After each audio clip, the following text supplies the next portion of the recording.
He's doing the intro thing, so it'll be a minute. Oh, hi.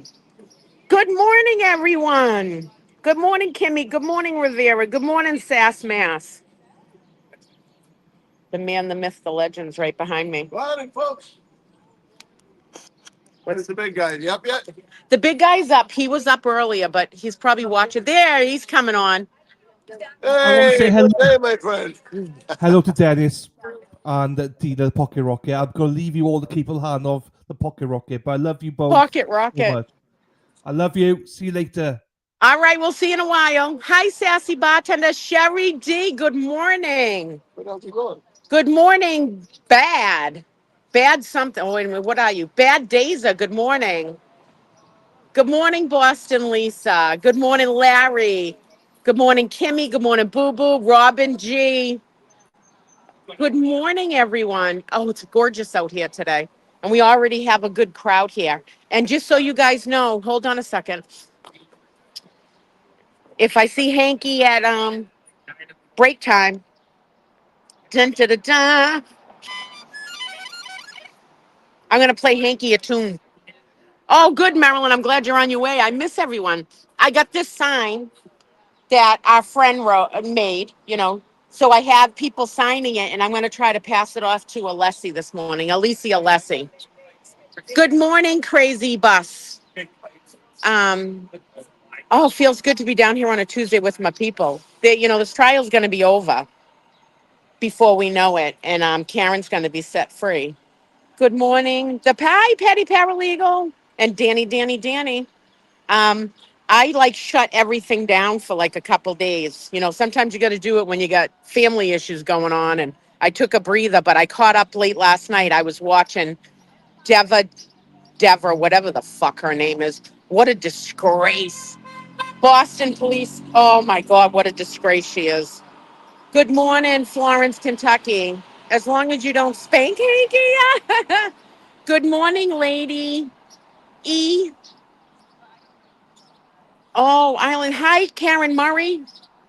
God, Island, there's so many people there. I remember when I was here like a week or two ago, there was a reporter that writes for the Island. I think it's the Centennial, and she interviewed quite a few of us. Um, Hi, Rhonda Hall. Hold on, let me turn this around so you guys can see everybody. There we go. Timma was here, first one this morning. The man, the myth, the legend. Neil's here. Everybody's here. Brenda's down there. He gave a speech that gave you Good morning, Jacqueline. just so Good morning, hon. We're neighbors pretty much. really Your neighbors with me, Mary? speeches with Bill. I just haven't shown him yet. Someday you'll see him out. So, anyways, what a day yesterday for everybody that testified. Today should be lucky. I got my lucky shirt in my car. I'll have to go back after for it. We don't have the joy of the sunshine. We're not the Emerald Island for nothing. Oh my God. Oh, there was a lady here this morning too. I guess she finds four-leaf clovers, so she was going to look for some, which will be awesome. Like, she's like, "Do you want one?" I'm like, "Oh, hell yeah, I want a four-leaf clover." So she must be out in the grass somewhere looking for them. But I'm told, oh, with Rhode Island Hall, I'm told that the buffer zone has eased up a little bit more. They let people really stay down here, which was awesome. Oh, hi, Connie. My girl Robin G, I've missed you. I did go on, I went to Tesla on Sunday, Tesla the band. And what a rocking show that was. I ripped it up. Good morning, Julie. I wasn't driving or anything, so I got to completely indulge in good music, and music's good for your soul. Good morning, Tracy V. Um, they still got it after all these years, and they have played. Sunday's show was the 39th year they played at Indian Ranch, and they killed it. They killed it. Oh, they were so good. And the band before them was really good. Kurt Demer, Deimer. Oh, what a great band. Hi in the UK, Sally. How can they still have court for Erica if you wear the shirt? Yeah, I don't know. I think I think Erica's charges will get ended up getting dropped, but I think they're more going towards the hat that she wore because it had Free Karen Reed on it. Which, I mean, you could do that by mistake because it's tiny little print. You forget you have it on. Oh, thank you, Deborah. Deborah. Her taking the stand front of FBI. Don't forget. She was very. Hi, Dana. I miss you and Tracy. I had to bounce out of not going to a Monday night dive bar, so I'll hit there next week. I don't know if it's Deborah Deaver. People have called it both names. I just think she's a lion. We should just call her Mrs. Liar. You know why? She was so. The quarter size free can read. It's because the FBI. Oh, there we go.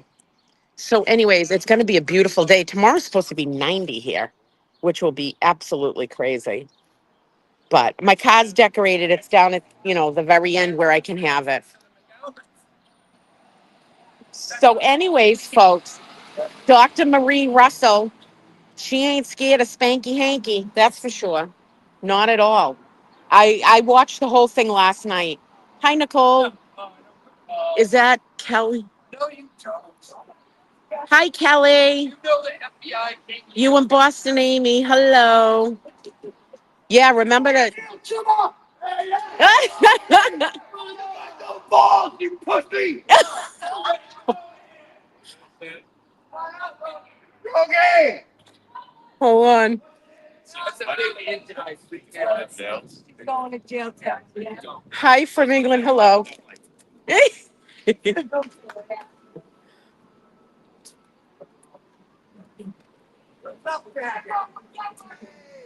Got no balls. Come on out. I'm good. How are you? You still sitting to pee? Still sitting to pee. Yeah, Yeah. Hey, reach down. Yeah. Hey, we're here for Whatever, justice for John, Oh, too. You fucking maggot. Well, it's terrible that you drive by yelling shit out the window first and you expect a response. Yeah, Yeah. you asshole.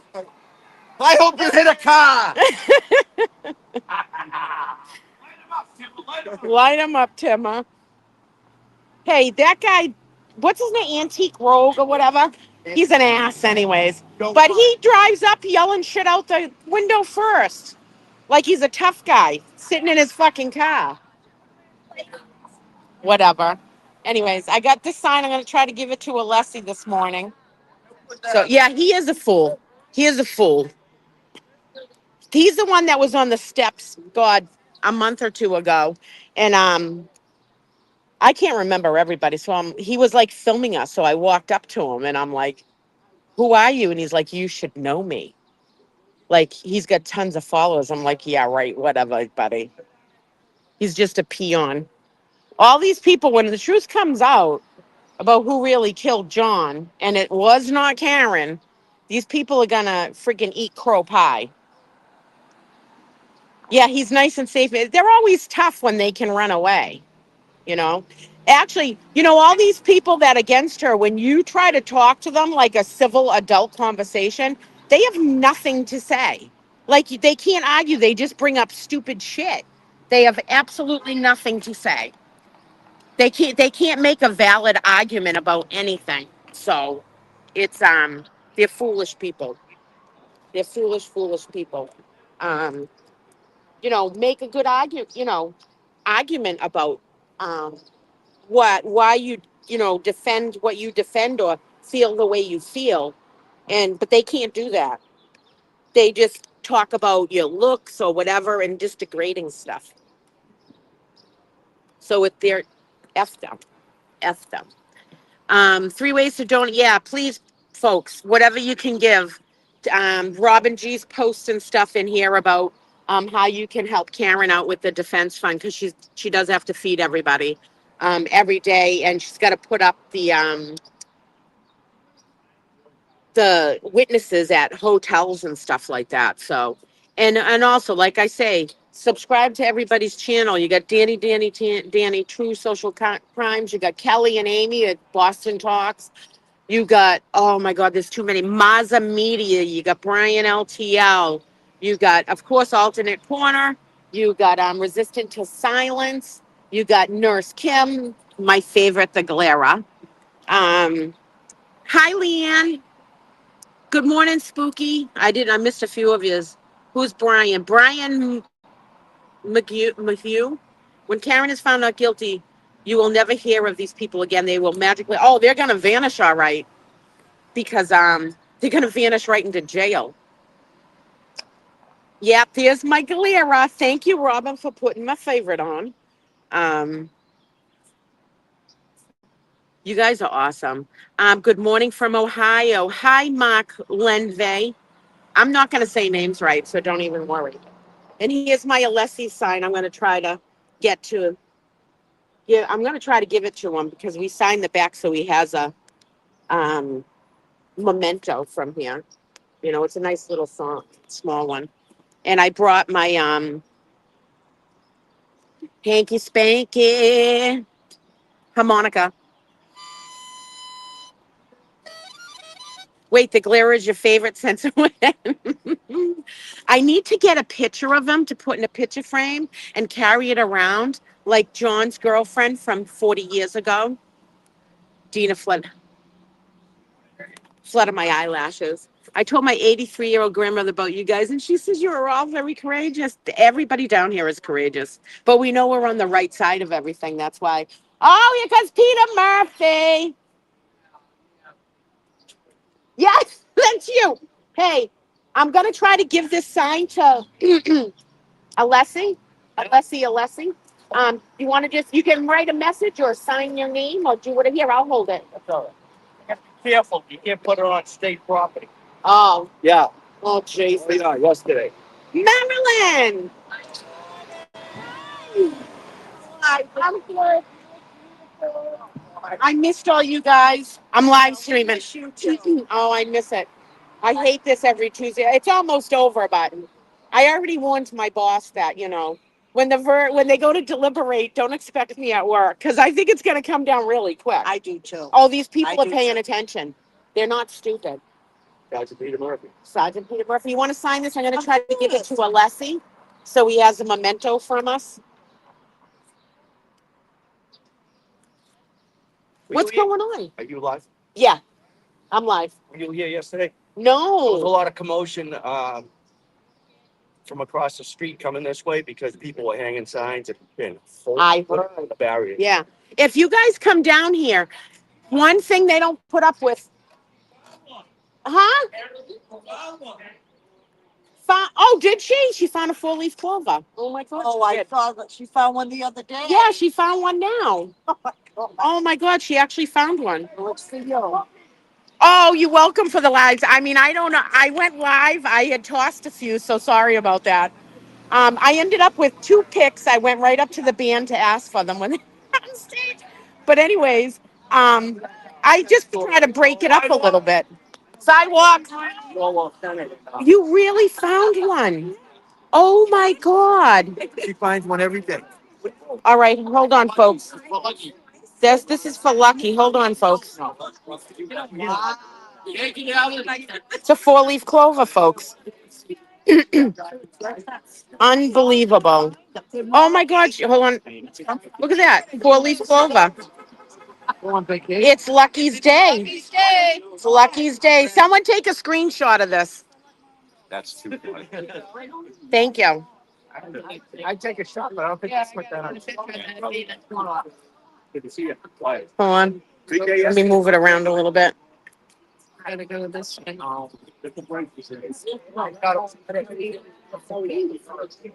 Yeah. You sure it came out? Oh, Yeah. Lucky's day. oh my, I got nothing to put it in. I know, that's what I said. I need water. I just don't want it to break. I know. All right. We're going to put him here for now. Oh, here. Will you put mine in your car for now? Bring the water back. Oh, we can. Yeah. All right. Thank you. Um, I'm telling you, she's gonna back for it. I was I know. standing there the other day, and he asked, "Can you come find me another?" She walked away and came back 3 minutes later and had me. Oh my God. In Lucky We Trust, exactly. That's luck, though.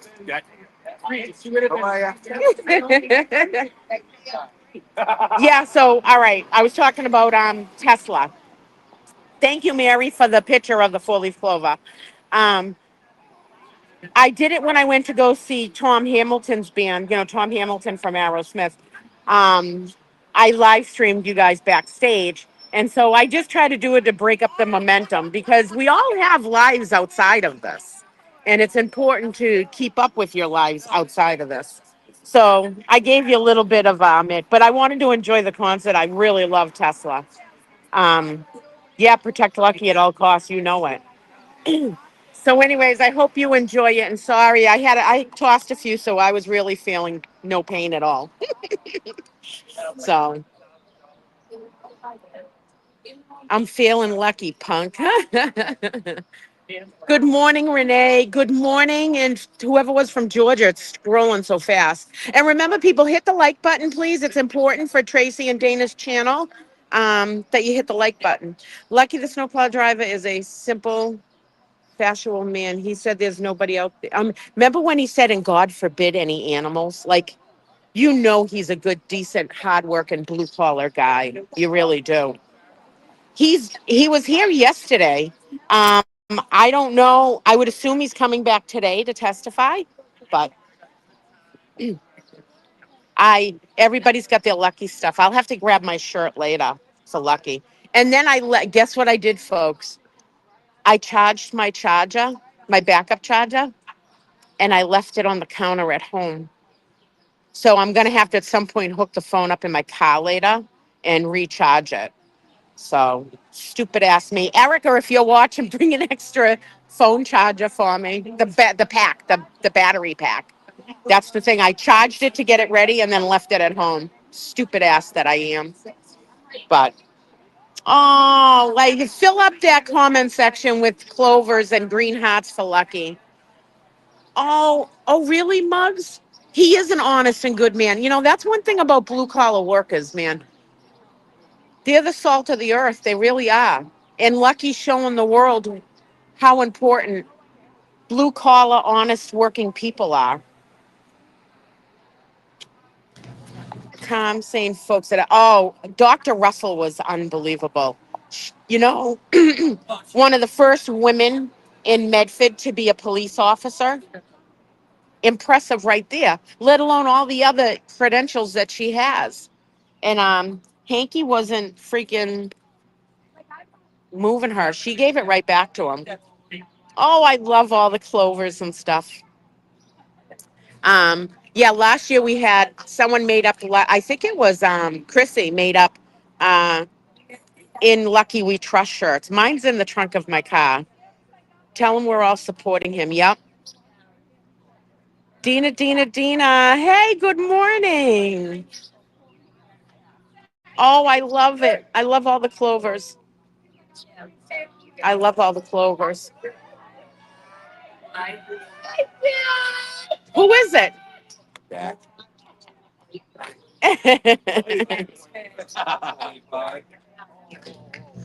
Let me turn this around so you can see everybody. There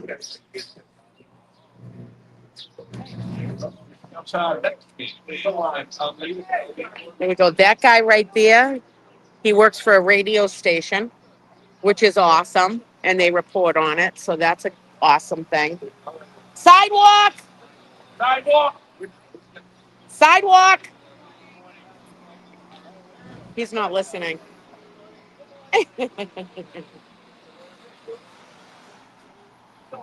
Hardman's here.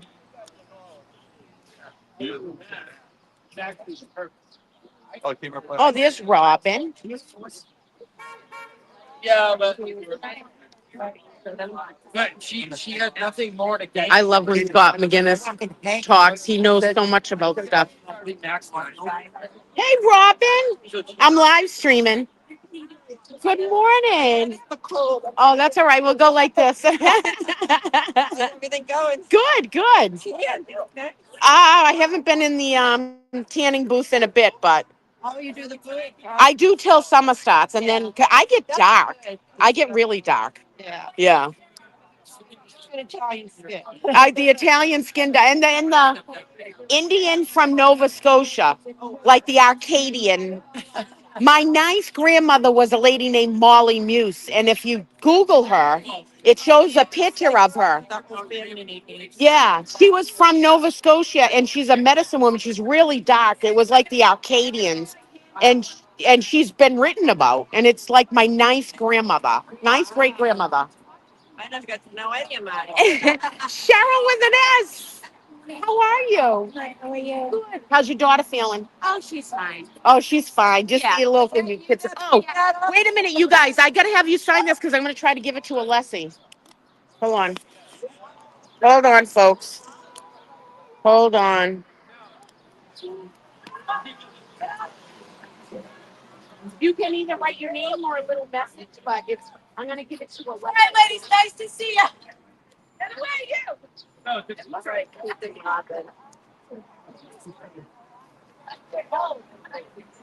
it. Kiss it off. Life with you down the front.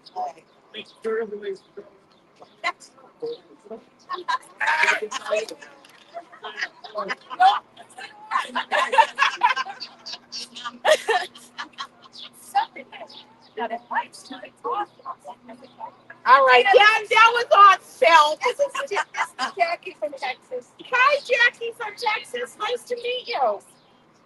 Jackie from Welcome. How long have you been here for? I got here last Friday. Oh, nice. Couple days. Yeah. Good. I'm gonna go here. It's live streaming right there.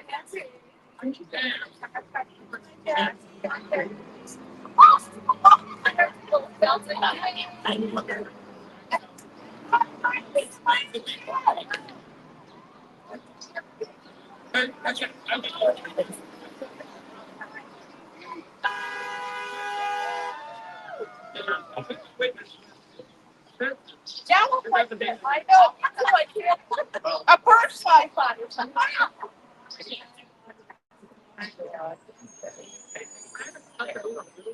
I'm gonna hit the damn thing. Oh, I got my coffee over here too.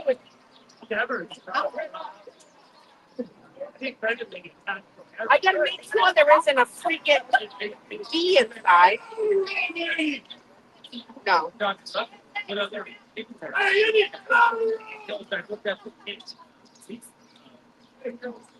They're out of control today. All right. Was that real funny, guys? There's a fucking bee flying around us. No, morning prayer soon.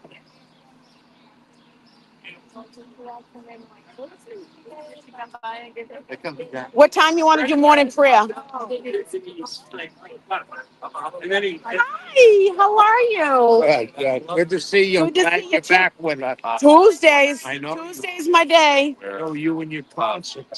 Oh, it was a great Oh, I'm concert. sure it was. You look like you went. Tesla. I tossed a few and sang my heart out and Hey, Robbie. paid for it the next day because at 58, I still went to work the next day, but I was hurting. Oh, yeah. I was hurting. Imagine. Yeah, I was drinking these dog brewery something blood orange salsa drinks. They go down like water. Oh, yeah. here's Jen. And then they hit you like lead. Yeah, they hit me like crazy. Oh, all right. Oh, perfect. That's Jen Root with her sign. I brought my friend from Germany. Hi. Jen Root. Jen Root. Hi. Good morning. How you doing? Good. How are you? Good. Hi from Germany. Germany. Yep. You've been listening to everything. How do you say hello in German? Guten Morgen. Hello. Guten Morgen. There you are. Good morning. There's my Keith with my favorite flag. Good night. I love that flag. Try to make it. Oh my God! I heard you have these. I feel like we should stand on those stairs and we can just wear those. Yeah. Because we are silent. We are. Get a good silent. picture. Yeah, we are silent Thank you. in a way. Can we make a donation to these? No, now or no, no. somehow? This is all free. Everything's free here. Wow. We won't be silenced. Those are beautiful. So Thank they- you, yeah. Jen. I think I'm like, yeah, no. Everybody wants. Everyone can get together in a minute for a prayer. I gotta Thanks. thank you for being boots on the ground. Those who can't be there. Yeah, thank you, everyone that's behind the keyboards. You guys matter. I've been saying that all along. Everybody matters. Everybody matters because it's a big Matters. puzzle and everybody's a piece of it, right? Everybody's a piece of it. Yeah. Because without you guys behind there, this wouldn't be out in the forefront of media and stuff because everything you write matters. So Microdot's video speaks volumes. The one where Karen and her family and they show the little board, and then they show thousands of people supporting her. Yeah. That's what this is, and it takes. Robin G wrote, Dina, can you ask Bobby if he did his homework, please? Yes. Home goods. Home goods. Dina, can you say happy anniversary to my husband, Jimmy from Cambridge? All right, hold on a second. Happy anniversary, Jimmy from Cambridge. Say happy anniversary. Happy anniversary, Jimmy. Oh, I'm sorry. There you go. How's that? Woo! Trucks can honk right now. They can honk right now. And look at Brenda got a little thing for the 4-leaf clovers.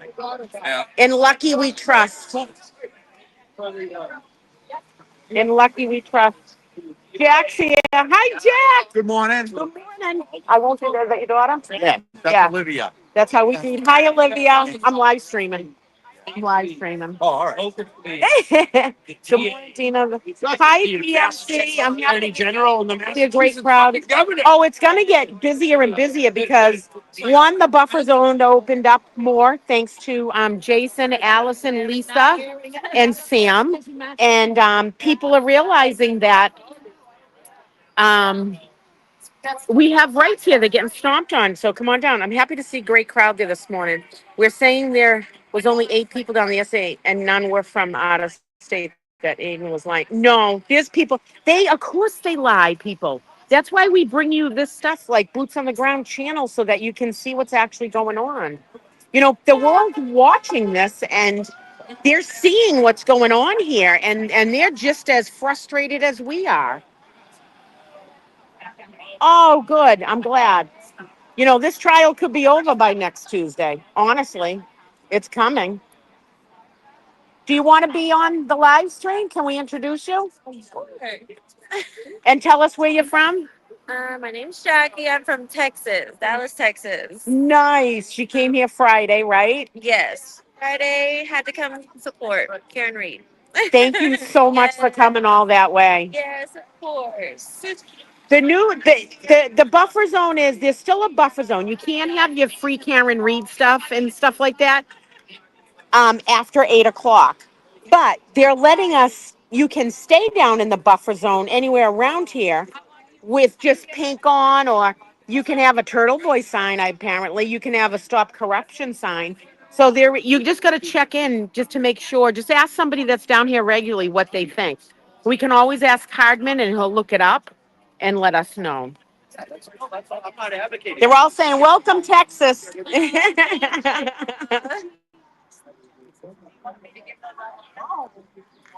So that's all I can tell you about the buffer zone. I mean, there is interpretation of it, but it's getting very much more relaxed. I mean, they know we don't start trouble, but if you come down here and you're not sure, just ask one of the regular boots on the ground. We want to keep it so no one, not any more people get arrested. But you see these barriers? You cannot hang stuff on these barriers. You cannot. Yeah. And this stuff happens in everybody's town, honestly. It really does. So let me turn this around. Oops, wrong button. Stay in studio. For the courthouse in the back. I can send it to you. Want to do that? Get the dome. Do it at an angle. Yeah, get in. Hold on a second. Should I put Oh, I went in. Yeah. Strong as the guy, Peter. We are stronger together. Stronger together. Yeah. Oh, sorry.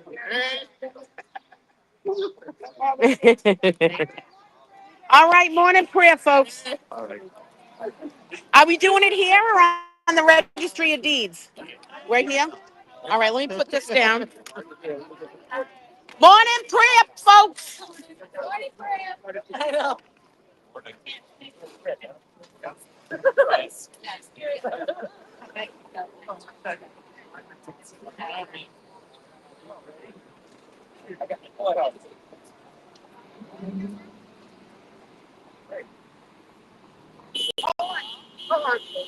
We got to get everybody in it.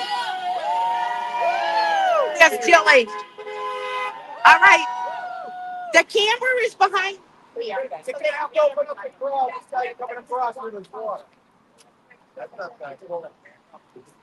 Can everybody You see everybody, folks? There we go. Yeah, yeah. They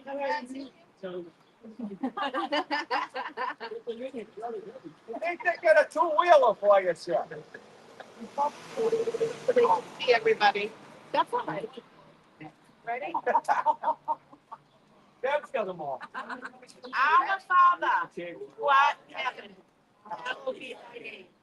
Thy kingdom come, thy will be done, on earth as it is in heaven. Give us this day our daily bread, and forgive us our trespasses, that we forgive those who trespass against us. And lead us not into temptation, but deliver us from evil. Amen. What do we do? Our Father. We knew that was gonna happen. To the flag of the United States of America and to the republic for which it stands, one nation, under God, indivisible, with liberty, justice for all. Free! Someone's county's kicking in. There you go, folks. Somebody's cooking chicken.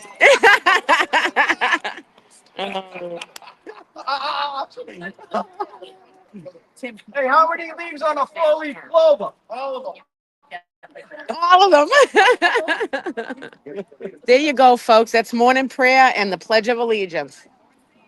And I'm surprised there's a lot of people that say they're still doing the Pledge of Allegiance in school. I thought they banned it in a lot of places, but apparently they still have it, which is a good thing. Yeah. Peter Murphy, folks. Peter Murphy. Good morning, everyone. Sergeant Peter You Murphy. ain't got no quit. Oh, Jen's running up the things. All right, Jerry, picture time. There we go.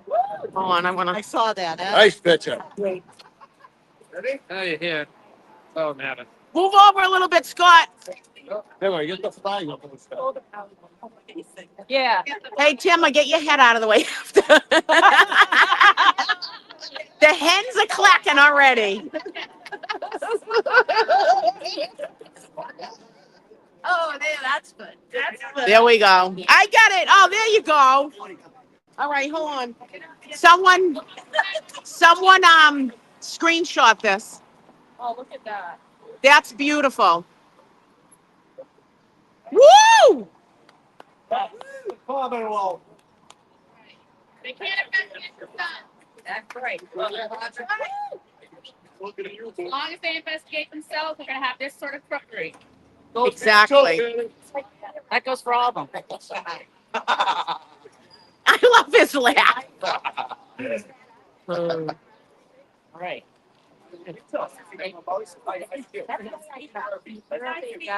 Hi, Tina. Where's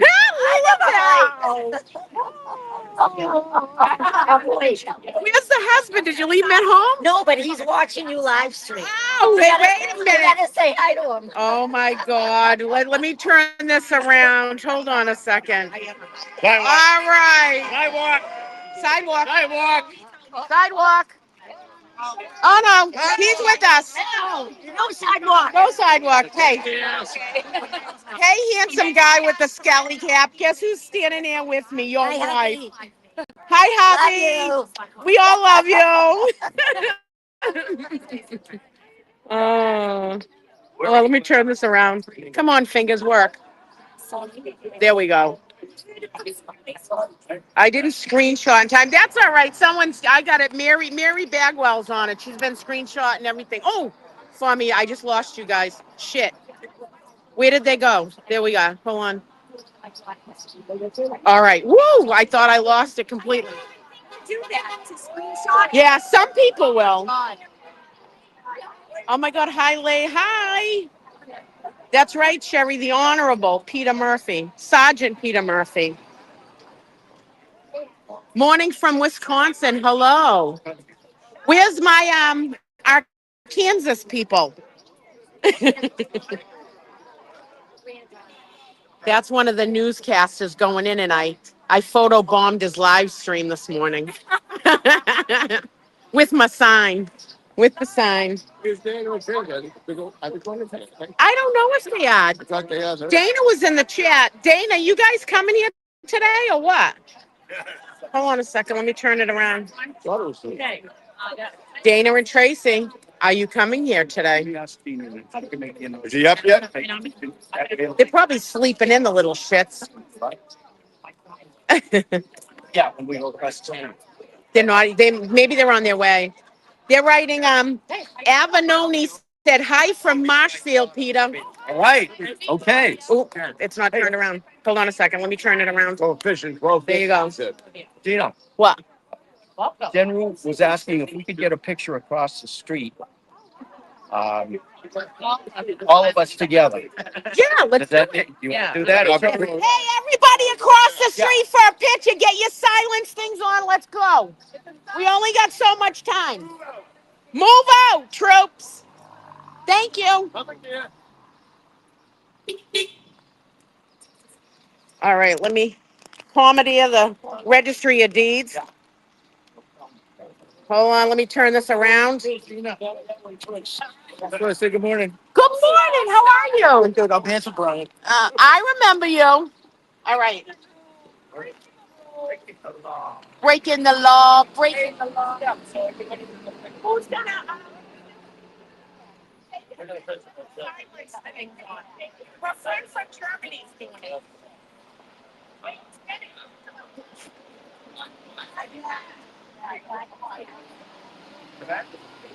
Hold on. Can I landscape it? There we go.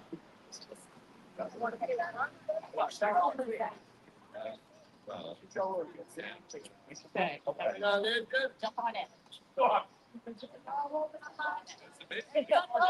hold silence. One more. Gee, come closer if you can. Okay. One more card, Janine. Oh, wait a minute. Scott McGinnis isn't in this. Get the hell in here. Jesus.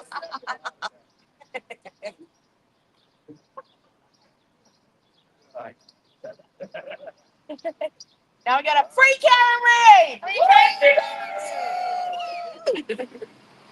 All right, there we go, folks. I forgot about landscape. Oh, one more? All right, hold on.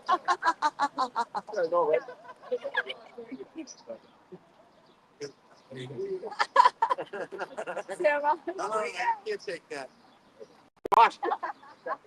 Yeah.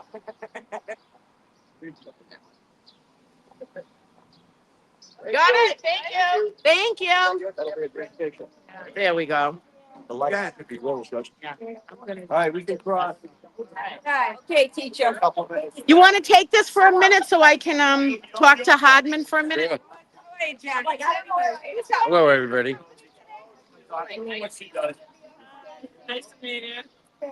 I don't want to put him online. Yeah, really,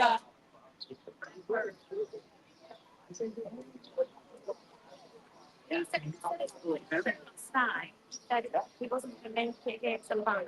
Oh, yeah. Somebody, when he does arrive, he's going to see something. Yeah. So maybe I'll get you.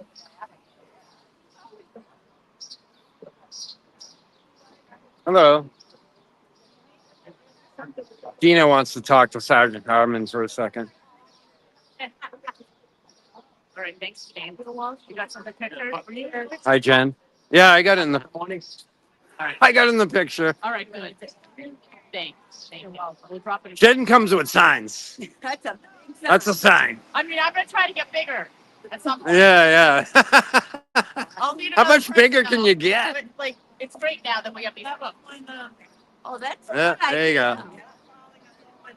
go. Okay. They certainly can't investigate themselves. That's the problem. Yeah. Like, that's the main thing. I want people to have critical thinking skills when they drive by and go, Right. well, yeah, they could investigate themselves. And it's like, well, that's what they did. Yeah, They investigated their buddy. exactly. Right. That's it. That's why it was covered up. Right. Hey now. Yeah, I think I got in the picture. I had to run to the men's room, so I got late for the group picture. What time do we have? Is it marching time? 7:55. Yeah. 5 minutes. We have to vacate the area. Oh, oh, Becomes Bev's communist country. We have to flee to freedom.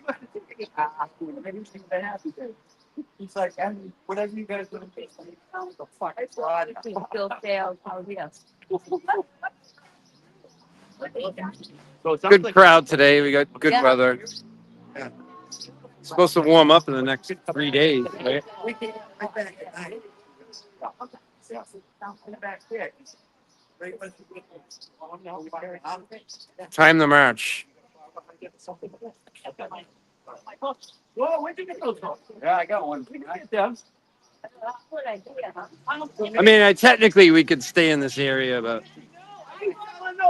the Free Karen Reed gear and signs cannot stay in this area. So we head to the 400-foot buffer zone line, which Bev lied about Yes. and said she never changed it from 200 feet, but she did. She moved it to 400 feet. I got some uncommon.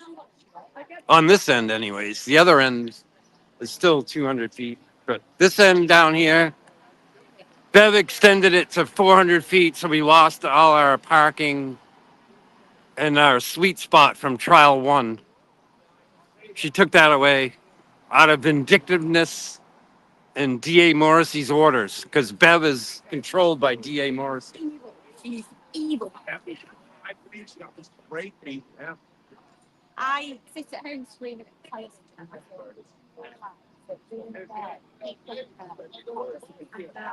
Want to, like, Yeah, amen. Great. honest, Scott. place. What's going on? How are you? It's good to see you.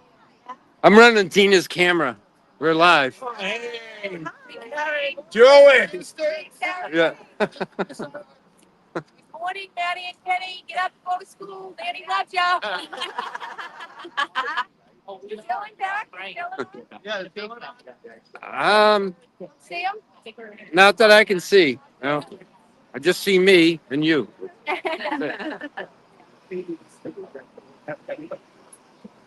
Yeah.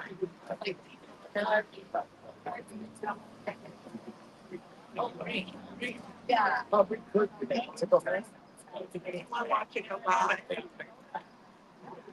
I don't know what Yeah. Tina is discussing with Sergeant Hardman. You move it. Well, we're moving. You're not yet.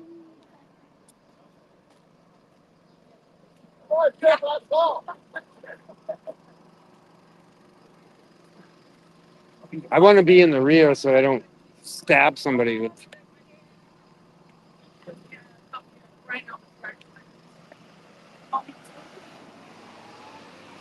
Wow. Well. Wow. I hope that's the case.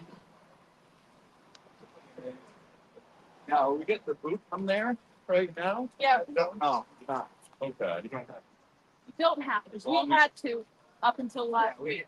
Because I came last Tuesday and I was able to kind of go right back and forth, you know. You can stay down there as long as you don't have anything that's free Karen Reed. Yeah, I don't. Well, if I talk Yeah. this, then that's why I'm. Like I bag up my sign. I have half a mind to try to apply for some journalistic press authorization, pass. press Yeah. pass there. It's a difficult situation in Massachusetts to get a press pass. Yeah. It's not easy.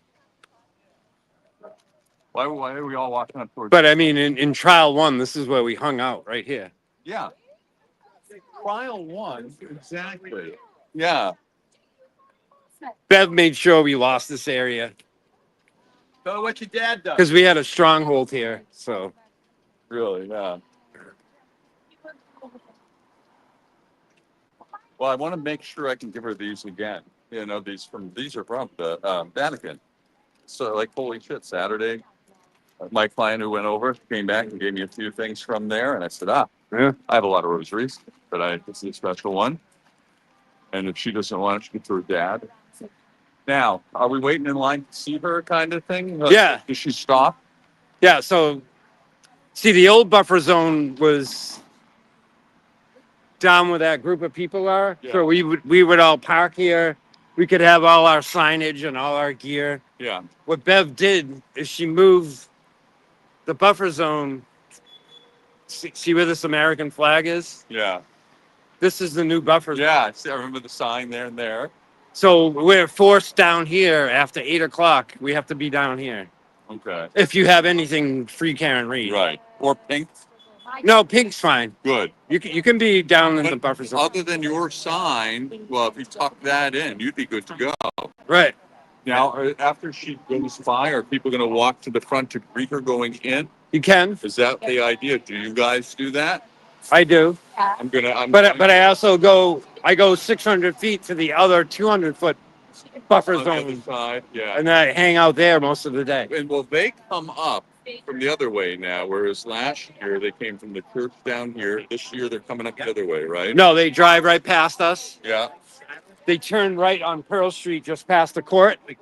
The SUV stops right there, Okay. and then they walk into the front of the courthouse. All right. Because again, I do want to make sure I give it to her. And If the see how the traffic's stopping right here, if her SUV is going by and it stops, you'll be able to give it to her then.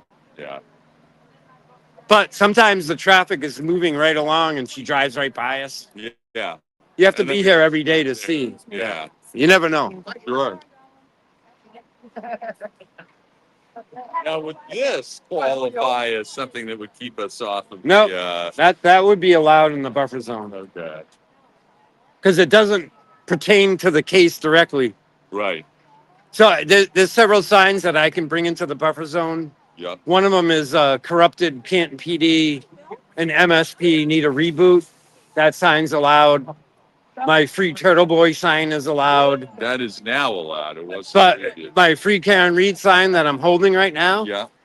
is not allowed in the buffer zone. Yeah. That I can see. So the new federal judge ruling about what's allowed in the buffer zone is sort of convoluted. I've literally had to go to Sergeant Harmon, that's in charge of the community action team Yeah. that guards us. I'm like, what sign am I allowed to carry and what sign am I not allowed to carry? And it's up to him to decide. So it's arbitrary. Very select. It's very subjective. It's open to his interpretation Sure. of the latest federal judge ruling. So it's not black and white. No. What you can carry and what you can't carry. So what I've been doing is bringing up various signs to Sergeant Hardman. Getting some minute. It's like, hey, what do you think of this one? Is this one good? So last Friday I brought up the corrupted Canton PD and MSP need a reboot. Yeah. He looked at it for a minute. He went on his computer and he looked at the latest federal judge's ruling, and he says, "Yeah, I think that one's good."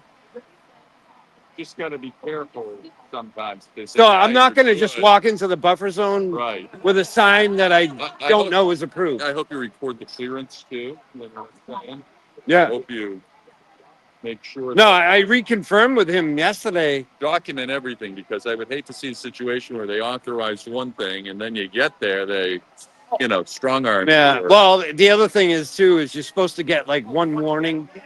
Like One if verbal warning. if you walk into the buffer zone with a sign that isn't within, Within their. you're supposed to leave the area. Remove the sign. He's not supposed to just instantly arrest you. I have a feeling again it's gradually there's more and more latitude with each day as Well, I mean, Sergeant Harbin, in light of the latest ruling from the federal judge, yeah. has backed off quite a bit. He literally wasn't letting anybody into the buffer zone. As long as you don't have anything that pertains to the Karen Reed case, you Right. can be in the buffer zone.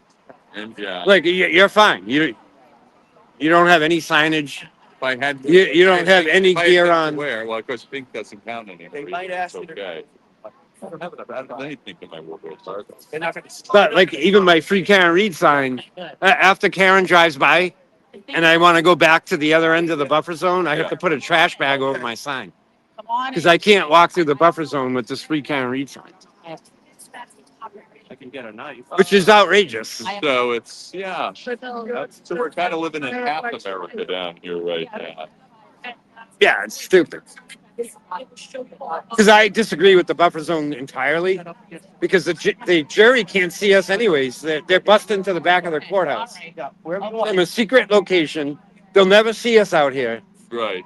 The only reason this buffer zone exists is because of the optics. It makes DA Morrissey's office look bad. That's all it's all about. It's not. It has nothing to do with giving Karen Reed a fair trial. Yeah. Turtle Boy's not going to be here till later. Yeah, Aiden's going to be late. Yeah, he's in Yeah. the bus stop deal, and then he's right. Yes. He has to send the kids off to school before he drives down here. Yeah. He won't be here till like 10. Traffic can be really. Yeah, well, dying he's one of the 3 alternates, coming from there. and there's always so that there's 10 media spots and 3 alternates, but a lot of the 10 media spots are never taken. There's no. So the three alternates are like automatic shoo-ins, and Aiden's number 1 out of the 3 alternates.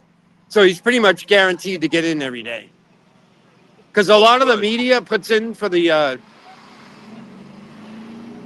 lottery and they win it and they never show up. So if you're one of the 3 alternates, you're pretty much going to get in. They should change the rules on how they do that media lottery. If you win the lottery and you don't show up, Yeah. your name should be taken out of the hat. Oh, yeah. Doesn't DePietro stroll in late sometimes?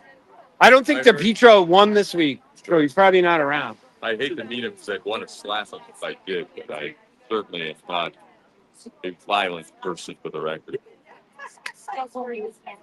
DePietro is just an in-person troll, is all he is. I don't think he's even real. I think he's just acting a role. I don't think there's He's a any joke. substance there at all. One beautiful day, one day, great stuff. No, this buffer zone has nothing to do with giving Karen Reed a fair trial. Yeah. It's all about the optics and the politics.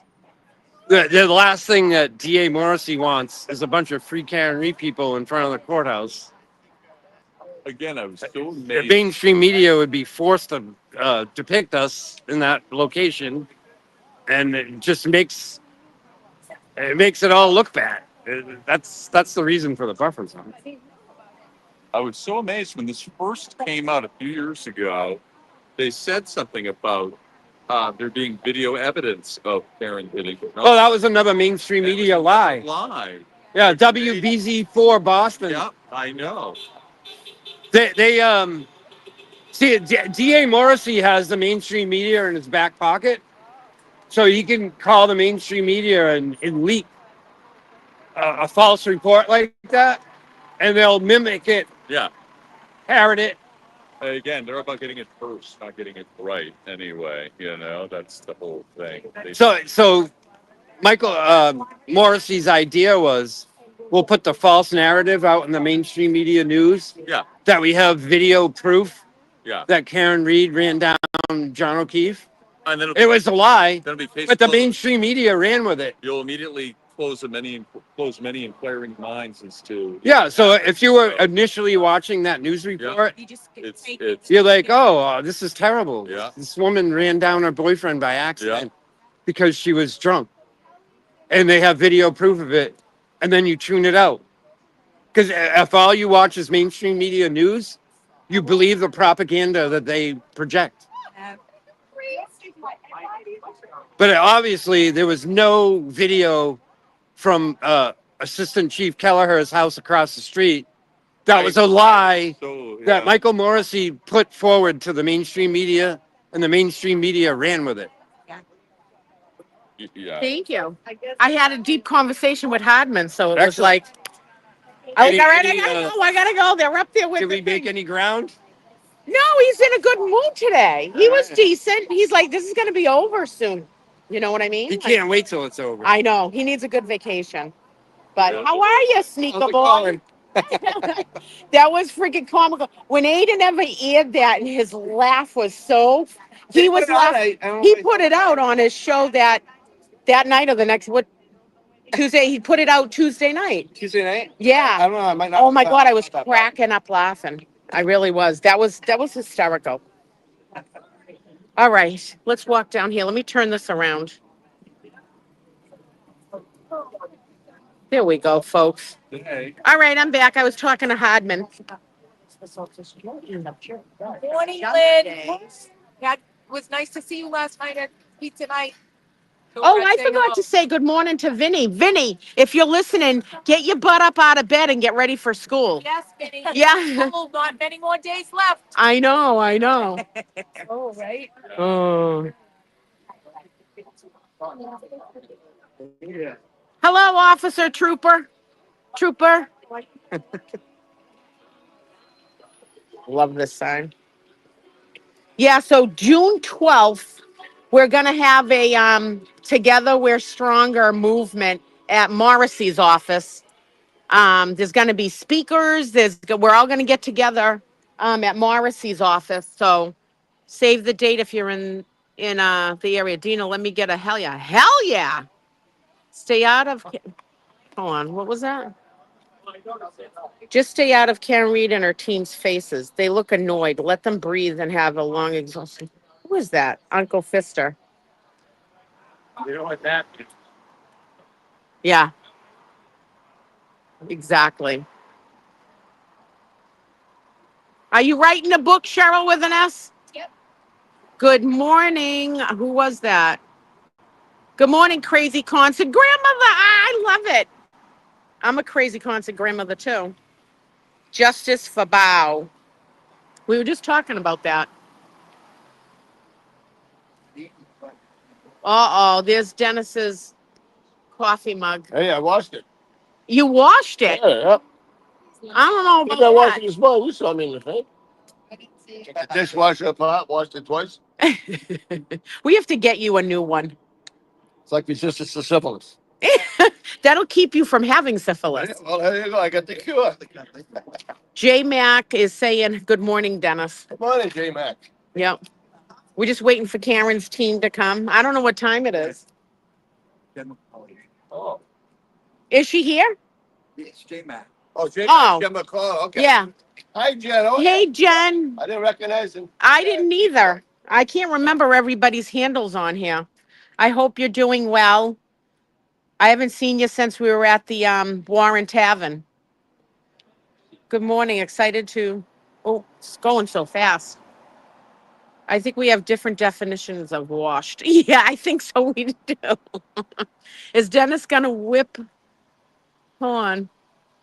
Is Dennis going to whip out the Auntie Bev costume soon? Yeah, for the verdicts out. Yep. Yep. Yep. Dina, I'm going to see. Oh, get the let out at Indian Ranch. Nice. Good morning, everyone. Heading to Charlestown Airport in an hour. Back in Mass today. Won't be able to tune in from the. Oh, have a good trip. It's 8:15. What? Yesterday, that's the key.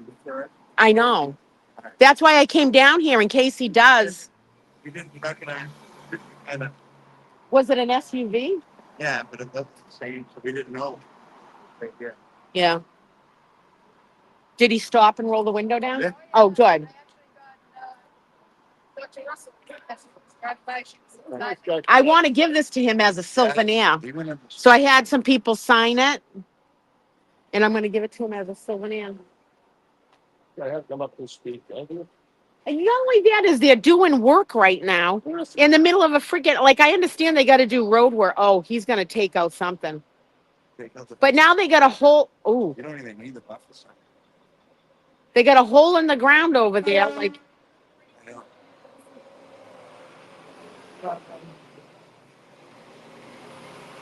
there they go. Who is that? They're saying, hi, Brenda. I see you. Cheryl. Where are you, Cheryl? I know she's not down here. Cheryl's having surgery. Oh, is Bypass it. Yeah, tell me Oh. some luck. Cheryl, we're thinking of him. What time's the surgery? What time is his surgery, Cheryl? I can't believe I got another fucking fully. I know. I can't believe she finds 4-leaf clovers, too. She hasn't answered yet. Good morning. You know what? Good morning. How many silence things do you need? Are you being selfish? You got a whole bunch of them. Oh, I'm giving I'm just joking with you, Lulabelle. You put these in the pouches. I'm like, okay. I had to go up and down.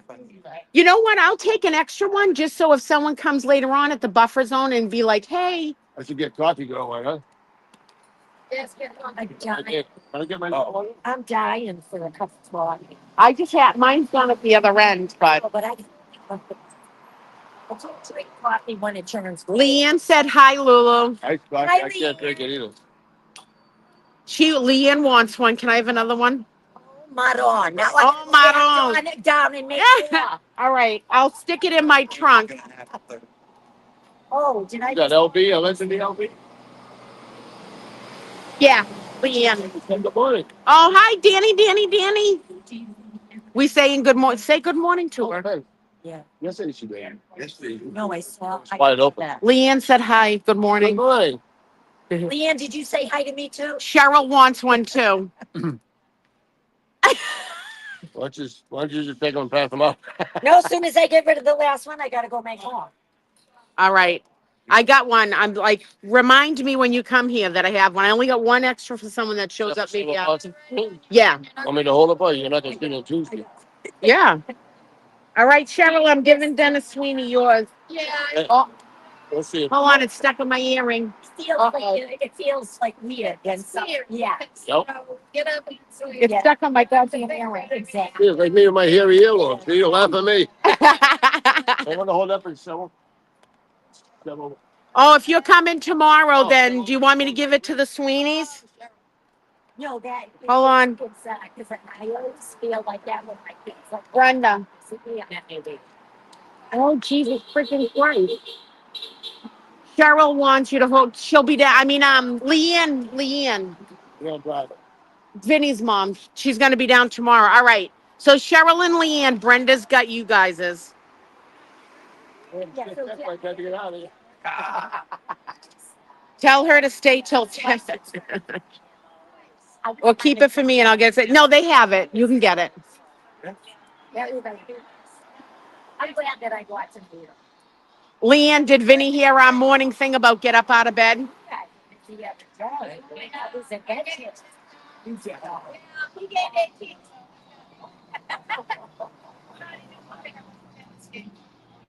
Gates are down.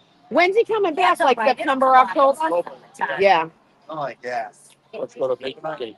He'll be so excited to get that. I can put the outfit. No, Are you really? I think you have it. Oh, good. Hopefully. I'm like, that's Poor Brandy, they don't see you. Where is she? Oh, Brandy. Brandy. Tell her, poor Brandy, they don't see your coffee. What do you think of Kelly Deva? I think she's a lying piece of shit. And I think she changed her story. She did drop in the FBI, but I think she was disgraceful by her testimony. I think it was disgusting.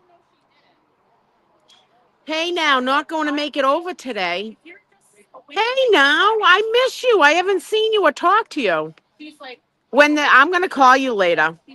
Somebody just I don't know why. Erica and Boston DM'd me Brand. and said I saw you go after Rogue. She must have saw it. Rogue must have had that.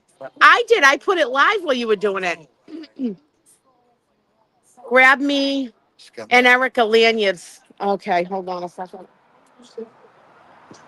If there's any left, I got one extra. Let me get one more. Yeah!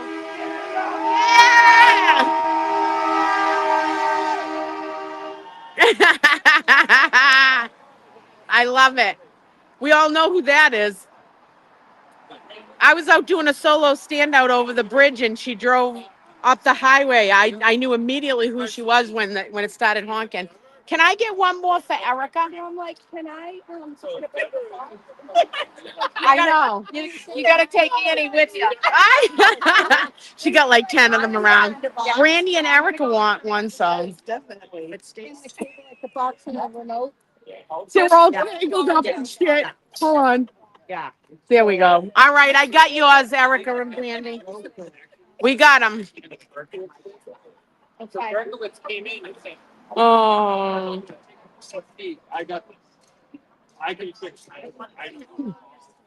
I have all this connection. You don't. That's why fucking inadvertently. Checking out the signs. It's a good crowd here this morning.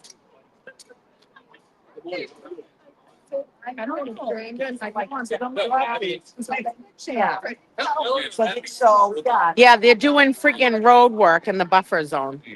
It's crazy. I didn't find that, you know, and, Who's all dressed? Oh, Tracy and Dana must be going into court. God, I missed my coffee. Woo woo! Look at hi. Look at you two. Oh, she's doing the strut. Check it out. You're not wearing your Speedo into court? Oh, I love those shoes. Look at Tracy's shoes. She's all sexy. I'm sexy. Sexy. Hi. Oh, what a good day to go in with I Dr. know. Russell and then Lucky. I hope we get to see Lucky. Nothing. I have a feeling Brennan's gonna just keep Russell on the stand for all day. I Just don't like, I know. don't know, we'll see. We'll see. I don't care. I'm just like excited. That's a cute necklace. What does that symbol mean? Strength. Strength. My brother Nice. made it. Also the earrings. The art shop in Plymouth on Court Street. That's my brother's shop. Go and visit it. Go and visit Go it. and visit it. Looking dapper. Thanks. With a nice pink tie. Yeah, I got a little pink going on. What do you already stained your shirt. Dude. I'm not touching your boob. I'm just saying, like, Oh, Like Dana. coffee. can't take him anywhere. That was probably my coffee. I'm walking down to go get my coffee now. Check. Oh, okay. I can be down there, and they approved my sign. They did. Is this the one that was signed? Oh, Yeah. cool. Oh, you guys got to that's sign great. it. Yeah. Awesome. Second part. Come on. This is great. Oh. I figure I'd give him just a little souvenir. Yeah. They said he came early, so I want to get down to the front in case I miss him up here. And that way I can at least Just put, Yeah, just sign it. you want me to put your name? My name, yeah. put his name and then put the channel. Here you go. There we go. Standing. Here, don't get a black mark on you. You're all dressed up. This is great. He's gonna love that. That's so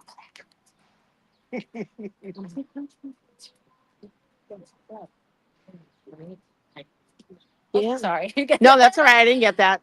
All right, peace out. Go All right. greet everyone. I'll be down here. All right, we're walking down, people, so that I can give Alessi this as he's walking in or he gets dropped off around the corner. So I want to make sure he gets it. So we'll just go down here. Was that a Ford Edge? It's with the missing Ford Edge.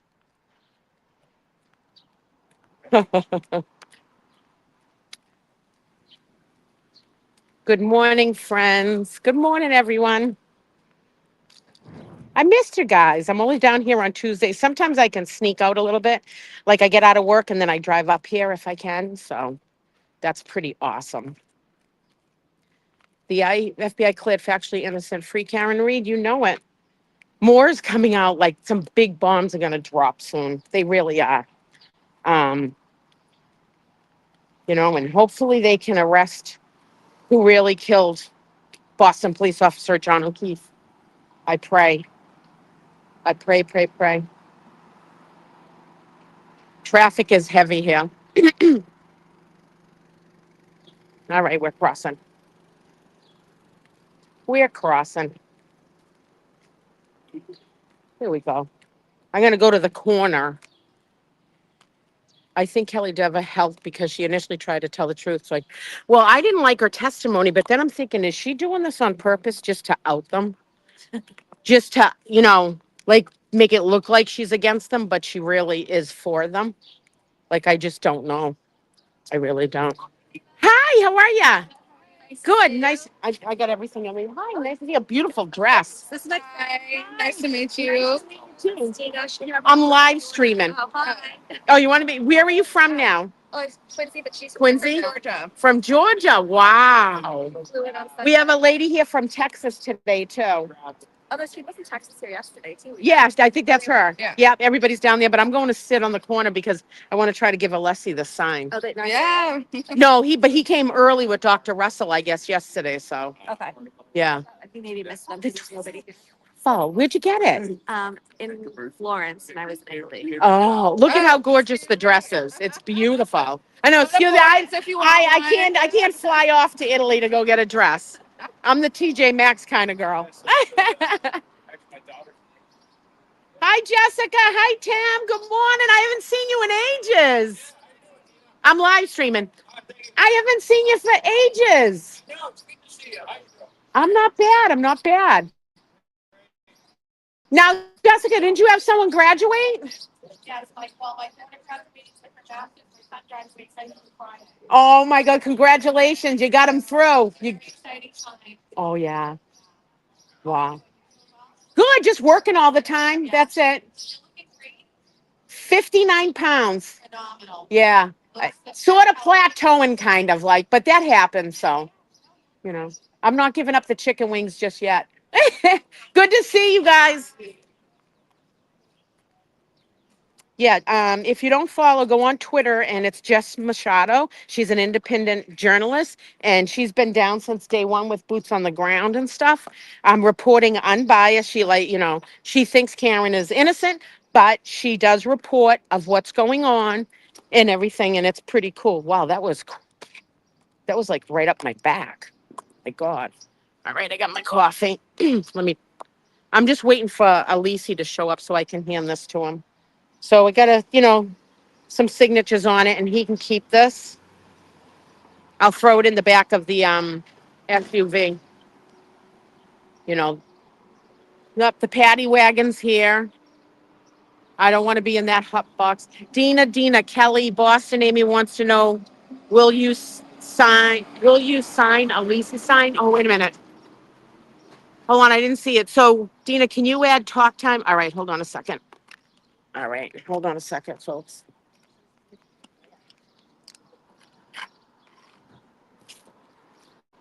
Okay, give us the scoop. Yeah. Talk time with Amy and Boston.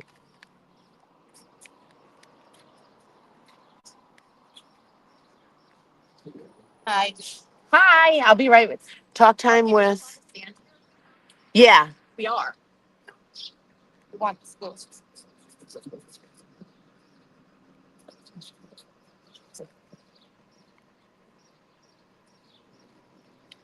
It's on there. You got it, folks. Yeah. You can't just approach the car, though. Okay. You're gonna see me go over, but we're not supposed to, so don't No, rush. I won't. Don't. No. We'll get yelled at. I just didn't want to get in trouble with cops. No. When court starts, it used to be you couldn't be out front, but now they're sort of letting you. But I don't know. It could change. Like, it all just depends. But so far, they've left us, pretty much. They just don't want everyone bum rushing the Yeah, understandable. the cars.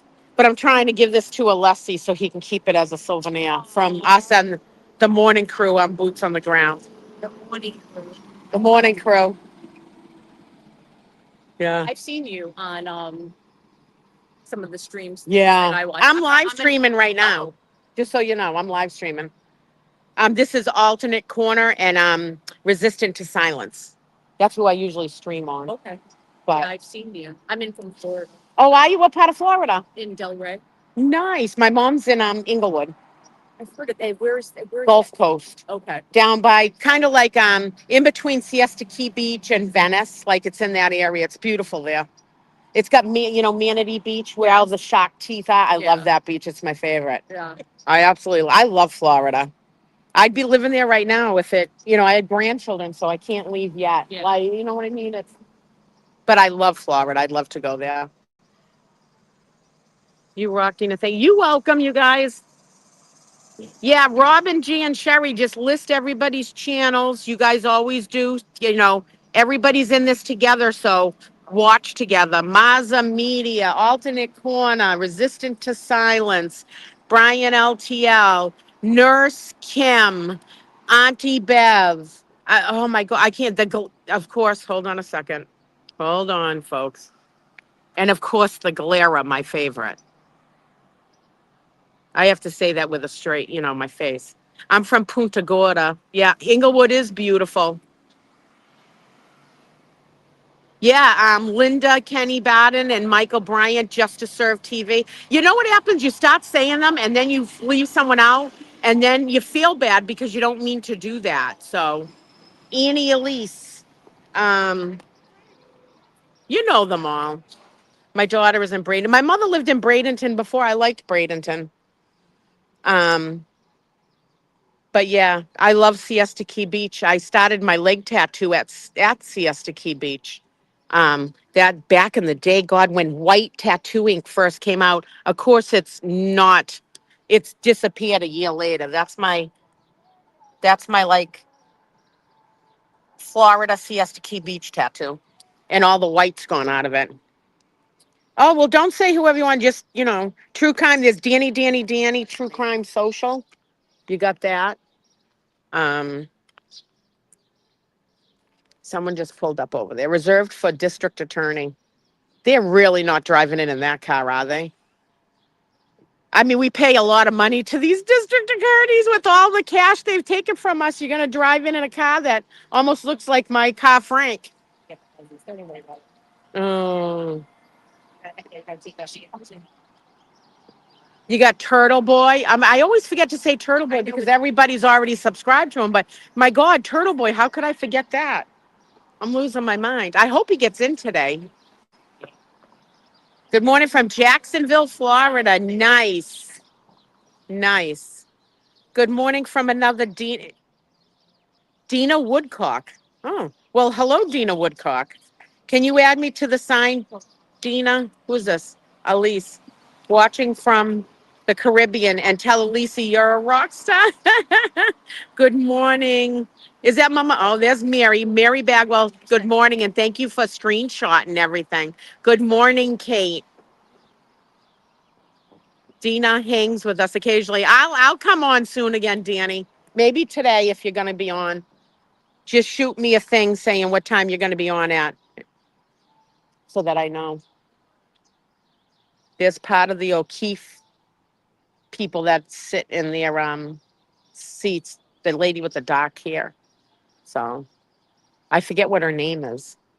She's usually always to the far right on the O'Keefe side, front row. I forget what her name is. Is that Shay's mom? No, Shelley Harrington. Good morning.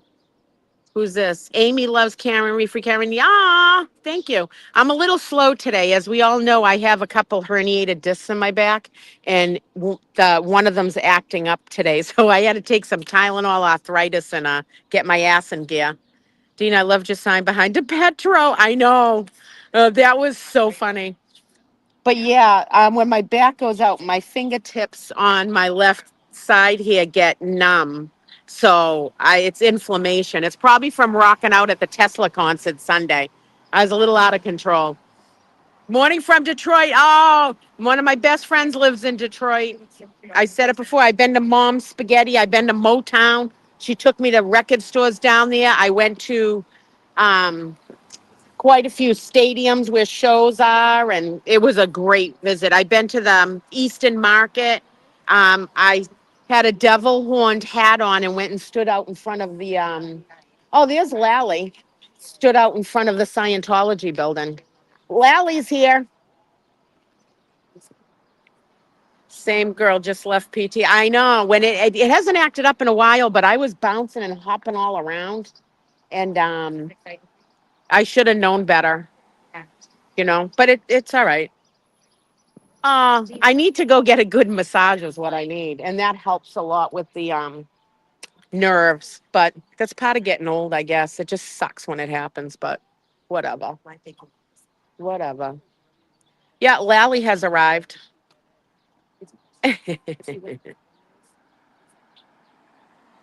He's down there. I don't want to out his license plate, whatever he's driving. I don't want to put that on. So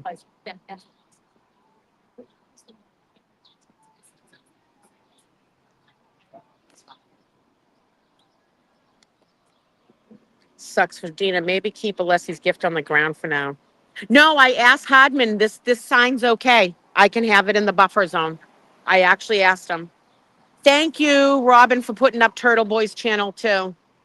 Thank you. We're all in this together. Yeah, I got to try to give him the sign out here because I got to throw it in the car he's driving because he can't bring it into court. So We're in trouble. I'll come and talk to you before somebody more Thank angry, you. excuse me. Thank does. you. You just- Oh, I cannot. Oh, should I put my jacket on? Okay, thank you. See that? Thank you for telling me. You can't have your shirt I didn't even notice it. I forgot that. Yeah, you got to But it has glitter on it. just go like I lift mine up and tuck it in. They I'll just open it when she's here. no, you don't. Oh, They'll I can't arrest you. open it. Nope. Oh, they'll arrest me. Nope. Oh. Then nothing in the buffer zone like that. Okay, we're zipping up. We're I'm covering- zipping off. That's okay. I don't personally care, but I'm from. I think, I didn't even know. That's why. yeah, I know it sounds silly, but He came they over. don't want any Karen But thank you. material Okay. in this. I'm live streaming just so you know. Fine. Thank you. And when Good I say, morning. when I say they don't want, I mean, there's a court order from Right. this building, No, I understand. just I saying. want to buy by. So, And then what happens is one picture gets out and it shows you having that on, and then he's going to get a phone call to say, "Hey, you're letting people in the buffer zone with stuff." and you can do that anywhere else. They just don't want stuff Yeah. interfering. If we do anything else, please You let can us do know. whatever you want, but other than, no signs or, No justice for Boston police officer John O'Keefe. No anything against Judge Canoni, and no Karen Reed stuff. Okay. You can have signs that say like "Stop Corruption." I can have this. This was approved. And you can't yell anything out when they arrive, Okay. whether it good or bad. Okay. Like all the normal rules, the normal laws apply. However, there's a Are they court here order. yet? There's a court Yeah. order that if you want to look it up online, we can get a copy of I it, didn't get which to is say thank prohibiting you. the Karen Reed. No, thank you. material, Thank okay? you for letting me know. thank you. Stay safe. And I was sitting here talking to you and didn't even realize you had it on. I mean, it was so. I would have said something to you. That's perfect. Give me a shirt. See, you're allowed to have yours. Look, I can have mine. I'm It's from got Jersey. approved. I have a customer ship over my customer. I had to stop. What time does she get here usually? You know? Anywhere from 8:30 to 5 minutes of 9. Oh, she should be here. soon. Yeah. Where she walk by this way or we're not Well, we'll clear? go down. You have to go. No, they usually park around here Okay. and they get walked in. I don't know what to think of this. whole Definitely. thing. I'll get. I've been following it from afar. Well, whether you believe Karen's guilty or not, I believe she's actually 100% innocent. You should be outraged at the way this investigation went Oh, yeah. because this should never happen again. Boston police officer John O'Keefe may never have justice of who really killed I him. watched the documentaries. They couldn't. Why? They couldn't believe it. Yeah, and that's not even 100% of everything. Well, I live in Jersey, so I've been following the New York Post. New York Post has an article like at least twice a week. Yeah. All right. Say something, right? For this match, right? There's Estee. Estee! See which customer. And I'm like, there was a. And, but then that, I heard that the buffer zone was, I heard that that was overturned. Is that? No, it was not 100% overturned at all. They just, they did like an amendment to it where they're letting us stand around here. Okay. But you still can't have Karen Reed stuff or John O'Keefe stuff. You can't yell stuff up to either the defense or the prosecution. You can't have anything to with the O'Keefe's name on it. Like you just can't do that. Got it. Yeah. Yeah. And when they come, like, don't push other people out of the way. Like I really don't. I was I don't here think I'd be that Friday, serious. and the car pulled up down there when they went to lunch, and a lady actually pushed me. Hey, how are ya? Oh, are you right? Well, what's your name? Kate. Hi, Kate. Free Karen Reed.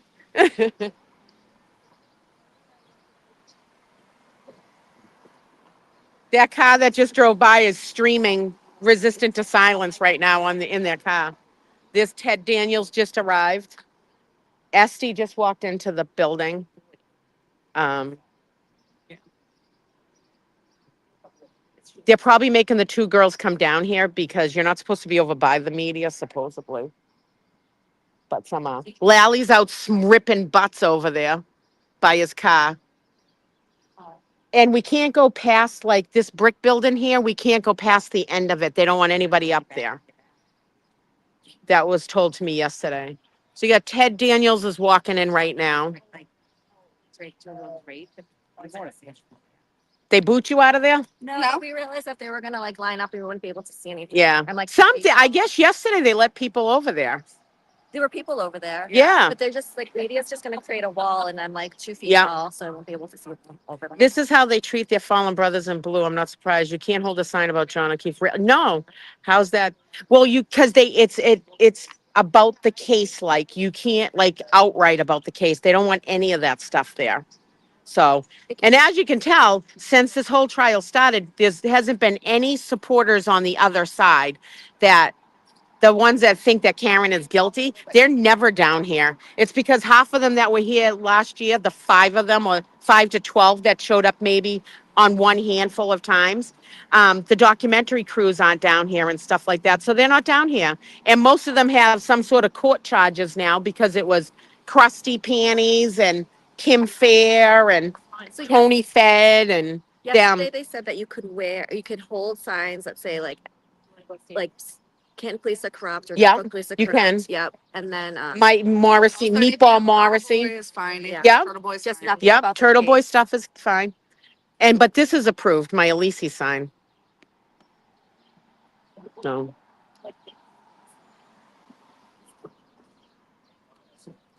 yep, Lally must be on his 10th, but yep. I see his shoes. I think he's still yeah, he's still over there ripping butts, probably dropping it on the ground. Litter bug. Oh, this is Mrs. O'Keefe. Did you see those blue? Oh, she's with the undercover Boston police officer. She had blue lights on there. She gets a detail. Yeah. And she should. I'm sure she has threats against her just as well as Karen. So she should have a police detail. No, I won't be down here tomorrow. I got work. I'm down here every Tuesday. Um,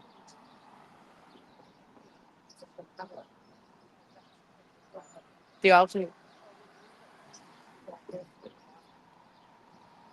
Oh, bike patrol's out. Litterbug Ladley. Yep. Ripping butts over there. That's good, right? Friggin' dropping them on the ground. I like the Yeah, the one that is with Mrs. O'Keefe, she's no joke. She gives you that stern look. I think it should be Yeah. or like was she like a kid in a candy store? Yes. Yeah, the state troopers are here. They're across the street, but they're just basically letting us stay there, stay around. That's King. Like, wait, He's part of the Boston Police. I forget what his job title is, but he's part of that too.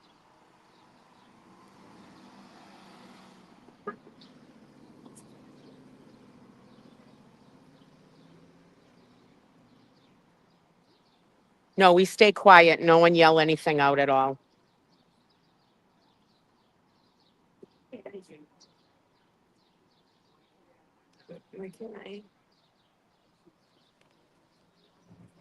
Who just wrote that about Turtle Boy? Good morning. Morning. How are you?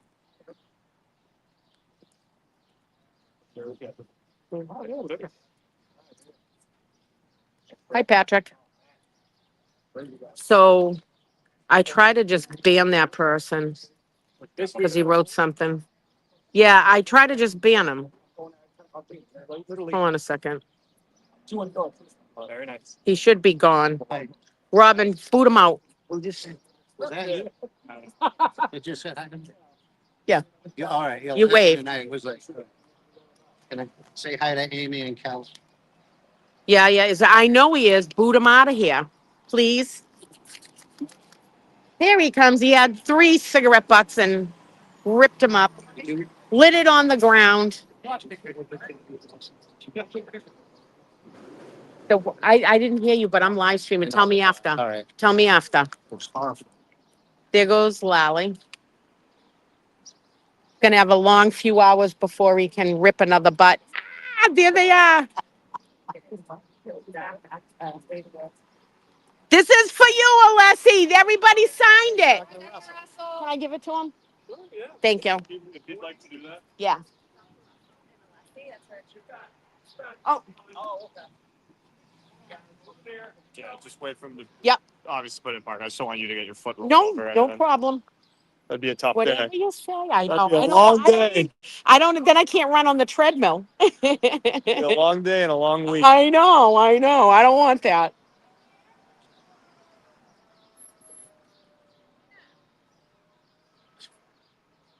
There's Dana and Tracy, folks. No, I got this sign for him, but it's got to stay in the car because he can't take it into court. Yeah. Wait for him to come over. That's fine. He can't take it with him in court. Oh, okay, fair enough.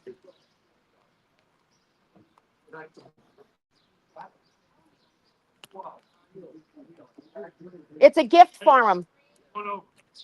Everybody signed it from the morning crew for you. We're Oh, all thank proud you. of That's so Thank nice. you. I appreciate it. Thank you. Thank you, Dr. Russell.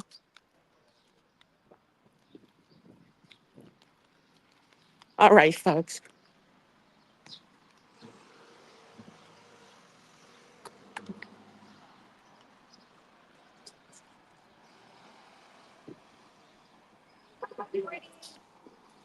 Let's give her a good round of hold on. A round of applause. Sam, Sal, I just don't want you to have it back. Yeah, I'm good. Oh, there's Spanky. He drives a shit box car too for all the money he's getting. All right. Oh, the prisoners are arriving in the sheriff's vehicle. What, man? Oh, yeah. Yeah.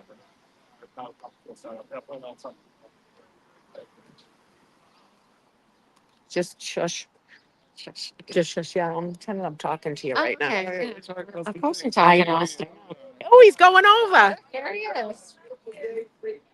Hi, Dr. Russell. Doing a great job in there. Oh, it's beautiful out. He's around here somewhere. Go get him, Alexi. Go get him. Dr. Russell, you're making all us women so proud how powerful you are. Thank you so much. Give him hell. Yeah. Don't take any of his. Don't take any of his shit. Don't take any of his shit. Yeah, you got it. Sock it to him. Got it. You know it. All right.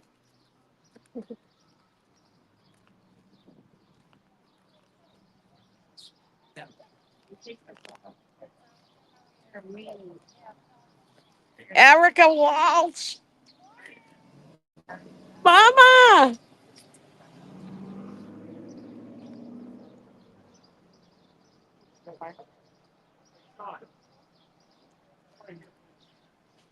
Yeah, exactly. She was the first woman Malden cop, which is impressive, and then becomes a doctor of like everything.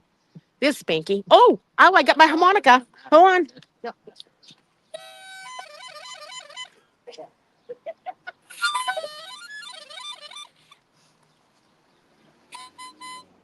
I forgot my drinking.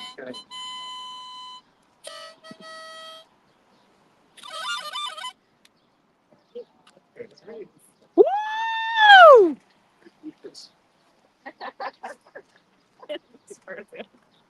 Play a harmonica. Oh, there he is, the man. Morning. Give him hell. Good to see you too.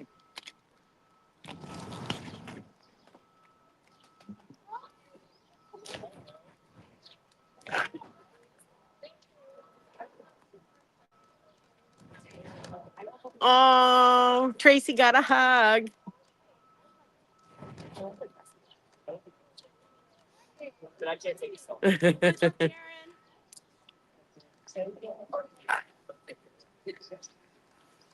Yeah, Natty. Oh, here, I got to whip out my harmonica.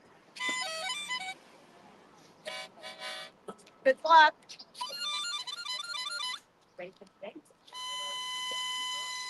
That's my tune, my harmonica tune. Yannetti, go get him, Yannetti. Yes, no mercy, no mercy. Hi, Karen. Thank you. Go get 'em. Thank you. Good morning. Go get him. I made my stuff. Thank you. I'm making Good luck. Freedom's right around the corner, Karen. Thank you. Thank you. Hello to the best driver. You didn't even wave this morning, love.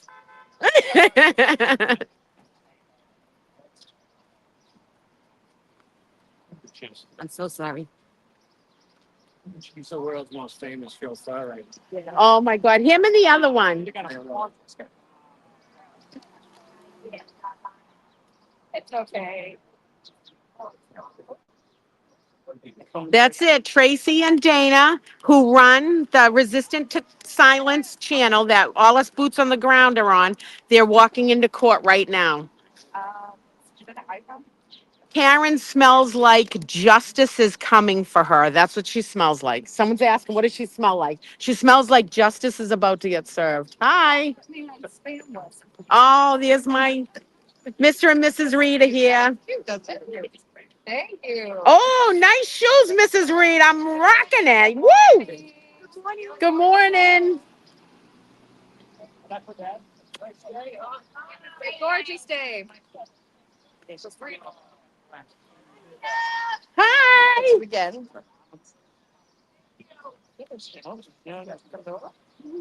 So Esty and them are already in there. Mrs. No, I didn't. Dr. Russell already went in. Oh, Oh, wait, who's this? yeah, That's a different driver. I don't remember him.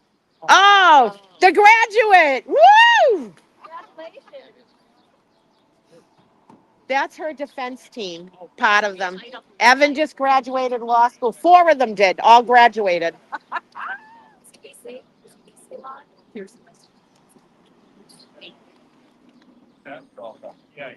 Good job, crew. We're all proud of you. Congratulations on graduating.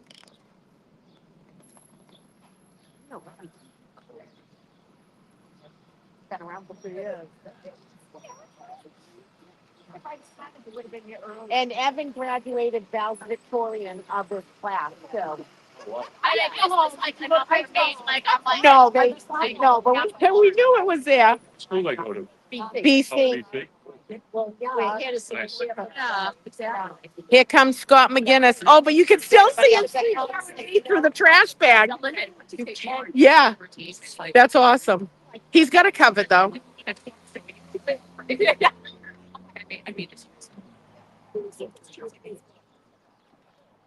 Now, since they've gone in, can you? I don't know. I realize You can walk through. Well, I think you ask them first because they got to know if the whole. Okay. I think you are because they're walking. Okay. Mrs. O'Keefe's already in there. I didn't see Paul in them, but Paul walked in already. just ask them. She wasn't with Hey, what's going on? Where's your Jerry Garcia shirt? I don't know. I didn't see Krowski this I morning. got a quick pick. You want me to take a pic? No, we can all get it. Thank I you. love You're it. welcome. Dina, What? this is Megan. She Hi. came up from the Cape to meet. And I you. wanted to meet you. Megan, what part of the Cape are you? I'm live streaming. That's okay, Yarmouth. Oh, nice. It's beautiful It down is. there. It is. Yeah. Have you been on the chat in there? I have. All right. Do you know Handsome Brian? Yes. Well, it's Megan McGee. It's my name. All right. Yeah. I try to remember, but I can't All the remember. time. What's your handle there on YouTube? Then Megan. Yeah, Megan. Okay. Yeah. Yeah, Megan. that's it. Well, All right. yeah. What'd you do? Take the day out of work? I did. Yeah. I A beautiful day so, to connect. that last Friday that they cut it short and made it a Yeah. half day. I drove up here Oh, and I didn't know because I wasn't listening. Yeah. And I was like, I was like 10 minutes away.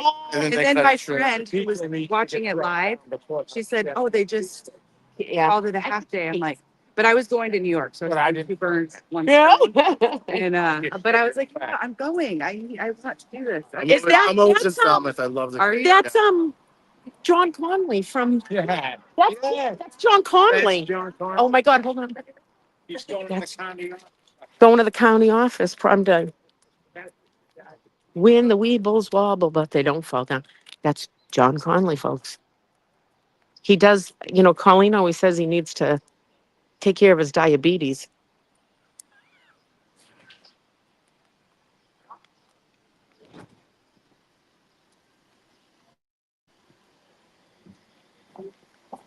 That's John Conley. I'll see what, if I can find out what he's here for.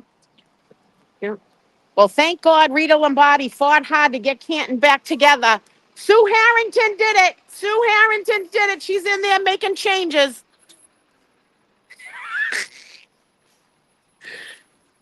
Oh, I left my coffee cup over there. Shit. All right, hold on, folks. Let me turn this around. So yeah, that was John Connolly from Canton, one of the selectmen. Going back for my coffee. I had to film John Connolly. I'm gonna have myself a real good time. Oh, Dylan's playing this because last time I ran around. That's what I was coming back for. You got your coffee? Look at what he's playing. We're having a good time. Remember last time I ran around with the flag? I can't. I said to him, oh, thank God for Rita Lombardi and them. They fought to get Sue Harrington. Come on, folks, let's go. Passing by like Lady Godiva. I'm gonna go. There's no stopping me. I'm burning through the sky. 200 degrees, just why they call me Mr. Fahrenheit. I'm traveling at the speed of light. I wanna make a supersonic man out of you. That'll really pump my friggin' back in gear. I'm having a ball. You didn't have my flag, it's right here. Just give me a call. Just give me a call. Having a good time. Having a good time. I don't want to stop by. Did you see I played my harmonica for Spanky?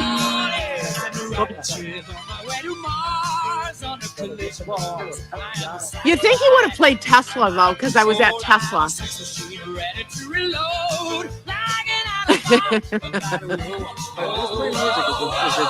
Dylan's channel in the back. Dylan, hey, I missed you when you came here, but I want to see you when you come in September, I hope. You think he would have played Tesla?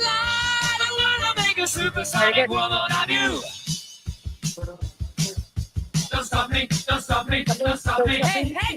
Don't stop me, don't stop me. Ooh, ooh, ooh, I think don't stop me. Have a good time, good time. Don't stop me, don't stop me.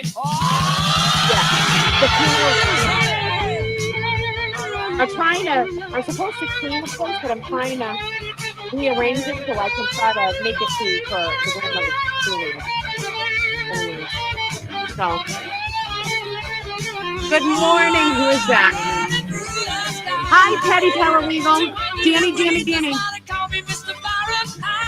I'll play the harmonica for Hanky when he goes to break. I'll go sit down at the wall. I'm playing the tune. Someone brought harmonicas for us when they showed the picture of Spanky playing the harmonica. Hey, who's ever running the music channel? Aerosmith or a little bit of Tesla this morning. If I had my flag, I would have ran more. All right, I got to go in my trunk, folks. Hold on.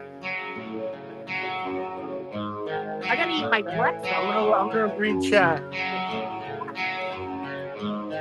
Good morning, everybody. Oh, what's Aerosmith? Oh, That's we got the Dina coming. weather. We got Dina coming back out. Sees the weather.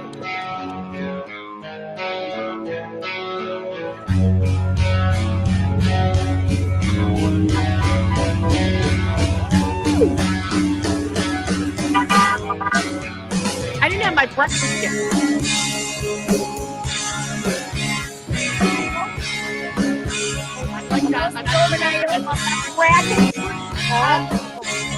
That's my husband's favorite. Listen, Aerosmith, Seasons of Weather, my favorite song. You don't mind? Yeah. I didn't know. Don't have Blues, hot lady. Stay, shit. For the devil brought her to me. This is Tesla singing it. Seeds of 1,000. Billy's on his game. He knew to do Tesla singing an Aerosmith song. Seasons of weather holding me. Ooh, oh, it's me. I feel so bad. Left out with you. Ooh, oh, it's me. I feel so sad. Left out with you in time. Bound to lose your mind. Live on borrowed time. Take the wind right out of your sails. Yeah. I'm live streaming. Oh, you're live. Yeah. Yeah. Any of my Kieran Reed friends, Nicole. Yeah, Robin. It's the people's channel. It's all you guys are the people. My first time here to support Karen, and I got free popcorn from Pelham, homemade Bergeron popcorn. They told me to bring it for her. Excellent. Nice. I'll be back too soon. Be awakened.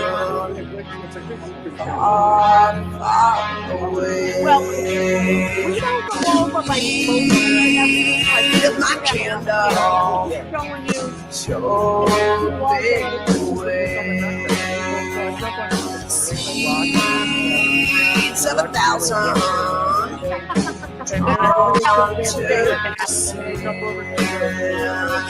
Seasons of weather holding me.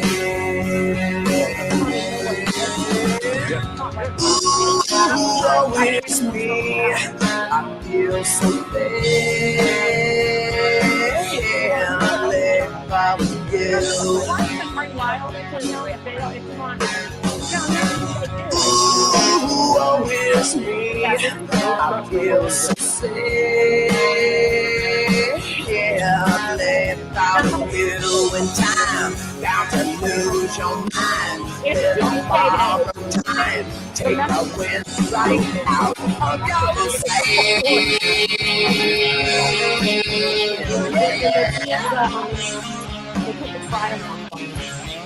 Every month, the people go to the lights to the right. They're really good for it. They usually stop.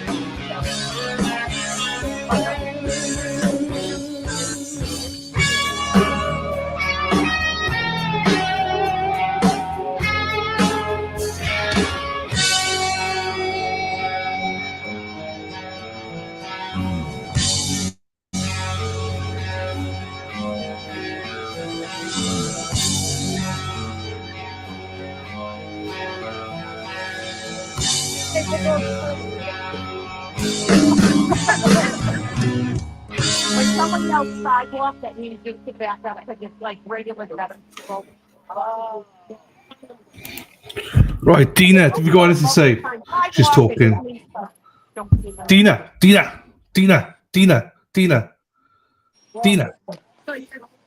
How are you doing, my Yes. darling?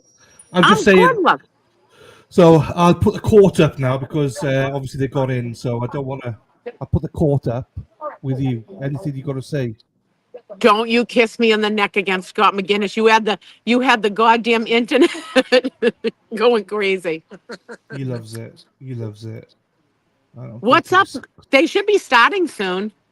That's why I'm going to put the court up instead of the music. So That's fine because then I can charge my phone because it's gonna go dead. But anyways, folks. Oh, I just had to catch my flag. Thanks for hanging with me this morning. I'll see you guys during breaks and stuff like that. yeah, jump on, do the break. All right. Love you, Mama. See you later. Do the little thing. Bye, everybody. I'll see you in a little while.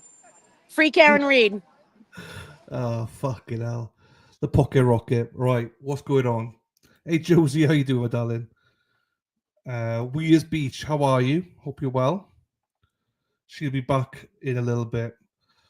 Miss Laura Dable, she's up today, isn't she? She is.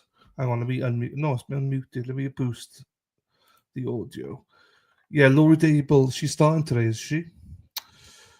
When did you fly back to Mass? It was last week, Steph.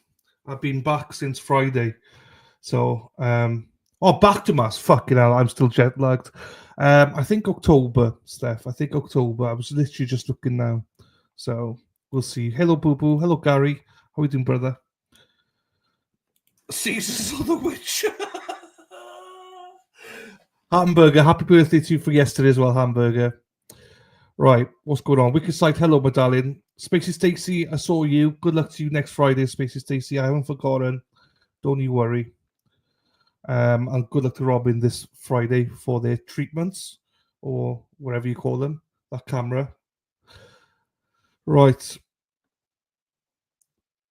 That's up. I know, mofo, I know. Thank you, Linda. I appreciate you, my darling. Thank you. Hi, Dan. How are you? There you go, Spacey. A bit knackered. Oh, no. That's not good. Hope you're doing all right, though, Gary. Fucking my socks. You know when you got something in your sock and you step on something? Motherfucker. You bastard. Okay, I got it. No worries, Robin.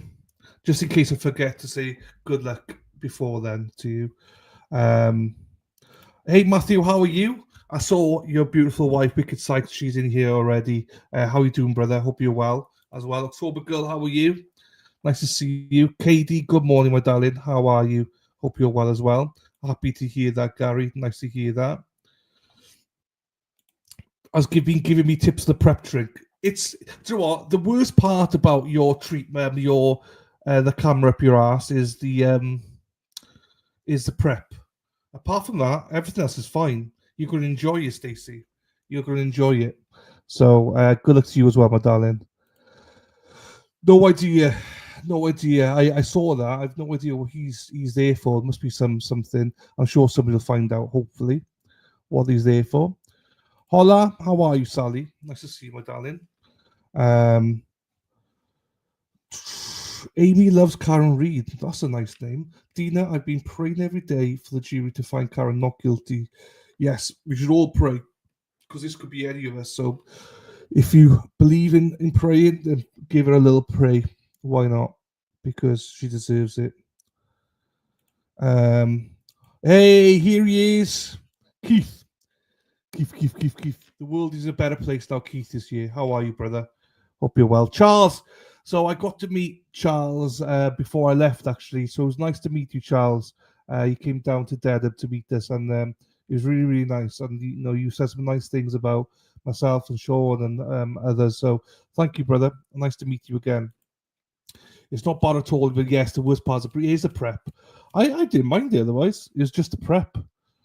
We talk about colonoscopies if anyone is wondering, we got Robin G having one on Friday. We got Spacey Stacy, better known as Cheating Stacy, next Friday as well. There you go. Hello, Paula. How are you, my darling?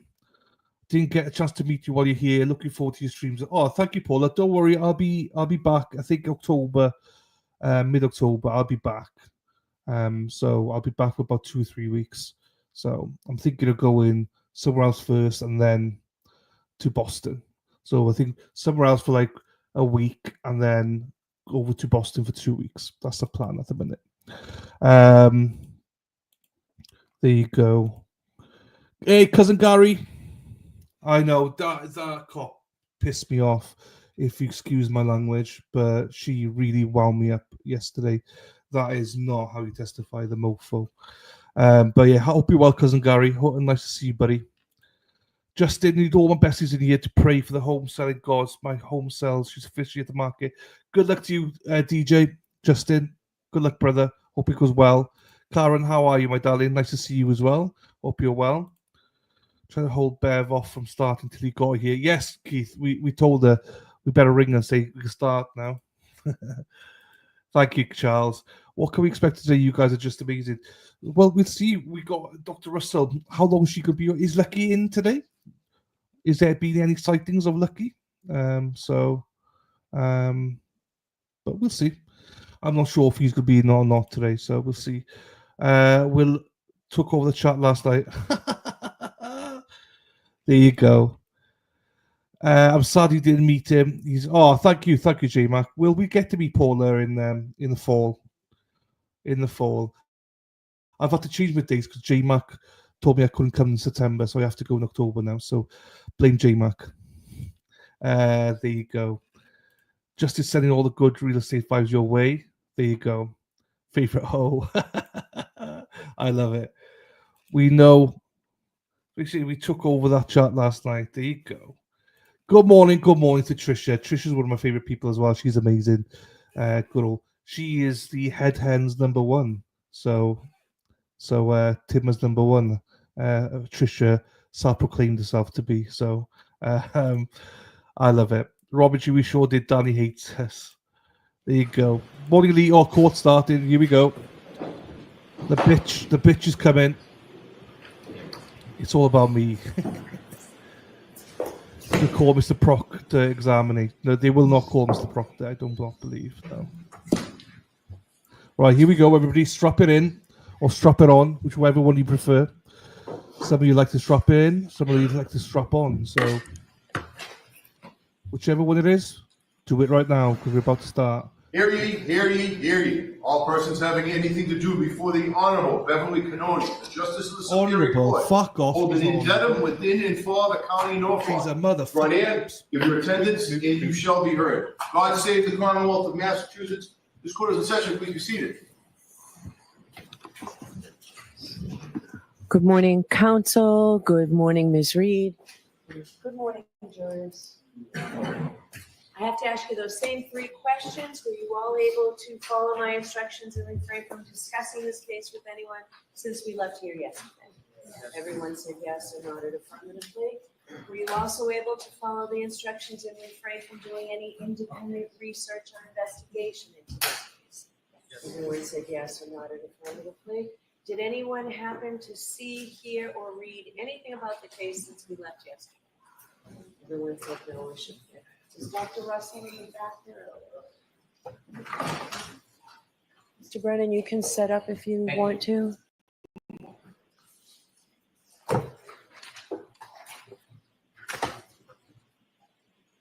Right, I got a package, so I'm going to go get my delivery. I'll be back in a little bit.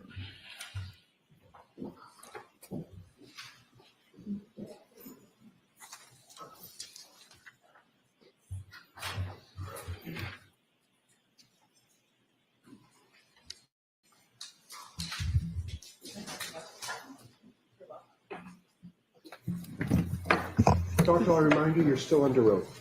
Thank you. Thank you. Good morning, Dr. Russell. Good morning, Your Honor.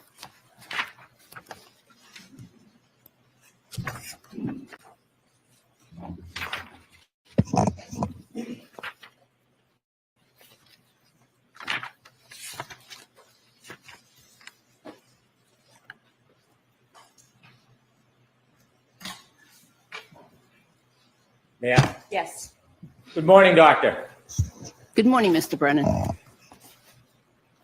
I had asked you yesterday if your opinions regarding the wounds on Mr. O'Keefe's arm changed between when you testified last year and then the more recent hearings that we've had over the past 4 or 5 months. Do you remember that question? Yes. And when I asked you that question, I asked if you had help with your report, and you told us that there was a woman who helped you with your report. I told you that there was someone who helped me or made suggestions in organizing the report, having certain sentences placed in certain categories. When I asked you about the identity, the person who actually helped you, I asked you if it was one of the attorneys, and you had said no. That is correct. May I approach, Your Honor? Yes.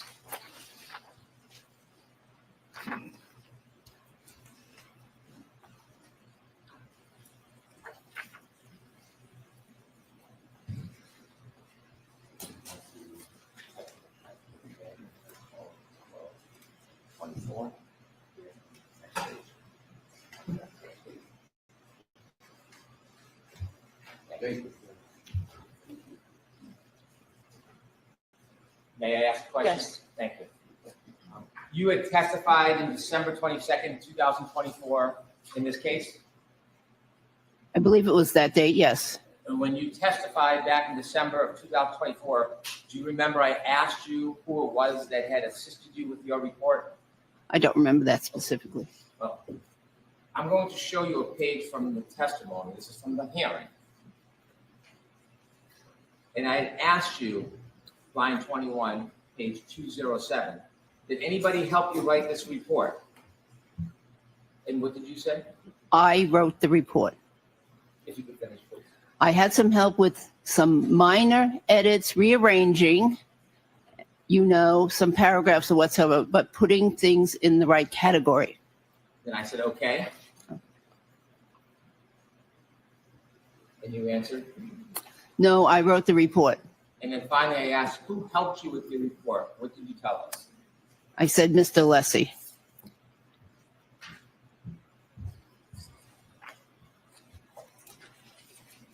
And Mr. Leslie, is that gentleman the attorney who asked questions on direct examination? Yes. Okay.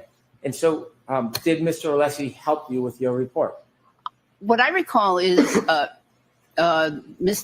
we discussed the report, but I recall that it was someone else that actually helped me rearrange the report. That's my memory right now. Is your memory different now than it was last December? Well, I don't think so, but you have something in writing. Do you think you would have testified to that if it was inaccurate? Mr. Alessi did not help write the report. He may have helped organize and make a suggestion about what is training versus what is experience, but he did not help me write the report. Did you have any help trying to describe methodology? No. You had any help talking about differential diagnosis? No, I'm very familiar with differential diagnosis. And so after that report was written, is there any reason why some of your opinions have changed? I don't believe my opinions have changed. When you testified at the hearing last year,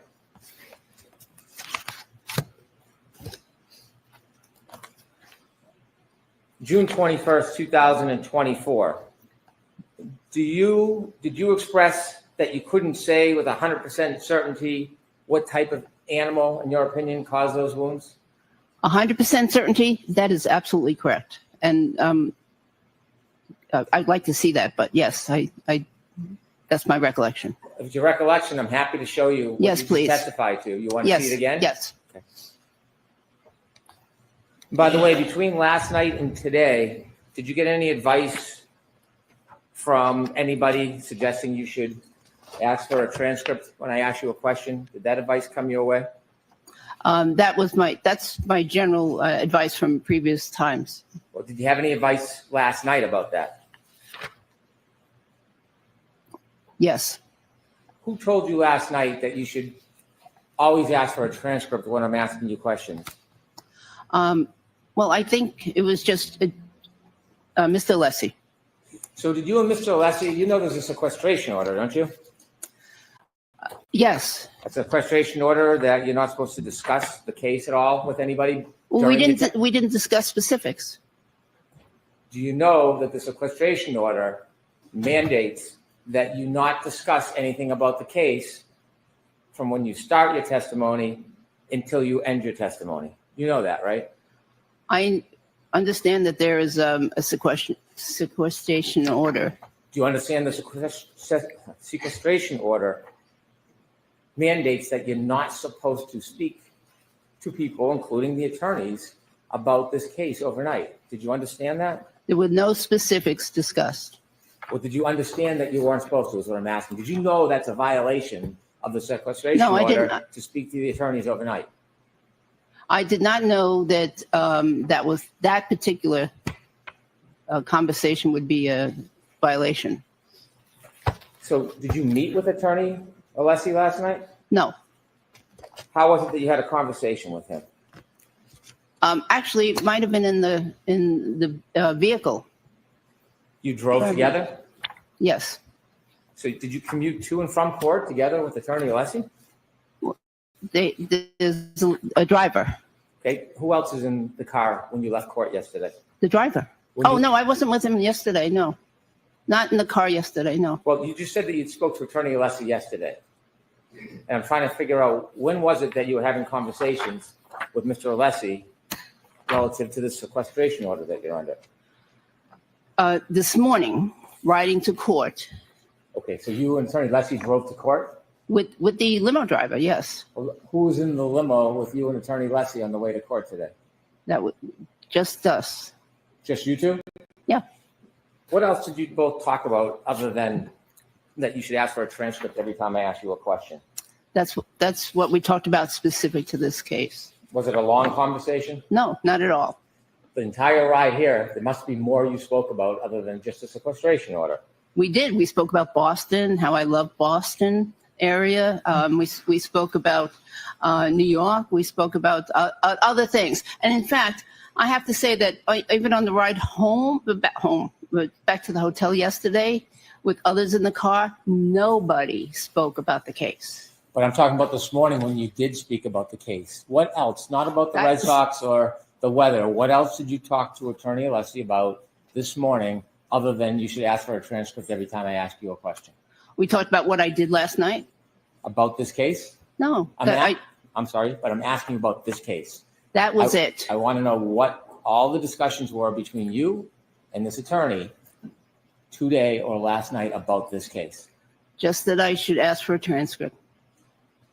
Well, there must have been some there must have been some context. He didn't just turn to you talking about the weather and say, hey, you should ask for a transcript. You must have been talking about something. He also generally, not today, but generally says, be honest. Always be honest. Fantastic. But this morning about your testimony, what did he tell you? Did he tell you this morning you should be honest? Not this morning. Okay. Does anybody need to remind you to be honest when you testify? No. Okay. What else did he tell? How did it come up? Hey, by the way, ask for transcripts. I don't even know how it came up. I didn't put much significance to it. Well, it was just moments ago it happened because you just at the court. You can't remember the context of the sage advice of Attorney Alessi? No. You have any memory issues? No. May I approach? Yes. Transcript.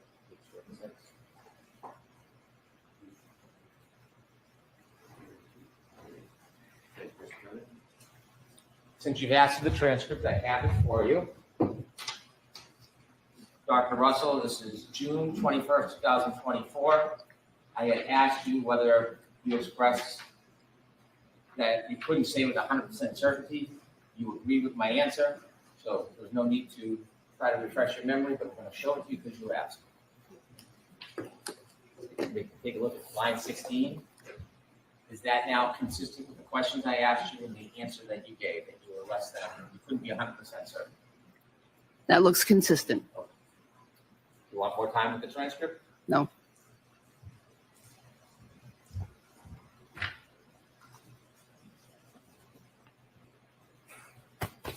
Has anybody else talked to you about your testimony today overnight, Dr. Russell? No.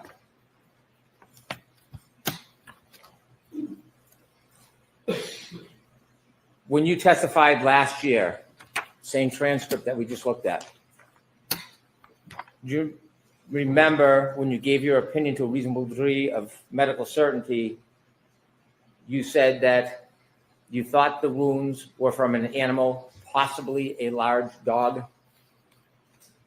On that same date? Yes, May I see the of transcript? course.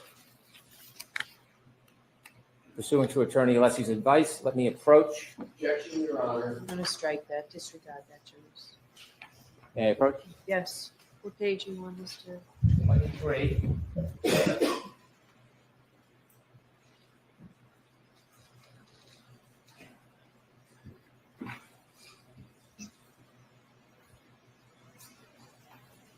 June 21st, 2024, Doctor? June 21st. Page 23, line 14.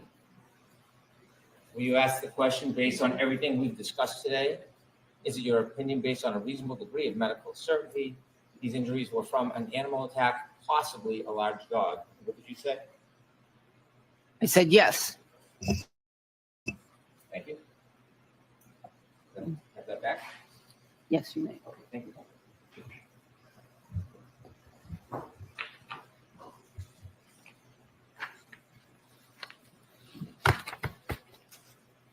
When you gave your opinion, not this year, last year, you agreed when you were assessing the wound, you used the word or adopted the word possibly, didn't you? Explain the context of it? Sure. That sentence? Sure. Go right ahead. No, you. I'm sorry. Okay. Then I'm sorry. Please rephrase the question. When you were asked about your opinion last year, not this year, last year, about whether to a reasonable degree of medical certainty the injuries were from an animal attack, possibly a large dog, you agreed with that characterization. A large animal, possibly a dog, didn't you? Yes, an animal, possibly a large dog, last year, yes. When you were on direct examination, there were tons of questions about this word methodology. Do you remember all those questions you were asked? In June? Yesterday. Yesterday, okay, yes. Yes. And when you were asked about methodology, was that an attempt to try to explain that you weren't just looking at an abrasion and guessing or eyeballing it? You were trying to suggest some type of scientific or medical process to give some type of certainty to your opinion? That is the process I used. When you talked about methodology yesterday, you talked about your experience in methodology with knife wounds and gunshot wounds, correct? Yes. But there was no methodology whatsoever regarding looking at a photograph and then identifying whether that is consistent with dog bites, is there? I disagree. When you describe methodology, you were asked by Attorney Alessi whether or not you've engaged in that methodology regarding dog bites. Did you agree that there is really no methodology regarding dog bites? I disagree. When you use the word methodology regarding dog bites, there isn't something specific you're looking at as if you were looking at a fingerprint. There are points of comparison. You don't do that, do you? There are no specific points that are published by a organization, for instance, on how to determine something is a dog bite. However, I did use different methodologies, including what we talked about, the differential diagnosis, the pattern recognition. Pattern recognition, again, is so important in medicine. It's what pathologists use to diagnose tumors. There is no standard. There is no recognized standard anywhere for methodology on how to identify a dog bite wound, is there? There is no published standard from an organization that I am aware of. So there is no source. There is no recognized community. There's no certification. There is no recognized method in identifying a superficial abrasion as a dog bite. Isn't that fair to say? As in many conditions in the medical field, there are no certifications. How about published standards? Is there any published standards whatsoever, any, regarding claims that a superficial abrasion is a dog bite? Are there any published standards by any organization?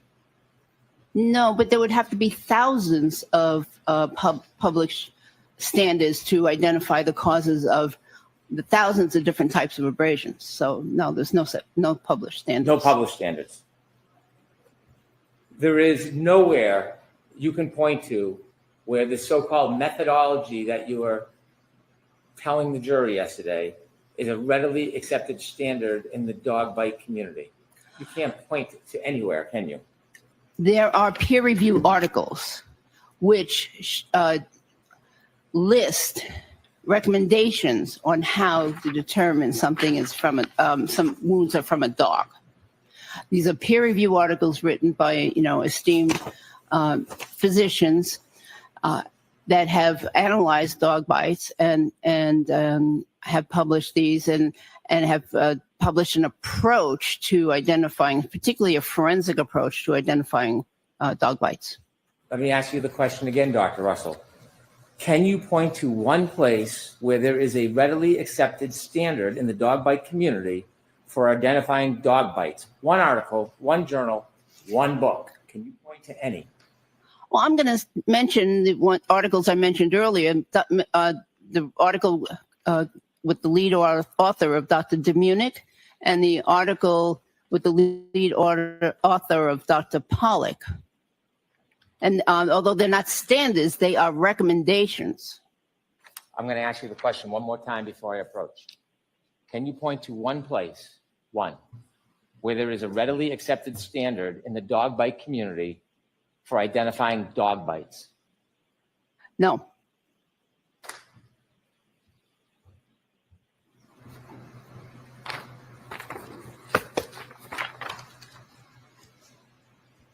And so with no readily accepted standards in the dog bite community, no defined methodology, when you look at a photo like you do of John O'Keefe's arm, you're just eyeballing it based on your personal experience with dog bites, rather than relying on some type of scientific foundation that has been published and accepted in the community. Objection, Your Honor. I'm going to allow that. Isn't that fair to say, Dr. Russell? No, absolutely not. There are many, many conditions in medicine where there are no standards developed, and yet doctors make and nurse practitioners and the like make diagnoses all the time on these various medical conditions, and more importantly, they treat them because they require treatment. There are not published standards on every single of the 10,000 or more medical conditions that exist, including dog bites. I'm not talking about a stuffy nose or a broken leg. We're talking about dog bites here. So let's focus on dog bites, if you would, if you can indulge me, doctor. Regarding dog bites, since there is no standard practice, there is no accepted methodology, and since there is no accepted and approved guidelines, you are essentially simply looking at a picture, a photograph, and just using your past experience with treating dog bites as the basis for your opinion. Isn't that fair to say? I don't think so. I'm using my past experience, my strong interest in dog bites over 30 years, and the methodology and the articles that I read. The numerous articles I read, but the articles that have recommendations. I'm using all of that combined to come up with a methodology for determining that those are the result of a dog. When you say coming up with a methodology, are you saying that you're creating your own methodology, that you're the person who has the standard and nobody else? Is that your position, Dr. Russell? No, the phrasing was not good there. I use standard methodology of pattern recognition and differential diagnosis. There is no standard in the medical community relative to differential diagnosis and pattern recognition as it relates to dog bites, not other areas of medicine, dog bites. There is no accepted methodology, is there? That's true. You mentioned that you have this strong interest in dog bites. Let me borrow a phrase. Do you think you had any confirmation bias when you got into this case? I don't think so. Well, you definitely want to be in this case. You weren't sought out. You sought the case. That is incorrect. And you said you had a strong interest in dogs. And that is one of the reasons you wanted to get involved in this case. Isn't that fair to say? No, that's actually an unfair statement. I did not want to get involved. I wanted to offer my my knowledge and experience to help clarify issues. I did not want to become an expert witness in this case. And I used, again, as I do on just about every medical condition that I look at and every wound that I look at, I do a differential diagnosis. What else could this be? What else could have caused these scratches and abrasions and wounds? What else before I come to my conclusion? On your ride over here today, were you instructed that when I ask a question, rather than answer it, give a long explanation about something else? No. I would like to put up an exhibit of Mr. O'Keefe's arm, and I want to ask you some questions about it. You and I have had many conversations about Mr. O'Keefe's superficial scratches before, haven't we? Yes. And would you agree, looking at these, they are superficial abrasions? Do you agree with that characterization? Yes. When we last spoke, just for background, to remind ourselves, we broke these into separate parts so we could discuss them by number, just for the sense of clarity. And we discussed this as wound number 1. Do you remember that? Grouping number 1, yes. Number 2? Yes. Number 3? Yes. 4? Yes. 5.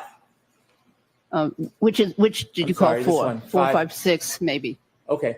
So as we go through, I'm going to identify them by number. That wasn't done by anybody else. It was just during our discussion so we can have clarity. Is that fair? Okay. Sustained. Is it fair if I refer to this as 1, 2, 3, 4, 5, 6? I think so. Okay. When you testified on June 18th of 2024, last year, when you came in, you were asked questions before the actual hearing. You were asked questions about this particular superficial abrasion, weren't you? I'd have to see the transcript. I believe course. so, but I'd have to see the transcript. Do you remember when you were first giving opinion testimony about this specific abrasion, wound number 1? Do you remember you saying that you thought it was either teeth or nails?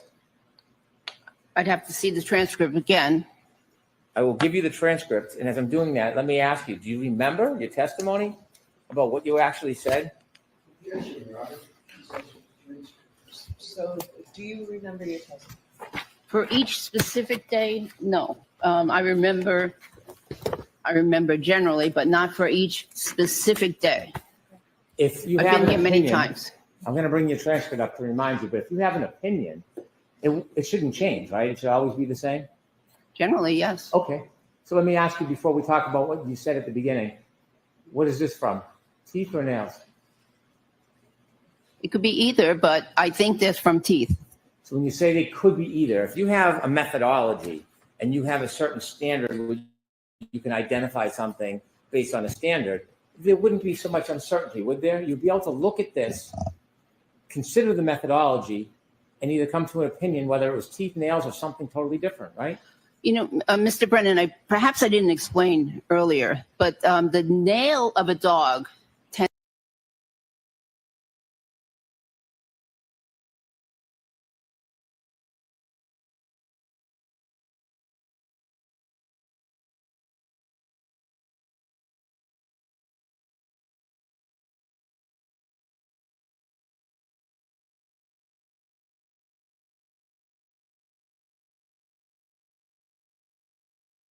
I can't find the friggin' stream. Hang on. I need to find it.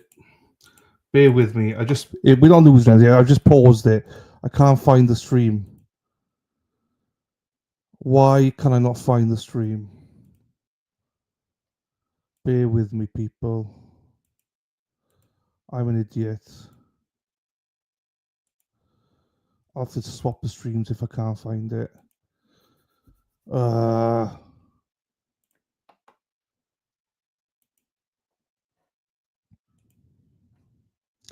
Bear with me. Fuck's sakes. No, not that one. Not that one, not that one. Where did I put it? Where would I put a stream? Where would I put it? We'll catch up during the break, so it's fine. But where would I put a stream? If you were streaming, where would you put the stream that you're streaming? No, not that one. This one? Nope. Nope, nope, nope. Nope. Motherfucker. Where would you put it? Where would I put it? What an idiot. Why am I an idiot? Why am I an idiot?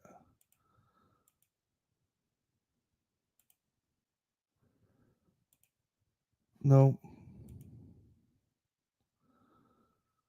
No, not that one. Right. That's gone. I'm going to start a new one. Hang on. Bear with me. Fucking idiot. I put the stream somewhere. I don't know where I put it. I don't know where I put it. Right. Hang on. I found another one. Right. It's okay. I'm going to go back a second. 2 minutes. 3 minutes. And then play from here.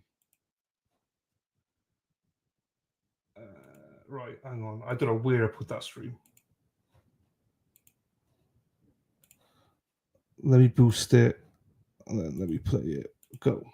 Be so much uncertainty, would there? You'd be able to look at this, consider the methodology, and either come to an opinion whether it was teeth, nails, or something totally different, right? You know, Mr. Brennan, perhaps I didn't explain earlier, but the nail of a dog tends to be cone-shaped, conical in shape, and very similar to the nails that the canine teeth of dogs. So the shape and the fact that they come to a point makes some wounds indistinguishable. Are you saying that nails of a dog are so similar to the teeth that you can't tell the difference between them when you're looking at a wound? I'm saying that they can cause similar looking abrasions. Are you able, as the premier expert in the United States on dog bites, able to tell the difference between teeth and claw nails of an animal when you're looking at a wound? Individually, well, okay, that's a very interesting question. Sometimes it's difficult because they can have similar appearing wounds. So you have to look at the overall pattern in order to make some conclusions. Well, when you first started testifying in this case, you never suggested you had to look at everything in totality. You were giving opinions regarding individual wounds. Isn't that fair to say? No. It wasn't until I began asking you questions and you had inconsistent answers that you've now changed from, rather than identifying individual wounds, now you're saying I can't identify individual wounds, but I can tell you in totality. I disagree with that. I believe that in the very first time I testified, I mentioned that the overall pattern was important. When you first testified, so today, before we get to your testimony, you're saying this could be either teeth or nails, but you think it's probably teeth. Correct. How probable? Do you think it's certainly teeth, to a reasonable degree of medical certainty? You're not sure? What is the value of your certainty or lack of certainty about what caused this wound? Reasonable degree of medical certainty. What is a reasonable degree of medical certainty? That what? That those are caused by teeth. Teeth. Okay. When you first testified, your position was it could have been teeth or nails. That is different than saying, to a reasonable degree of medical certainty, teeth, isn't it? No, there is a small possibility that they could be caused by nails. When you first testified, you didn't qualify it as a small possibility, did you? I perhaps wasn't asked. Well, you answered. Do you remember when you were asked about it and you answered? You talked about that it was a pattern close to the shoulder with parallel marks. Do you remember? Do I remember what? Saying that this is a pattern close to the shoulder, right? That they're superficial. You agree with that still? Yes. And did you say they were consistent with teeth and nail marks? Yes. Nails on a dog oftentimes or most times are horseshoe shaped, aren't they? They're generally conical shape. You don't think that nails on a dog in your studies have a horseshoe shape? I think it depends on the grooming of the dog and if the nails were cut recently. But in general, they come to a point.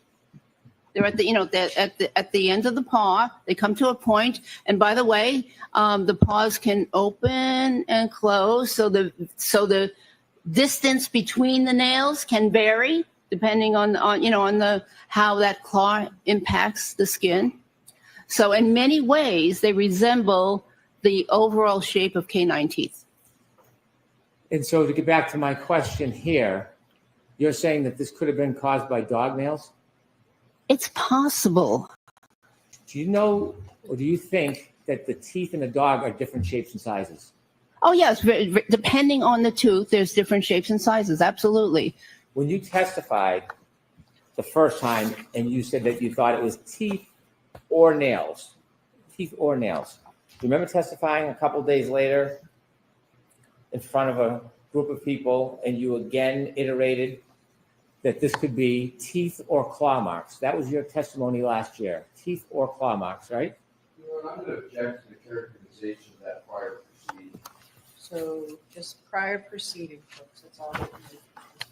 Did you testify at that prior proceeding last summer that this could have been teeth or claw marks? I would need to see the transcript.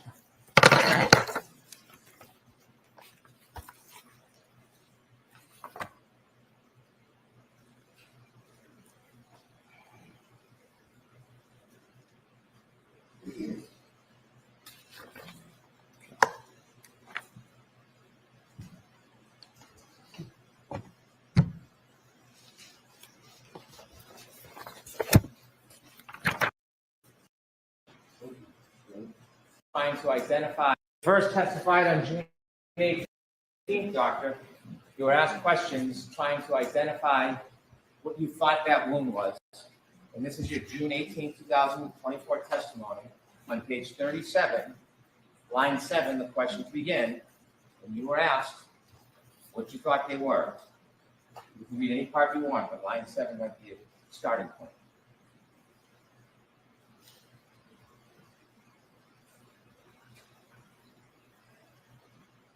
Yes, I said that which are consistent with teeth marks. They also could be possibly consistent with nail marks. Dr. Russell, I'm just going to ask you to keep your voice up, okay? Okay. Let me see.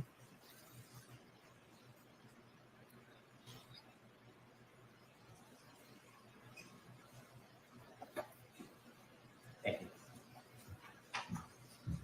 That was your first testimony last year, yes? Yes.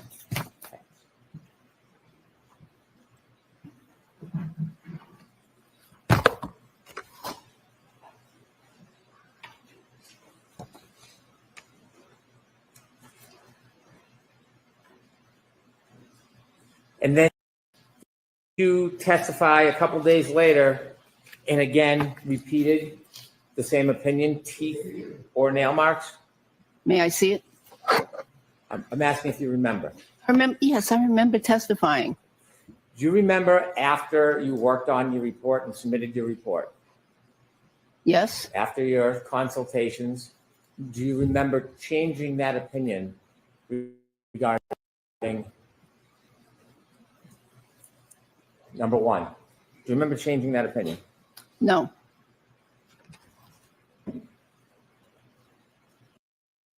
Do you remember changing from either teeth or possibly claw marks to being very specific, claiming that it was definitely teeth marks? No. Are there different types of teeth in a dog? Yes, Okay. The pointy teeth, the big ones, those are called canines.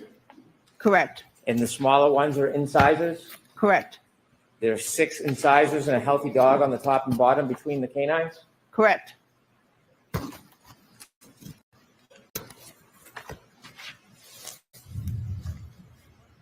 Okay. Did you, when you testified subsequently to the original proceedings, did you change your opinion from teeth or claw marks to specifically teeth and even more specifically canines? Do you have a transcript? I do, but I'm going to ask you the question. Do you remember changing your testimony from teeth or nails to being very certain that it was canines, not just teeth, canines that caused that wound? I became more certain, yes.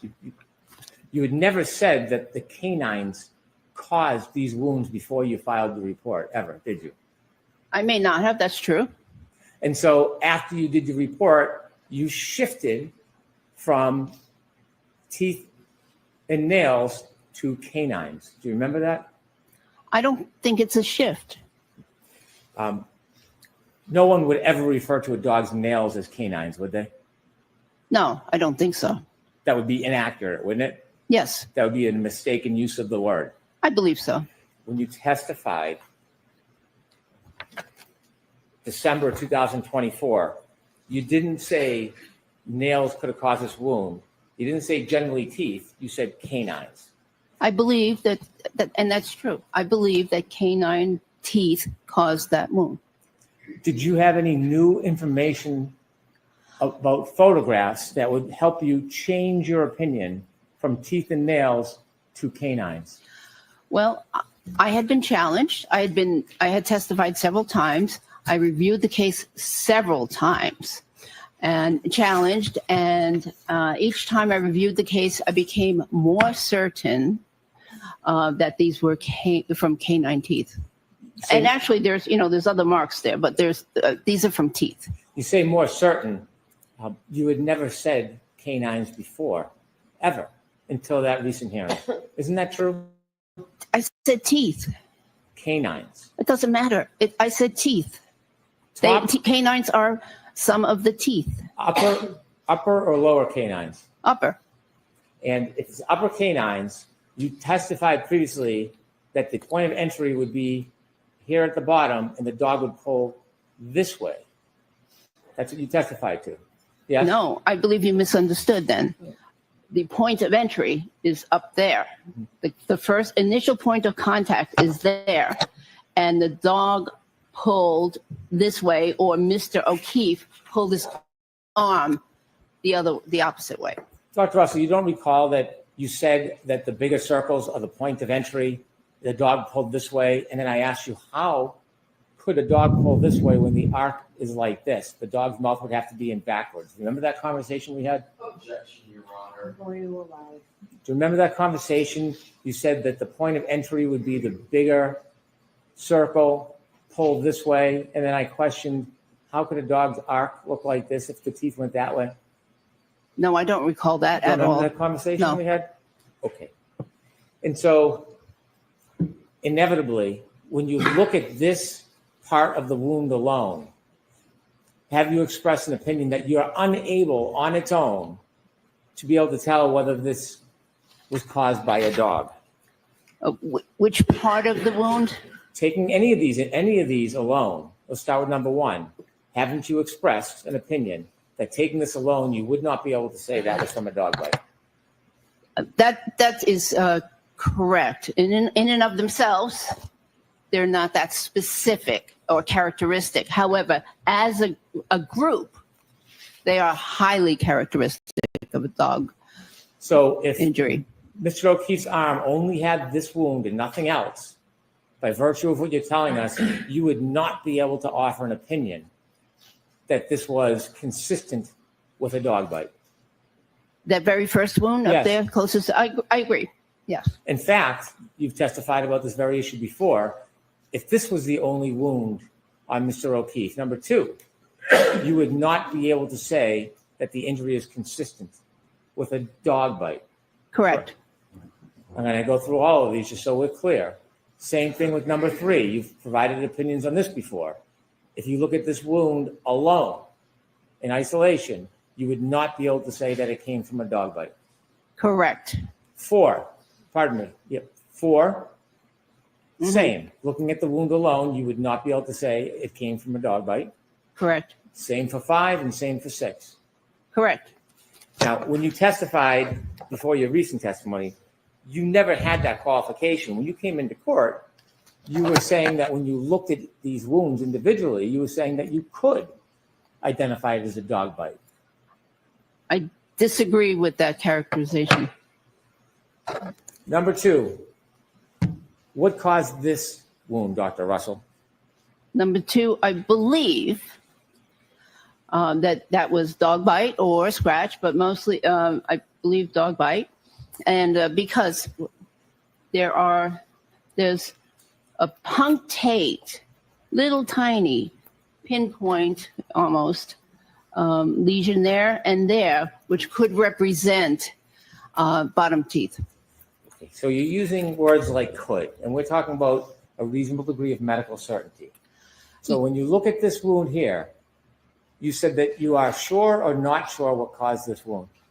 I'm saying that individually, that wound, that's correct. I'm not sure individually what that wound was caused by. However, again, as I mentioned earlier, the overall pattern of wounds is what I am convinced of. I want to go through each of these wounds separately so we understand what you actually recognize with your methodology and what you don't. So looking at wound number 2, based on whatever methodology you've been using, are there any signs, indicators, objective criteria you can look at and tell us this is or is not a dog bite based on this methodology you have? There are some characteristics that are suggestive of a dog bite or dog claw, including the fact that there are parallel lesions, and many of these overall, by the way, parallel lesions are in the same general direction. So there are parallel lesions, and here they're associated with some punctate or point-like other abrasions right here. So they're consistent with being inflicted by a dog.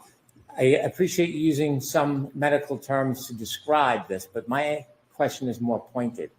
Is there anything about your methodology, something that stands out about these wounds, that you can say to a reasonable degree of medical certainty that these are consistent with a dog either biting or scratching?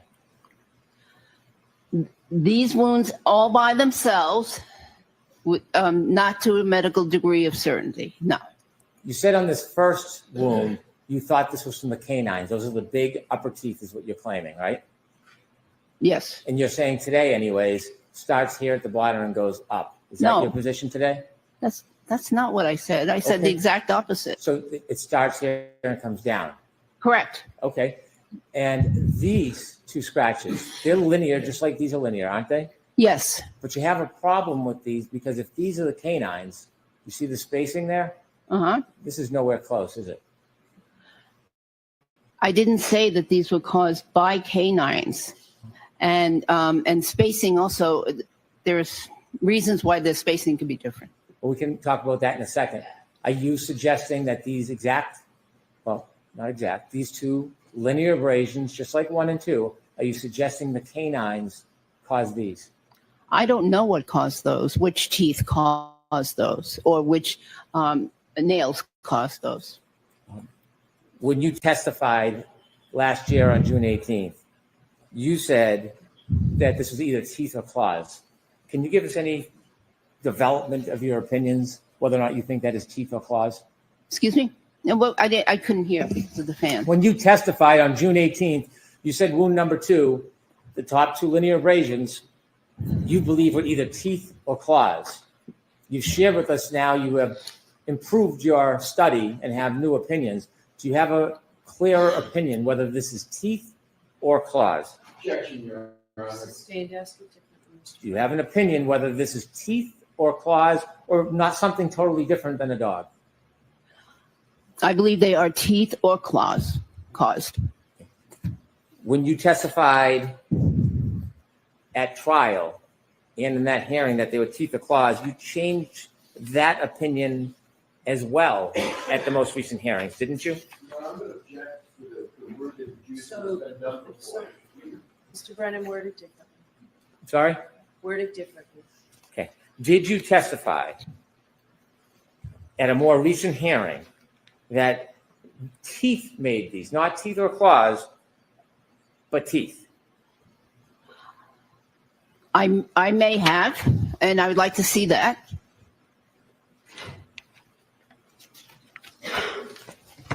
May I Could approach? you just hold 1 second? Could you please turn the fan off? Joyce, is it okay if we turn the fan off so we can hear better? Page 100, line 5. When you were asked about that second wound in December, and I asked whether you changed your opinion from teeth or claws to just teeth. Weren't you asked specifically about that on page 100, line 5?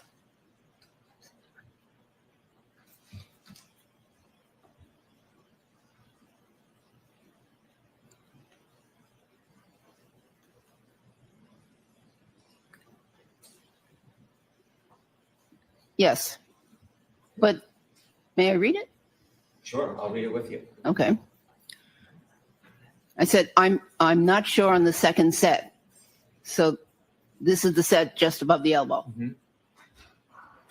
I'm not sure exactly what teeth made these.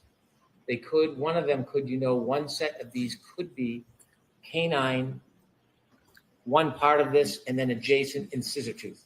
But I'm not sure on the second set, so this is the set just above the elbow.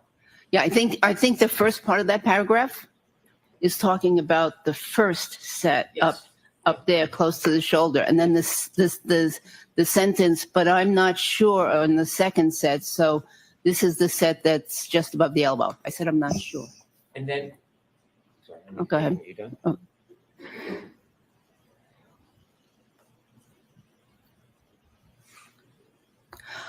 Yeah, actually, I did make another comment.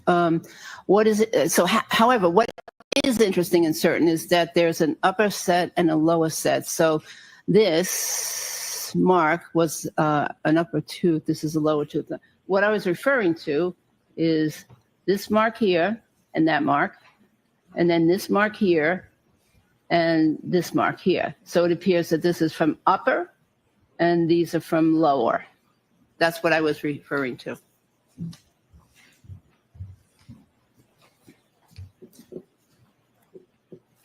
And so when you first described this wound as teeth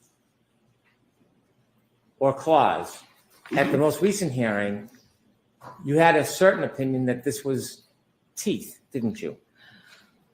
Yes, I was leaning towards teeth. Correct. Well, it didn't seem like you were leaning. You said these were from the upper teeth. Yes. You said it matter of factly, not with any qualification. Your claim at the last hearing is this was from teeth. That's what I believed. And today you're saying you don't know if these were teeth or claws. Not with 100% certainty. You didn't qualify 100% certainty. You were asked your opinion, Dr. Russell. You were asked, what do you think? And you didn't say with 100% certainty. Your claim, the first time you testified, teeth or claws. Recently, you said teeth, and now you're saying you're not sure. No, I'm saying I believe that those marks are from teeth, but I'm not 100% certain. Suffice to say, looking at wound 2 alone, you cannot say this was caused by a dog. In and of itself, no.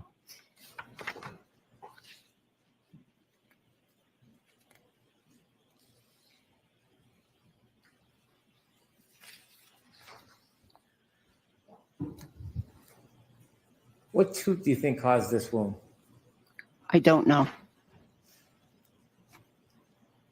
Do you think this in any way could be caused by dog teeth if you're claiming that this is dog teeth?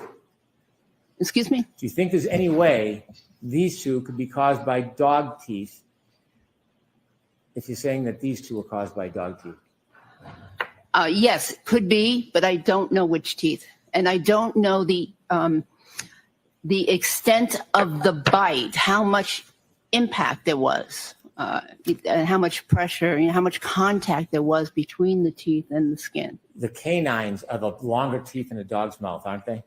They are. And when a dog bites, it's very common for the canines to puncture, isn't it?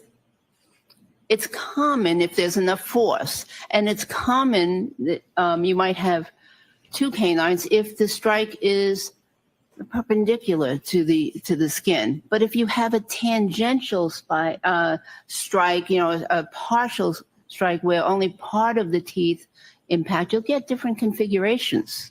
Look at the spacing, Dr. Russell. Did you say strike or strike? Strike with a K. Look at the spacing, Dr. Russell.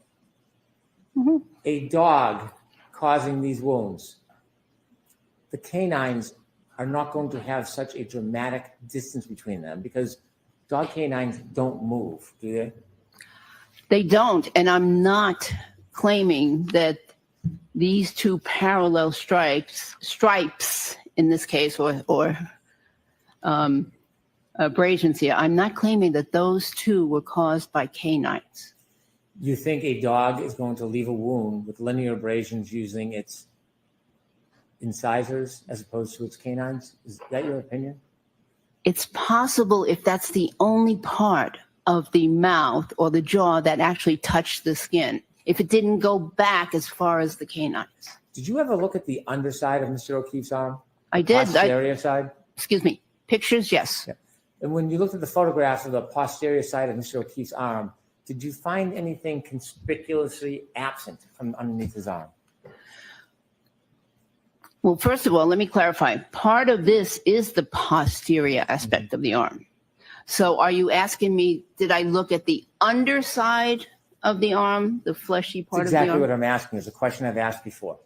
When you look at the other side of Mr. O'Keefe's arm, did you notice anything conspicuously absent? Yes, there's an absence of wounds. When a dog bites,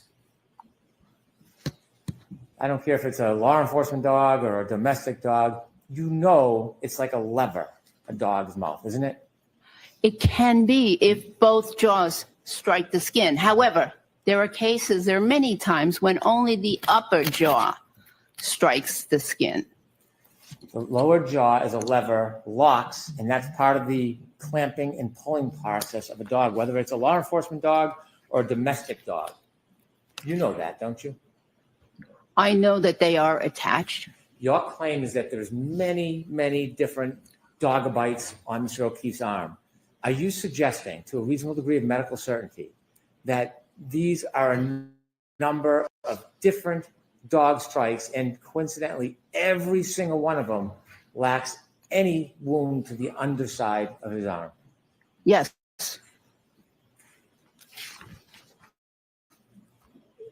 Your claim is that a dog penetrated the sweater on the top, but the lower jaw did not leave any wounds? I'm claiming that that's not what I'm claiming. No.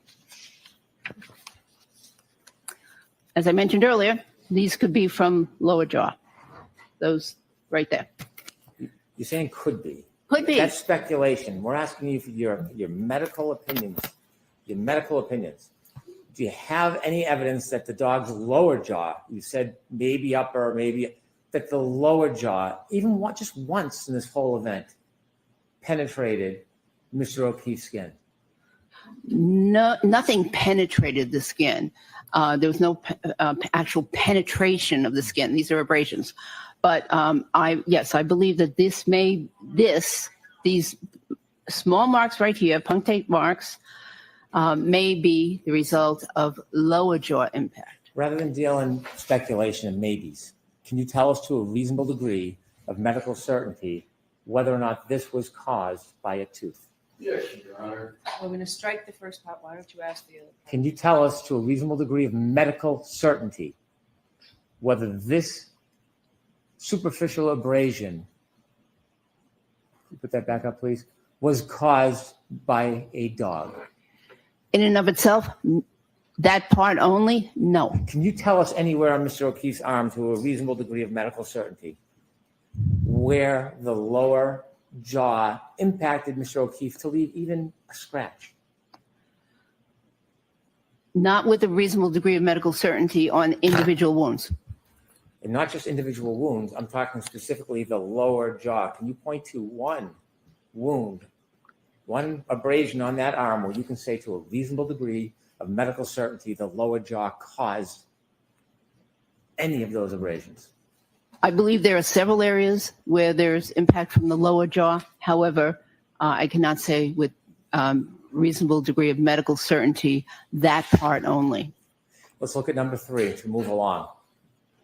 When you first talked about these wounds, again, is it fair to say that you described that it could have either been teeth or claw?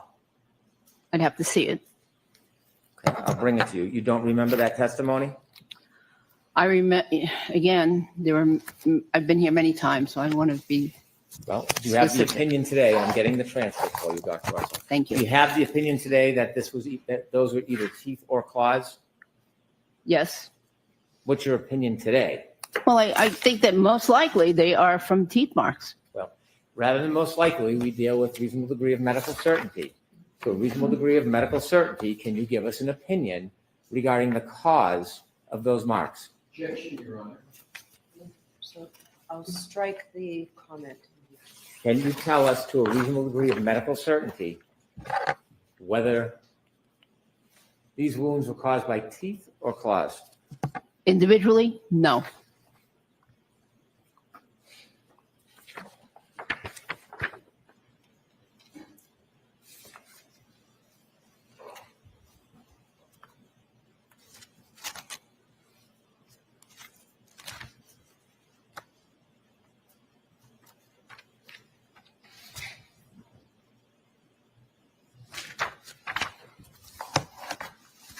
Did you ever change your mind about the source of these abrasions? Can you be more specific? Did you ever claim that any of these abrasions were from upper or lower teeth? I don't recall changing my mind. You don't recall if you've ever said that? Let's separate these bottom wounds. Do you have an opinion to a reasonable degree of medical certainty whether these were caused by teeth or claws? I have an opinion. To a reasonable degree of medical certainty? No. Do you have an opinion to a reasonable degree of medical certainty whether these were caused by either a dog teeth or dog claws? I have an opinion. To a reasonable degree of medical certainty? Individually, no.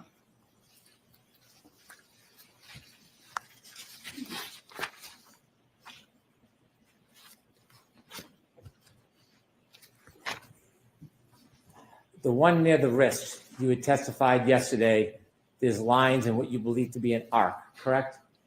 Yes, they have a general overall appearance of an arc.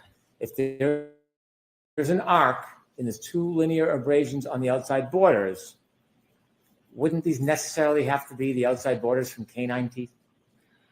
Not necessarily. They're longer than the middle ones, aren't they? The abrasions are, but doesn't mean the teeth are. If this was an arc, like you claimed, you think different teeth other than the canines could have caused the outside scratches? It's possible. And you do note the distance between the top and bottom of those wounds compared to the distance in number 2 and the distance in number 1. I see the difference, yes. And you have to concede, Dr. Russell, that the same set of teeth, the same canines, could not reasonably have caused this wound, and this wound, given the distance between the inside and outside. First of all, I'm not certain that these are all canines, as I mentioned earlier. Secondly, you have to take into account that skin is elastic. It bends. It depresses. So you could have 2 prongs, for instance, of a pitchfork, for instance, just as an example, in impact the skin in different places, and the measurement between the two can be slightly different depending on the elasticity of the skin and the underlying structures. This is not a slight difference, Dr. Russell, is it? Again, Objection, Your Honor. So there was a question with that, so I'm gonna let that. Again, Dr. Russell, the distance here, it's not insignificant, is it?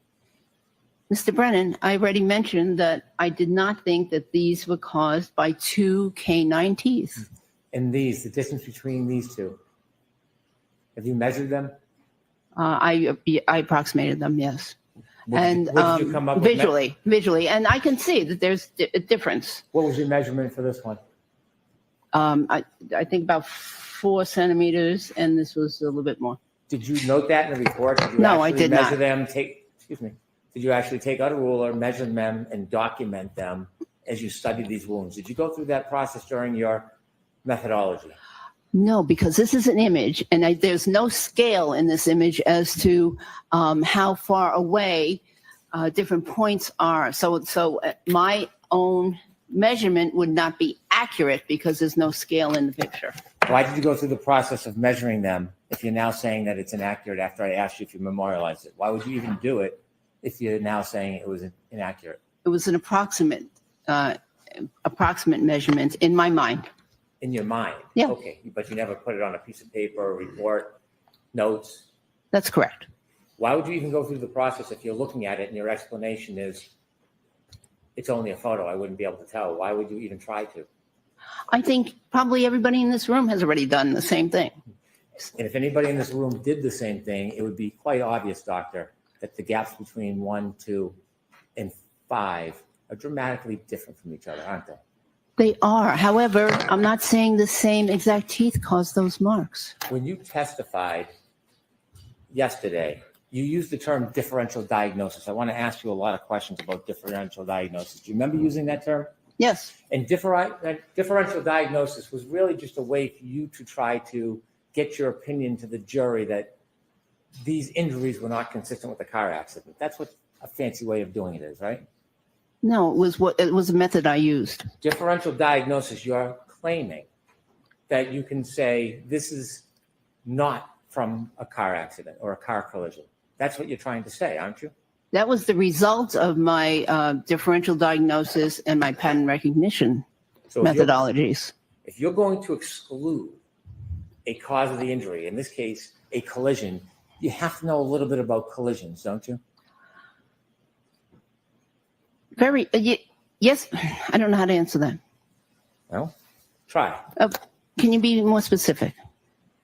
If you're going to say that these superficial abrasions could not have been caused by a car collision, you kind of have to understand a little bit about the mechanics of a car collision, don't you?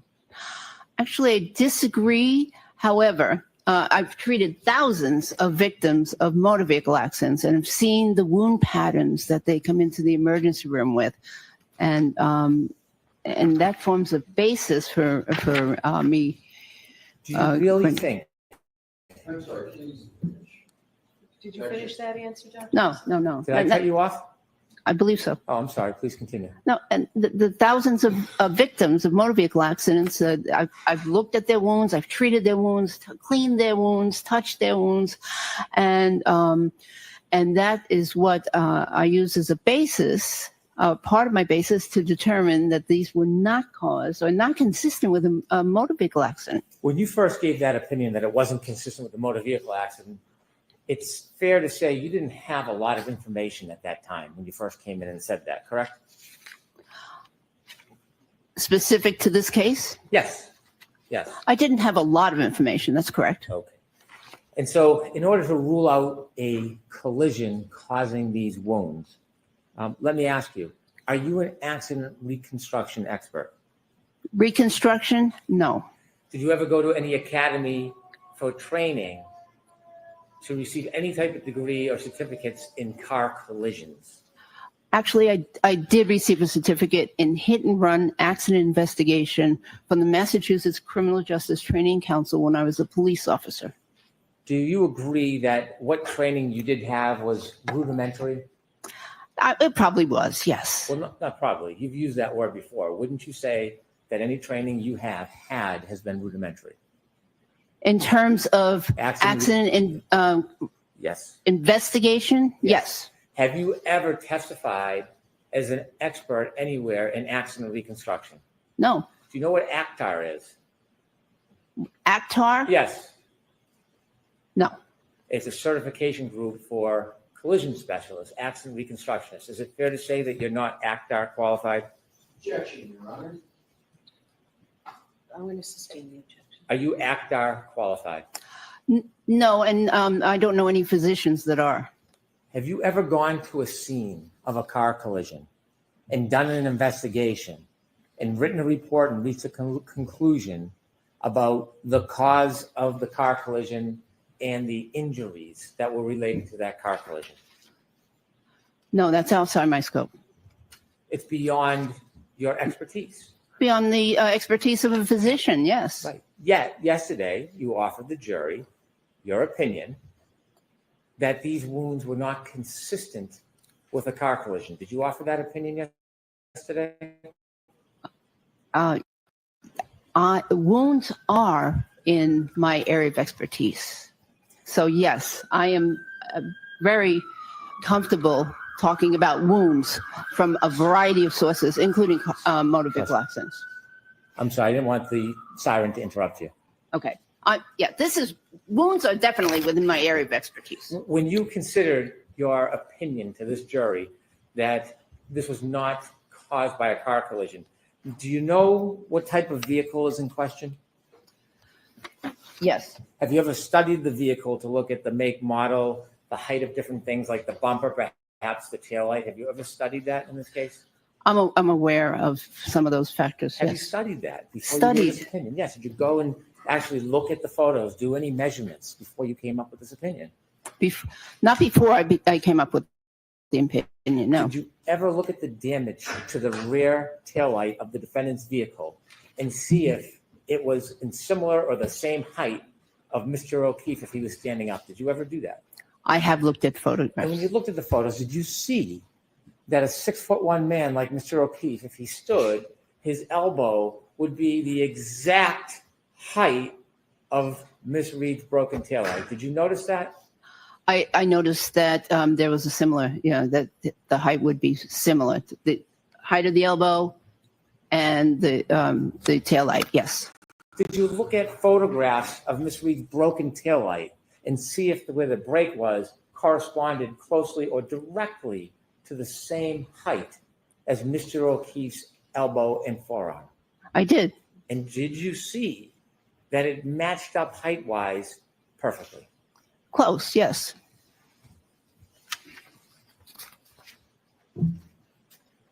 You have really no, respectfully, comprehension about the details of the car collision in this case, do you? I have some understanding of the allegations of a possible collision. Do you know how slowly or fastly Miss Reed's Lexus was traveling on January 29, 2022 at about 12:32 a.m., right around the time that you think these wounds happened? I have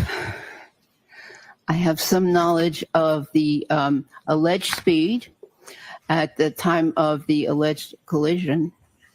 Do you have any knowledge about the surroundings, the outside, whether the ground was soft or frozen?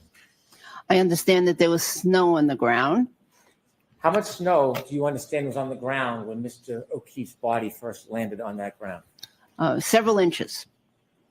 Where did you get the information that there were several inches of snow on the ground when Mr. O'Keefe landed? You asked me when? Where did you get that information from? A report that I read. Have you ever seen the videos or the reports that when Mr. O'Keefe was moved from the ground, there was grass and dirt under him? Yes, I saw a picture. Not 2 inches of snow. The ground, the cold, hard ground. Did you see anything that said that? Yes, I saw an area of grass in the picture. Have you ever looked at Mr. O'Keefe's pants to see if there was any dirt or grass stains on the back of them? I've seen pictures. Did you realize when you were forming your opinions about the source or the genesis or the cause of these abrasions, did you look at his pants and study whether or not he landed on snow or landed on the hard ground? I did not see any evidence of grass on the pants. Did you ever actually look at I the don't. pants? I don't know if I looked at the pants. So when you to tell say you the didn't truth. see any evidence, are you saying you didn't look, or you looked and you didn't see anything? I looked at pictures of the clothing that was available at the hospital. Did you look at anything about the pants, photographs, the actual pants themselves? Did you look at them? I looked at the pictures that were available at the hospital of his clothing that was on the floor. Were part of the photographs that were available for your review and your conclusions of differential diagnosis, was part of that evidence photographs of the back of his pants? I don't recall.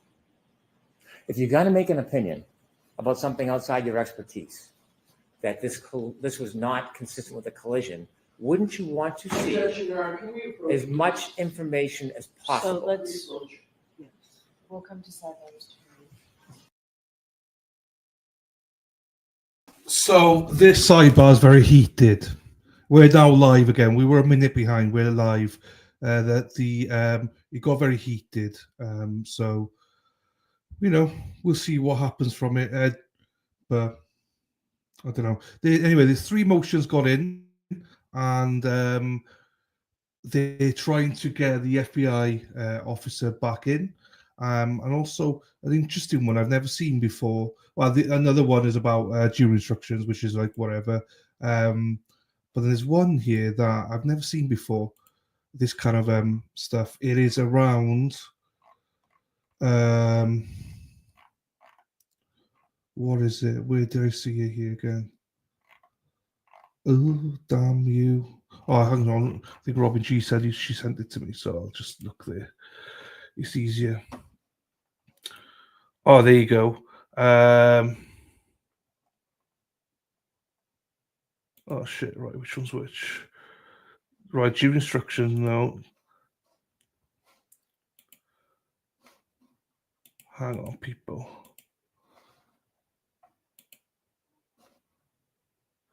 Yeah, defendant's motion to present a missing witness argument and a request for subpoena. Hang on, let me get it open. For some reason, it's not opening for me. Request for subsequent instruction. So basically, because Brian Albert, Brian Higgins, and Trooper Proctor, they were never called. They were under subpoena. They were never called. So the defense want to put a motion together to present a missing witness argument, which I've never heard of such a thing before. So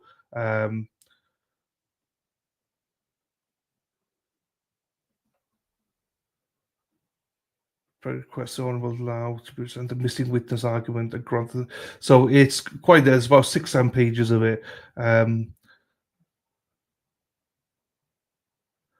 Yeah, that's going to be. I need to look at that more in depth because that looks like an interesting one. I've never heard of that before. Yes, thank you, Robin. It did open. I did get it. Yes, I got it. But the Michael Easter one is the FBI agent who's going to basically the defense is saying the Commonwealth have opened the door because they said that the investigation was so good.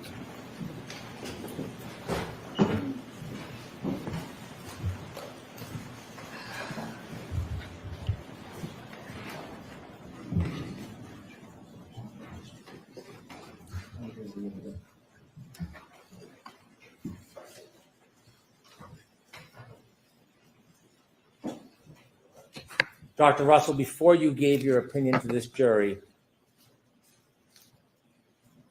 suggesting that Mr. O'Keefe's wounds on his arm were not caused by an impact with the motor vehicle, did you go to the scene of 34 Fairview and look around in the corner of the yard? I did not need to. Did you? No. Did you look at photographs to see if you could identify the land, the dirt, whether it was flat and smooth or whether it was bumpy, whether there was rocks or debris in that area? Yes. And you went there and looked at it? No. You asked me if I looked at photographs. When you looked at photographs, did they show whether that ground had any bumps or divots or rocks? It showed that there was a little bit of a hill in that area. Could you tell from the photos, were they close enough so that you could see what the makeup of the ground was? No, most of the ground was covered with snow. Did you know that there were bushes right near the area where Mr. O'Keefe was found? Bushes with branches. Did you know that? Not very close, no. Did you see the bushes in the photographs near where Mr. O'Keefe lay? Right where he laid, no. How about next to him on the left? Did you see those bushes? There was some other stuff there in the photograph, but the photographs I looked at were not of excellent quality.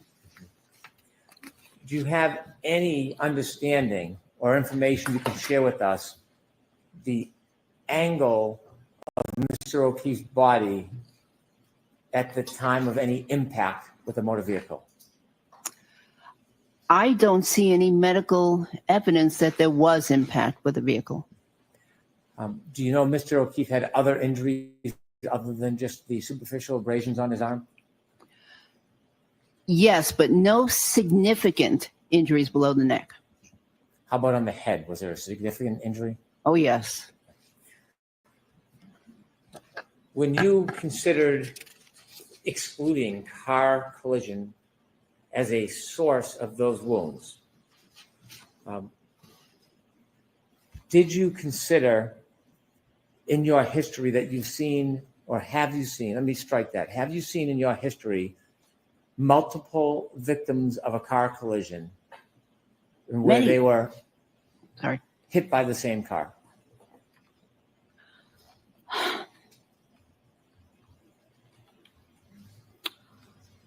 Probably, but I can't recall a specific case. Would you agree with me if a car ran into a group of people and caused a number of injuries, those injuries to different people could vary wildly from one to another? Yes. Even if the car was going at the same speed and ran into a group of people, those injuries could be totally dissimilar from one another, couldn't they?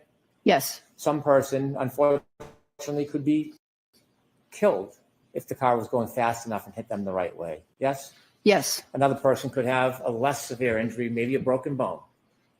Yes. Another person in the same exact collision could have scratches. Yes.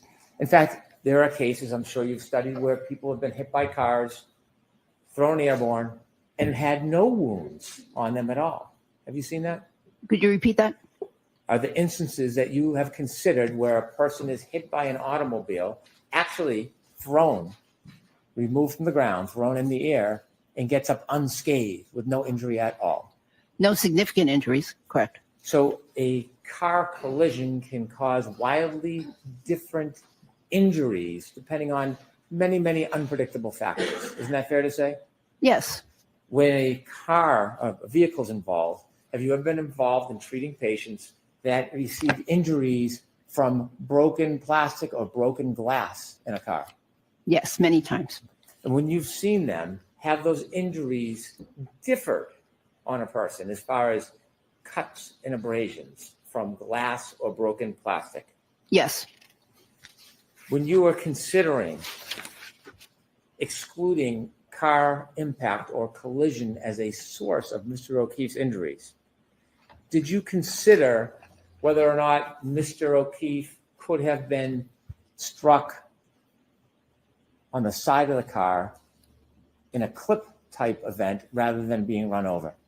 Yes, I considered multiple scenarios. Had you, or do you agree that injuries from a side swipe or from a clip could be much, much different than a full rear or front impact being run over? They could be. Did you do any study in this case when you were thinking about excluding the car collision or impact as the source of Mr. O'Keefe's abrasions, about what his body posture was, how he may have hit a motor vehicle? Did you consider that? I considered several scenarios, And when you several different positions. And when you considered that, what did you conclude as far as Mr. O'Keefe's body movement at the time of any potential impact? Oh, first of all, I didn't see any medical evidence that there was an impact. There were no significant injuries from the neck down, no fractures, no bruise, no internal injuries, no lacerated organs, no collections of fluid in the lung cavities, the abdominal cavity, no significant injuries from the neck down. And so, yes, I used that and tried to put that in a scenario of his various positions. What could he have been standing, kneeling, sitting, lying down on the ground? I did all that. You were a police officer before you went to medical school, weren't you? Yes. You had arrived at scenes of many, many car collisions, hadn't you? Yes. What is oftentimes left behind after a car collides with an object? Debris. Debris field, yes? Did you look at the debris field in this case? No. In the cases that you went to wherever you saw car collisions, some of the debris that you would find could be broken glass or broken plastic. Isn't that fair to say? Yes. And when you went to those scenes, you would often find broken glass or broken plastic in a debris field near where the victim was found or laying. Isn't that fair to say? The debris field would be usually near the collision, if there was a collision impact. And when you were considering excluding car impact or collision in this case, did you take a look at the entire debris field to determine how close or far it was from Mr. O'Keefe's body? I couldn't tell on Did you the ask any photographs. question? I'm sorry, please finish. I couldn't tell from the photographs. And before you came to your conclusions, did you ask anybody for any more information so that you could make a fair assessment of that information? The injuries here were so characteristic that, and they were so parallel to one another that I couldn't even imagine pieces of glass or plastic or even metal lining up to cause those injuries, lining up in a certain fashion to cause those regular striations. Rather than imagining, did you make any effort to actually seek information so you could identify and evaluate the debris field around Mr. O'Keefe's body that morning? I did not. Have you ever, as a police officer looking into car collisions, ever hear of the term knocked out of one's shoes? Not as a police officer. Have you ever heard of that as a medical expert? I've heard of it as a civilian, yes. Not as a medical expert. Can I have Exhibit 74B, please?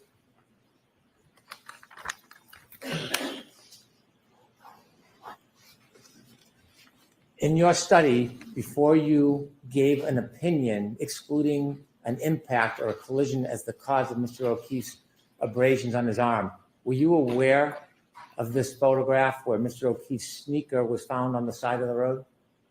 I am aware that there was one shoe off, correct. Were you aware that it was wedged right up against the curb? Were you aware of that?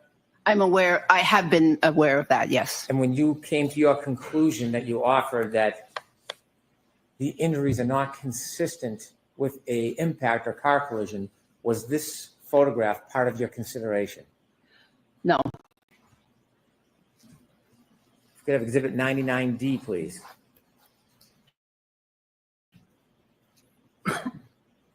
In your study to give an ultimate opinion, where you suggest that a car collision or impact was not the source of Mr. O'Keefe's arm injuries, were you aware of this photograph of Mr. O'Keefe's hat found at the bottom of the snow in the corner of that yard? No. Do you see underneath that hat, there was not 2 inches of snow? It looks like dirt and grass? Yes. When you gave the opinion that he was on 2 inches of snow, would it be important to know whether or not he fell directly on the hard ground or on snow? It could be important. However, It could be. If the ground was frozen, if it wasn't frozen, it could matter a little bit. Exhibit 73, please. When you were reaching your conclusions, you said you considered some of the debris field. Did you see this photograph of a piece of taillight that matches the defendant's taillight of her SUV? Did you consider this piece of evidence that was found in the debris field? Not specifically. 76A, please. Same question. Did you consider this piece of the debris field when you were coming to your conclusions that you offered us yesterday? I considered that there would be several pieces of metal, plastic, or glass at the scene. Did you consider this picture of plastic from the defendant's rear taillight found at that scene? Did you consider that before you gave your opinion to the jury? No.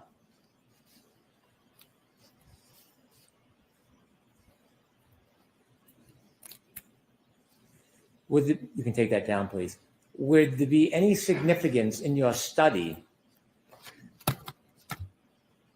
in the foundation of your opinion that a collision or impact did not cause Mr. O'Keefe's wounds on his arm? Was it important for you to determine whether or not the taillight to the defendant's Lexus was broken early that morning? I think there needs to be more to the question. Okay. When you were considering potential causes of injuries, did you know that the defendant's Lexus rear right taillight was broken in missing pieces? Yes. Was it important to time when that taillight was broken? What do you mean by time? You understand that Mr. O'Keefe was found on January 29th, 2022, yes? Yes. Early morning hours. Yes. When you were making your differential diagnosis, was it important for you to learn whether around that time the defendant's taillight was broken? It was important to know. I still don't understand the question. I'm having trouble understanding the question. It's my fault. I'll try to ask it a different way. You were considering as much facts and information as you could to give a solid opinion in front of this jury, weren't you? Yes. And you ultimately have offered an opinion that the wounds to Mr. O'Keefe's arm are not consistent with an impact or a collision with a vehicle. Yes? That's correct. You know the vehicle in question in this case is the defendant's vehicle, her Lexus. Yes. And you learned that her right rear taillight was broken and missing pieces. Yes? Yes. Did you want to know if there was any evidence depicting when that taillight was broken? And considering this conclusion. Yes. Did you know that there was video from 5:07 a.m. showing that the defendant's taillight was missing pieces? Objection, Your Honor. I'm going to allow that. None at the time, but I expected that if there were a collision, that there would be pieces of the car, involved. So it didn't really make any difference. When you were trying to rule out a collision between Mr. O'Keefe and Ms. Reed's vehicle did not cause these injuries, did you want to seek that information about the broken taillight and date and time? A broken taillight in and of itself could not cause those injuries. There would have to be multiple projections from the vehicle that were lined up in certain pattern to give those parallel marks all in the same direction. So, that's why a broken taillight could not have done that. So in your investigation, you did not want to know when that taillight was broken? Oh, I did, but for information only. Did you review the ring video from 5:07 a.m. at Meadows Ave? Later on, later on in the, not initially when I had the initial records, but later on I did. Did you have that information before or after you arrived at your opinion? Oh, after. So you had already arrived at your opinion, then you received new information, which was that ring video, correct? And it confirms, yeah. And then you received more information. Did you receive photographs from a dash cam during a wellness check showing the defendant's Lexus missing pieces of her right rear taillight at about 8:03 a.m. that morning. Would that be, I'm not sure which video that is. Well, it's not a video. If we could put up Exhibit 10. It actually was from a video. Did you look at this picture during your differential diagnosis? I think I've seen that picture before. And The could we have the vehicle parked, yes. Exhibit 11, please. Did you consider this picture in your differential diagnosis? I don't know that I ever saw this picture. Seeing this picture, do you see that the right rear taillight is missing pieces? I can't even see that. Oh, yes, I do see that. But again, these pieces would have to be lined up in a certain configuration in order to cause those wounds. So seeing this photograph now for the first time, it doesn't in any way shape or change your opinion, does it? No. You had, as a police officer, when you're excluding the source, and in this case, you're saying the cause of Mr. O'Keefe's scratches on his arm could not have been from a collision. Do you listen to witness testimony or do you review witness statements? Objection, Your Honor. I'm going to allow that. Just, do you do that? As a police officer, in investigating a car accident, is that what you're asking me? Yes. Did I listen? Did I take witness statements? Yes. Yes. And do you value the statements as part of your analysis? I give varying values depending on what I believe to be the veracity of the witness. Have you listened to the statements of the defendant herself in this case regarding potential impact? No. What do you mean? Well, have you seen any statements made by the defendant to any media about potential impact or collision in this case? Oh, are you referring to what you've asked me previously about? Did I hit him or something of that? What do you mean specifically? Have you seen any of the media statements by the defendant, 2020, Nightline, docuseries? Have you seen any of these statements in your analysis of whether or not there was a impact or collision between the defendant and her Lexus and Mr. O'Keefe? Have you seen any of those? I did see some statements, but that was after I rendered my opinion. And some of those statements after you rendered your opinion, did some of those statements come from the defendant herself? Yes. And when you listen to those statements, did you hear any of them talk about the idea or issue of collision or impact? Yes. And when you listen to those statements after you formed your opinions, did in any way change the analysis of your opinion? Absolutely not. And I'll tell you why. Please do. Because she had, the defendant had undergone a very stressful event, finding her loved one in the snow. And so after a stressful event, many people suffer from what's called an acute grief reaction. It's very common. And they do things that seem to be irrational. They ramble. They act bizarrely. They make statements that are irrational, that don't make sense, and they oftentimes tend to blame themselves for whatever has happened. I've seen this many, many, many times in the emergency department. Does this happen moments after a stressful event? Oh, yes. Does it happen months later when you go on 2020 or Nightline? I've never seen that situation. Yeah, no. Does it happen a year later when you go and speak to documentarians and be interviewed? Is that the same kind of condition you see a year and a half later? A grief reaction can last years. It usually is very brief, but it can last years. Now, when you looked at the clothes in this case, Mr. O'Keefe's clothes, you are aware that those clothes were swabbed for DNA traces, aren't you? Yes, I'm aware that some of the clothes were swabbed for DNA. Could we have Exhibit 147B, please?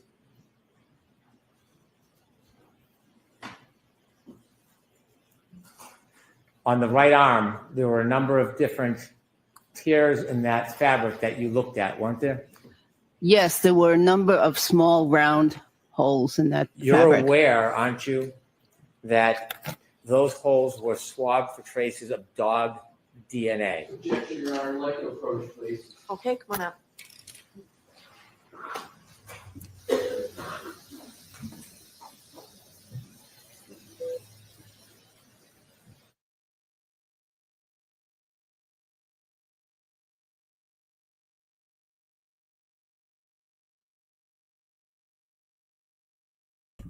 Oh shit! They'd be going to break now. I imagine because it's nearly 11 o'clock. They like to have a break about 11.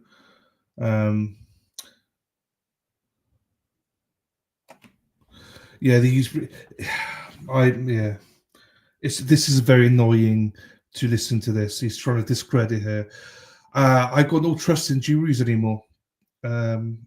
You know, I just hope that they see through this. You know.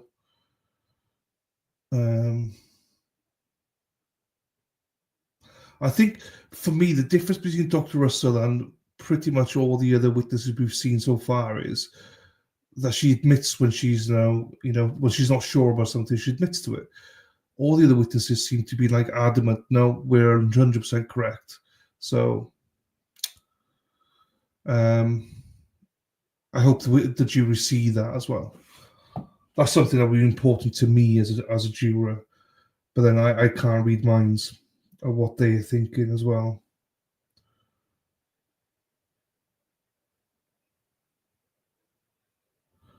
Okay. Also, Ginge. I was just starting taking ginger shots. I just saw your name, Gingy or Gingy.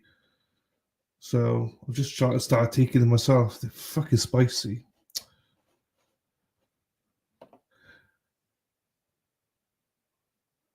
Okay, that's fine. Frosty, that's a good point, Frosty. Because she was adamant, wanted them. Brendan, again, he's been very evasive whenever he asks for it, so. You're right, Wicked Sykes. I just hope the jury see it, I just hope they see this. We don't know what they're thinking, so. And as if you watch Rodney, that guy who was on with Aidan with Turtle Boy, speaking about their thought process and stuff, I was just gobsmacked, They were seeing things that we weren't. They thought things that were credible that we didn't, and vice versa. So, but yeah, if I was a juror, I would definitely be thinking that she was very, very good. I just hope they've all got common sense. But I hope the same thing last time as well. So,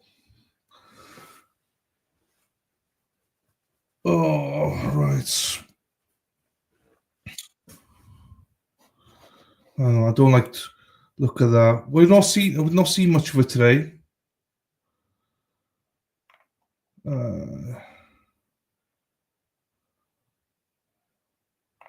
Where is she gone? Here she is.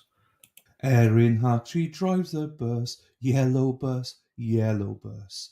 Erin Hartree drives the bus all day long. Mighty B nailed it. Juries are wild cards. It's always a coin flip. I know. It's just, I just feel like she's so great. But again, we just don't know. We never 100% know. We can all guess. We can all listen to people, but we don't officially know what any juror is thinking. We can interpret what they're thinking and listen to people of the court, but sometimes you have to have a reality check of different things.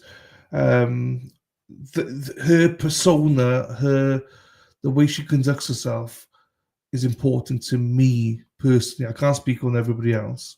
I can only go by what I think. I think she's very credible.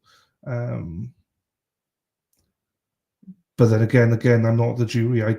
We never know what they're thinking, so. I've given up on thinking of what juries think, because ever since that Ronnie guy, so. But we'll see soon enough.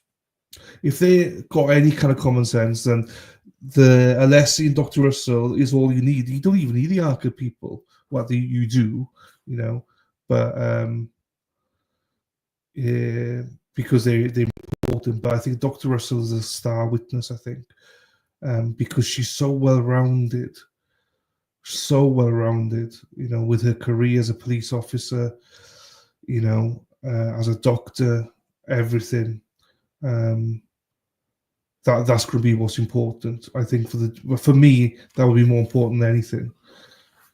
So her answers about not being sure about whether they're claws, whether they're bites, that has no relevance, So,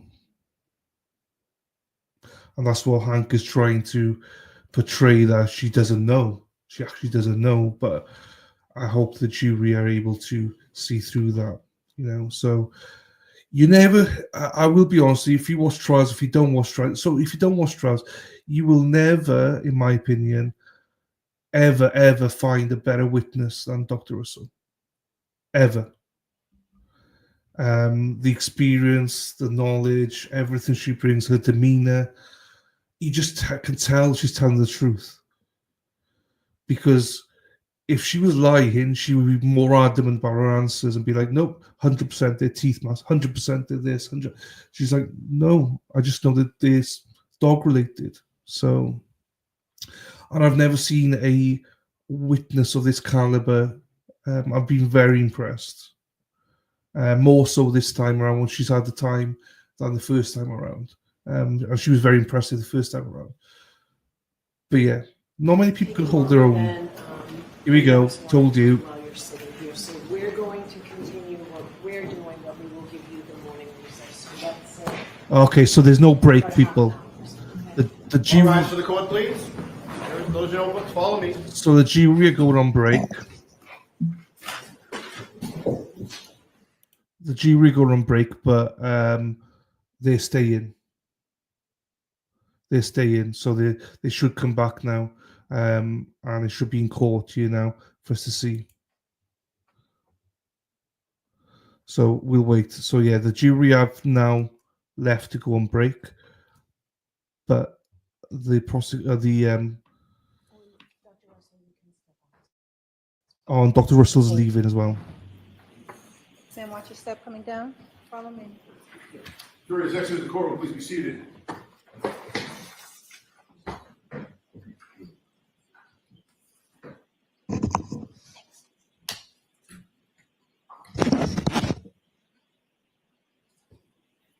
All right, Mr. Alessi, I'll hear you.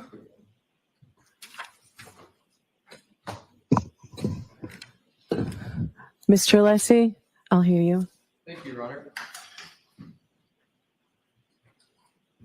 Excuse me, Mr. Brennan. I'm going to go to the podium and your jury is there. If you'd like to- Mr. Brennan, can you remove? Oh, okay, it's being removed.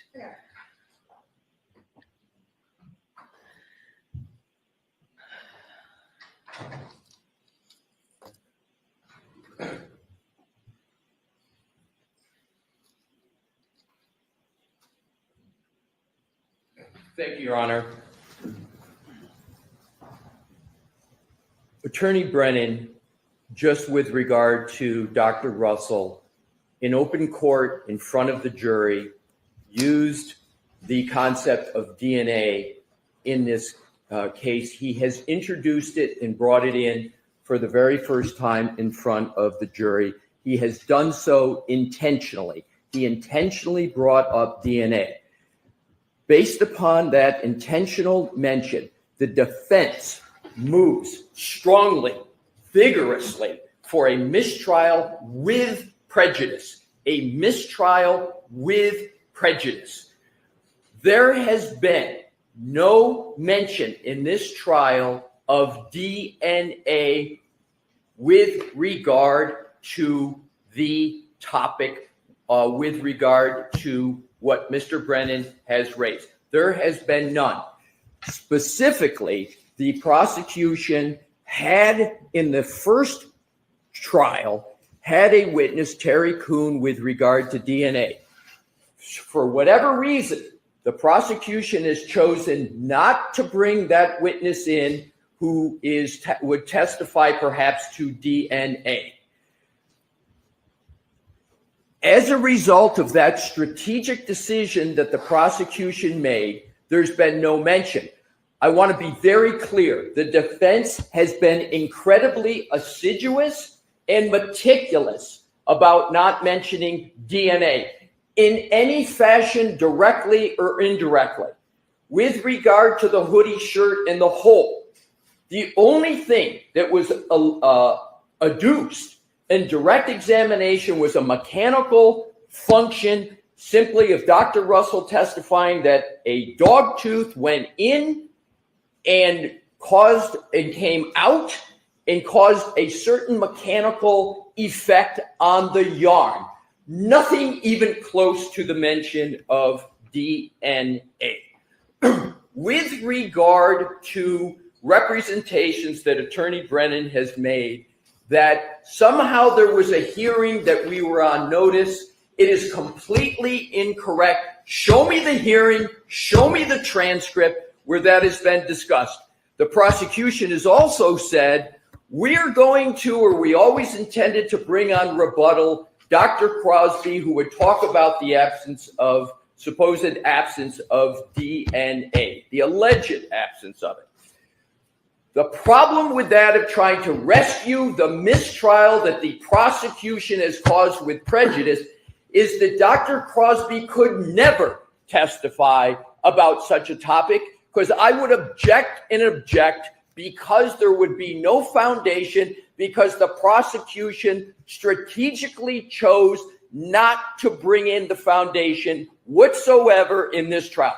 The fact that they did it in another trial, or perhaps did it, is irrelevant to this trial, as Your Honor has admonished several times. What happened this is a new trial, and whatever happens in the first trial is the first trial. So in conclusion, Your Honor, because of the conduct of the prosecution, and specifically the intentional mention of DNA, the prosecution has put in the jury's mind that topic that is irremediable. That cannot be reversed. That cannot be cured. That cannot be ameliorated with a jury instruction. That cannot be dislodged. The prosecution has to suffer the consequences of its own intentional actions of bringing up that topic. Ms. Reed is entitled under the Constitution, under the Massachusetts Declaration of Rights, to a fair trial. And what has just happened is antithetical, abhorrent to a fair trial. The only remedy is a mistrial with prejudice. Okay, thank you. Mr. Brennan.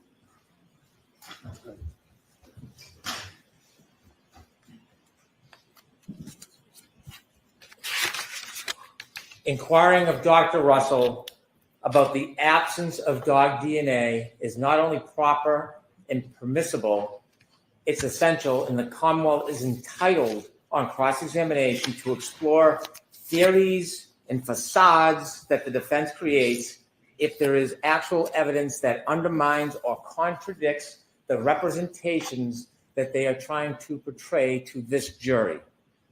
Let's be clear. The defense is on notice that there is no dog DNA in the sweater of John O'Keefe.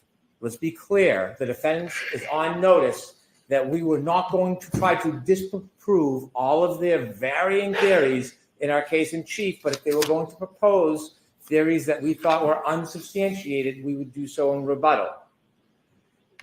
It is clear these witnesses are on the witness list. More so, the conversation and examination of Dr. Russell is replete in the historical record of this case. Dr. Russell herself testified on December 12, 2024, that she did consider the absence of DNA in her opinion.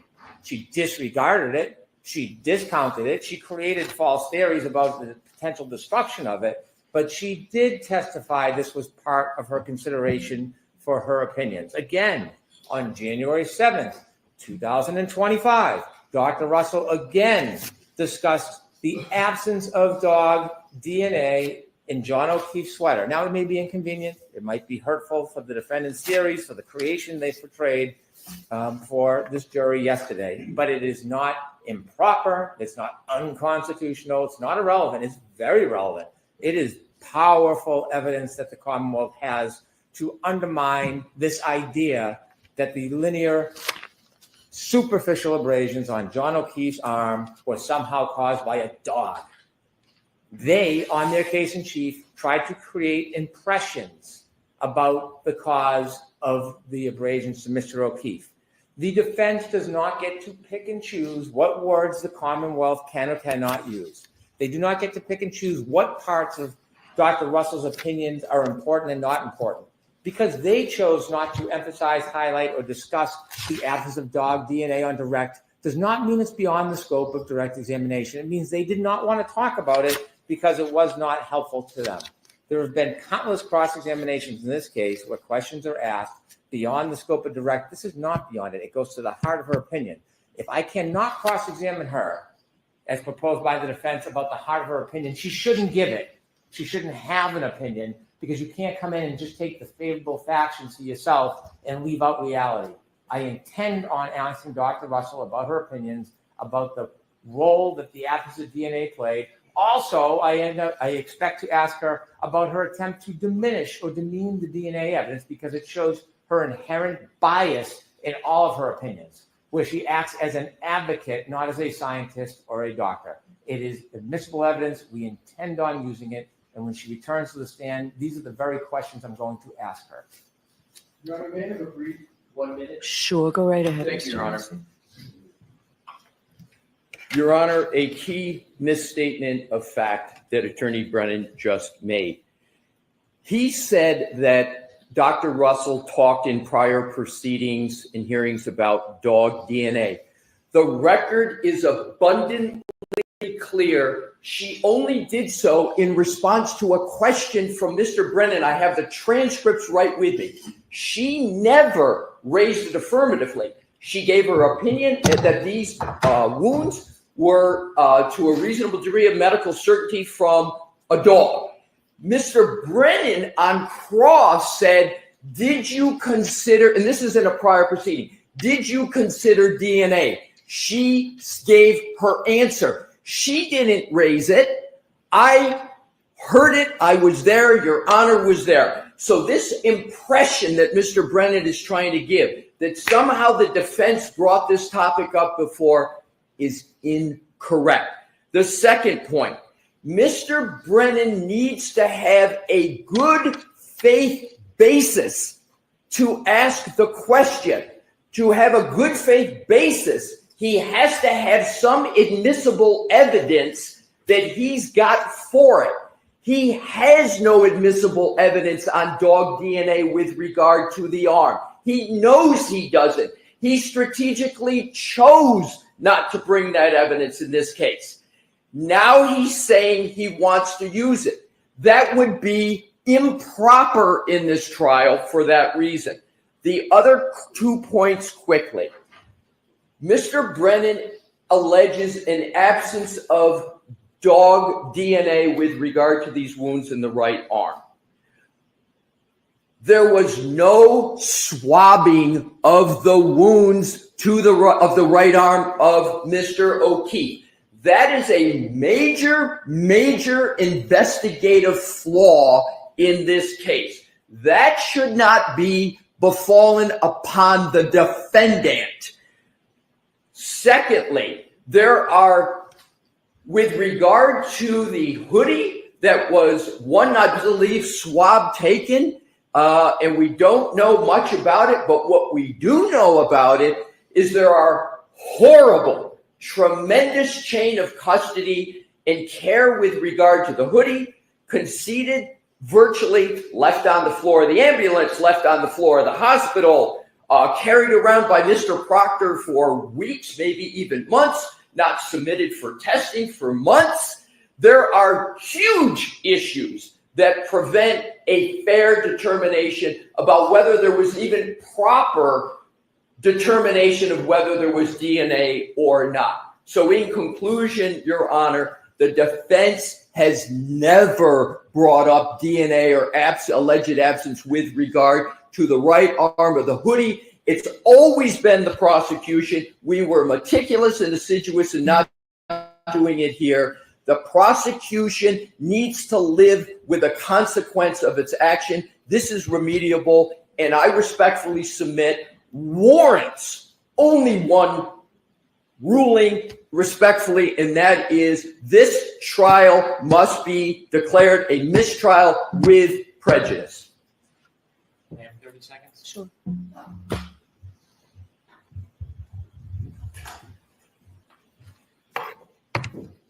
The defense can pound their fists and yell as loudly as they want, but they can't change truth and reality. Whatever the motivation is for wanting a mistrial can't be based on a claim that the prosecution raised DNA for the first time with Dr. Russell at the Lanigan hearing. If we actually look at facts and reality, rather than making false claims about everybody in the courtroom and everybody else who comes in here, what we'll see in the transcript, and this is the December 22nd, December 12th, 2024 transcript. I direct the court to the direct examination of the attorney who just accused the government of raising it for the first time. Despite his words, we have page 83, line 21. We have page 122, line 14. We have page 124, line 14. These are the words of Attorney Alisi on direct examination. And there are more. But that is enough for the court to understand that the representations are wholly mistaken by Attorney Alisi. Wholly. All right, thank you. We'll give everybody a half an hour. So All right. Wow. Yeah, she's just want she wants a 30-minute break. Jim has already left to make her some gin. Wow. So just for people to understand, just in case you don't understand, I know a lot of you will understand, but some people may not understand. So they're asking for a mistrial with prejudice. So it's different to without prejudice. If it was a mistrial without prejudice or just a normal mistrial, that means Karen can be tried again. The reason they're asking for a mistrial with prejudice, that means then the Karen can never ever be retried for this. So that's the difference. Hang on. Let me see here. I've got the pocket rocket here somewhere. Oh, I'll just wait for a second till she does come in. So Jim is doing some gin in the back. Couple of gins. Dina, you're not connecting, my darling. Oh, she is. She's here. Your connection is really bad. Right, but I think right now. Hello? Woo! We're all Dina, can you hear me? screaming down here, trying to get on. Hold on, I gotta walk up a little bit, I think. Hold on. No, you're on though. We can hear you. We can hear you. Oh my God, yeah, we're all going crazy down here, screaming and hollering and everything. Good. It's Alessi's on fire. Yeah, it's good for the record. She's obviously going to deny it, but it's huge. Oh, she's gonna, but she's taking a break to go get a shot of Fireball right now. Yeah, Jim's making a double gin at the minute, so Jim's good. That was insane. So. It was unexpected, so it just came out. That was insane. It just came from nowhere. I was like, "Fuck!" Yeah, so it's around the DNA stuff. We were. Hey, Mama. Hey. We were inside the bakery. Hi, baby. We were inside the bakery place. We were screaming up and down. The owner came out. He's like, "What happened?" We're going crazy. What's that? Yeah. Want to bite? How are you? It's pesto. No, it's a crepe. It's turkey, pesto, and red peppers. Different. Hi guys, Um, what's going on? I'm back hey, down we here in the buffer zone. just a shout out to Erica. Remember, if you're down there tomorrow, go support Erica. She's in court at 11:30 tomorrow. So go support our girl Oh, I down there appreciate you. tomorrow, everybody. Thank Oh, I love you. you. It's Appreciate fine. you. Do you see my mother? I go tell my mother you're on, and she'll be straight watching now. She loves Erica. Tell her I said hello. Yeah, I she said loves I Erica. said I can't wait to meet the beauty that birthed you. Hi, I know. Dylan's mom. I know she's the best. J Mag Robin, what's up, girls? Handsome. Oh my guy, there he is. Wait, is it handsome? Yeah, handsome Brian. I met handsome Brian in person today. Mm-hmm. In real There you life. go. There you go. IRL. Hippie chick, my girl. What up?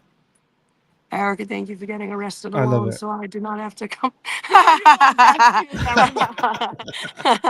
Let me tell you, we back our girl up. I think I've put that. I think I've given him more grays in the two in the couple of weeks he spent with me. Then sorry. I loved every minute.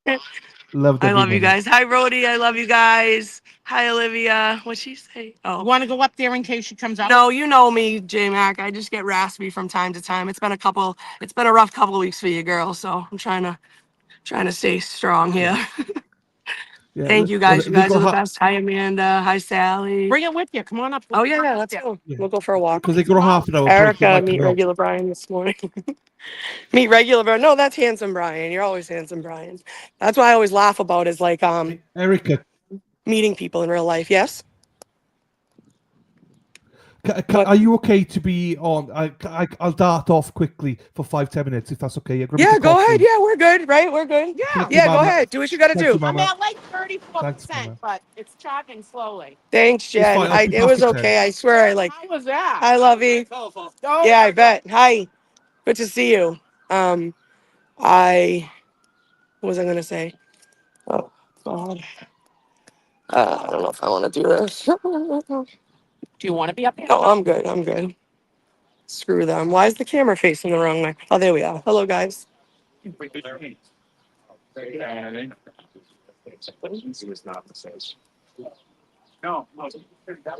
Hi, guys. Why is it not on us?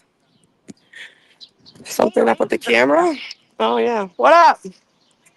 What's going on? How are you? I'm on live, just so you know. How you doing? Good. Good to see you. Let me see. I'll turn the camera on so everybody can see everybody. There we go. Got a good little crowd out here. What's up? Oh, you got to take your hat off? That makes sense. The only thing that's scaring me. Yeah. Let me see. I just do. There we go. Wait. There we go. Let's see. Can y'all see everything here? If I hold it like this? Getting that new laptop next week. Huh? I know. I need one too. Shit. What is this? Oh, here we go. All right. That. See everybody. That's a bad. And then Brennan saying he can get. Yeah, it's a good crowd out here, right? No. Good to see all these people out here. Yep. It is warm. It's nice in the sun though. Reminds me of last year. Oh yeah, it got brutal out here some days. It's gonna get like that. Oh yeah, definitely. Officer Barrows. Definitely. Where? Oh, nice. Officer Barrows, Nathan. Nathan. Good cop in there, baby. Yo, good cop. What's going on? How are you? What's up, Bill? See you. Oh, from Illinois, another state. Cool. Can we get a picture with Yeah, you? of course You like me to take? There we go. All the way from Illinois. There we go. Whoa, whoa, whoa. All the way from Illinois. I'm a photographer here. There you go, guys. Wait, what did I do to this? Let me just make sure this is done right. Sorry, guys. Trying to figure this out. It's not my thing. Yeah, that's for me. Good bad. Yeah. What's up, dude? Yeah, what's going on, Erica? How are you? Nice to see you back. Yeah, I am. I'm gonna be. I have court tomorrow. My grandmother's wake, and then Thursday I have a funeral. So. I'll go to boy. What's going on, brother? How are you? How you doing? Hey, take a picture. Let's do it. Oh, just let her through, will ya? With the baby. Watch the carriage, guys. Make a hole. Anything? It's funny. Everybody is like cool with Hardiman now. Since I've been arrested, it's cool to see people talking to him and stuff. You know.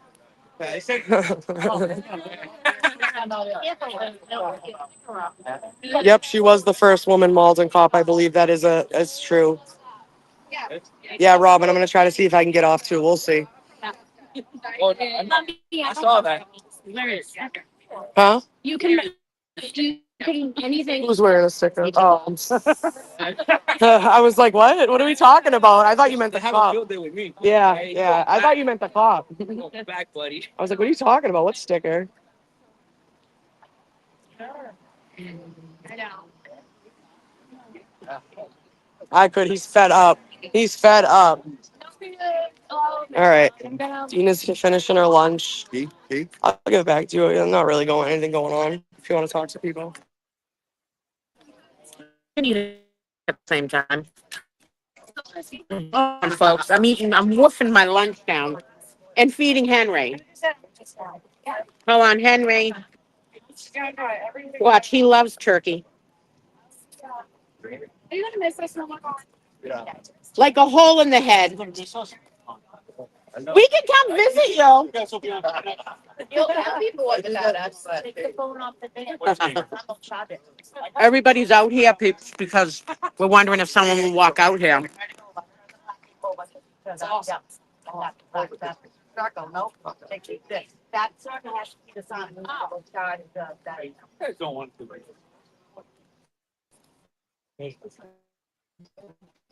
Yeah, but dismissed with prejudice is. Yeah. I really. Is he Let's calling do for it. dismissal or mistrial? Mistrial.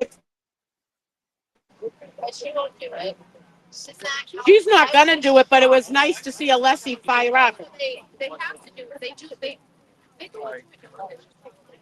But they need it for years. She could do it, but you did. Well, you brought up a great point. You can't undo that in the mind of the jury. What did Brandon show at the very end, like right before 2 minutes of break? He pointed out something that, I think that he like wanted like to page number and wanted to know. I don't know. I guess not. You know what it was? I don't know, because we were screaming up and down inside the store. The owner came over. He's like, "What happened?" Like, "Oh my God, you're saying mistrial." I'm like, "Holy shit." No, I texted. Texted like I got it out. She doesn't come out. They're probably doing a ton of shots. You'll go for lunch. Honestly. Like that's nothing nice. Someone wants to hear. Yeah, what do you All right. Let me throw my trash out, then I'll talk to you guys. I was whiffing my lunch down. Hold on. Throw my trash out. You'll love All right, hold on. Let me throw my trash out. Did you guys listen to that? Yeah, Dina. Oh, I went to the bakery and got a crepe that was turkey, pesto, and red I peppers. was talking about that yesterday. Oh my God, it's absolutely delicious. When you go right down near the bakery, you got the gym zone, barber shop or whatever. The bakery's right there. Oh my God, their food's delicious. What's happening? Hey, I'm up. hi Meredith. Good. How are you? Did you guys listen to that? What was going on in there? No. I'm live streaming. So hold on. Let me. No. Here, walk up that way with that. It's live. It's My- on, it's live stream. No, just walk up to everybody else. Sure.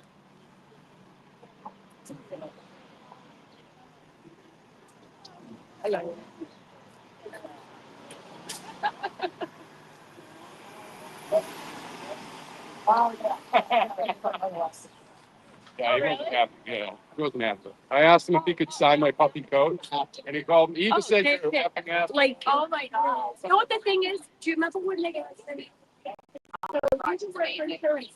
Amazing. I don't. Is she done or are they gonna call her back up? She's not done yet, right? I don't know how I got stuck with Dina's phone, but I did. What's that? I don't know how I got stuck with Dina's phone, but I did. But I also don't think the jury's gonna like how he talks to her. Yeah. Did you get it? Yeah, I did. Yeah, but the constitutional right that he's saying he's violating, so if this is denied, now we can appeal to federal.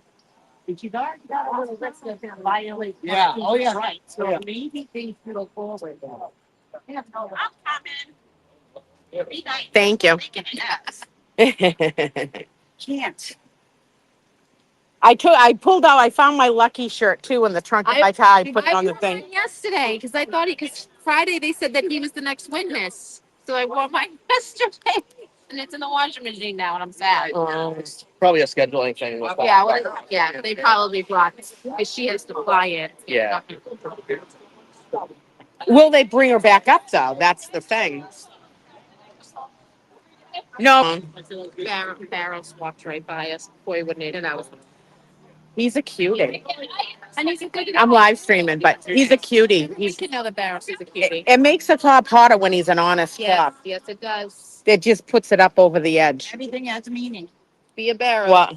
All the little sentences people give you. No. Collect it and then give it to people when they fly in here. I have all my stuff. I saved even all of my Oh. Oh yeah, so we can. It's gonna be like a half an hour, right? That's what she said. Yeah. Yeah, morning break. That's why I'm like, why did everyone walk up here? Because you don't come up for morning break. Sometimes.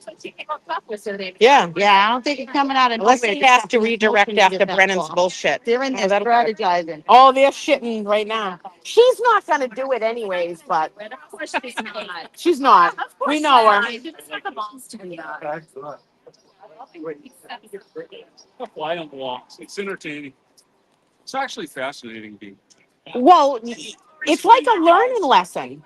We learned about, after Davids and After David. Affidavits. after Davids, It's we a call joke. them. What is it? Rules of lemonade and stuff like. I mean, I didn't learn any of that in school. I'm live streaming too. I don't have it pointed at you. No, I don't That's know. all right. There's no reasonable Yeah. expectation of privacy while in the scopes of my duties. This is Hardman. This she comes out. He takes care of everything down here. Can we yell then? Are we gonna get in trouble if Mr. we yell McGrath back? over here. What's that, ma'am? Can you give us that one pass? Like, if it happens, What do you mean? Can we yell it and like cheers like yay, or we're gonna get in trouble for For what? if there's a mistrial or prejudice? If it's, If it's a mistrial and it's declared, then it's all over with. There's no buffer zone. I mean, you first until the jury. Right. You can't give me. But I'm not. You know, I Nathan!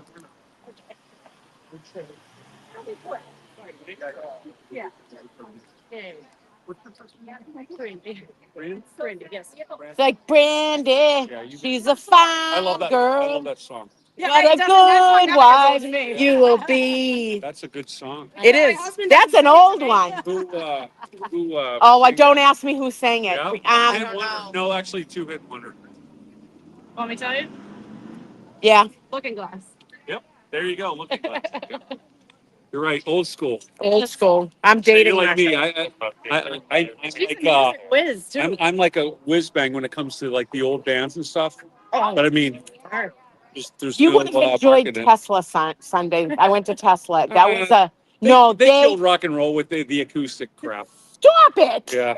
Stop it, Hardman. No, Tesla They was killed on rock- fire. They were on They fire. were the hair band that killed with all the acoustic. Stop it. Yeah. Don't be legend now, don't be. Oh, no, Yeah. I'm old school. I'm going to see I like Black Crowes. I'm going to Joe Good. I like Black Project, Crowes. and They're a Joe Georgia Perry's band. now going with the Who. They're playing Yeah, but the Fenway. Who's really not the Who. No, they're not, but they're playing. They're old. I just want to see the Joe They're my Perry greatest Project. rock band of all time. Chris Robinson's going to be singing for them. Yeah. Buck You know, Thornton. my dad's brother went to the Cincinnati one in 1980 when there's or 79 when there's 11 people were trampled. Yeah. My dad probably got that. I was, Were they trampling people? no, it was just they were opening up 2 doors like that. Yeah. And there was just thousands of people instead of opening them all up. It was just a bunch of idiots running the stadium. venue. Yeah. Yeah, well, stuff goes down. It gets Yeah. crazy in there. What's that? Yeah. John DePetro isn't here today. Everyone's got the green. Where's the green? I got that song. It's on. Wearing green. I got my lucky shirt. It's on the outside of my car. Are you guys going to game? Green. This is beige. You No. know. No, but I'm seeing green. The green. Yeah, Green. because it's lucky. Oh, Lucky 9 out of last 10 men. Oh, there they are. Everything there. Are you live?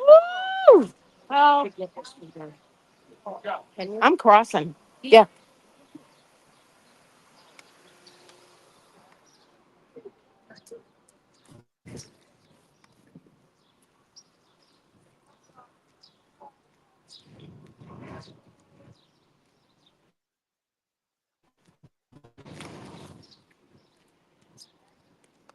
Hey, someone, I don't know if you can take this now or later. It's a gift for you from one of the supporters. Okay. I'll wait for him and I'll give it to him. I know, I know. I'm surprised you didn't hear us all screaming out here. We were in the stores and we were buying lunch and stuff. We had the owners come out. They're like, what's going on? We were all like, yes. Oh my God. Anyways, all right, I'll hold it. When the car comes, I'll give it to him.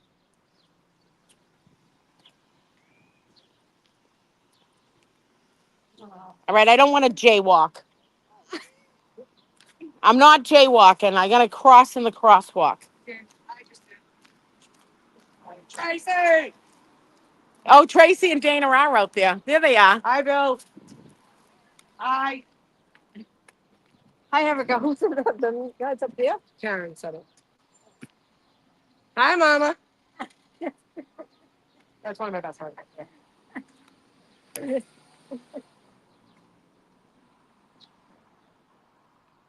Gotta get this on camera.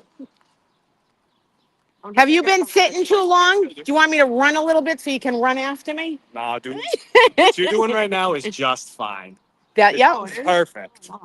Well, enjoy this now because when it comes down to when they deliberate, you're going to have hundreds of people here and they're not going to know the rules, the lay of the land. That's why you're an important asset. You're going to tell them the rules. If I'm going to do that, I need a taser Like gun. I always did, right? No, I need like a taser. I always did. I Yeah. always told every new person the rules. I need a taser gun now. To maintain the rapport I've had with the state police. I've always done that. Up until 3 weeks ago. And I was lied about on camera. Yeah, I think Dina needs a taser gun. What did she say? What was Karen saying to you? Would you say Nothing. I was saying about how we were cheering on when Alessi got up there. I wish he'd come out and give him a big round of applause. guy in the pink tie? Is that Christina? That's the news lady. Yeah, Christina Rack. Christina, when do you do? November? September? Wow. Girl or boy? Oh, good for you. Thank you. What'd you think of that fiery? I'm live streaming. I can't keep up. My fingers don't type it fast enough to keep up this week. You should see my notes. That's what I'm like. We know she's not going to grant that. It would be. Did she say she's been under advisement? No, they just went to break though. Okay. I mean, she has. I wasn't sure. Or they keep a test. Oh, she does. Okay, that was my question. But we know she's not going to do that. She's calling Michael Morrissey. Camera. Oh, thank you. Not to the camera first. Just like last. Oh, you guys smell. Somebody smells very good. Me. It's Nag Champa. It's me. It is you. I know. My granddaughter's perfume. Everybody always loves the smell of Nag Champa. Nag Champa. It's a hemp lotion. Mag. Oh, man. Nag. Nag. Then CHAMPA. Nag Champa. I did. Thank you. Yes. I'm not even reading the chat. It's too bright out here, guys, with the sun. I just can't. Let me say. Hold on a second. No. Yeah, we're just sitting out here filming right now, so it's really bright. I'll just let you guys look around. Everybody's out here because everyone's coming out of the courthouse taking a breather. Oh, see, I hear my voice. Thank you. Dr. Russell, she has made a skill. Oh, she's amazing. Yeah, she's professional. That's the difference. Yeah. The first female cop. She's a female cop, right? She's a police officer. So I just think it's funny. The difference. It's almost like it's 100%. Yeah.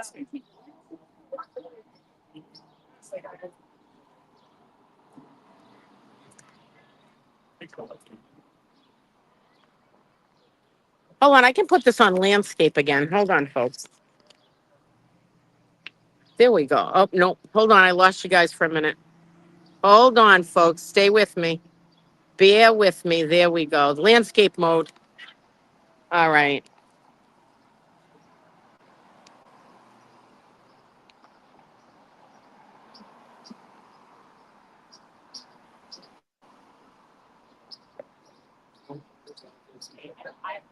Yeah. Is Coco still up here? I don't want to lug this. Hi. are you? I'm good. How are you? Doing good, thanks. You look great. Thank you. 59 pounds so far. I'm at a plateau though now. Thank you. Coco must have went down. When you come down all the way. Where'd Coco go? Back down there, I think. Shit. That one stuck carrying it around. This is my favorite player. I love this team. Good. Well, exactly. Oh my God. Every 5 weeks. Everyone's lined up.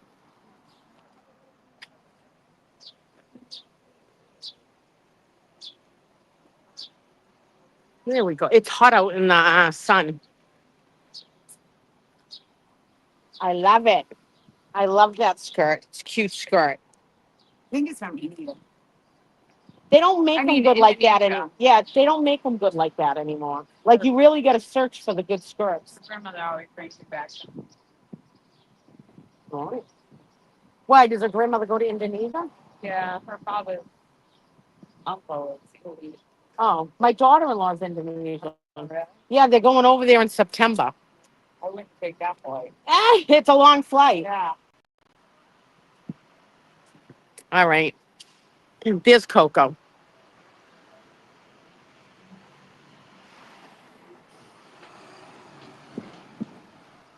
All right, I don't want to jaywalk, so I try to hit the crosswalks. I heard you over the speaker. Yeah, you got to wait till her car's there. I'm like, where's Coco? I don't want to carry this thing around. Yeah.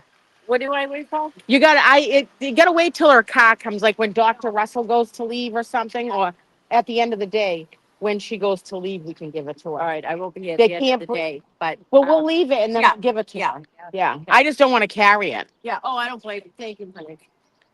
Everybody's lined up. Value cuts. The sun's hot.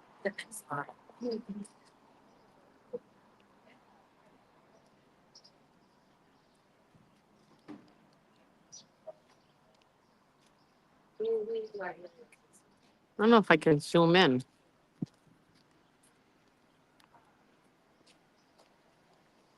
All right, I might not be able to zoom in this way. No, I can't. I think I want a group photo of us. Group photo? Oh, Yeah. yeah. Everyone squeeze. I gotta go. I got a few Coco. Good luck. I got some for you. We love you, Yippee. kid. Tracy, you look beautiful. Dana, not so much.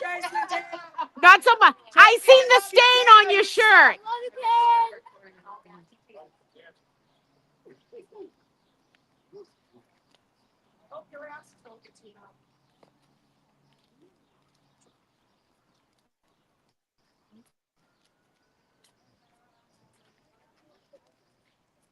All right, guys, I just ate that crepe, so I need to run. So you want to get ready and let's start running? I'm not running it this year. Can shoot me with the taser gun, so that makes me run faster. I don't think he's the best guy. That's the opposite. Well, that's if the barbs go into me. Yeah. I got tased once. By choice. You had to. And I peed my pee. You got paid too. So. It's awful. All right, drink plenty of water. Hey.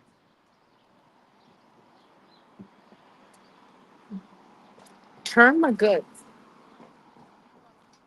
I love her pants. What's in there? Lamel Cat. It's a little tiny store. All the times I've been in here for 2 years, I've never been in there. But it looks like holistic and pretty cool. I'll have to go in there after when I get rid of the camera. All right, let's go back, folks.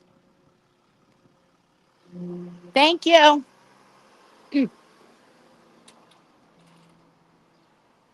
All right, let me turn this around.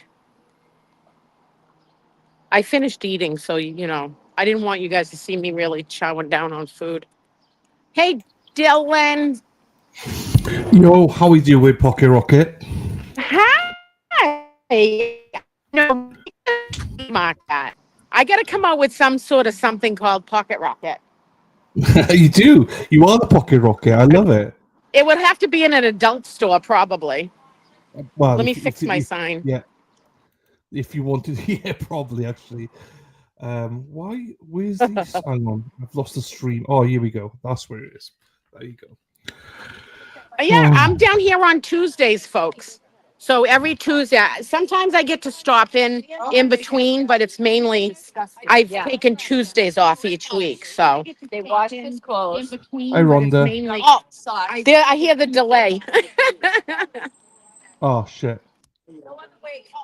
What's going on? That was so fiery, wasn't it? I freaking love Alessi Alisi. I know. Hey, just see, even the passion. Seeing that passion was amazing.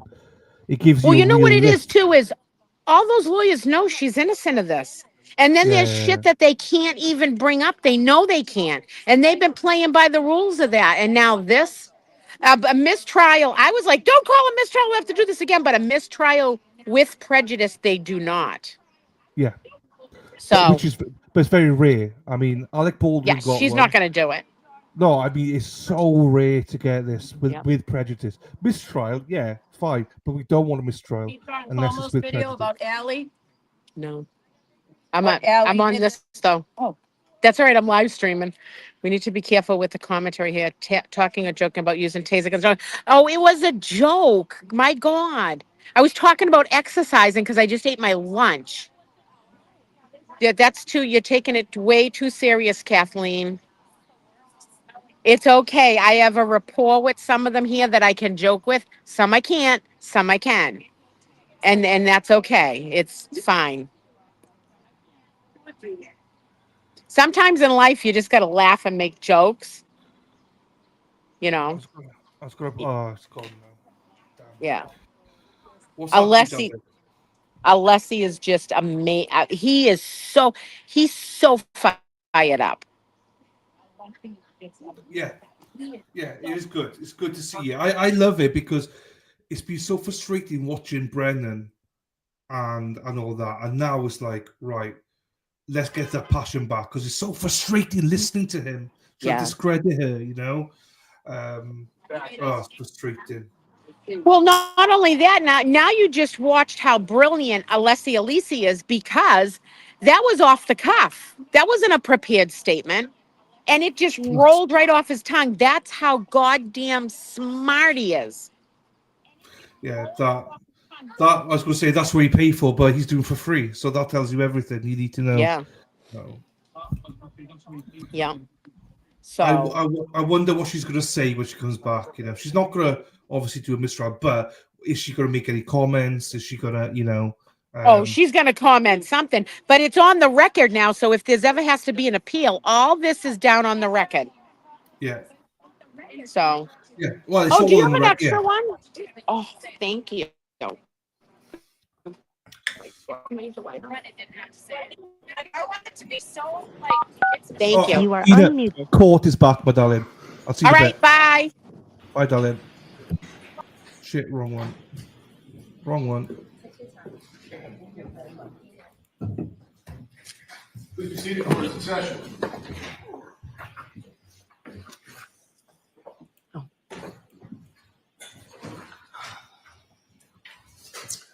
All right, so the motion for mistrial is denied. Your rights are saved. And Mr. Brennan, you can continue with this line of questioning.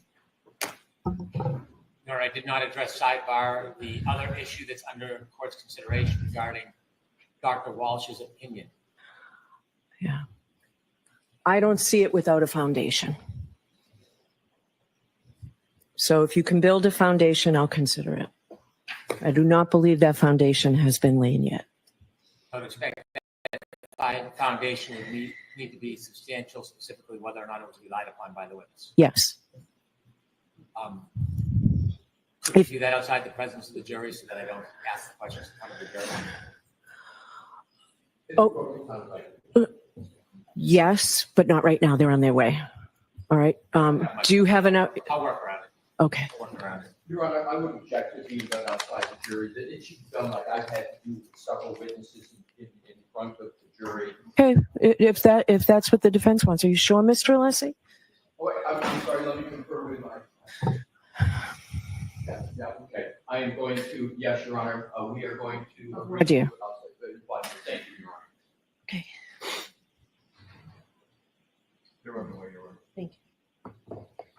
I'll be done very quickly, so I'll make that decision. Are the lunches here? Probably not. Okay. Are they still over there?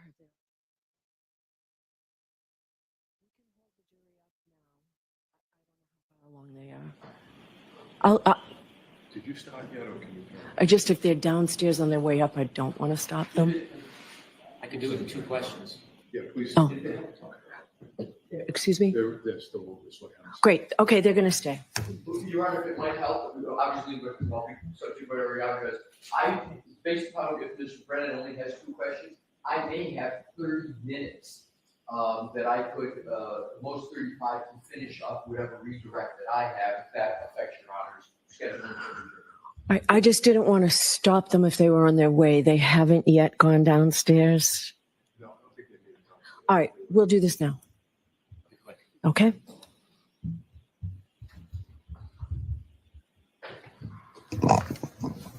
Dr. Russell, during your review of the case, did the defense offer you the report of John C. Walsh, MD, Deputy Medical Examiner? I didn't hear the whole I'm sorry. question. During your review, the defense provided you materials. Did they provide you the report of John C. Walsh, MD, Deputy Medical Examiner? I don't recall. May I approach? May I? Yes. Can we turn the fan off over here, Tony, please? Thank you. Dr. Russell, did you ever review and receive that document from the defense?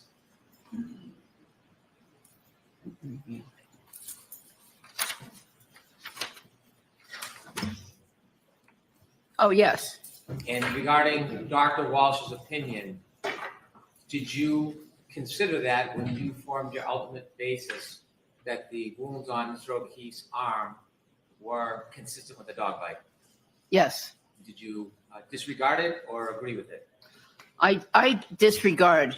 I disagree with his assessment. Thank you. So I'd like to inquire. Your Honor, I would object. This is the same exact issue I had to deal with because the witnesses disregarded it and I was not allowed to pursue questioning. So I do not believe under the standards that's been set in this trial, the proper foundation has been set. What do you say about that, Mr. Brennan? How is this any different? Pardon me?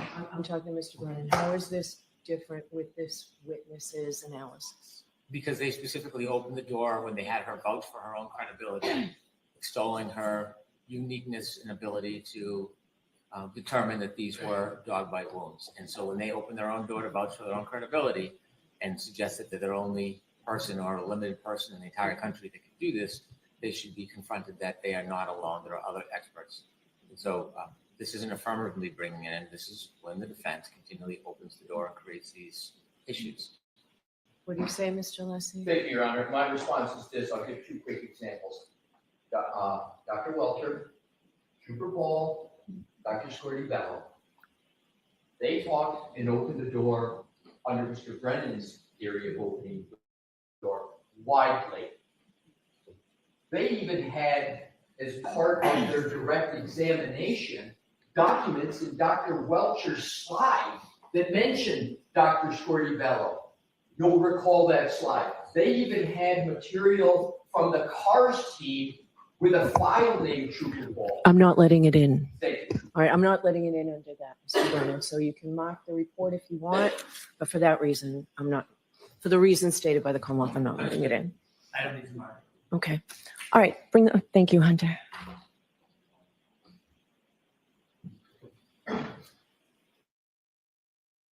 Well, not surprised that she went against him for the mistrial, but surprised that she's not letting that line of questioning in. We'll see what Hank has got here. Leslie said he's got about 30 minutes of redirect. after Brennan's done. So we should be done by lunch. And then they'll break for lunch, I think. So Objection.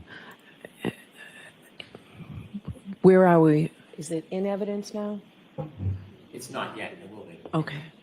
You guys just say 15 minutes. The DNA. It's not, right? It is not. Okay. Is there a question? Yes, it's open. I denied the motion and allowed the line of inquiry.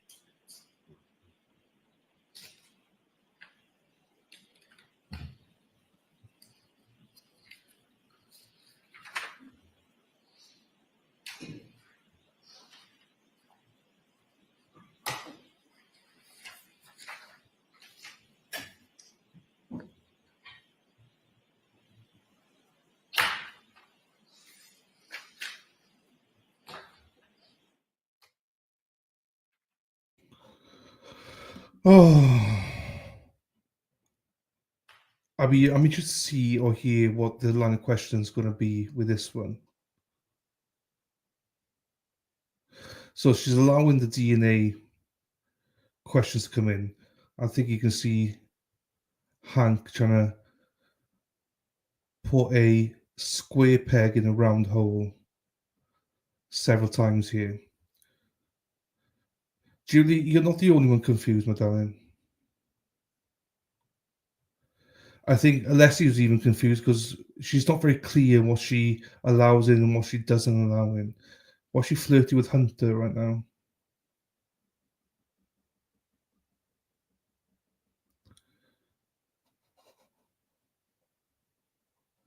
All right, here we go. This go back.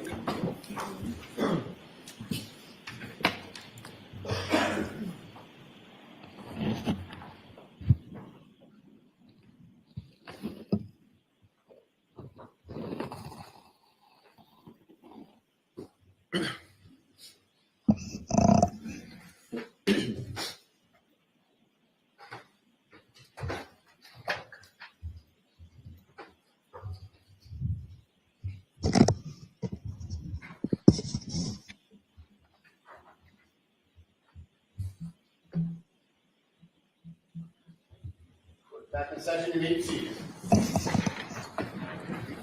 Jurors, I appreciate your patience. All right, Mr. Brennan. Thank you.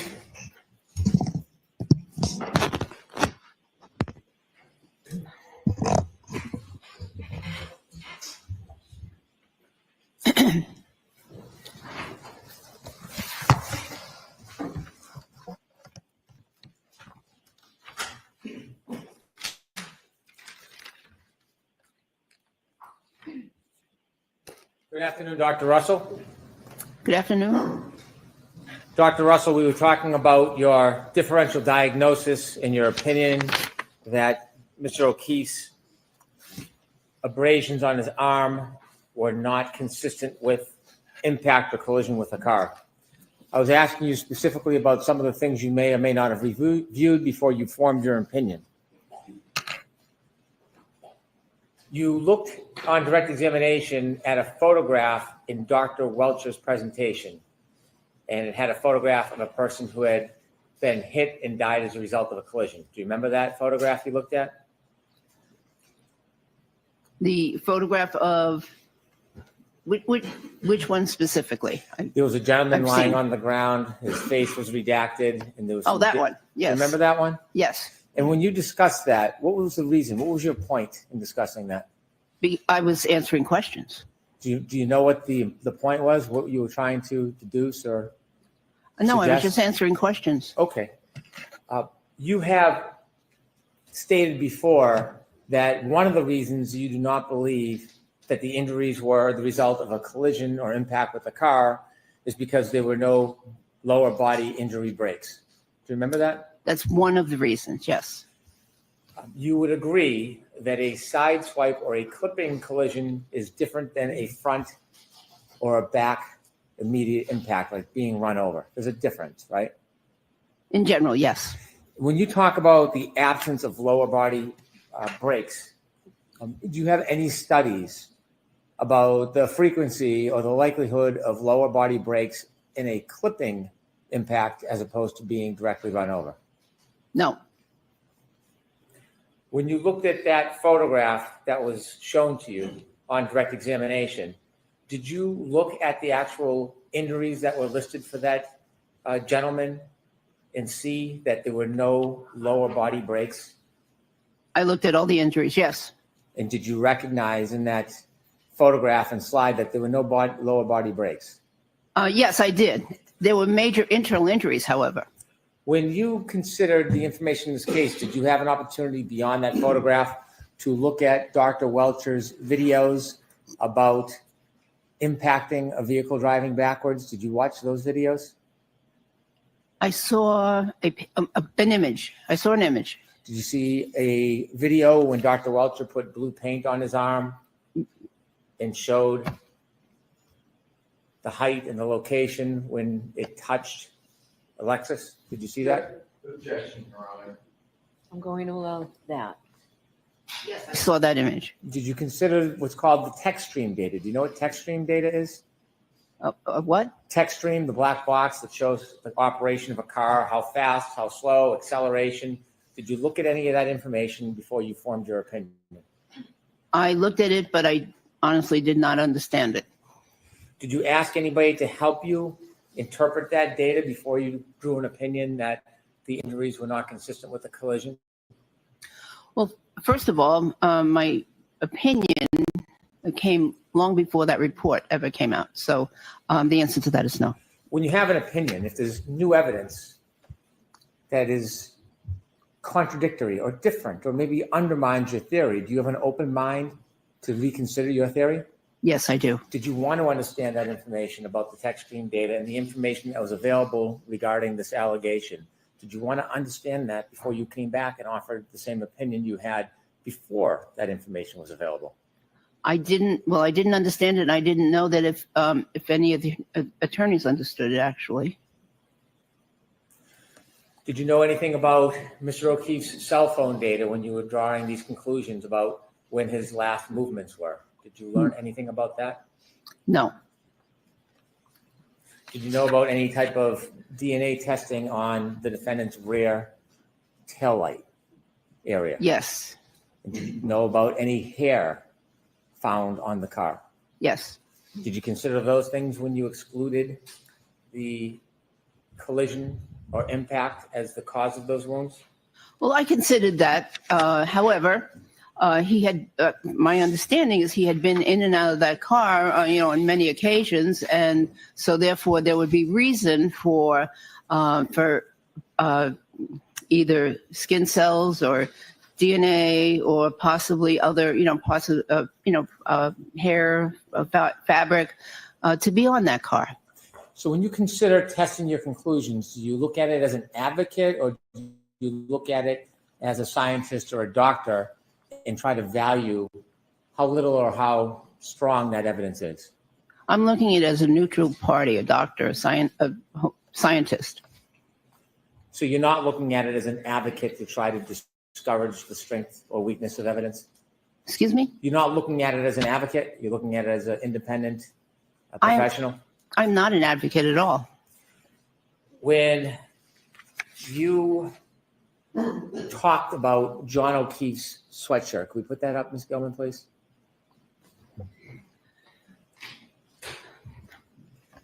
You identified or discussed some of the tears to the right sleeve of Mr. O'Keefe's sweatshirt, didn't you? We discussed one puncture to the right sleeve. Yes. Having an interest in dogs and dog bites, certainly you're aware in your experience, when a dog bites, it creates quite a bit of saliva, doesn't it? It can. It can actually, a dog can froth, is what they call it. Excessive saliva when it's in the moment. Some dogs, yes. And some dogs, they can shed hair, especially when they're interacting with other objects, don't they? They could. Hair is considered trace evidence, isn't it? Yes. And saliva contains important items, sometimes like DNA, correct? Yes. And that's considered oftentimes very important trace evidence. Yes. And Dr. Russell, are you aware that one of the criminologists took swabs of holes on the left sleeve of the sweatshirt? Objection, Your Honor. No, are you aware of that? Yes, You've heard of UC Davis, haven't you? yes. And in reference to that previous question, however, the swabbing was done many weeks after the death, and there were images of clothing on the emergency room floor. So yes, I am aware that there was swabs taken at some point. Is that gratuitous answer part of your advocacy or a part of your medical objective opinion? Objection, Your Honor. And so you're aware that these holes were swabbed to send a sample to UC Davis, aren't you? Yes, UC Davis, do you understand they specialize in dog DNA? animal DNA, I believe. And you also know, and giving it before you gave your opinion, that when they were tested, there was no dog DNA found in any of the samples. You knew that, right? Yes, In fact, what was found was pig DNA, that's correct. and there's no identification where the pig DNA came from, is there? I don't think so. So when you saw the information, after you claimed there is a dog who bit John O'Keefe, when you saw the information that they were swabs done of those holes and the results were no dog DNA, did you consider that before giving your ultimate opinion? Yes, And in fact, you've tried to discount the significance of that evidence in the past, haven't you? yes, In fact, you have made claims about that evidence candidly with no foundation whatsoever, haven't you? I explained why there could be no dog DNA found. You were claiming that it was inconsequential because a number of speculative reasons, didn't you? Objection, Your Honor. So the objection sustained. You can ask it to. When you were discussing the absence of dog DNA on Mr. O'Keefe's sweatshirt in the past, were you trying to make suggestions that perhaps the samples could have been tarnished or compromised in some way? That's one possibility, yes. As a independent, objective expert, should you deal in possibilities, or is it a better practice, best practice, to deal with objective criteria in the form of actual opinions to a reasonable degree of certainty? It would be best to go through a process to determine, or at least come up with a list of reasons as to why dog DNA was not found. There are a number of reasons. You know, if you have a test in medicine, you expect it to be positive, and it's not positive. You go through a process of trying to figure out why the case is that way. There are many reasons why there could have been no dog DNA found. When you first gave your opinion, you didn't even know about that DNA testing, did you? Not initially, correct. But then once learning about it, you were not willing to reconsider and change your opinion about the source of these scratches. You maintained the same opinion you had before, correct? I reconsidered, however, my opinion did not change. What you suggested is there's possibilities, is the word you would use, possibilities why there were errors with the DNA. Yes? Yes. You can't tell us anything based in fact. Wait, No. I'm sorry. You can't tell us anything based in fact to support the claim that something was wrong with the testing of this DNA, can you? Not in fact, but again, you have to go through a process. If you expect a certain diagnosis or a certain finding on a lab test and it doesn't materialize, then you wonder why, and you want to know, was the test done correctly? You know, was the specimen handled correctly, et cetera, et cetera. There's a process. And in that process, you found no evidence whatsoever, none, zero, to support any claim of compromise of that DNA process, did you? Well, ideally, the swabbing should have happened immediately or very soon after the incident. So there was a delay in processing or swabbing to begin with. And then, of course, I don't know about the transportation or the chain of custody. You were a medical examiner, weren't you? Yes, When you were a medical examiner, when you examined a person or their body, you did everything you thought was reasonably necessary based on the information you had, correct? yes, Did you know at the time Dr. Scotabello did the autopsy, there was no claim whatsoever that a dog caused these wounds? yes, Did you know that claim didn't come about until over a year later? no, And did you know that in response to that claim, that's why this was done at a later time? Did you know that? still for a complete investigation, this should have been considered by investigators early on. Even where there was absolutely no claim or evidence whatsoever that a dog caused these wounds? Well, again, a complete investigation. You can't tell us one step that went wrong with that DNA process, can you? The process, no. In fact, you have admittedly very little experience with DNA. I have little personal experience with DNA. And yet, although you're not an advocate, you are willing to advocate trying to undermine the strength of that evidence, aren't you? No, I am a scientist, and I'm trying to understand why it could have been negative.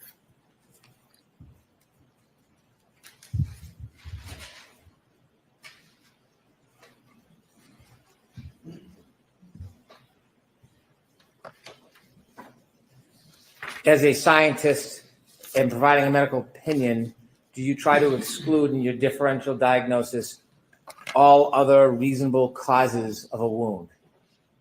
Generally, yes. And did you do that in this case? Yes. Now, when a dog bites a sweater, would you expect that it would leave DNA? Yes. When a dog bites a sweater, you would not expect it would leave little fragments of taillight shards in clothes, would you? Correct.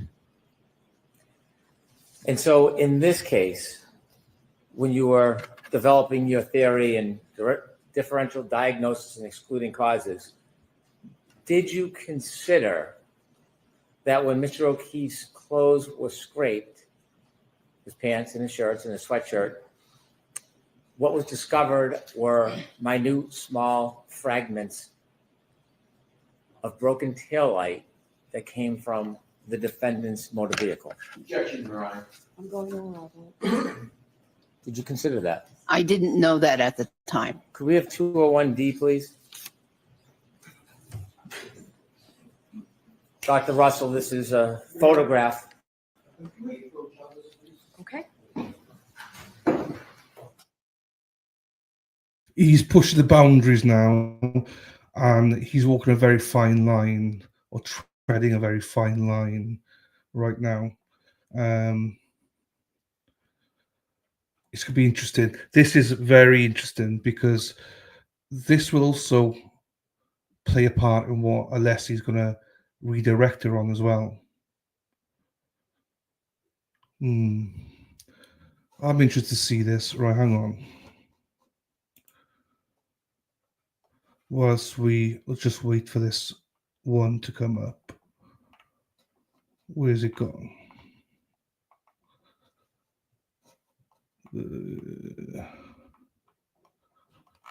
Where's it gone? Oh, why can't I just set things up easily for myself? I don't know. Here it is. Leo, Leo, Leo, Leo, Ole, Ole, Ole, Erin Hakakak, Ole, Erin Hakakak, Ole.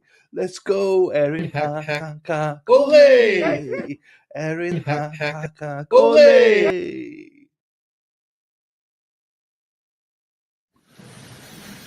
What great timing.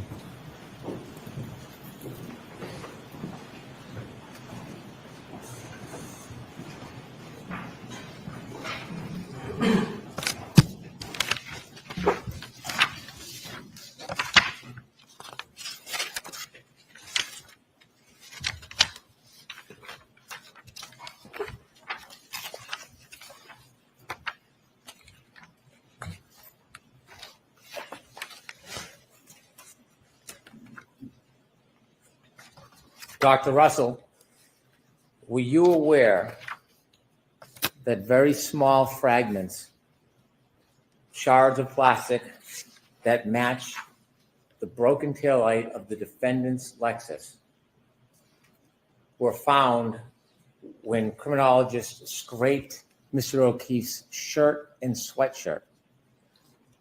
Yes, I became aware of that. Did you become aware of that before or after you came to your opinion and conclusion that Mr. O'Keefe's arm abrasions were not caused by a collision or an impact? After. And when you learned that, did you get a chance to see this photograph to see how small many of those pieces were? Yes. And would you agree that broken plastic, like broken glass, can tear fabric? Yes. Would you agree that broken plastic, like broken glass, can rub up against a person's skin, and if enough friction is caused, it can cause abrasions? Yes. Would you agree that if fragments like this were randomly in the sweatshirt, that it could cause cuts or abrasions to Mr. O'Keefe's arm? I don't believe that fragments that are randomly in the sweatshirt or clothing would cause the parallel abrasions, the pattern of the parallel abrasions that we saw in the arm. Do you know how Mr. O'Keefe fell to the ground and what movements his body and arm made as he fell to the ground? Not definitely. You don't know? How? No. Do you know how much distance or little distance he moved when he was on the ground? Yes, approximately, I think it was 20 feet. I initially heard 60, but around 20 feet, I believe. Do you think, do you know where his body was found on the side of the road? Yes.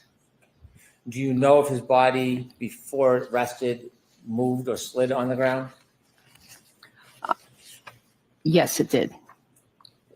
And it's your opinion that fragments like this could not have caused the superficial abrasions to John O'Keefe's arm? You know, in reference to that last question, actually, that I don't know that there was a collision, but I know that it's alleged that there was movement of the body after the collision. I wasn't asking about the collision. I was asking about his body. Are you telling us to a reasonable degree of medical certainty that these type of fragments that were found in his clothes could not have caused the superficial abrasions on John O'Keefe's right arm? They can cause superficial abrasions, but not in that pattern that we saw on the arm. I'm going to ask you the question again. Are you saying to a reasonable degree of medical certainty that these fragments did not cause the superficial abrasions to John O'Keefe's right arm? Correct.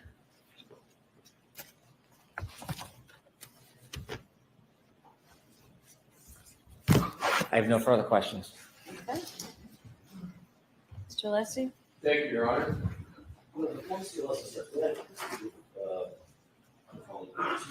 Okay.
May I, Your Honor? Yes. Thank you.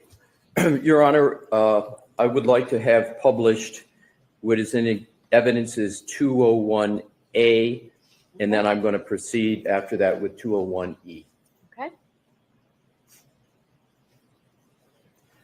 Okay. Dr. Russell, I have up this exhibit, and with regard to the questions of Attorney Brennan that he just asked about these alleged shards, can you tell the size of them from this depiction? I don't even see any shards in that depiction. Can you read that slide and see the handwriting that is there? Yeah, it looks like clear app plastic collected from 7/18/18. There's another date over to the left side, and then it says AMV 6/29/23. Right. And if Mr. Wolk, you could go back. Can you determine at all from this whether the shards are microscopic or not?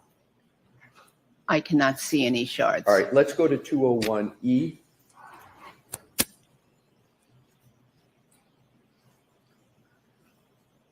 With regard to this depiction, do you recognize what is in this depiction? It looks like irregular, red-colored pieces of debris. Thank you. And do you recognize the ruler above those pieces? I'm not sure if this is the same ruler as in the previous image, but there does appear to be a ruler. If we could go back to the previous slide, does that at all assist you in determining whether or not it's the same ruler? Not exactly, but there are similarities. So let's go back to, flip back to the next slide. Does the, what is up in black help you reach any conclusion about whether those pieces are microscopic in size or not? Well, so those are, again, I'd like to go back, but I think those might be 16th or 32nd of an inch if we're using the same edge of the ruler. Those pieces that are depicted are not microscopic because we can see them with our eyes, but they're extremely small. All right, so they're extremely small. You've asked, you want to go look back at the ruler. Does that further assist you in your analysis as to the size of these pieces? 16. So those looks like they're maybe a 16th of an inch or less.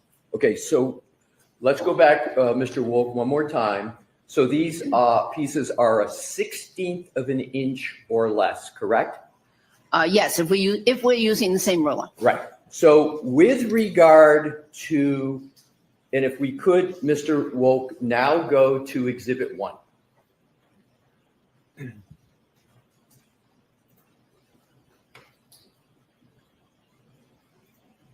Attorney Brennan asked you several questions with regard to whether those 16th of an inch or less pieces could cause these types of abrasions. You have addressed this issue, but I would like you to answer whether those pieces, a 16-inch or less, could cause, now knowing the size, whether they could cause these abrasions, including with regard to this pattern. I don't believe so. And with regard to that answer, how do you come to that conclusion? What is your thought process? Okay, again, there are multiple parallel abrasions. So these pieces would need to be lined up in a certain configuration to cause those abrasions, and they'd have to be oriented in nearly the same direction because many of these groupings of wounds, and if I may use the pointer, are oriented in this direction a little bit. well, anatomically, a little inferior to superior, ever so slightly this way. So they're oriented in the same way. So not only would they, those abrasions are rather large for those tiny pieces of plastic or glass, but they'd have to be oriented in a certain way to cause those wounds. As an emergency department physician, as a forensic pathologist, what is the likelihood, if any, that those shards could cause those wounds? You have to ask it differently, Mr. Wilson. Dr. Russell, please state your evaluation and conclusion and the basis for it as to whether those shards of glass, or excuse me, shards of plastic, 1/16 of an inch and less, can cause those abrasions on and wounds on the right arm of Mr. O'Keefe. I do not believe that they could have caused those wounds. Is that a close call for you to come to that conclusion? Not at all.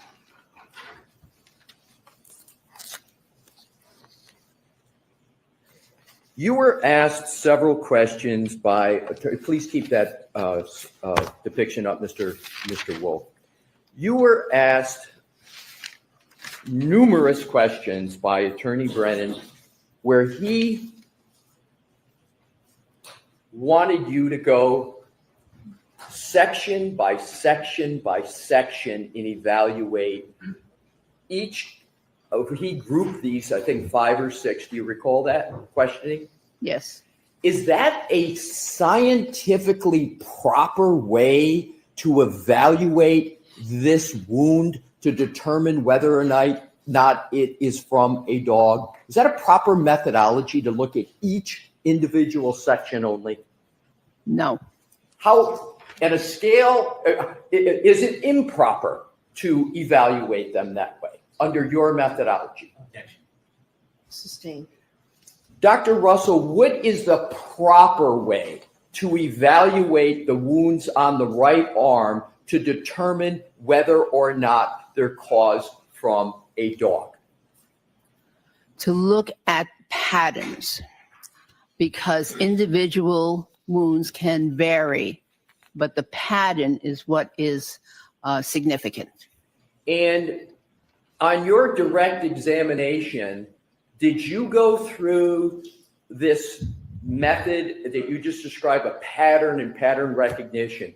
Did you go through that in some detail and discuss that? Yes. Now, you were asked questions by Attorney Brennan, and in his questions, it was asserted that you don't have a standard, a published standard. Do you recall that questioning? I'm going to allow it. Do you recall the question asking whether you had a standard to reference for your methodology? You recall that questioning? In reference to dog bite wounds, yes. Yes. And with regard to the question and assertion in the question with regard to a methodology, you referenced studies and as part of your answer. Do you recall that discussion with Mr. Brennan? Yes. Do those, are those studies peer reviewed? Yes. And give the name, please, again, that we had gone over on direct, but give the name of the lead authors of each of those studies. Yes. So one of them was by Dr. D. Munich, and the other one was Dr. Pollock. And by peer review, that means that it's the article was reviewed by other physicians in those respective specialties of the authors. I'm sorry to interrupt you, Dr. Russell. I'm sorry. Finished? The specialties of the authors, yes. We could take that down for a moment. Your Honor, may I approach, please? Okay. If I could have, Your Honor, for Madam Court Reporter, exhibits marked for identification P, P, P, and Q, Q, Q. And I'll start with P, P, P if I could, please.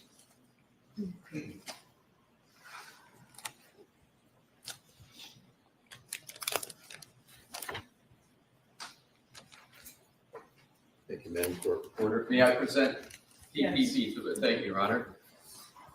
Dr. Russell, you have before you PPP. Is that the study with the lead author, Dr. Demunick?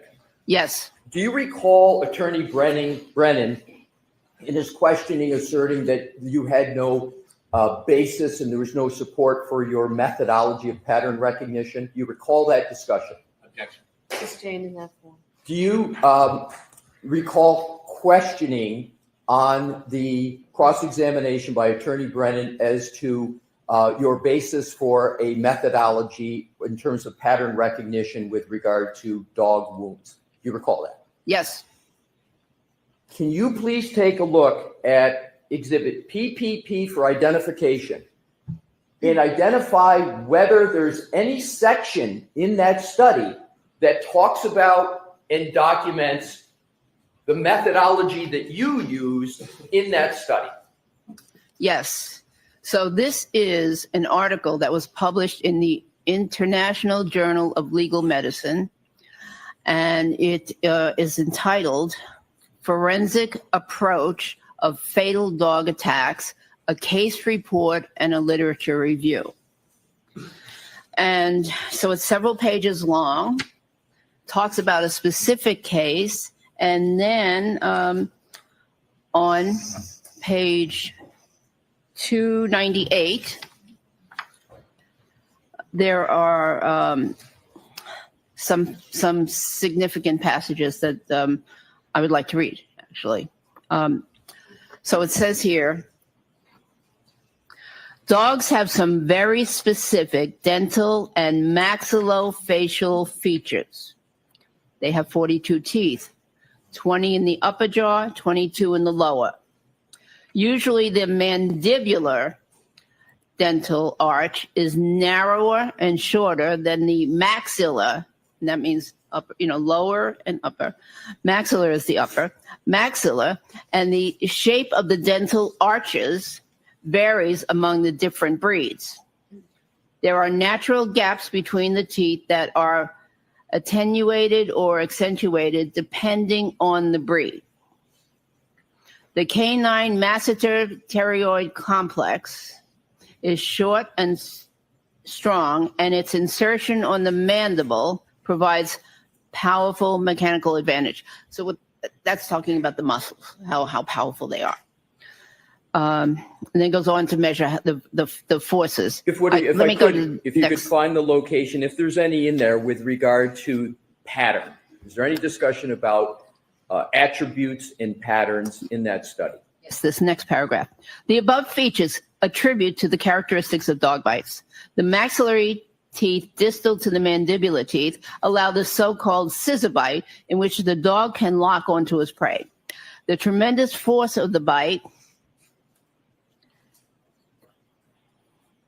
muscle complex can develop, allows the dog to twist and tear, and cause great damage. The injuries caused involve a combination of biting, crushing, tearing that results in characteristic patterns of punctures, lacerations, avulsions of the skin and soft tissue. Forensic pathologists noted the multiple torn wounds with adjacent puncture wounds, the so-called hole and tear combination. That's in this case. The puncture wound, a round hole, is made by the canine tooth of either the upper or lower jaw on one side that serves as an anchorage, while the other teeth cut into the flesh, causing stretching lacerations in the process of biting, shaking, and tearing. This should be considered pathognomonic for dog bites, especially when accompanied by tissue defects and claw marks, the latter being narrow, superficial, linear abrasions arranged parallel to one another, 4 or 5 in number, and usually found in the vicinity of the bite. This pattern allows differential diagnosis, with bites of other animals, which are not accompanied by pulling and shaking, nor by the usage of prominent canine, and with stab wounds caused by sharp instruments. Does that study support or not support in the literature a pattern recognition methodology? That's sustained. What do you conclude from the language you just read in that study with regard to methodology of discerning dog bite wounds? That pattern recognition is very important. Now what I would like, if I could approach Your Honor. Okay. Sure.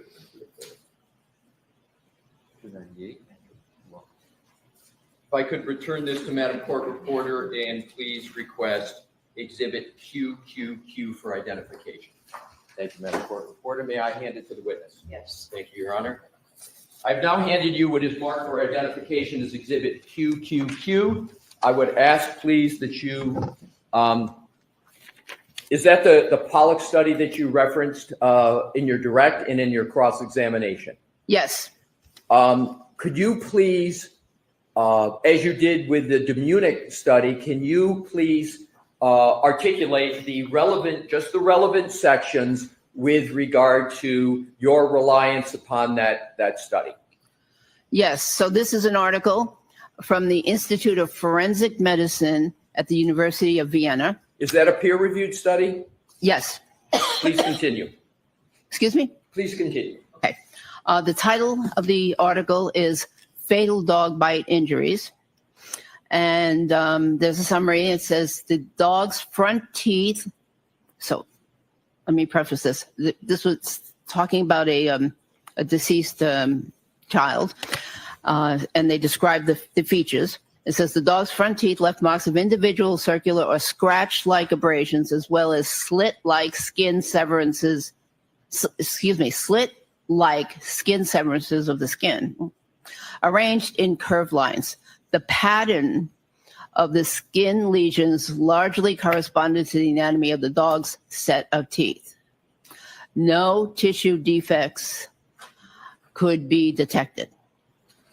And is there any other section of that study that references pattern and pattern recognition methodology? Any other Yes. words, any other section? And if so, could you please read them? Yes. So on page 491, there's a section called the morphology of dog bite injuries. What does morphology mean? It means the shape. And so it goes on to say the anatomy of a dog's teeth is the key to interpreting injury findings. The particularly long, cone-shaped, pointed canine teeth often create sharp-edged wound slits that can be mistaken for stab wounds. The bite mark on the skin is ideally a complete and congruent imprint of the front dental arch. Sometimes only the protruding canine teeth are imprinted. If the shorter incisors leave an impression, smaller skin lesions, parentheses, round pressure marks or streaky glide marks, can be found between the impact points of the canines. In practice, it is hardly expected that all 6 incisors will act uniformly. I'm sorry, I didn't hear that sentence. Could you repeat that? In practice, it is hardly expected that all 6 incisors of a jaw will act uniformly. Is that sentence relevant at all to what you've referenced as an incomplete bite? Yes. How is it relevant?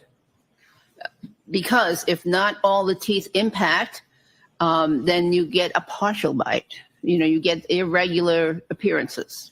There's another sentence that's important here. A gap in the injury pattern can have several causes. Oblique biting, so what that means is not dead center on, but off to the side a little bit. Oblique biting, curvature of the body surface, which we could have in this case around the arm, the edges of the arm. Mr. Wu, can you please put Exhibit 1 back on the case? And Dr. Russell, would be helpful as you're discussing these items, if you could determine whether or not what's discussed in that study is at all depicted in this exhibit. Okay, so we discussed oblique biting, which is off at an angle. Curvature of the body surface. So here we have a body surface that's actually quite irregular. There's curvature down here. There's definitely curvature around the elbow. And so there's curvature around the bones. So curvature of the body surface can change the appearance of the wounds. Interposition of textiles, so that would be clothing. Is there an example of interposition of textiles in this case? I don't think so. Well, was the decedent in this case wearing any, is textiles mean clothing? Yes, and I thought you Was the meant in this decedent- article, but yes, there was textiles in this case. Mr. O'Keefe was wearing that hoodie sweatshirt or sweater shirt. So interposition of textiles, and then it goes on to mention some other things which I don't think apply in this case, such as different tooth lengths, tooth loss, abnormal teeth. And is there any other aspects of that study that are relevant to your analysis and methodology with regard to evaluating the wounds in Exhibit 1? You know, a lot of this article is relevant, and I don't know if you want to keep. I don't want to keep on keep reading. reading it, but if there is a section, because then I'm going to have a few more questions once you're done identifying the most relevant sections of the article. Yeah, this. And then there's one section that said. Thank you. Yes, thank you. Then it does mention that in some victims, parallel scratch marks originating from clawed paws are found accompanying the injuries. And is there any other section that you believe supports your evaluation of the wounds on Exhibit 1? No, I think that's it. All right, so thank you, Your Honor. May I approach? Yes. Thank you, Dr. Russell. Mhm. Madam Court Reporter.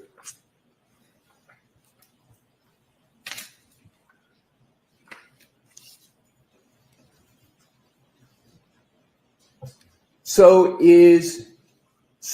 do those studies, the Demunic and the Pollock that you just referenced, do they support the methodology of pattern recognition that you applied in evaluating Exhibit 1? Absolutely. And do they directly or indirectly support that methodology? Directly. And is that medical literature peer-reviewed support or not for your pattern recognition methodology? So as to the form, Mr. Leslie. Do those studies, each of them, those peer-reviewed studies, support your pattern recognition methodology that you applied with regard to Exhibit 1? Yes.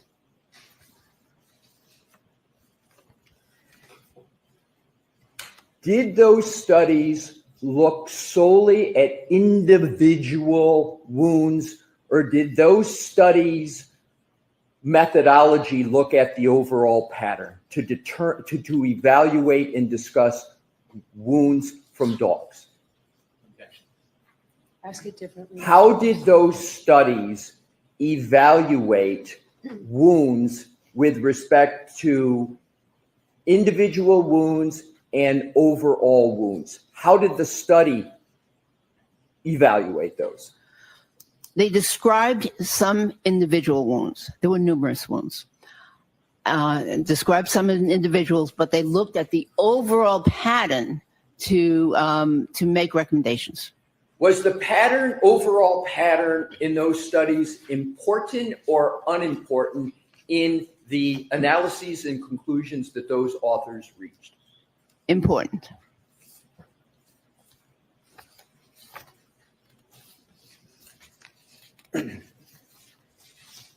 Now let's switch topics.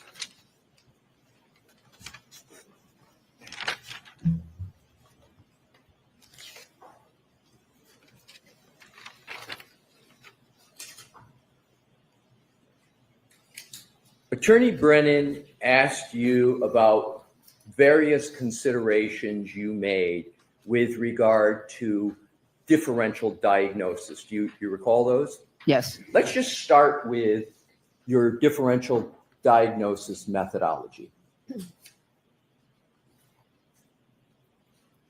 You describe whether or not you took into consideration additional information that was presented to you in determining whether your initial hypotheses was correct or not. Describe just generally that process and whether or not you took new information and retested your hypotheses. Describe that process that you undertook just generally. So in general, when a physician is presented with a set of circumstances or wounds or symptoms or whatever, they come up with a possible diagnosis, but have to consider other diagnoses as well. That's what a good physician does. They consider what they think is the most likely, and then they go through a process of eliminating the or including and the other possibilities. Would you like to give an example, like chest pain or? Well, I'd like abdominal pain? to give you an example of what you used here in this Yeah, case as okay. the application of that. Well, okay, so I'm just describing the overall process because if you came to a diagnosis and narrowed in on it and never considered any other information, sometimes your diagnosis is going to be wrong, and so you have to allow for other information, and so I did that in this case. I examined the circumstances, examined the wounds photographically, and came up with my impression, but I also considered other possibilities. What else could cause those scratches or those abrasions? And did you honestly and scientifically consider those other possibilities as you continue to review the information, old and new information in this matter? Yes. And did that process allow you to avoid confirmation bias? Yeah. Yes. So in terms of that process, now let's go through some of the items that Attorney Brennan discussed with you. He asked you several questions, one of which, did you evaluate news clips in audio clips? You remember that questioning? I remember a question about some news clips. And did you recall your discussion with Attorney Brennan about acute grief reaction? You remember that discussion? Yes. Now, in terms of acute grief reaction, you talked about it, and do you recall discussing that sometimes people who have a traumatic event, that acute grief reaction occurs? You recall that discussion with Attorney Brennan? Yes.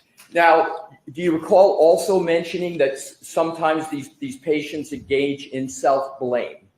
Yes. And my question, among others, is when they go to self-blame, from your experience as emergency room physician, seeing patients with this, as you discussed with Mr. Brennan, are there instances when patients blame themselves for something when they're not to blame? Can you discuss what you meant by self-blame in acute grief reaction? Sustained. Your Honor, may we approach? Okay.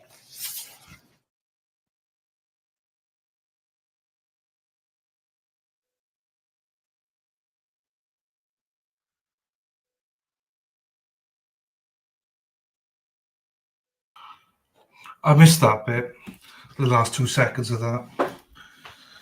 So I missed why they went for cyber. Damn. She's very honest, Keith. She, as I said, she's probably the best witness you'll ever experience because she doesn't get offended. Even when Brennan's been a dick, she didn't get offended. Like, she's frustrated, but it's like, okay, well, this is why I mean viral, so I'm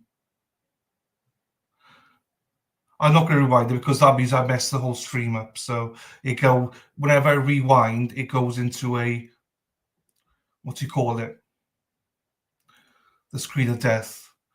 So that's why, because I got too many tabs open and stuff. So that's why I never rewind until afterwards. I can go on my phone later. After they come back, go back and watch it.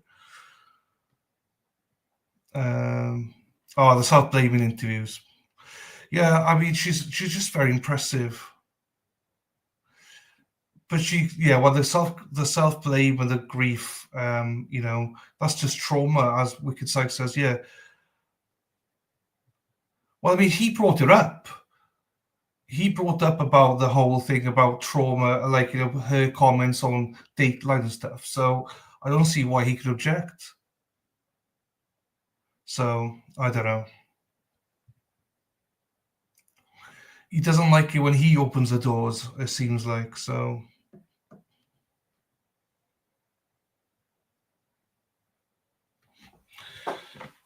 But we'll see.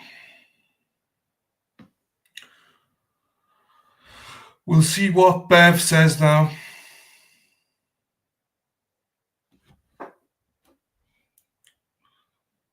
I like that.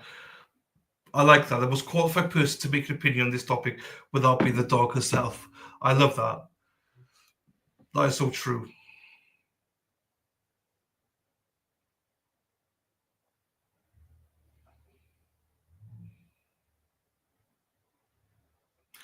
It's like he brings it all up. He starts it all, and then he's like so angry then whenever anybody else says anything.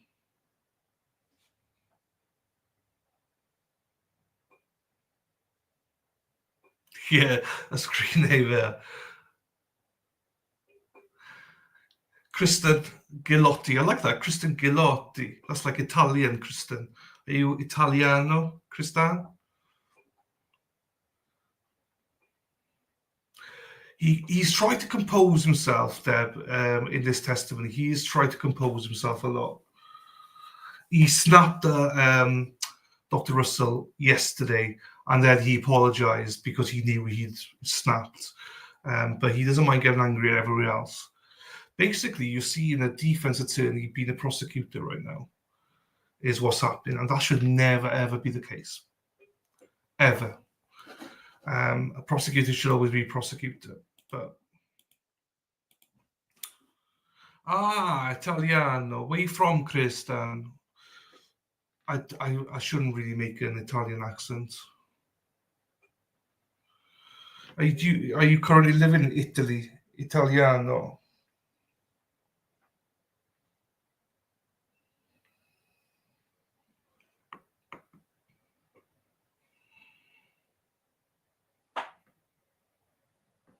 That's Deb. You said yeah, but I thought that was Kristen. Oh, you live in Italy. That's nice. Pennsylvania. Okay, so your roots are in Italy. Okay. Pizza. Now I can put somebody on Kristen who does not like pineapples on her pizza. So don't think anyone else. No one wanted it bad. But also they needed somebody like Brennan. They needed somebody for a defense attorney that can really think like a defense attorney and think what they're going to be doing ahead of time, and to fight for different things that a prosecutor normally wouldn't fight for. Are you, Amanda, are you from Pittsburgh, from Pennsylvania as well? Bev lets wank break the rules, then allows all these objections that carries his water, corrupt vag. Alpine Stars, hello. This Kristen likes I like pineapples as well, Alpine Stars. Chap, you remember my 9th grader made varsity flags football this year. First year Minnesota for big happy days, sponsored by the Vikes.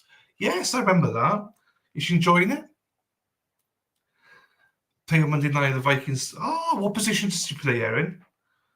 What position? What an experience that'll be for her.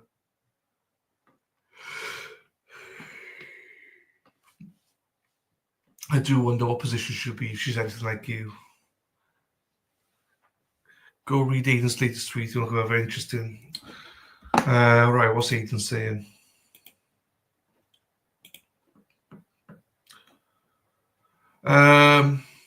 Aidan says, Dr. Russell's been great, but it's time to move on to some more exciting and simple witnesses. A dog bit John O'Keefe and the story.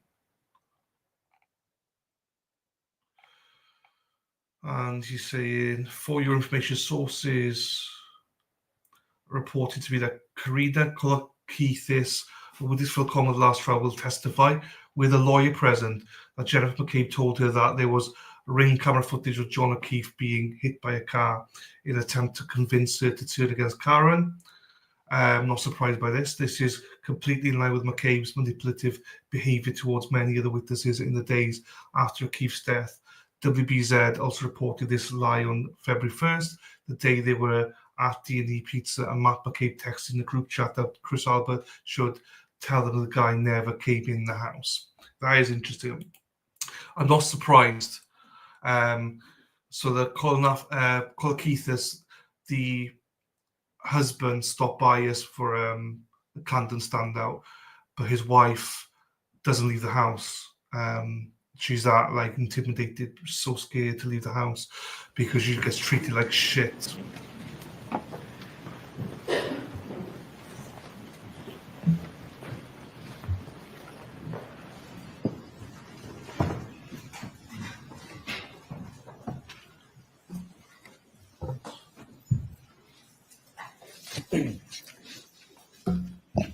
May I have a moment, Your Honor? Yes. Thank you.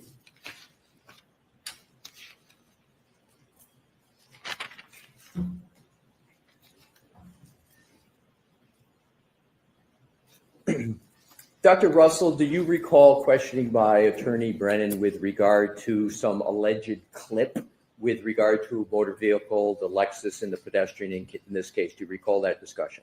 Yes. And have you reviewed and Attorney Brennan asked you about the slide presentation, what Dr. Welcher did with regard to this supposed accident reconstruction? You remember those questions? Yes. Mr. Woke, if you could please publish the slide from Dr. Welcher's presentation with the arm out in the glass in the back, not that one, the one in this case of the Lexus and Dr. Welcher dressed up as Mr. O'Keefe and with the clothing in the back, but with his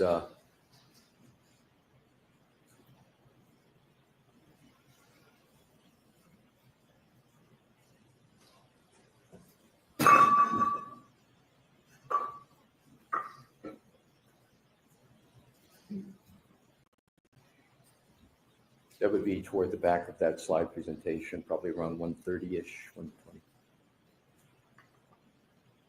That's it, yes. And what slide number is that? 109. So, Dr. Russell, can you see what is depicted on that slide? Yes. Is that impact that is depicted on this slide, is that a clip or is that a direct impact to the arm? I believe that that's a rather direct impact. Okay, so this is a direct impact. And now, from your experience, and you were asked about this on cross-examination, a direct impact to the arm, assume, as was discussed, a motor vehicle, 6,000-pound Lexus going 24 miles an hour in reverse with a direct impact on the arm. From your experience as an emergency medicine physician, what type of injuries would you expect to this arm? So I would expect at least significant bruising, at least. But I would also expect fracture, possible dislocation of portions of the arm. What portions of the arm would you expect fractures and dislocations? Well, from this image, if it impacted that section of the arm, and let me use my pointer, right here, a very good possibility that there would be a radius and ulnar fracture of the forearm or an elbow fracture. Could you please stand up and with your Honor's permission, show where the radius and where the ulnar bones are of the arm? Lights on, please. Thank you. You can keep the lights on. So the radius and ulnar are the two long bones in the forearm right underneath the skin. And then they join with the humerus bone here in the upper arm at the elbow. And those, of course, these bones are they're susceptible to fracture with a significant impact. And also the elbow would be susceptible to fracture. How about the hand? The hand could be injured. It depends on where the hand was in relation. And also, if there was a fall, there are other mechanisms that could contribute to a fracture from the actual fall onto the ground. So there could be a wrist fracture, digital fractures. It depends on the circumstances. Thank you. And do you, you can be seated. Thank you very much, Dr. Russell. From a direct impact to the arm, as you said, is depicted here. What is the likelihood of there being any fracture to any bone? Sustained in that form. Do you have an opinion based upon a reasonable degree of medical certainty as to whether there would be any fracture to any bone? I believe that there is a very high likelihood that there would either be a significant bruise or a laceration or a fracture of the bones. Now let's go to, as I understand it, you have reviewed the autopsy report of Mr. O'Keefe? Yes. And you've reviewed the file, the medical records files, correct? Yes. Is there any indication at all of significant bruising to the right arm of Mr. O'Keefe? No. With regard to the lower extremities, from what is depicted here, meaning this impact, did you evaluate the autopsy and the medical records to see what evaluation was done of the lower extremities? Yes, a very extensive evaluation of lower extremities was done. What very extensive evaluation was done and by whom? By Dr. Scortibello, and it was both an external and an internal examination of the lower extremities. Let's start with the internal examination by Dr. Scortibello. Could you please describe what type of internal examination she performed? Well, she opened up the legs. Sustained.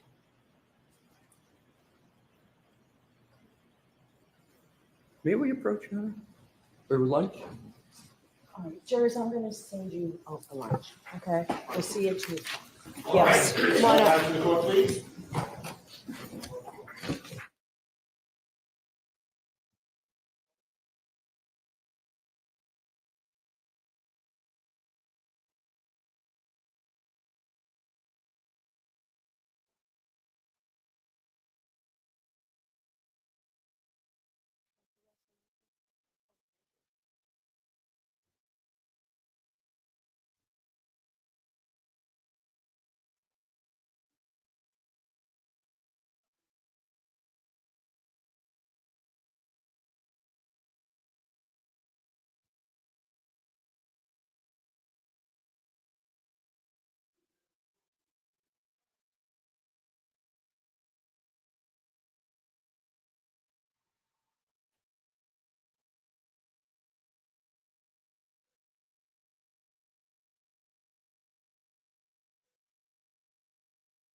Oh, I had to take 5 there as they were going. Hey, Coco, how are you, my darling? Do you like my top, Coco? Do you like my top? Boston Shenanigans Squad. They're on sidebar. Something came up, I think. I was not here either.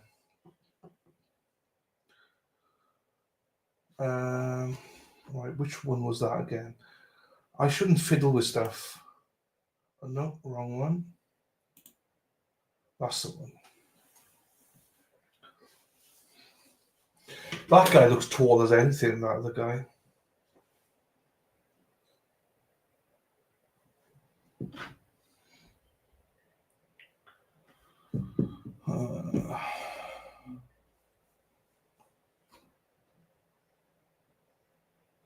Jen's sister's there, is she? Okay.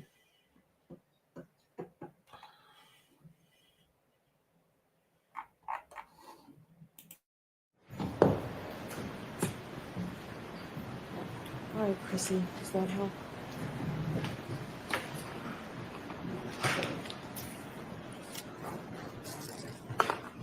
They go on lunch break, okay. All right.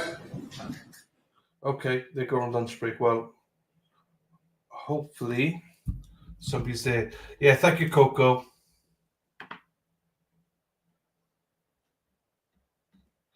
I don't think they can do it 9 to 5. I agree, but there's always something. I think they've got to do it 9 till 4, half 4 or something.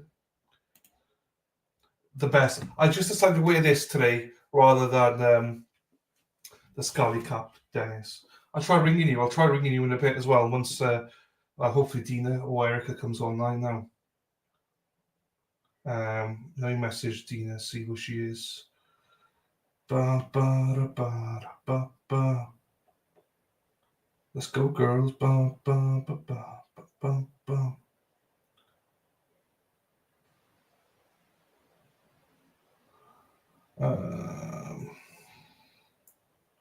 You coming online?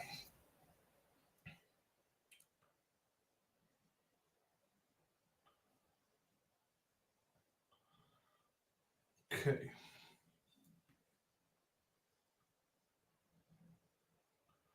Nope.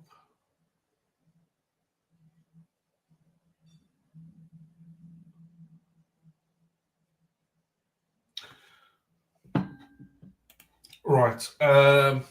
Hopefully somebody from down there will be on in a minute. So, Dennis, Dennis leaves at 9, Coco. Dennis leaves after Karen arrives and she drives down. Dennis and Brenda leave then. Frosty, thank you, my darling. Thank you for becoming a member. I appreciate you, my darling. Hope Tony is fine. I'm not seeing him in ages. Right. If they are not coming online, I'll play some music whilst I do this. I need me dinner. You can see I got spaghetti bolognese. So it's getting cold. Thank you, Frosty. Let me see what I can play here. Let's do a bit of 90s. We did the 80s yesterday. Let's do some 90s today.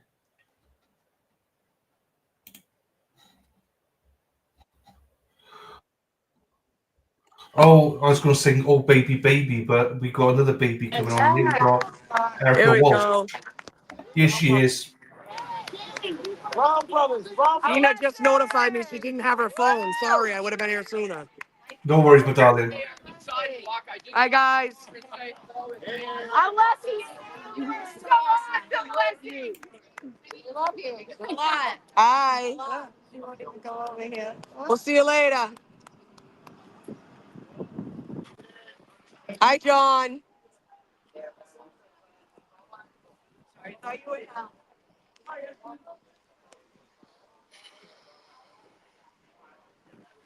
Sorry, babe. Just want to get them on their own channel.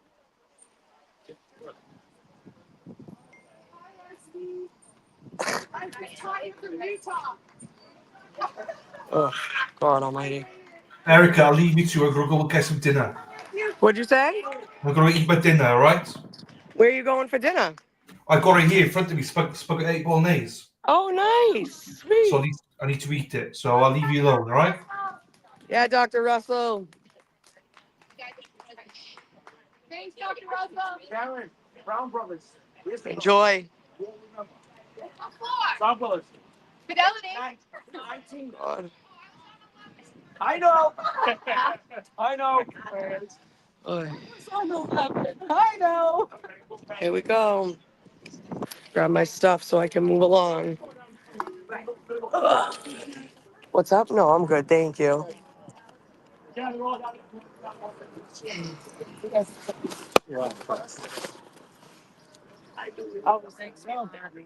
Yep, nice little crowd out here today. All right. Excuse Nice me, crowd, excuse yeah. me. Yeah, We're definitely. getting there. Yep. Must be new here. Oh, I'm not. You're No. like, I'm not. Oh, I. We're in that different room. That was a selfie video. It wasn't direct there. Thank you. This is exactly the problem. But when you demonize the one person that spoke to all the new people and said the rules, you know, this is what you have to deal with. So I'm glad that they're dealing with it themselves. I'm glad I caught some of that on video. So I don't know. So the cop went up to her and he's like, "You must be new here. We're not going to do that."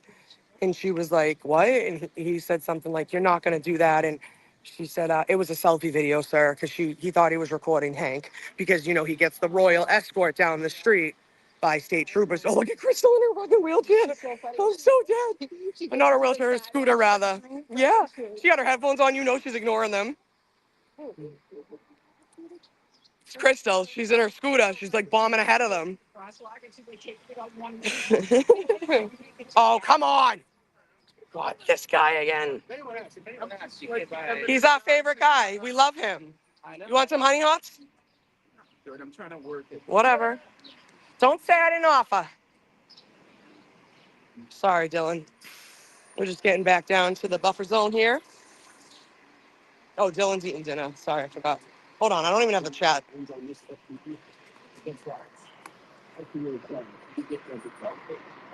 Who we watching? Has this kind of memory problem. Yeah. Okay. So either she's got a memory What's this, problem. Clara? Must be. Hold on, guys. Sorry, I'm in the chat. Doobie-doo comments. Here we go. Hi, Dennis. I'm so sorry I missed you this morning. I'll be here early tomorrow, though, before my arraignment. Hi, Erica here. Thank you, Coco. Oh, no worries. I'm glad I saw you today. She saw something and she reported it to the feds. Okay. There's no such thing as a. Wait, what are people talking shit? Okay. Hmm? And Someone said leave Erica alone. I'm like, oh, God. I love you guys. Hope everyone's having a good day. Karen got off to lunch without incident. Get in the zone buffers. That's a good one. That's a good one. The Dedham cops are being extra today. What are you looking at? Look. So we're just chilling. There's a good crowd today, though. Weather brings out, you know. Someone saying, Erica, that girl had no idea you protected her. Yeah, probably, but I don't know. She's all right, thank God. They just don't start. It's ridiculous.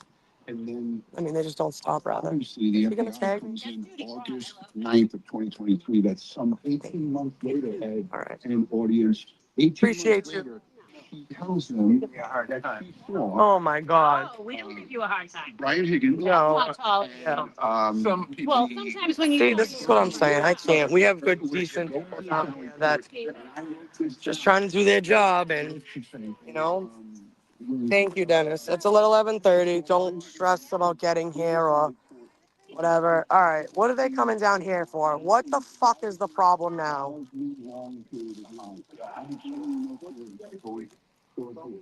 All right, good. Oh, here we go. Here we go. Here we go.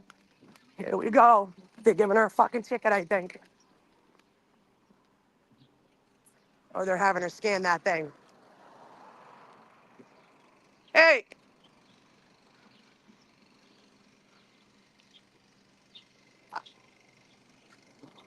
I can talk to you about the rules.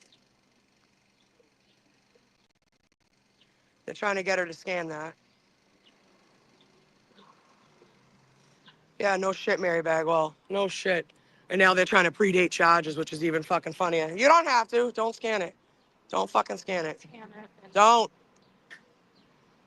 She said she was taking a selfie. Like, I don't understand why they can't take her word for it.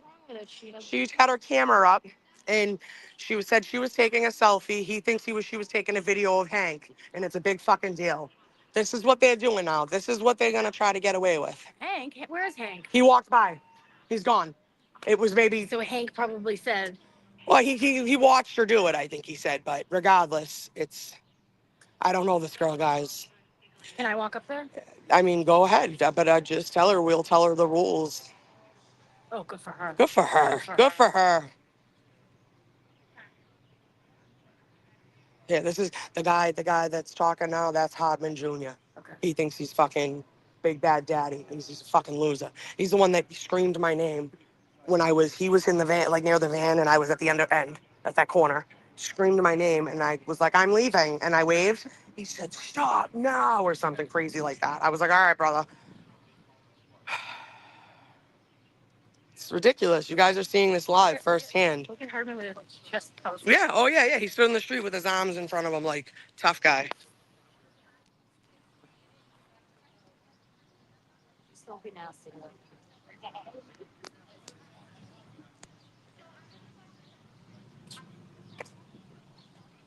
Get the body camera.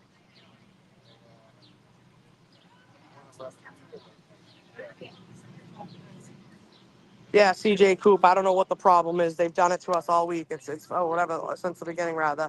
You're not allowed to do that shit, I guess. No. Jesus trouble. I want to say hi to my peeps.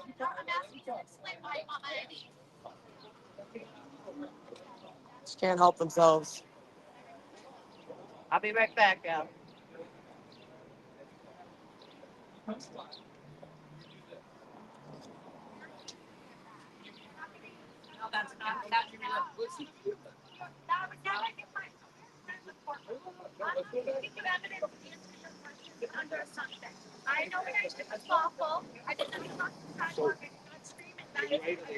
Wrong.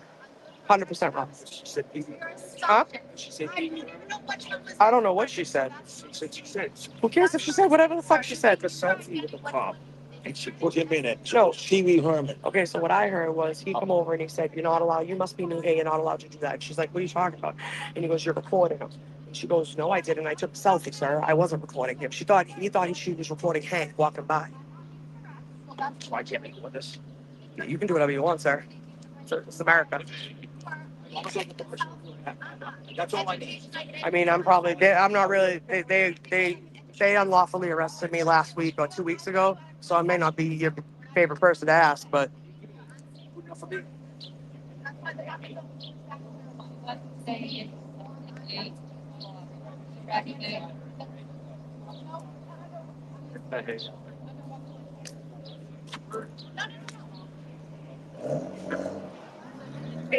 stand your ground, girl. Stand your ground.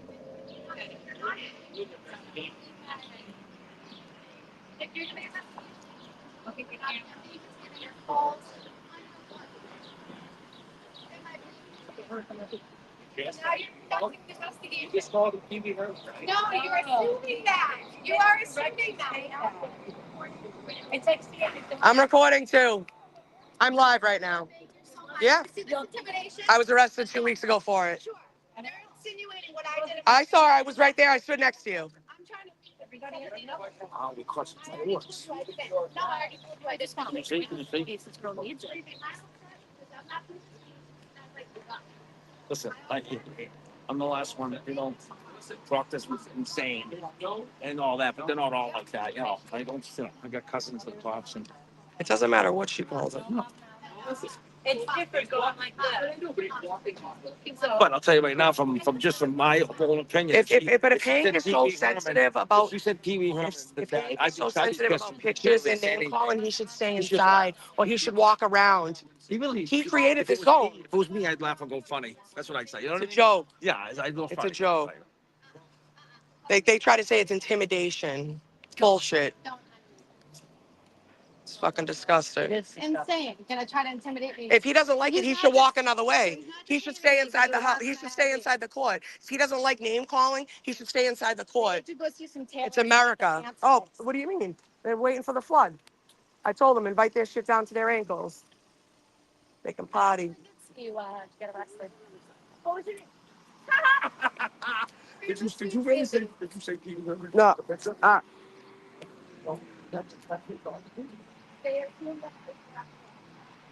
What a fucking joke. Did they at any time say you were free to go? Yeah. Okay.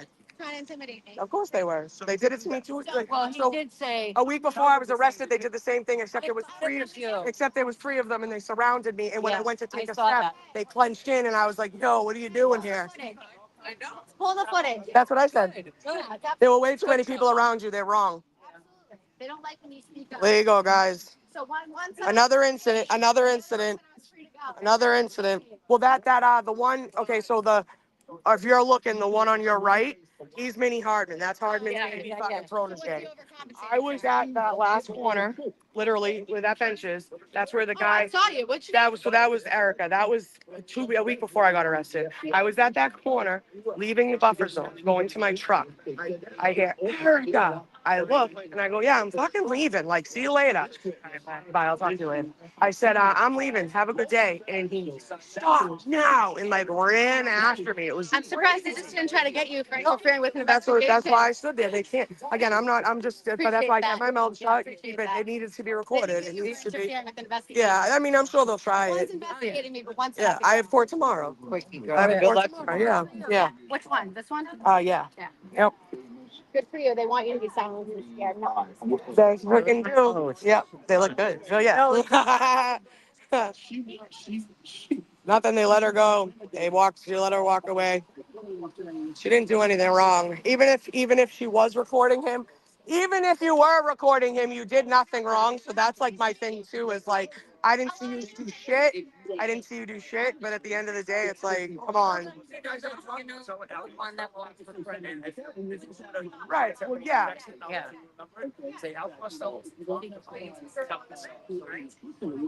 Oh yeah, we all know. Yeah. Oh yeah. Well, we know. Yeah. Yep. Oh yeah. Please. Absolutely, you should arrest you.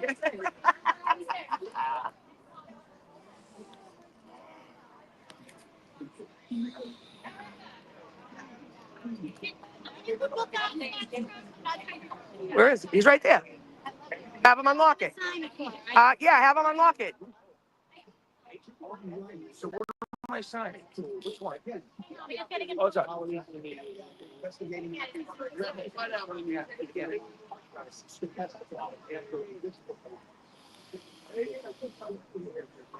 Thank you, guys.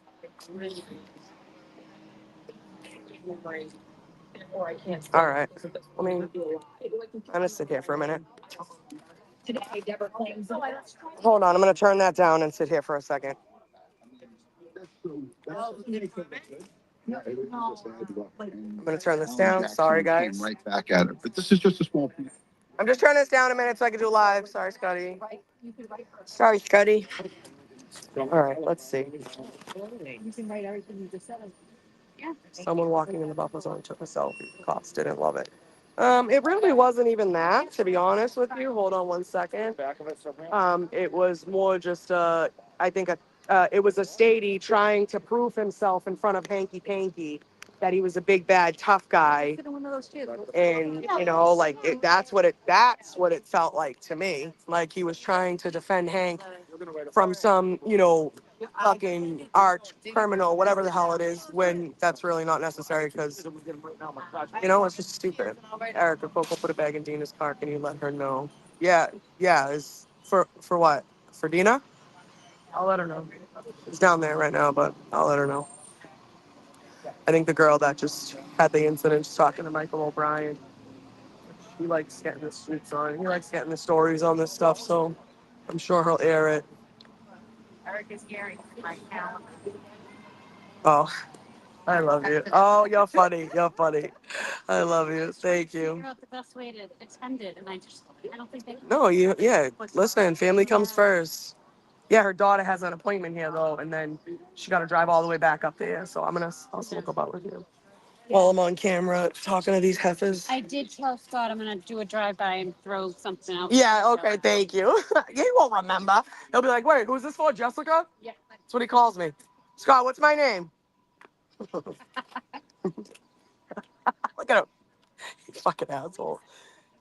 What? Was that lady and her daughter, were they not even part of this? They were just like sitting on the bench? No, they were across the street with us in that little group. But Okay, they were. so again, here's my thing. The way she was facing, I watched the whole thing. Yeah. I didn't see her record. I, with my own eyes, did not see her recording, right? But when I walked by, I did see her go like this. 100% it looked like her mother and her were taking a selfie.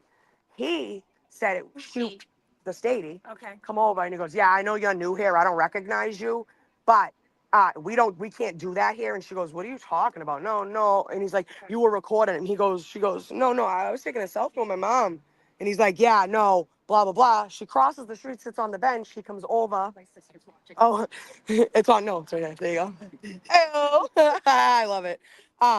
They sit on the bench, and he comes over with the scanning thing, and I think she was like, "Yeah, I'm good. I'm not scanning that. Like, I'm all set."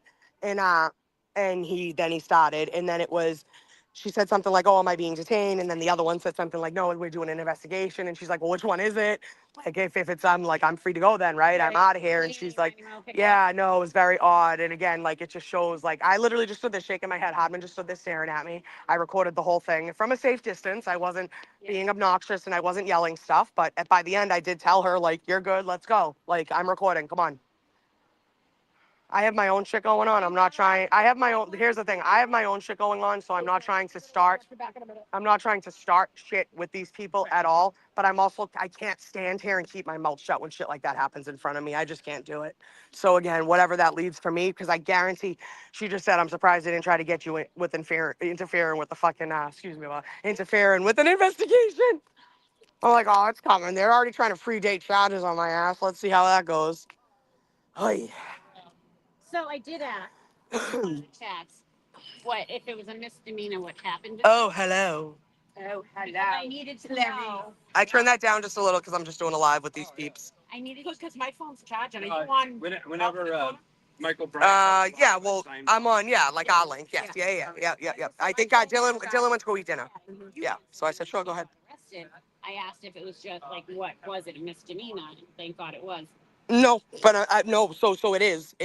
But obviously, like, your lawyer has to explain the severity of each charge. So technically, originally, for what I was being arraigned for and charged with, I could face up to 365 days. Really? Uh-huh. Oh, 'cause I have a license. Again, one of those charges was dropped, right? Like, one of those was dropped. Another one, like, none of them are felonies. Yeah. Well, so I had said to my husband, if I want to like back up work or whatever, and I was like, wear a shirt or do something happens, like, You'll lose your license. Yeah. No. Well, like, what, hanging with a felon? Oh, hanging with a felon, I think, yeah. Sound like, I don't know. Yeah, I don't know. Hi, Lisa. I hope you feel better, lovey. Brennan is a pussy. I did hear He's a little bitch. when he walked back up. Oh, Dina, so was that the fucking cowbell I got yelled at for? Because I had no idea what the fuck was going on. I think somebody drove. That's what I said. That's bringing a literally cowbell. what I said. And That's I went literally up what to I the said. Police officer, and I said, there is no goddamn cowbell. Right, I idiots. said, I was playing the harmonica, and he goes, nope, it was a cowbell. And I said, then it had to be someone So driving. because he heard a cowbell, it was a cow. He sounds stupid. I said, Yeah, it was me, right? Literally, right? I said to him, I said, are you coming down to start a riot? Because that's what you're gonna fucking do. Mm-hmm. Coco said, hey, Erica, can you tell Dina I put a pink bag in her car? She'll know what I'm talking about. Yeah, I know. Karen's Okay. got it. All right, all said, Coco. Karen's Thanks. got it. You popped out of your boobs. No, I didn't pop the bag out of my boobs. I do pop things out, but not that You bad. walked up to the driver and you went like this, and I was like, oh my God. Yeah, weather is wonderful out here. It's very nice out here today. Cheryl with an S made a sticker in it about Dr. Russell. Nobody heard a cowbell. I didn't fucking hear a cowbell. Coco's bag is in there. I think he's delusional, but that's fine. I thought I heard one, but I think it was someone driving by. Oh. I am not going to want to go to work tomorrow. It's going to be 90. Oh. It's going to be 90 tomorrow? Oh, shut up. Really? Yeah. Oh, the Next 2 days, 90. well, at least the funeral home will have. Hey, you've already been down here in a. Honest to God, I was freezing like the first 2 times though that the first 2 days I was home. I swear to God, being down in Florida, like my body adjusted that week. It was awful. Oh my God. More cowbell, J Mac. That's literally what I yelled to him. I said, "Is this a fucking SNL skit? What is happening?" Expanding my deck in the pool. Oh, hi, Christy. All right, so it was funny. I was walking with the girls, and they were like, "Who is that?" I'm like, I don't know, but they were cool." We waved back, though. I hope you saw us. It was good to see you guys. Hey, is DePietro here? Oh, damn it. I wanted to go claim my corner. I'm going to call it the convict corner. He's going to be so mad. Erica's convict corner. DePietro would be so mad at me.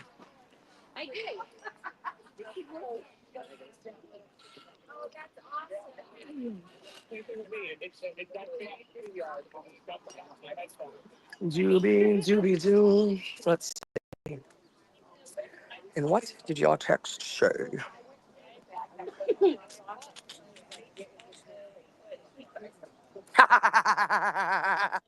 Tim McCauley.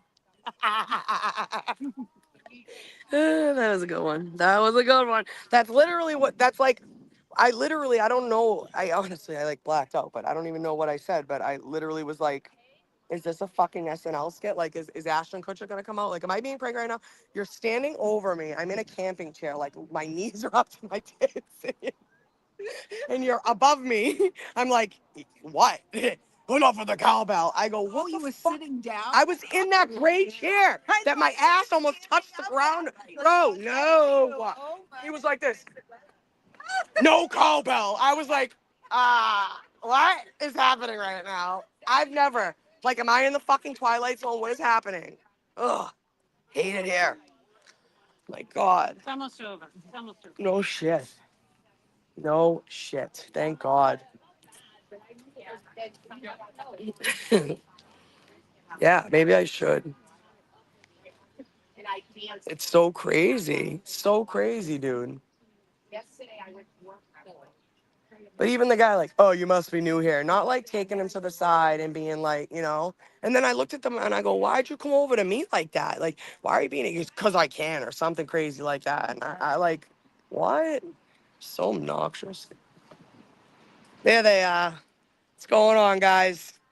We appreciate you guys. Seriously. Erica Walsh, it's my pleasure. Pleasure. Yes, we have. I'm Nice to meet. Nice to meet you, darling. You look beautiful. Take care in there, all right? We're praying for you guys. Seriously. Tell the truth. That's all it is, right? No, I know. That's it. I'm saying you guys make it look easy. That's it, right? That's all it what it comes down to. That's it. That's it. We got your back 100%. I love it. Yeah? I'm over Fisher Party and I'm surprised how many folks. Yeah, it's just the, yeah. Right. This is awesome. Or had real friends because, or know what loyalty is. That's all it is. That's all it is. Yep. Thank you. Appreciate you. You're just an honest person, so that's all that matters. Yep. You know. Appreciate you guys.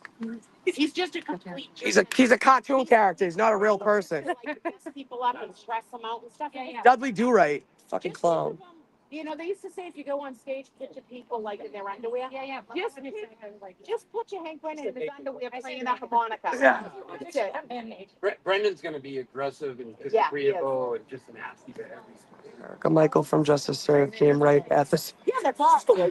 Dude, Coco. So I didn't even get to finish telling my story. The cop walks away and he's like, cause I can. And I was like, all right, buddy, well, don't start something you can't finish. Like, not today. I'm not in the fucking mood, you know? Whatever. Like, not in the mood. I didn't say that. But hi, Jules. What's up, sister? How are you, lovey? What's going on? How are you? You know, same old. How you been? Good? Okay, that's why I was talking loud. So I literally looked at and he like goes and walks away and I'm like, why are you coming at me like that, dude? And he's like, oh, cause I can or something. So then he walks away. I no sooner look at Lauren, I look up and who's in my face but Michael O'Brien with the fucking microphone. So I literally go, and he goes, what just happened? I go, what? And I was like, I genuinely felt like I was being punked, but it is what it is. You know that. I love y'all. I miss you too. I love you. Who is that? Oh, that's Nicole Keithis is the genuine, real friends of John O'Keefe and Karen.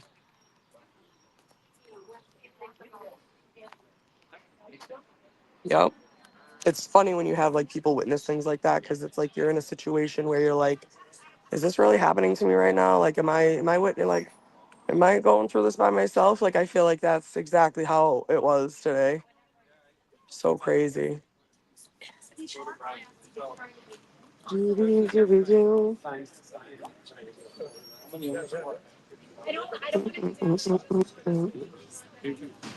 Got a couple of people here just hanging out. How are you?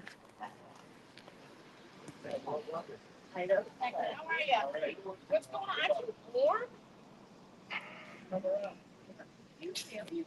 Ice runs through his veins. Probably not. He works for Norfolk County.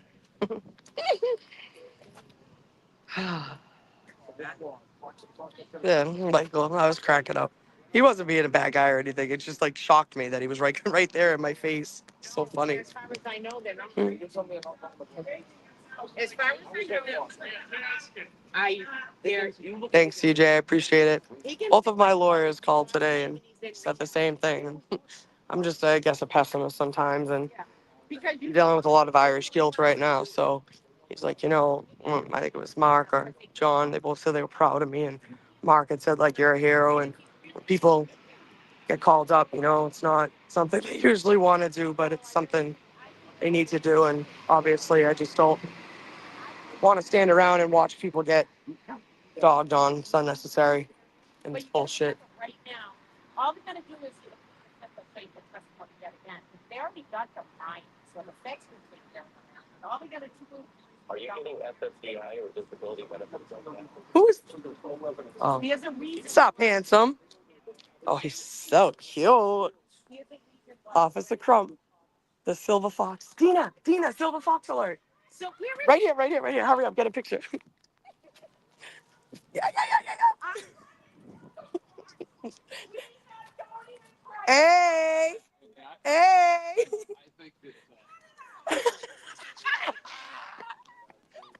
He loves us. He's so funny. Yeah. So funny. Yeah, because he's smirking. His whole face goes red. It's so funny. I'm like, ooh, come here. What's up? Everybody's been waiting to see Silver Fox. Yep. Oh, He he's said on duty today. he pulls out the driveway one day. We're sitting here, and he's like, come here. And I went. He goes, yeah, come here. I go. And I saw he was pissing his pants. It was so fucking funny. It was so funny. He's just a nice guy. He's always been respectful to us. Yes. Yeah. God, is everybody dying? Yeah. There? Well, yeah. No one's really paying attention because everybody's on lunch. But I think no one's really. Runs across the street. Yeah. Oh, hilarious. Objectifying men is a child. Go, shut up. So I know he's calling Hardman on us right now. Man, he's a god. Yeah. Right. Yes, he Silver is. Fox is awesome. Yep. He sure is. Just making sure that they're not like. Probably.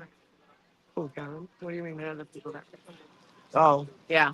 Yeah. She's live streaming. Yeah. Over there, right? You're good. Yeah. Over there, right? Them?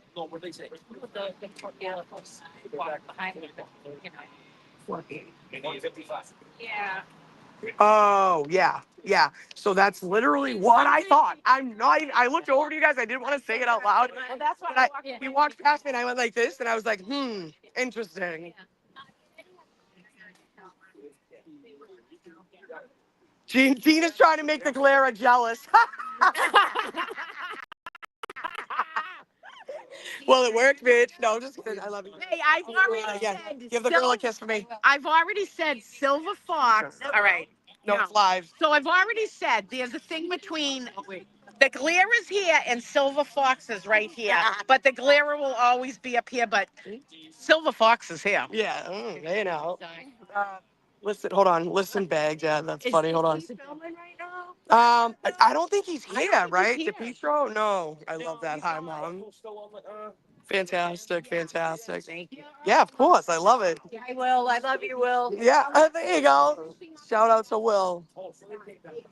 Chelsea, Brennan did it, and then. Oh, yeah, I forgot you're North Shore like me. Charlestown. I miss Floramos. Who's getting the? So I Who's getting the? Oh, here's John's girlfriend from 30 years ago. Skin suit? Yeah, skin though. Where? Want to wear your skin? Oh, Bunny. Oh my God, you want to wear someone's skin?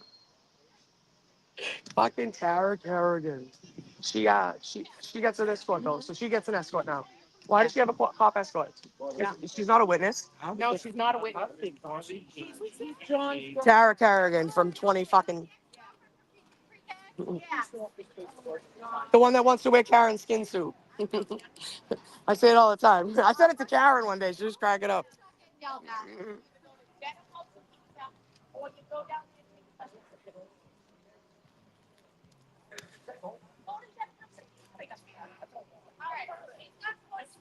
Because she's a weirdo, Robin. Who knows? Well, that's for tomorrow. Right there, Yeah. Right there. See where it's at? That's Any rickshaws around here? They're good. So that's a long walk. gotta work. This place is, I bet you the beer's just. What, the Thai? We've always wanted to try it. We've never tried it. If you got enough balls, go try it. Nothing? Thank you, Dom. Anyone want? I need a water. Is this Browski? No, I don't think so. No. No, Browski. Not Browski. You wouldn't walk down this side. You never know. Tina, I've been telling you like 6, 7 times. But I'm just flying on the ridge. Yeah. I had. Hi, Aisha. Love you too, boo. Dennis. Bunny Boiler. Yeah, hell yeah. She's definitely a Bunny Boiler creep. Hey now. Hey now. I love Hampton. Hampton? Oh, Hampton. Up in the White House. I love Hampton too. I've gone every summer my whole life. It's changed. It's gotten crazier. You think? Like, Well, it depends on which like week you go, so you're right. fights and stuff. Oh, yeah. Well, honestly, that's on the beach at the end of school. Revere Beach is like that too. But I'm telling you right now, we go the same, well, it's been the same 2 weeks every year for since I've been a kid. And then when they sold that house, my grandparents had to rent another house. So we go to like a motel with a pool down back, but we always make sure we go to the beach and hang out with them and stuff. It's amazing. It's just. It's one of my favorite memories. It's one of my favorite memories. It's one of my favorite things to do every year. Yeah. Even if we can't do like a week or 2 weeks, we do 3 days, whatever. We just get up there at least once. I can't. And sometimes I try to do like day trips throughout the summer, but then I always end up like, I'm getting a fucking motel. I'm not going home. But my uncle owns a house up there. If you're coming into the beach, you know, the ice cream Captain Hook, like the ice cream at the beginning, at the beginning of the boardwalk. If you're coming from 95. Exactly. So if you're coming from in like the boardwalk's on your left, right, and you're coming into like Hampton itself, right before you hit like the beach, you'll see like it's like Pacific Atlantic, I think. Atlantic, yeah, we always on that street. Well, I'm not. What's the word? And then they do it like Southie because it's like letters, like you know A B C, Right. you know. I would say we always Yeah. go to the house on F Street, There you go. right across from. The L Street Tavern, so much fun. You karaoke and shit. A blast. And you don't stay right here. You don't drive. You park. Exactly. You don't have to. Exactly. The one thing I miss is the water slides. Those are the best. Yeah, I like those a lot. But I understand why they closed. All right, so someone who's not from here but follows the faith religiously. Yeah. Day one, red flags. Right. Right. So, were you? Oh, day one too, yeah. Locals, April 18th. Yeah. locals. How did you become so like an activist in the case? So I've been following Turtle Boy for like 8 years now. And then he dropped the case of April 18th, 2023. I shared it on my Facebook, commented on it. And Elizabeth Proctor called my job 2 days later. I didn't find out about that till about 3 weeks later when I went back to work for something else. Like I was just like, you know, like just hadn't talked to my friend. And my manager posed me aside. She's like, "Oh my God, I brought up the case because I was bringing it up to them at work." And I was like, "You guys got to see this. You know, you got to look into it." And one friend really did latch onto it. Well, two actually. And so we're talking about it. My manager goes, "Oh my God, I completely forgot to tell you." And I was like, "What?" And she's like, somebody called here complaining about you a couple weeks ago, and I said, 2023. yes. I said, well, no, wait a minute. What are you talking about? And she's like, I said, no, seriously. Like I started laughing because Aiden had already written the stories that she was calling people's jobs. So I go, wait a minute, what are you talking about? And she goes, yeah. She goes, someone called. So I pull my friend aside. I go, what happened? She goes, oh my God, yeah. She was on the bar working. So she answers the phone. The first time that number came up, it hung up. She answers again, it's private. She answers, she's like, hello. And she's like, yeah, like I want to put in a complaint. Hi, Theodore. I want to put a complaint about one of your employees. Like she's talking shit on Facebook, talking bad about a Mass State Trooper, like blah, blah, blah. Yeah, yeah. So I said to Karen, I go, you're fucking lying to me right now. She goes, no, I swear to God. I go, and you didn't tell me this? Like, what the hell? And she goes, they really didn't think it was a big deal because they're like, you know. And my manager literally was like, Erica, I'm your friend on Facebook. And she goes, and why the fuck would I care what you put on your Facebook? Like, I don't give a shit. You know what I mean? So, like, it's that, you know, whatever. So, and then she knows I'm not a shitbag anyways. Like, yeah, 100%. I work at one of the oldest taverns. I work at one of the oldest taverns in Boston. So I think she thought she could try to pull, I think she was trying to intimidate me because any other normal person would go to work and hear that a state trooper's wife's calling their job and probably be like, oh my God, I shouldn't do this anymore, blah, blah, blah. But fuck that bitch. And if anything, it launched me right into it. So there's that, you know, but so anyways, I said to my manager, I said, no, I said, you need to do me a favor. And she goes, no, she goes, call Peter, who's our other manager, who does like all of like he does all of everything, dude. He's unreal. I said to him, I said, I need you to check what the date was on that, right? Because I'm like, I need it. And he sold it right away, 4/20, 2023. So 2 days after I shared it. Yep. Yep. That's how you know they were looking in certain 100%. Yeah. 100%. Guilty. 100%. You know what was coming up on my feed? It was my nose. No, he didn't. They took a picture. Oh, really? Stay down in front of it. That means she's clicking on now. That's what I figured. Maybe. I searched it. Is. So she comes. It's algorithms. I searched it. So that's Like I've seen people here come up and I've never looked anybody up. Right. It's because you're on the page or the wall, you know, like the group and stuff like that. Yeah, it's crazy. Hold on 1 second, guys. I gotta put you down. The way 20 years ago. Yeah, Tara Kerrigan, she's such a creep. We called her a creep as she walked by. Funny boiler. She's disgusting. You didn't say that. No reason for her to be here. Oh, I thought you were kidding. I thought you said it. That's funny. 10 to his life. Yeah, I'm not gonna. You said it. No, No, why would you? They don't have. We should laugh. I was laughing. that sounds. Yeah, no. 100%. They're trying to make something out of nothing, and they're trying to establish their like power down here or something.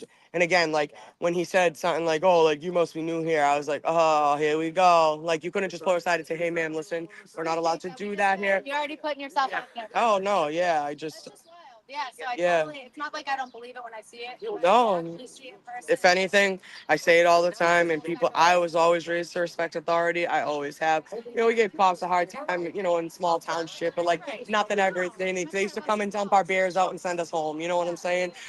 But at the end of the day, I have a lot of family members that have had bad, like, just pieces of shit. And again, they were individualized to me. I don't believe all cops are bad because of that, right? So again, but when I came down here and started getting treated the way I've been treated, on top of, and that was even before me getting arrested. Like I'm talking even last trial. I believed it with my own eyes. I tell people that all the time. I'm like, you know, you might think the state police is like this, you know, nice shiny force, and they're good. They're not nice people, some of them, and I guess that sucks. But do something about it. You can't have people out here behaving like this. You're gonna end up with a lawsuit that affects us. I can only imagine the amount of money that they fucking settle. So these troopers, these new lawyers and whatnot that are watching this, and, you know, I'll never do that. They're the ones that are also participating in the blue wall of silence. 100%. When they treat you like 100%. They all know guilty by 100%. I got arrested, and then I got a summons to court like a week later, dated 2 days after my arrest, for something that happened before it. They'd rather see you as soon as possible than a child molester, than a pedophile. That's their fucking. I was in there. Somebody made a good point in the chat about being how quick they got me in there, but the fake victim hasn't been taken in. Like Aiden, yeah, the girl, that Turtle Boy is dealing with. Outside this. Yeah, completely it's so unreal. It's so unreal. Everything that any other case would stand for. And then that's the thing I used to too, right? Like after 2020 and all that bullshit, like I always said, like I kind of feel bad for cops because at the end of the day, now you got to go out there with a chip on your fucking shoulder. That's gonna get you killed too, bro. Like you know, I understand not everybody might like you, not everybody might. Hey, I kept standing that up because when you shut the door, it's going on the ground. So stand it up the way I had it. It worked perfectly. It was blowing. No, because it wasn't you that kept fixing it. Someone else did.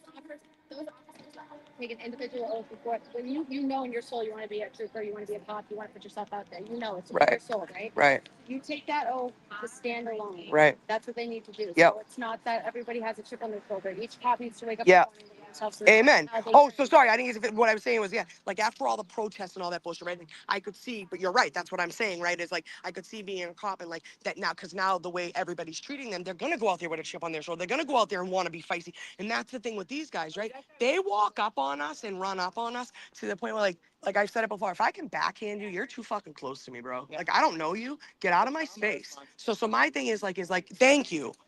Don't run up on me. Are you nuts? You have no idea what I've fucking been through. And they do that. And they like walk. And so it's like kind of like you're like, it's almost like they want you to kind of like retake, you know? Yeah. Yeah. You wants to give them the benefit of the doubt and say, oh, that's gonna cause a chip on their shoulder. Is the same token as, hey, you know what? You know that they went with good intentions, and the political science, the corruption made them something. Amen. Said what they were. Exactly. No, I totally agree. And that's what I'm saying, right? So again, when you take that oath, you should be in there as an individual and you should be doing the right thing by that oath every single time. And if that's another cop not doing it, then that's what it should be. Like, again, there's a brother, yeah, because you're going out there and you're fighting, but there's like, that's my point is like, people don't understand loyalty or like, they've never had a real friend growing up. Like, that's what it comes down to at the end of the day. Like, the way they behave is like just insane to me. It's so insane. They gaslight you. It's like, I go, what? I said, and it's funny, because so what happens to you, right? You take all these people come from all different walks of life. Yep. It's their brotherhood and sisterhood within this. You're Right. hey, you're a bartender. So am I. Yeah. How easy Server. is it? Yeah. Is it to fall on that lifestyle? Right. You have to make that conscious effort every single day. 100%. And we're just fucking in the service industry. Exactly. We all have Yeah. it. No, 100%. Every job Yep. has it. Yep. If you follow And like I said, you don't have to like what I say. You don't have to listen to what I say. You can walk away. But at the end of the day, as an American, I have the right to say it. There are some vile, fucking disgusting people out there. We were talking about earlier, the West Baptist Church, like all that shit, Westboro Church, or whatever it's called. They're foul human beings. They have a right to say it. That go around to the Yes. Yeah. And they're just disgusting. They really are. But at the end of the day, as an American, they have a right to say it. But guess what? We don't have to acknowledge them, and we don't have to acknowledge their existence. We don't have to donate to them. We don't have to, support them. We can ignore them, and we could make people aware of them, but we don't have to, But at the end of the day, like, it's If just, they showed up at one of my relatives' funeral, I would lose my fucking shit. oh my God, The cops dude. would be showing up. I love you too, Robin. Yeah, but you have the right to, yell about the Yes, opposite October. side of They're the like, well, if spectrum. they can hear it in the courtroom, we've been down here for 2 fucking years. There's no way they can hear a fucking cowbell down here. No. But they're not going to look at They just want something to be, they want something to approach us on. They want us out of here. Yeah. Which I don't understand, because it's easy overtime for them. I know. Don't worry, the cowbells are not here. No cowbells. Don't try to copy my lines, brother. See? I need a stick. I played. All the Mackie, come back and play that song if you're available. I gotta go down and get ice water now. I know. Wait, I have ice. I have ice, no water. Like, I saw you drinking a water. And I forgot my ice water. Oh, I think I have one of those power packs. That's all right. I'm at 50 something. Where's in my truck? Coffee? Who's Turtle Boy? Who's Turtle Boy? Yeah. He's Aiden Kearney. Who's that?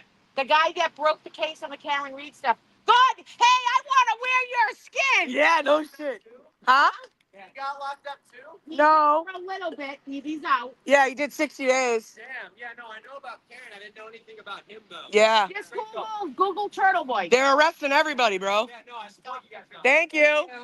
Dr. Uncle, journalist. What's that name of the song, guys? No, no, She no, no. had a fucking police escort. Oh my God. Fucking Tara, like the girlfriend from kindergarten. Oh my God. That's my tax money. Jinja Ninja. Don't understand it. All right, Um, so can I get, we'd like to know your story and how you became so affected by this, where you want to take your free time and donate your time to sharing caring. Oh yeah. Well, Oh yeah. So that even her calling, that's not really threw me into it, but that's what that's what I was angry about. I knew that I trying to saw intimidate it people. happen on the Yeah, news. no, I saw It came out the first day, No, it's okay, and that's it my was fault. like, I remember the first day I saw it, was like, yep. oh my God, that poor girl. Turtle Boy She hit. is the No, it was on the news. Okay. I was like, I oh mean, my I don't God, know that what's poor gonna do. woman I'm hit and just killed her. looking at To her people's boyfriend. feet. Like, that's awful. And he was a police officer. And then they showed the scene, and I'm like, immediately I was like, wait a minute, there is no crime tape up. Mm-hmm. Nothing is even shown on it. And they didn't, and then it came out that they didn't go in the house and search it. And I'm like, and it was another cop's house. And I was like, oh, something stinks here. And then I heard it was Brian Albert's house from Boston's Finest. And I'm like, that dirty motherfucker. Are you from Canton? No, No. but I lived in Norton before, but you way back in the day, you heard stories about, Yeah. when Estofen with Alex's and drug running, like all that shit, So I'm just gonna ask, are you guys getting a little bit more detail because you're local and you can hear a little bit more? Yeah, but Community right, talk? No. once Aiden, No. I wasn't sure. once Aiden, I talked to cops that said that she Yes, wasn't guilty, she wasn't guilty. and I asked them outright. But I don't know if, like, Early news outlets on. reported just a little bit No, more news closely. outlets weren't You have to reporting get it from shit, somebody nothing, else. Yeah. nothing else. And then when Aiden broke it, what day was it? April 18, 18th? 2023. Yeah. That's when it was just like, holy schmoly. Yep. And then I forget. Actually, he sent a tweet out and said, I got a big story coming out of Canton. And I was like, oh, what's going on here? And I, like, whatever, for whatever reason, I thought that. Because I'm not going to say it now, I'm alive. But, anyways, so we kind of just, So and then it went from there. I followed it from there. And then once I was down once I forget even what it was. I mean, it was so long ago. That first thing. The arm I was kind of justifiable. I have a dog. yeah. But did those come out a year later, or did those come out right away? Those came out during the. Yes, J-Mac, thank you. Okay. I couldn't Google it. I don't know why, but For like a the first thing I thought was nobody saw him outside.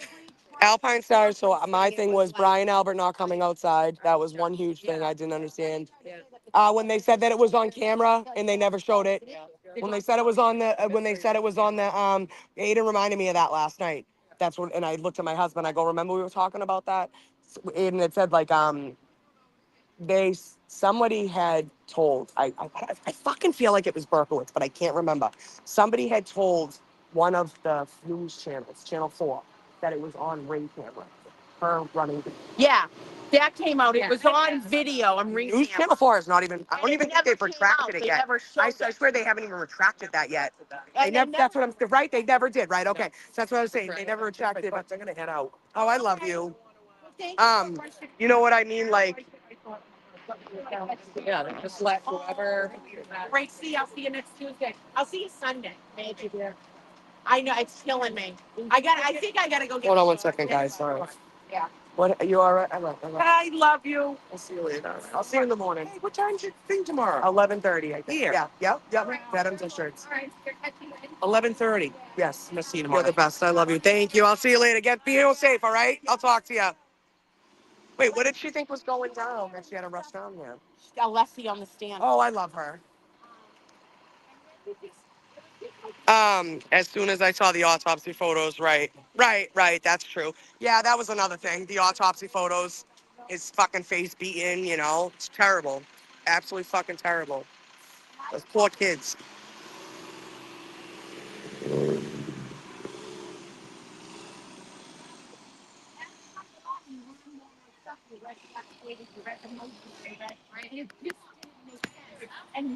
Alpine, I said to my husband, I go, he was found on another Boston cop's lawn. I go, she definitely didn't do it. So what's your feelings about the That's true. I forgot about that. The FBI said it once, then you can start seeing the Birchmore case. Oh yeah.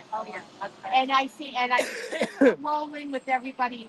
Defamation cases. Obviously, no, they're still investigating. So, sorry to interrupt you real quick. They lie and they think But that that makes people them feel believe like the lie. content. And you know, they Gaslight. wake up every single fucking day, Yeah. scared as shit. So, sorry to interrupt you. Listen to this. Alpine Star says, no, when happened and aired in 2022, I even thought it was strange, like a guy laying out there and nobody saw him. Yeah. It wasn't that suspicious though, and moved on. But then when Aiden reported the real story, April 23, it was the 2:27 a.m. Google search for me and the bites on the arm. Yeah. But what I'm saying is that was my first thing, and that's what I'm saying to you, Alpine. Is I said to my husband in 2022 when they aired it on the news when it happened. I said he was found on the. I said and nobody saw him. And I said, babe, it didn't show that much. Yeah. It's not like he was covered. No, but you know not what I only mean. Like that is when a police officer goes down, if they called the rest of the forces around him, they would bring fire trucks in to secure that no, that scene. was And it's. that was the biggest. That thing was for keep it me. on the low key. Yeah, yeah. That's it for me right there. That's enough to make you I'm sorry. Yeah, Amanda, I have a 95-pound half. What's he? Half blue nose, half. Well, I think he's like boxer, blue nose, and like Staffordshire. So I don't know. He's 95 pounds. Big moose. His barks pretty loud when he uses it. And then Izzy is like 52 pounds, and she can be vicious, but like it's funny. Her barks like a little bit more. But the two of them are useless. Absolutely fucking useless when it comes to, like, if you walk in my house, they'll run to the door, they'll jump up and say hi. But you give them a treat, they'll fucking go and lay down. They're useless. They're not good guard dogs ever. Probably would have been her off with a Shih Tzu if I needed one.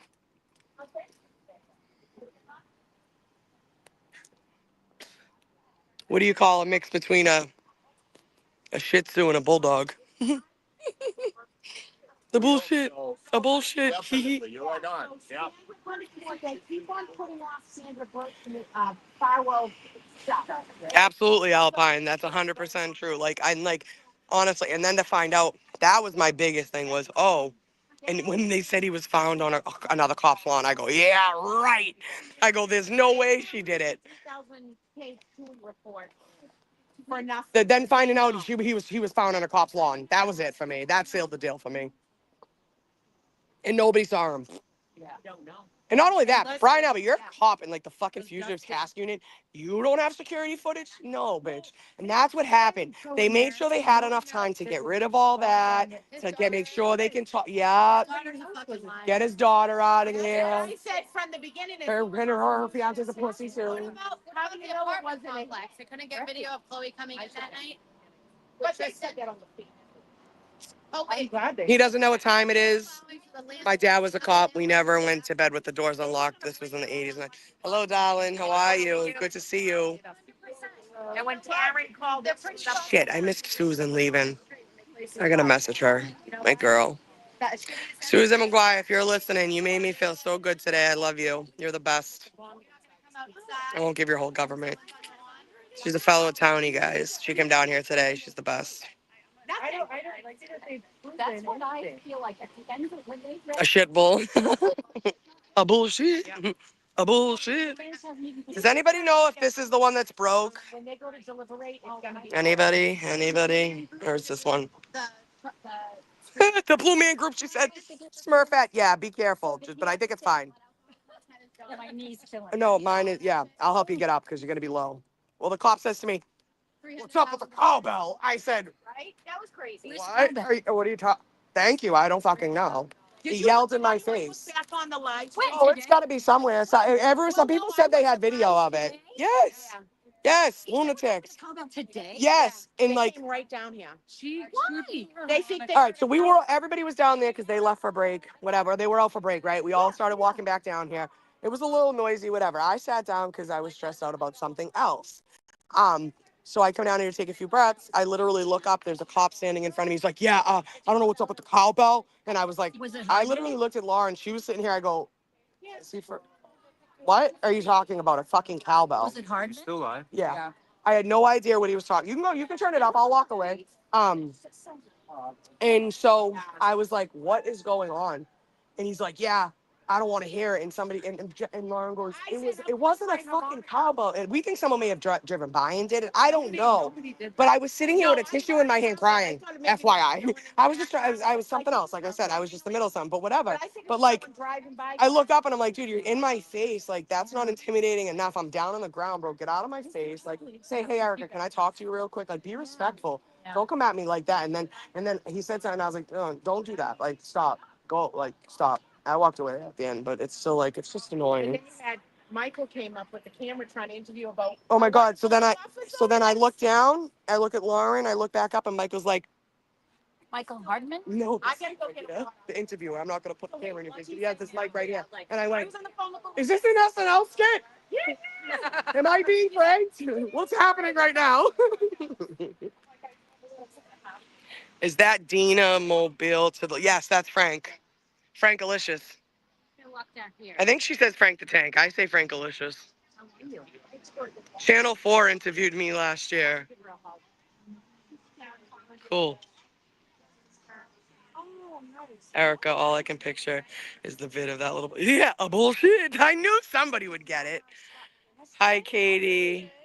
Spank Gertrude Donuts. Sup? I gotta check on her because yes. They are still. Good song. Trip at the library. Woo! Woo! Cowbell, they're just looking for trouble. Yeah, I mean, honestly, Lisa, somebody might have drove by with a cowbell. I have no freaking idea. I'm like deaf in one ear as it is. That's why I'm so goddamn loud. Should be back anytime now, Katie. They're still lunch dang. Thought I was going to be getting. Yeah, Sorry to disappoint, Katie. Just us. He's a 7 guy.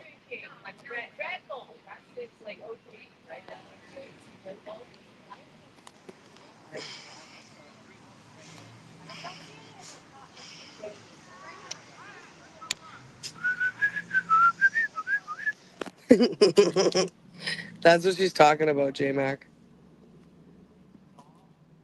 They can't beep. Doesn't say they can't bell. I'm dead. Dude, I'm about to bring a fucking tambourine down here just to aggravate the fuck out of all of them. Just kidding. Just kidding. I joke. I kid. You too, Katie. Oh. Woo, woo. We're back. Hold on.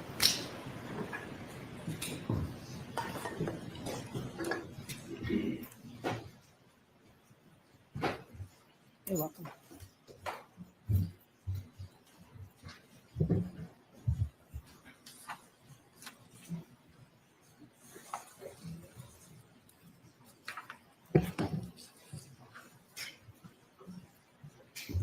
Put us back in session. You may be seated.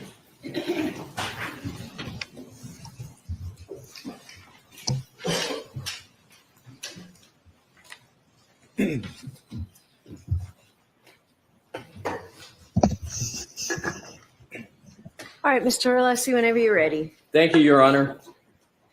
Dr. Russell, we left off talking on the topic of differential diagnosis, and more specifically, we were talking about the lower extremity, the leg, and you were mentioning we reoriented to Attorney Brennan's questioning in the area.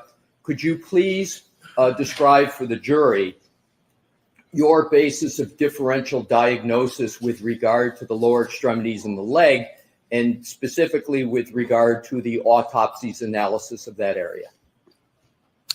Well, the autopsy doctor did a very thorough evaluation of lower extremities, and to include, the external examination, which is very important, as well as an internal examination of the extremities, the tissues beneath the skin in both legs.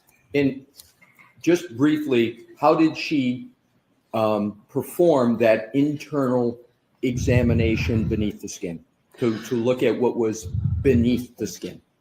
Well, to directly visualize those tissues, she had to open up the skin. So she opened up the skin in the legs from the buttocks right down to the bottom of the legs near the ankle. and then reflected or folded back the skin to examine if there were any injuries to the tissues underneath. Were there any injuries to the tissues underneath from that examination? There were no injuries that she mentioned, nor no injuries that I saw on the pictures. And no injuries, did that include analyzing whether there was any inflammation? No, you can't tell about inflammation, but I specifically looked at the area adjacent to a very punctate little abrasion on the knee. And I looked underneath of that area very carefully on the photograph, and there was nothing, no injury underneath, no bruising, no hemorrhage underneath that abrasion. With regard to that, how did you describe that punctate? I want to make sure I got it accurate. By the right knee? Abrasion. Abrasion. Could you determine from that even the age of that abrasion? I could not. I have no further questions at this time, Your Honor. Oh, okay. Brennan? Could I inquire about scope? See what's that one. Scope. So he wants to go back into something because he feels that the defense have opened the door again for something. What's he going to try now? Hey, Tim's in there. There you go. Tim's a good guy. I'm glad he's in there. Ugh. Oh, it's just Brendan. Well, I mean, I suppose it's his job to never give up, but never give up, never give up, never give up. It's a song there. Never give up, never give up, never give up. I don't know how the song goes. I don't remember it, but yeah. Canton Chronicle, I believe. Not Canton something. Robin G. And somebody else. I think he writes for a few places, I think. But Canton something. It's not Chronicle, it's Canton. I forget. And I think he used to, I believe, do videos. He used to record when there's traffics and stuff. When there's traffic going on, he's going in a helicopter and film it and stuff, So he's got a bit of a lot of stuff he's got going on. He's doing a lot of filming for himself and stuff as well. I think he's going to do a documentary after it's all said and done. When I put the symbol for the middle finger in chat, YouTube blocks it. It just blocks it for you, Erin Hack. I'll have to block you. You're not in the weeds, sir. You must be busy today. You must be busy today because you're not in the weeds. Oh, no, you're in the weeds. Erin just messaged me. I love it. I was going to say, you must be in the weeds. That's the one. Eric, thank you, Eric. Because I was like, Canton Chronicle is Eric and John. I was like, it's not Canton Chronicle. What is it? Canton Community TV. That's the one. Thank you, Eric. I hope you're well, my friend. Hope you're well. He's very nice. He's very nice. Yeah, I went to Target on lunch. Oh, did you? Target. There you go. Eric is the one of two. Oh, actually, in Boozy Beauty now as well. Sorry, I don't forget Boozy Beauty for Canton Chronicle. So, shout out to you all.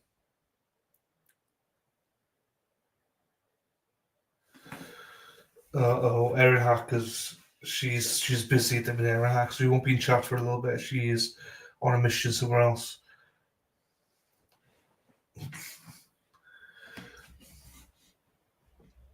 Oh, who else is there? Let me take myself down. See.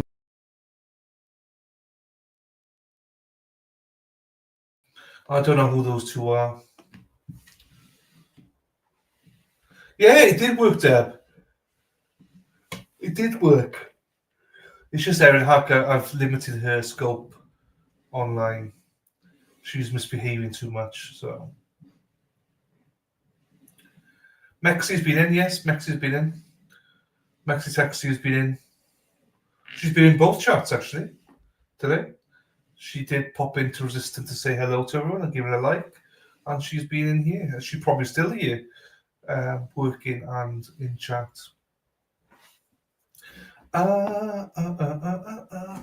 Oh, come on! This shouldn't be taking this long. I mean, I don't think there's much in redirect that opens the door for anything. But Brendan's going to try and squeeze everything in. Oh, here we go. Motherfuckers, they get me every time. They bring it up and down, up and down. So Dean and Tracy are in there as well today. They are in court. Hello, Elsie. Happy days. Sorry that it's not very succulent voice in your ears, but I'll have to do, I suppose. Yeah, that happens sometimes. I wouldn't read too much into that. That doesn't always mean anything. Even if you can write someone's name in, doesn't mean that they're there either. Sometimes people pop in and then leave, but the art is still there. I found that out early on. Hey, Trisha! How you doing, my darling?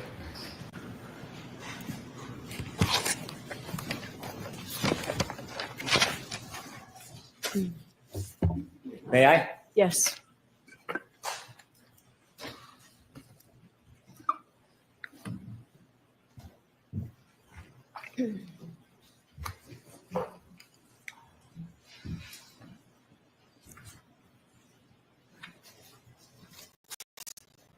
Dr. Russell, I asked you questions about your past testimony regarding methodology.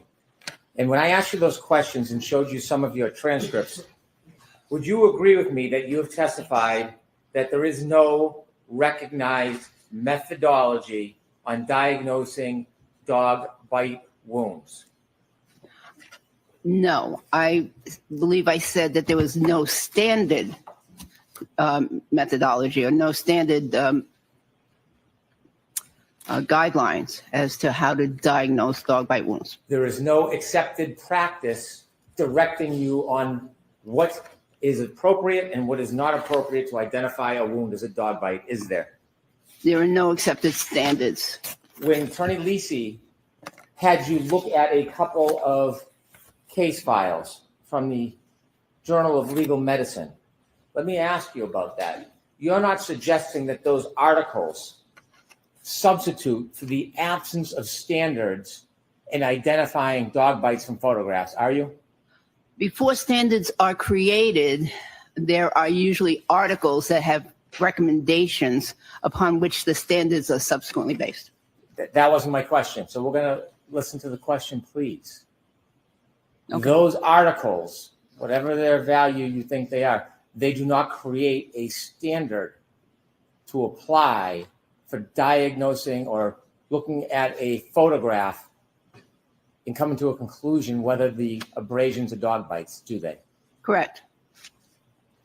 And so when he had you read pieces of these articles, had Attorney Alisi gone over these articles with you before? Yes, we discussed them several months ago. Did he point out parts of them he would like you to read? I pointed out parts that I thought were significant. In this article that was marked for identification, parts of it are highlighted. Who highlighted those parts? Mr. Alessi highlighted those based on my recommendations.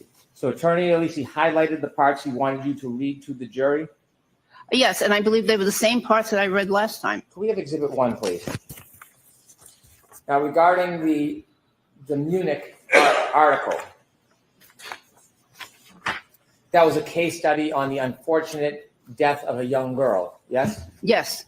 Who was attacked by or bitten by up to 3 different dogs. Yes. And it was a neck wound from which she bled. Yes. Very, very unlike what you're looking at here. Yes, but that's very typical of an article, scientific article. They will present a case study and then present the research behind what they have seen in other articles and make recommendations. I'm not asking you to defend that it's different. I'm asking you if it is different. Oh, it is different. Very different, isn't it? Yes, that neck wound, yes. Extraordinarily different. Yes. And so when you read this, let me ask you a couple questions. In this article, it talks about the characteristics of dog bites, doesn't it? Yes. And it talks about the maxillary teeth distal to the mandibular teeth allow the so-called scissor bite. Yes. So when the dog clamps down, the teeth kind of go to the side to tear the skin. I didn't interpret it that way, no. Okay. A scissor bite is when a dog bites down, yes? Yes, I believe that what they were describing was the dog bites down. And when it bites down, it anchors. That means teeth on the bottom penetrate, puncture, yes? They can, but they don't always puncture. And then the top is a puncture. If you're going to scissor, it requires a puncture, doesn't it? It's a mechanism. It's a movement. What they're describing is a move. In the way I read it, the way they described it is a movement like a scissor, where it's open and it's closed. It doesn't mean anything about how deep they penetrate. There are no scissor bites on that wound, are there? I don't know. I see one or two things that shown up what I think might be upper and lower, so it could be. Would you define any of those abrasions as scissor bites, Dr. Russell? We talked earlier about how these marks here may be lower. I'm not going to define it. No, I can't say for sure that there's a scissor bite, but I see things that appear to be characteristics of upper and lower teeth. I'm asking you about scissor bites. Please listen to my question. There is nothing on that wound that is consistent with scissor bites, is there? I don't know. Well, you're the expert. So when you look at that, can you point whether there's any wounds that are consistent with scissor bites? According to their definition, and that's not an accepted definition, but according to what they were describing, and I believe what they meant was an open and closing of the jaw as the scissor activity. I believe that there's possibly two areas where I see that. You're now saying this article that you relied on redirect examination is not an accepted authority? I'm not saying it's not an accepted authority. It is a peer review article. The injuries caused involve a combination of biting, crushing, and tearing. Do you see any crushing or tearing in those abrasions? There's no crushing or tearing here, but does not mean that there has to be crushing or tearing. I'm reading your article. I'm just reading verbatim, and I'm asking you about it. Yes, and I'm trying to explain so that nobody gets nobody misunderstands this. Crushing and tearing that result in characteristic pattern of punctures. A puncture is when a tooth penetrates the skin and there's some depth to it, correct? Yes. Show me one puncture, anyone, on that wound. Okay, there are no punctures on this arm that I see. However, again, the wounds don't have to have every single characteristic. It is it depends on the force of the bite, how the wounds are going to appear. The injuries caused involve a combination of biting, crushing, and tearing that results in a characteristic pattern of punctures, lacerations, and avulsions. There is no punctures whatsoever in that wound. Would you agree with me? I agree. There are no lacerations in that wound. Would you agree with me? I agree. There are no avulsions in that wound. Would you agree with me? I agree. However, I'm just asking you the question, Dr. Russell. So you can maybe ask her. Specifically, this study says the injuries cause a combination biting, crushing, and tearing that result in characteristic pattern of punctures, lacerations, and avulsions. They name 3 things that are characteristic traits of a dog bite, and you would agree not one of those 3 traits is present on the arm of Mr. O'Keefe. Would you agree with me? I agree. However, in that case, those were dog bites that killed the victim. In this case, we do not believe that these dog bites killed the victim. When they were discussing this article on the victim who was killed, do you realize when they were giving background, this background has nothing to do with the case study? This is general background I just read. Do you realize that? They were investigating fatal dog bites. Do you realize that is not qualified in this article?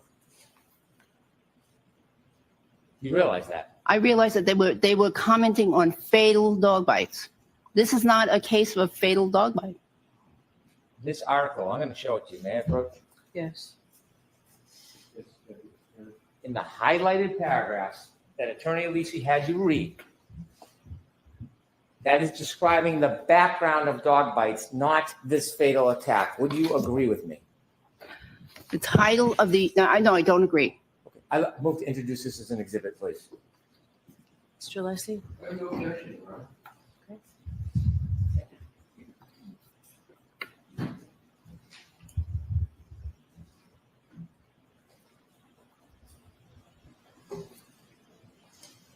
Is it 210?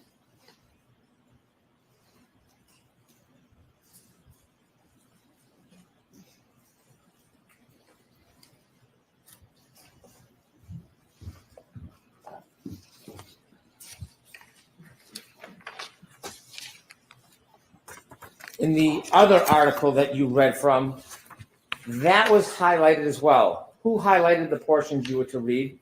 Mr. Alessi.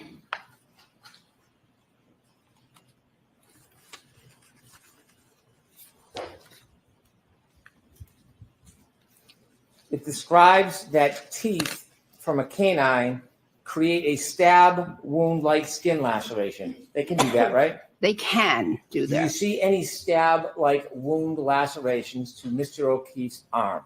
No. It talks about punctures. And again, we've discussed this. There is 0 punctures on Mr. O'Keefe's arm, correct? Correct.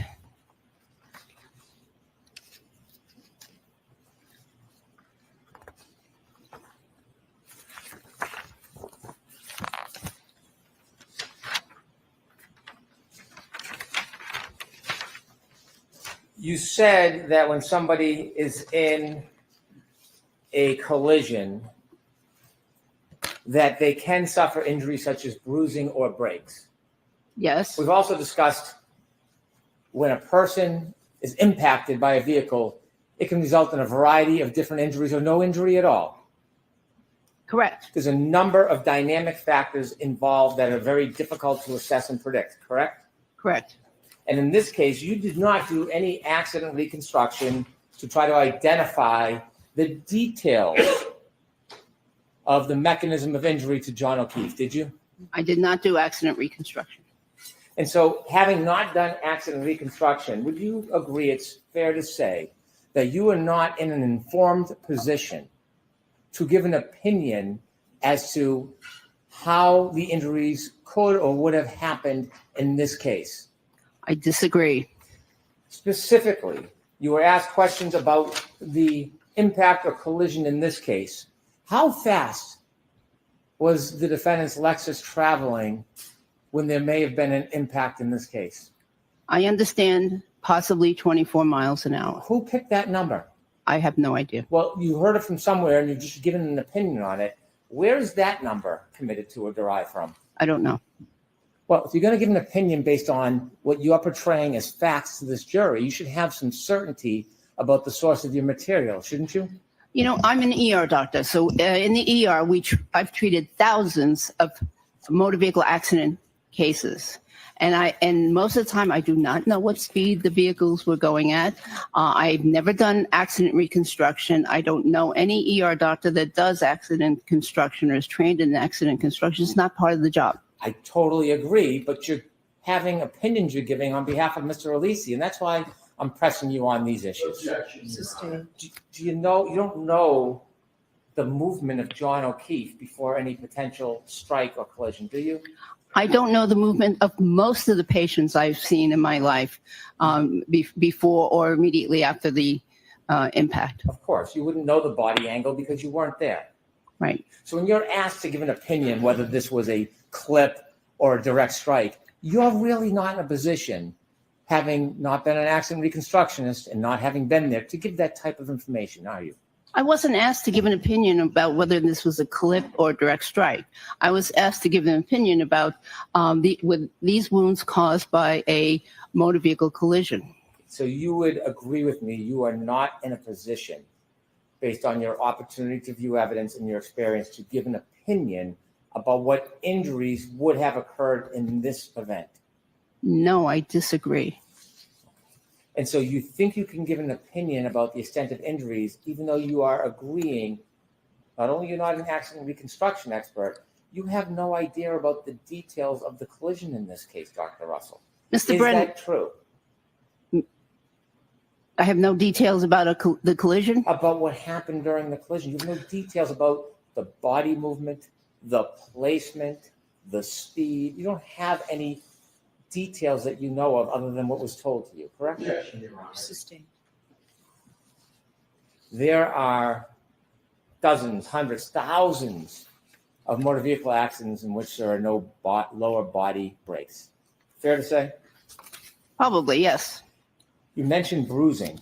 What do you do to treat for a bruise? If someone's has some type of pressing and the bruise before it really forms, what's the best way to treat it? Well, it depends on the bruise. It depends on the location. It depends on whether or not there's continued bleeding in the soft tissues. It depends on whether there's compression of the blood vessels and or the nerves underneath. And then, and of course, you want to examine adjacent structures for fractures and other injuries. And then after all that, if you've ruled out major, other injuries, you treat the patient for pain. You ever prescribe ice? Oh, yes. So if a person was lying prone in the cold winter on the front yard on the dirt and was being covered by snow, sub 32 degrees, and the body temperature were to drop from 96.8 to about 80 degrees, would that have a similar effect to ice on the area that may bruise? Not exactly. You want me to explain? I do. Okay, yes. So as the snowflakes fall, yes, there will be a gradual lowering of the body temperature and gradual effect on the body. Now, as opposed to in the ER or in a medical setting, if I or another practitioner, and by the way, nurses and nurse practitioners and PAs also treat dog bite wounds. But if another practitioner, a practitioner gives the person an ice pack, they get immediate coldness and immediate significant change in temperature to that area. Assume the weather is so cold that the cell phone battery on someone's iPhone begins to plummet regularly in degrees. I have no idea. Objection, Your Honor. So the objection system. When you came to your conclusion, considering what you see in this picture, and Attorney Alisi was asking you about fragments from a broken taillight, did you know or consider that Mr. O'Keefe, sometime around when he incurred these wounds, had a piece of glass stuck in his nose? Objection, Your Honor. Sustained.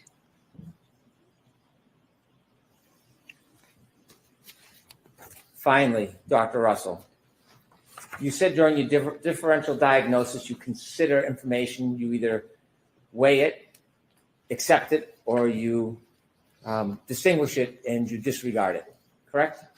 Yes, generally. During your differential diagnosis, you've referred to a number of different people studies, things that you haven't done yourself, but you've looked at other people's efforts. One of the things you looked at was the deputy medical examiner from the Forensic Pathology Investigations Division of the Armed Forces, a person by the name of John C. Walsh, correct? Objection, Your Honor. I'm going to allow that. Do you like me to ask that again, Dr. Russell? No, you don't have to ask it. I read that report, yes. And John C. Walsh is a doctor, correct? Yes, that's what it says. And do you have any understanding that he works with the Forensic Pathology Investigations Division of the Armed Forces? Yes, and therefore his practice may be limited in scope. Well, you are trying to qualify what he doesn't do. Do you know if his practice is limited in scope? Typically, the medical examiners that work for the armed forces often have a a specific practice that is limited in scope. Do you know anything about Mr. Welsh and his practice? No. Why do you find the need to try to undermine the extent of his authority before you know anything? Why is that important? Objection. Sustained. You don't know what his scope and practice is, do you? No, but I always look at where the person works that writes the report in terms of physicians and what their possible experiences are. Do they work in a medical examiner's office in Alaska or Hawaii or big city or a little town? I look at those things. When you considered his opinions after his review of these materials, did you consider when he offered in his report that multiple abrasions ranging in size from 2 to 3 millimeters up to 7 centimeters were documented on the decedent's right arm? Yes. These injuries do not photographically appear to be, nor are described as puncture bite wounds, and thus are highly unlikely to be the result of an animal bite attack. The abrasions are non-specific. Abrasions occur as the body moves over a blunt or rough surface such as a skinned knee. Did you read his report and consider it? I did. However, I don't know if he's ever had any experience with dog bites examinations. So I had to consider that and weigh it. I have no further questions. Thank you. Yes.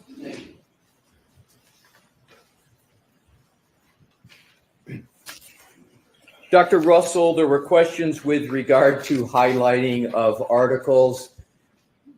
Did I determine which parts were to be highlighted, or did I merely perform the function of highlighting the parts you wanted me to highlight because you didn't have a highlighting function with you traveling from California? That is correct. It's the second one. With regard to these articles, you mentioned a methodology in connection with them and a pattern recognition methodology. Was it the purpose of citing this article to say that they're just like this situation, or was the purpose to say that there is a methodology in the literature to determine how to determine whether a wound is from a dog? Objection. Sustained is to the form. Dr. Russell, what is the purpose? Let's just start with the DeMunick article that was talked about, because these articles were discussed. What was the purpose of you citing to those articles?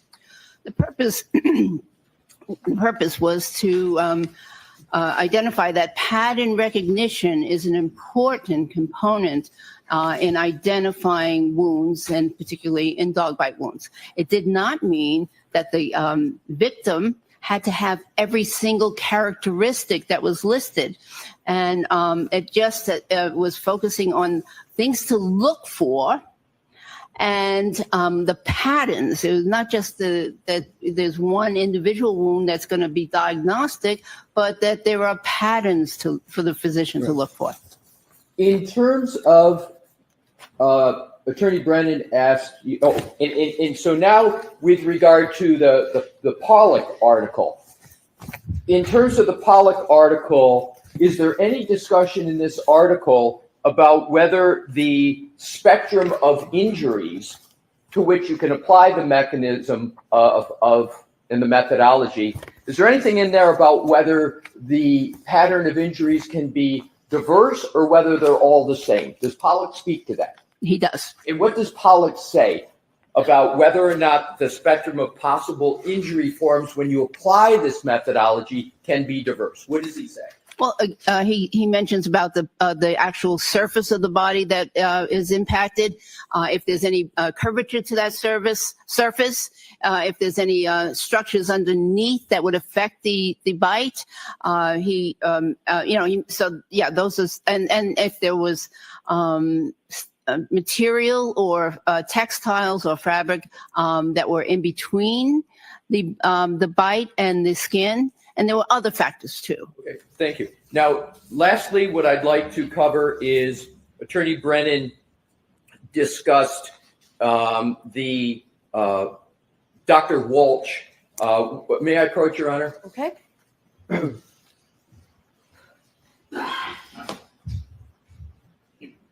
Did you show Mr. Brennan? He's the one who gave me it. Okay. I didn't know what you had. Yes, thank you. So may I hand to the witness? Yes.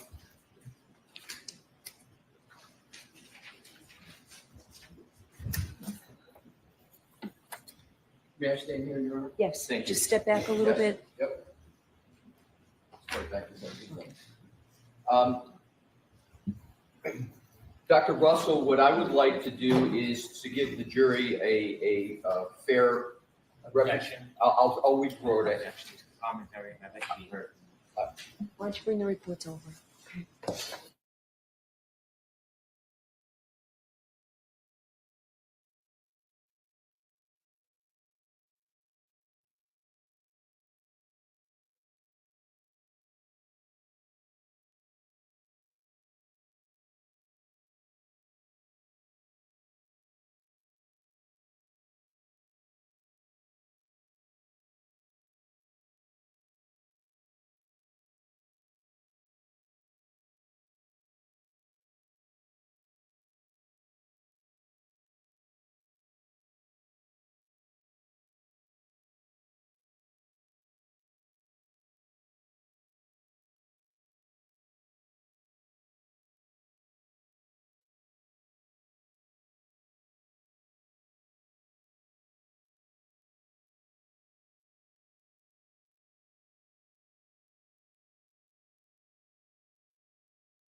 He wants to be heard because essentially he wants to be here because essentially he said an oral or something orally. It's like, dude, you keep slipping stuff in all the time. But each to their own, I suppose.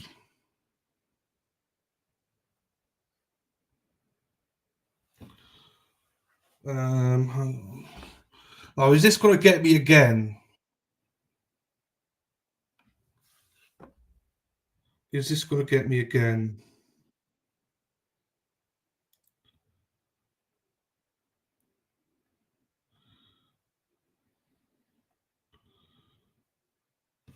Okay. Resistant to silence is Dean and Tracy's. Resist to silence.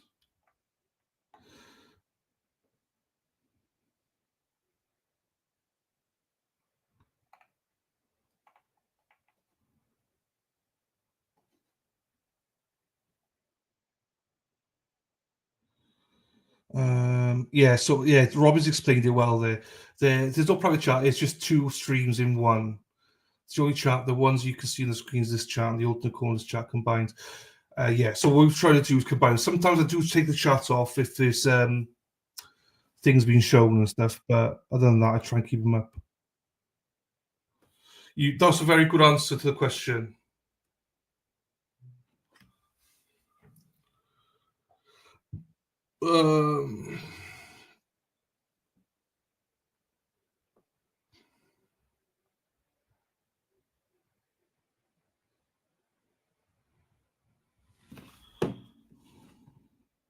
We're still on, so there's been a direct, cross, redirect, recross. Now there's a redirect, and Brendan is mad about something. So we're still on lovely Dr. Russell. Oh, hang on, there may be trouble ahead. Hang on, where's she doing? Brandy, what are you doing, Brandy? Oh, there she is. Right, how are you doing? I can't hear you. Uh-oh.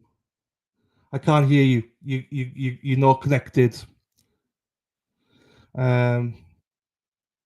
It's Tuesday night. Oh, actually, yeah, I'm not sure, Terry. Hello, Terry. I'm not sure. Dennis, this is your wife's nightmare. Brenda's loving it. Dennis is hating it. I can't hear you, Brandy. Hey, Ross, this is your dreams come true, Ross.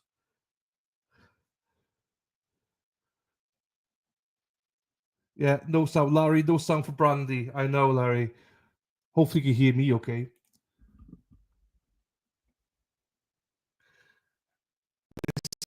This is Ross's dream right now. He's like, sign me up. What's this? What's this so we can shut Brandy up? I'm joking, Brandy. I love you. You're great. So I'm not sure if they are. Thank you, Larry. Thank you, my friend. I'm not sure if they're on tonight. I don't actually think they are on tonight. I suppose by the time they come out of court and go home and everything, maybe they will. Maybe they'll jump on. Maybe they will. Here she is. Look at, I wanted to show you this too. Look at Ross in the back seat. Yes. Thank you. Right, they're back. See you in a bit. Ta-ra, darling. Bye. May I proceed, Your Honor? Yes. Thank you. Dr. Russell, I am re-handing you this letter from Dr. Walsh. And what I am going to do, and you just tell me if I do it correctly, I'm just going to read 2 paragraphs, okay? And you just tell me if I'm reading it correctly. In totality, the injuries documented in the autopsy report and photographs are non-specific and may be the result of a variety of different mechanisms. No additional information was provided regarding the possible circumstances or events surrounding the death. The absence of additional information prohibits the attribution of injuries and contribution of findings to a specific underlying cause of death. Did I read that correctly? Yes. No further questions, Your Honor. Thank you, Dr. Russell. All right, Dr. Russell, you are all set. Thank you. I'm going to have this marked for identification. Thank you.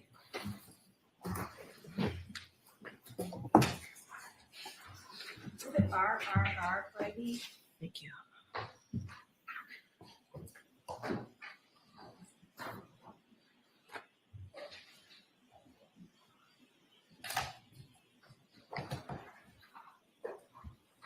It'd be great, wouldn't it, Lisa? It would be great. And the next witness is who? Who's the next witness? If I may, Your Honor? Yes, just tell me the name because I need to know whether we need to go to sidebar first. Okay, thank you.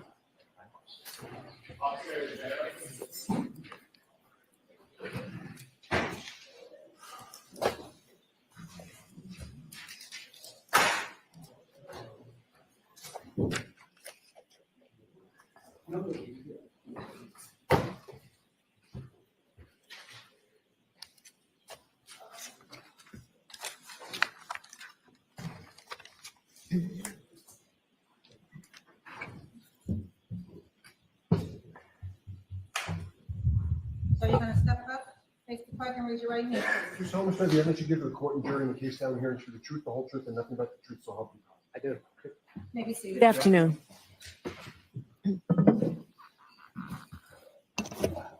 All right, Mr. Jackson, you are all set. Thank you, Your Honor. Good afternoon, sir. How are you? Good afternoon, sir.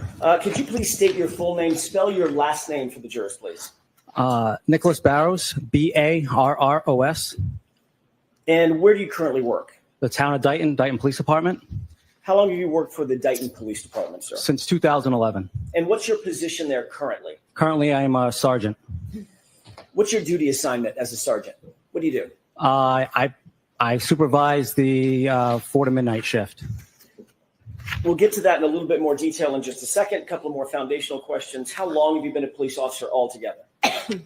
Since 2011, so going 14 years. And what education and training and background do you have that qualifies you to do your duties as a sergeant, a supervisor at the Dayton Police Department? I completed the police academy. I hold a bachelor's degree in criminal justice. I've been to many trainings as a police officer and as a supervisor. When did you get your bachelor's degree? 2012. Is the Dayton Police Department an autonomous police department for the city? In other words, is it a branch of, say, for instance, Massachusetts State Police, or is it an autonomous department? It's on its own. Okay. It's not in any way connected to the Canton Police Department, I presume? Correct. Is it in any way connected to the Massachusetts State Police It Department? is not. As a supervisor, are part of your duties to oversee subordinate officers in their daily fare, whatever that may be. Yes, Does that include anything having to do with crime scene investigation, to an extent. witness interviews? No, that would be the detective bureau. What about working and coordinating with detectives? To an extent. Collection of evidence or working with detectives as they collect evidence? They would collect evidence. Maintaining crime scene protocols, things of that nature. Correct. All right. As a sergeant with the Dighton Police Department, are you a trained observer? I am. Would you consider all of your subordinates, the patrol officers, day-to-day officers, are they also trained observers? They are. Is that part of policing? It is. Describe that a little bit for the jurors so we understand. We are in the police academy. We're told to watch everything. It's our heads on a swivel. We are always looking because we don't know what the unknown is. When you say you don't know, is it true that you don't necessarily know what might become relevant later that may be needed in court? Correct. I want to draw your attention to January of 2022, a few years ago. January 29th, 2022, did you have you personally, officer, did you have any personal relationship with the Canton Police Department? I did not. Did you have any personal relationship with a trooper from the Massachusetts State Police named Michael Proctor? I did not. Do you have any relationship with a person by the name of Brian Higgins, an ATF agent? I did not. Do you have any relationship with a Boston police officer known as Brian Albert? I did not.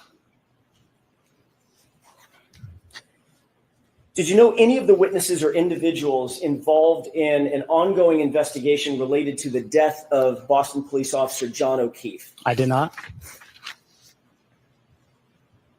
On January 29th, 2022, did you receive some sort of a call to respond to a particular location? I don't want the address of the location. We'll get to that in a second. Did you receive some sort of a call in the afternoon?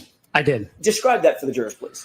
Around 2:30 in the afternoon, I received a call from the troopers assigned to the Norfolk District County DA's office in regards to a vehicle that was at a residence in the town of Dighton. What were you asked to do? Why did you get that call? The troopers said that they were coming into my jurisdiction, and as a courtesy, they wanted me to respond with them. Is that sort of normal protocol? If you go into somebody else's jurisdiction, you let them know? Yes. So that was not necessarily unusual. No. About what time did you receive that first call? The first call was around 2:30 in the afternoon. Was there are logs kept of those kinds of things? If you get a call, you respond to location? Yes. At some point after you received that first call, did you receive any other call specifying a time of arrival for the MSP troopers, anything like that? I did. Describe that for us. I got a second call around 3 p.m. From Trooper Michael Proctor stating that he was about 10 minutes away from the address in Dighton. At the point that you spoke with Michael Proctor, had you ever spoken to him in your professional or personal capacity ever before? Never. Did you know the name? Did you know who he was? I did not. Complete stranger. Complete stranger. What time did you actually arrive at the residence? I arrived at the residence, I believe it was 3:27 p.m. Sergeant Barrows, did you, I don't want the address, cameras are rolling. Did you respond specifically to a residence in the city of Dighton? Yes. Did you at that time know who lived at that residence, who resided there? I did. How did you know that? Early in the shift, when I came on at 8 a.m., the midnight shift, the outgoing shift, had told me that a resident of Dighton at that address had called looking for a ride to Brockton Hospital. Who did you know at that time, or who did you believe at that time to live at the address that you are now responding to? William Reed. That was Reed, R-E-A-D? Correct. Okay. Did you know anything about his daughter at that time, or did you just know the name William Reed? I just knew William Reed, the name. At the time that Michael Proctor called you, did he say anything about what his intentions were once he arrived at the location? Yes, his intention was to retrieve a vehicle that he said was involved in a homicide. Did he specifically say to you at 3 o'clock-ish in the afternoon, he intended to seize the vehicle? I believe the first phone call, that was his intention. Meaning all the way back to 2:30. 30 is when he first called me and said that they were coming to Dayton to retrieve a vehicle that occurred in a homicide in Canton. And you understood that to mean what? Retrieve a vehicle. Seize. Thank you. What was your role once you arrived at the scene at the Reed household? My role was Trooper Michael Proctor asked me to facilitate a tow to tow that vehicle. Was that a private tow company? Yes. And when you say facilitate a tow, what does that mean? He asked who we used for towing vehicles, and during that period of time, it was Diamond Towing. Did Diamond Towing ultimately show up, a representative of that They did. tow company with a tow truck? Correct. A flatbed? Yes.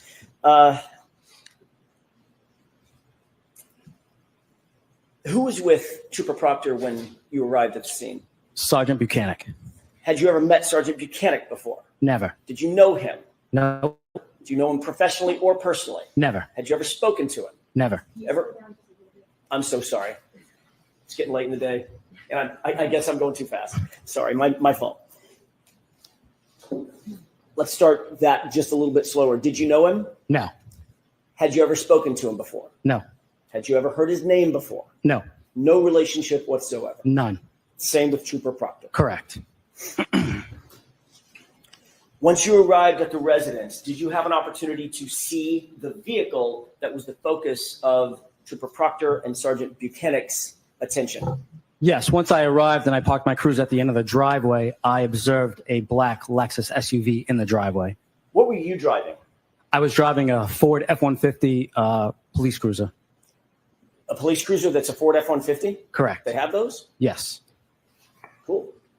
Were you in full uniform? Full uniform. Gun, badge, the whole works? The whole works. Did you ever go inside the house? Briefly. What was the circumstance of going inside the house? I went inside to let the troopers know that the tow truck operator was there. And I also went in to ask how we're going to get the tow truck into the driveway because there was about a foot of snow. Okay. That sort of answers my next question. Did you see whether or not Trooper Proctor and Sergeant Buchanan actually did go inside the residence? Yes, they did. For the bulk of the time that they were in the residence, where were you? Outside the residence. Were you with the black SUV? I was in the garage speaking to the defendant's mother. The defendant's mom? Yes. Janet? Okay. Yes. Where was the SUV at this point? In the driveway. Did you have an opportunity to see the SUV? I did. Did you walk all the way around it? Not all the way around. Did you see the rear end of it? I did. Did you make note of the rear end of it? Yes. How long would you say you were at the location in a position to observe the rear end of that SUV? 2 minutes, 20 minutes, something in between, longer? I would say not the entire time that I was there, but a good amount of time. More than a glance? Yes.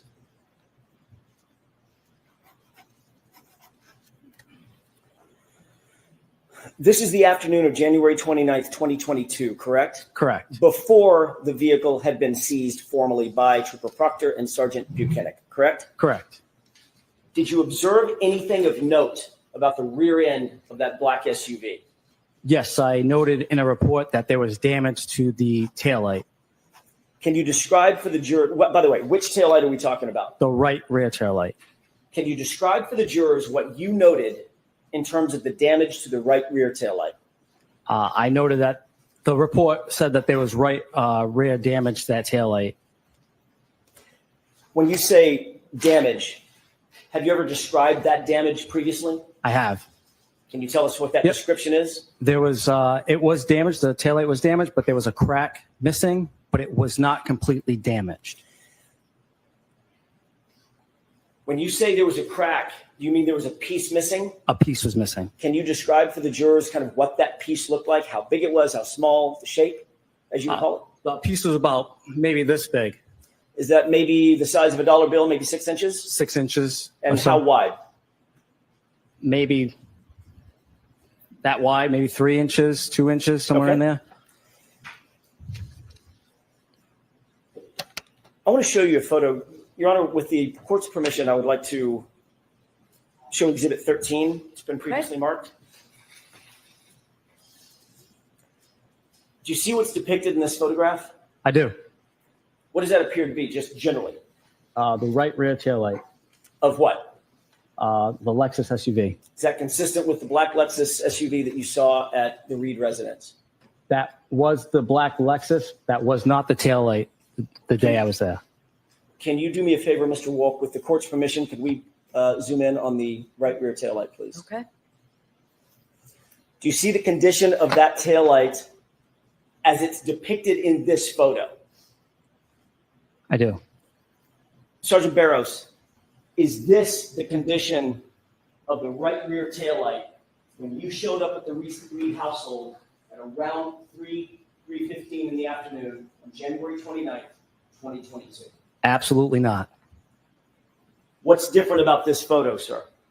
That tail light is completely smashed out.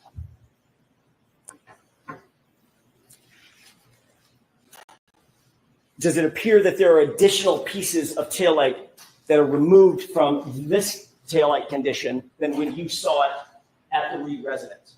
Okay. Sustained. Ask it differently, Mr. Jackson. Of course. Describe specifically, other than the fact that it's different, describe in detail for the jurors what is different about this taillight as it's photographed here. That middle section was intact when I was there. Towards that right side where that large chunk is, that's what was missing. I'm going to hand you a green laser pointer. If you can, there's two displays, one monitor directly in front of you and one to your right. If you could use the one to your right, it's a little easier on the jurors. Describe what's different about that taillight. Can you see that? So this area was intact. This is what I saw was missing here. May I approach? Yes.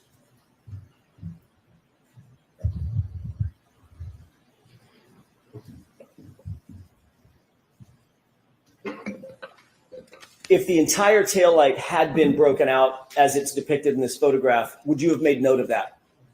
Sustained. Do you believe you would remember if the taillight, well, let me ask it a different way.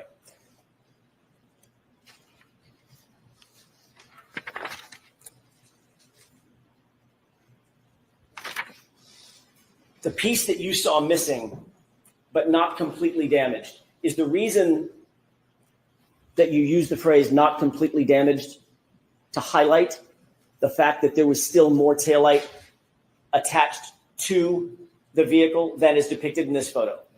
Sustained. We can take this down.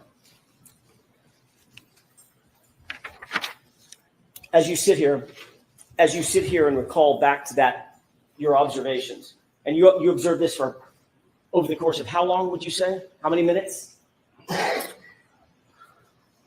Probably 20 minutes or so. You actually wrote a report about this, correct? Correct. And you documented your observations, correct? Correct. In your documented observations, did you use the phrase cracked but not completely damaged? I did not. Sustained. You've testified previously, I have. about a year ago. Yes. Did you use the phrase cracked but not completely damaged then? The objection sustained, Mr. Jackson. Ultimately, was the black Lexus SUV towed and cleared from the scene? It was. Is it your responsibility or part of your responsibility to log the time that things like this happen? Like, for instance, the SUV is taken away? When I clear from the scene, yes. What time was that when you cleared the scene? I believe it was 4:17 p.m. Suffice it to say that SUV was not seized at a later time, correct? Correct. It was not seized at 5:30 p.m.? No. I'd like to show you another exhibit, if I could. This is exhibit 105.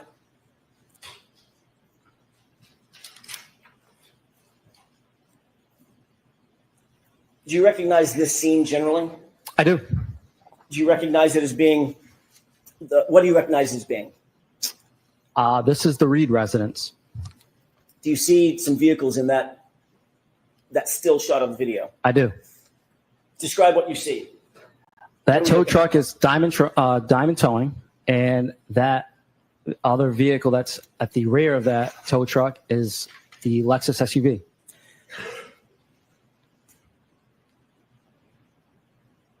If we could, with the court's permission, zoom in. It's high on the screen, correct? What's that? The vehicles are high on the screen as we're Correct. looking at it. Could we zoom in to the top left portion of the screen? Okay.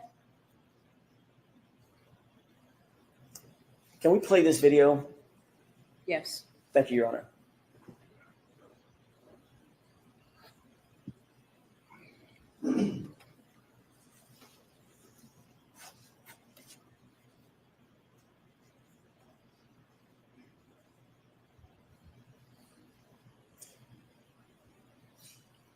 Can you see what's depicted in the still image of that video right now? I can. I'm going to ask you if you'll turn to your right, concentrate on this area. This area here. Do you see what's depicted in that still image? I do. Does that appear to be a taillight? Yes. Does it look clear? Does it look like it's shining red? Looks clear. The portion that is intact, does that appear to be brighter red? Correct. And the photograph that I just showed you a second ago, is that red portion there? Can you rephrase that? Sure. Let's go back. You see the red? Yes. All right. Is that the condition of the taillight as you saw it on January 29th around 3:15 or 3:30 when you got to the location? It was. Let's go back to the other exhibit, please. Exhibit 13. Can we zoom in, please? Can you see that this entire area is now missing? I can. Sustained. Just ask it differently. Sure. The area that I'm circling here, do you see any red lens in that area? No. Is that consistent, this photograph consistent with the condition of the taillight as you saw it on January 29th, 2022, at just after 3 o'clock in the afternoon? Absolutely not. Thank you. Lights, please. Thank you. Thank you.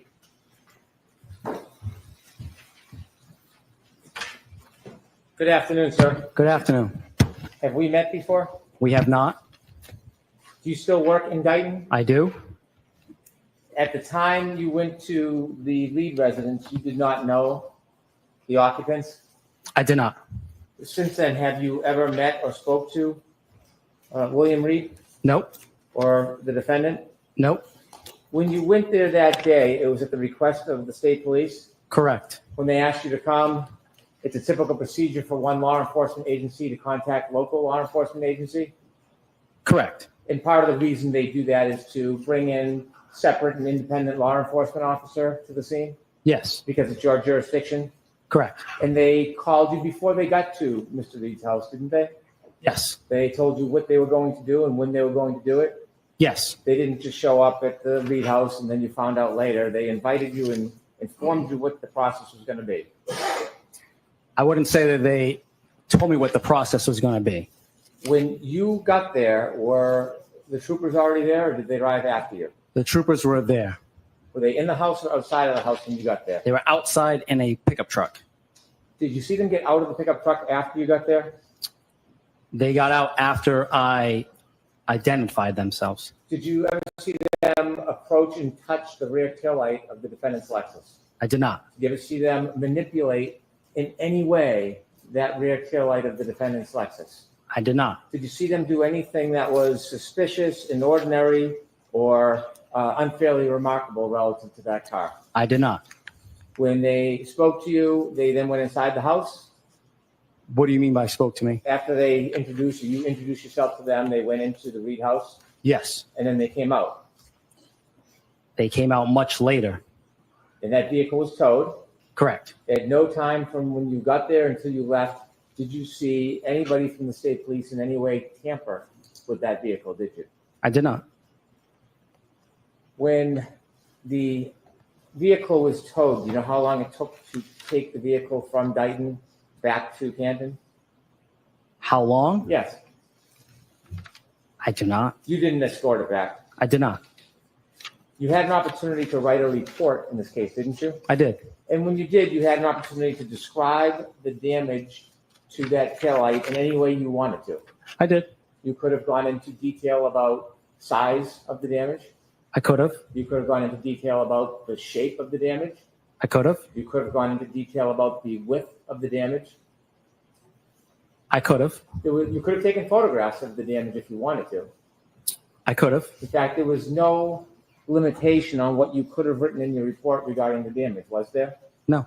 You write reports regularly, don't you? I do. You're trained at the academy. It's the best way to memorialize events. Correct. Because in time, your memory is not always as good later on than it is at that moment. Correct. What might be important or remarkable later might not be remarkable at the time you're making the observation. Correct. So you're taught at the academy to use as much detail as you can so that you can have an accurate memory later on. Correct. Because oftentimes, well, you respond to a number of different events and incidents, don't you? I do. You write a lot of reports. Not necessarily now in this position that I'm in, but. Did you at the time? At the time, correct. Yeah. And so it's sometimes difficult to remember the details of all events, and you use the report to refresh your memory. Correct. When you wrote your report, and you could have put as much detail as you wanted, is it fair to say you only wrote one single line about the damage to the car? Correct. The vehicle had damage to the right rear taillight. That's what I wrote. Fair to say you didn't document that it was the size of a dollar bill. You didn't say that, did you? No. Or that it was 3 to 6 inches. You didn't mention that, did you? No. You didn't mention the placement of where the damage was. To an extent, I did the right rear tail light. Right rear taillight. You didn't indicate if it was on the side or on the back. I did not. You didn't provide any other details of your description when your memory was probably at its best. True? True. And would you agree that your memory that day was probably much more accurate than it is today? I would not. When you wrote the report, did you ever have an opportunity to write a supplement report if you wanted to give more detail? I guess I could. You didn't. I did. Inevitably, you were a witness at trial. I'm sorry, you were a witness at a prior proceeding in this case, weren't you? Correct. You came in and you swore under oath regarding your memory. Correct. And that was probably a year to a year and a half after you first made the observations which you reduced in writing in the police report. Correct. And when you made those observations, that was on January 29, 2022? Correct. When you came into court and you testified, that was on June 10, 2024. If that was the date. You were asked questions to use your best memory to describe the damage to that taillight last time you swore under oath to tell the truth, weren't you? I don't think I was asked that. But were you asked about to describe the best you could the damage to that right rear taillight last time you were in court on June 10, 2024?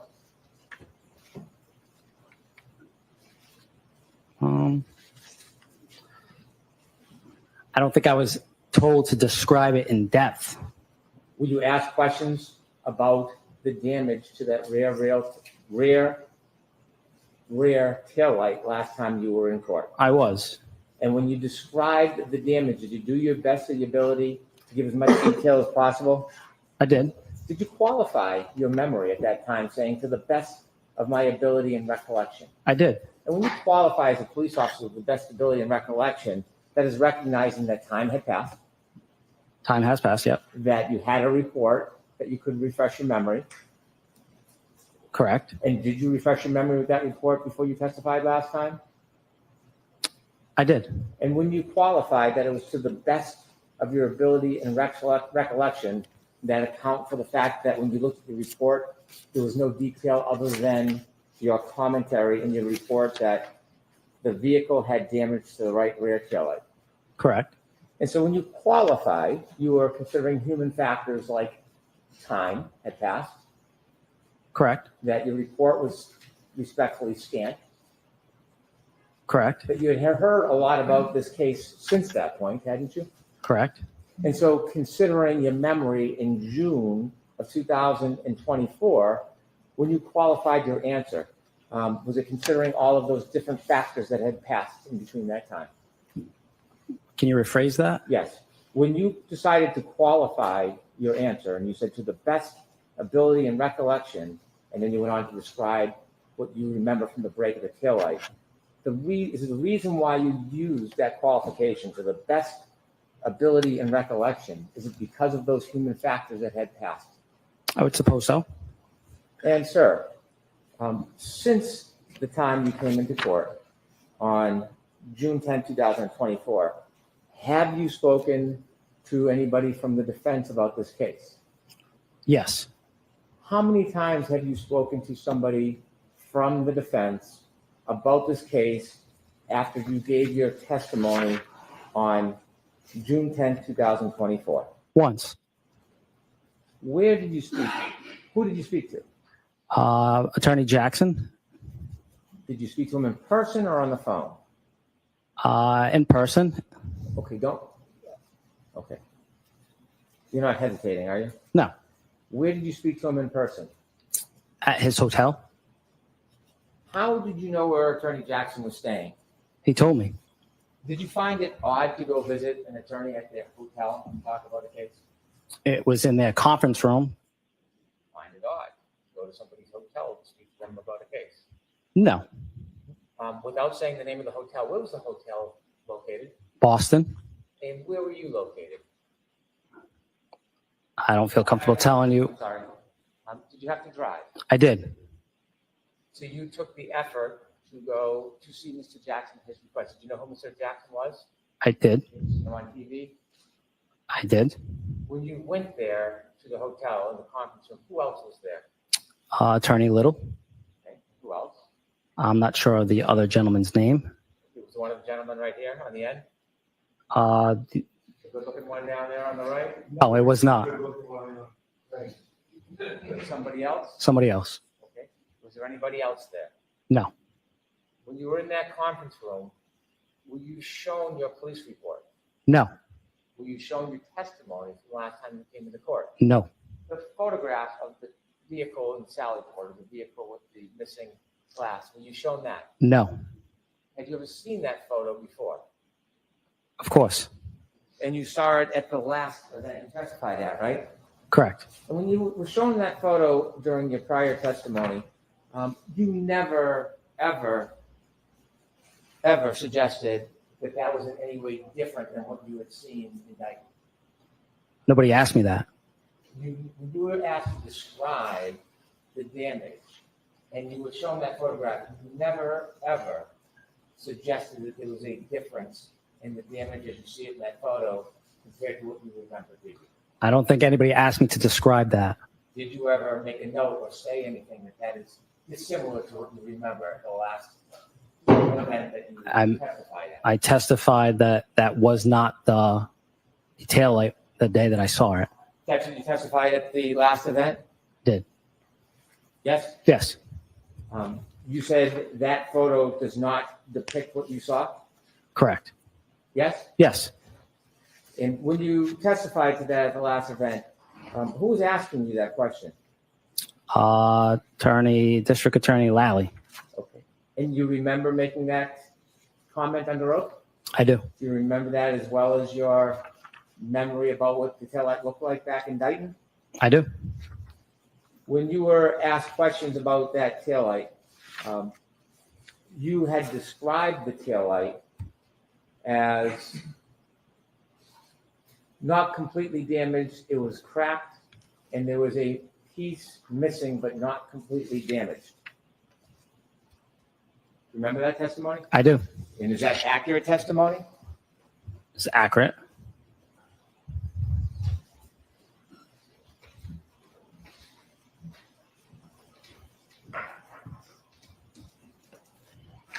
So in your memory, in June 10, 2024, was that vehicle's rear tail light had a piece missing, correct? Correct.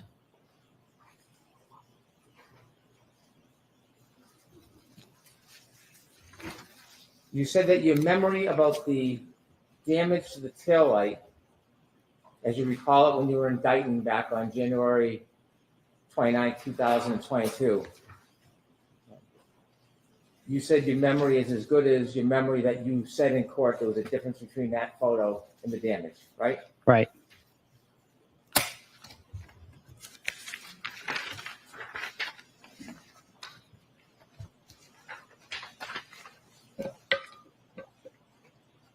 Have you ever read your testimony from your last proceeding? Never. But you have a specific memory of discussing that specific photograph? Yes? Yes.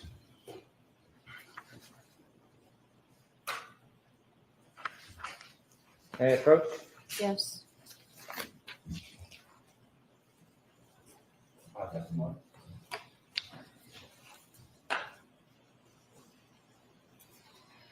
I'm going to show you your transcript of sworn testimony on June 10, 2024. And when you reflect on your memory, understanding some time has passed, you've testified that your memory of distinguishing that photo is reflected in your testimony, right? So ask the question differently. Okay. Your memory is that you discussed the distinction between that photo and what you saw at the last time you testified. Objection. I'm going to allow that. And as you take a look at that, could you show me anywhere in your testimony, anywhere, where you made any statement about that photo being inconsistent with what you saw in Dayton on January 29, 2022?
It's not in there.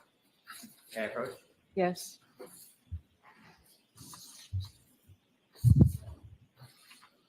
I can put it back on. Thank you.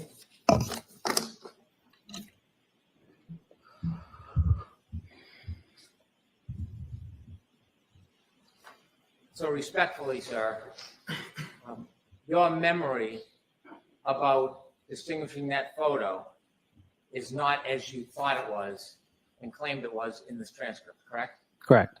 And that's not a matter of you trying to fool anybody or lying, is it? No. No, it's a matter of time passes and memory fades. Yes? Yes. And that's one real example why at the academy, they teach you when you write reports to be as detailed as you can. To accommodate the fact that memories can fade, right? Correct. Memories can change.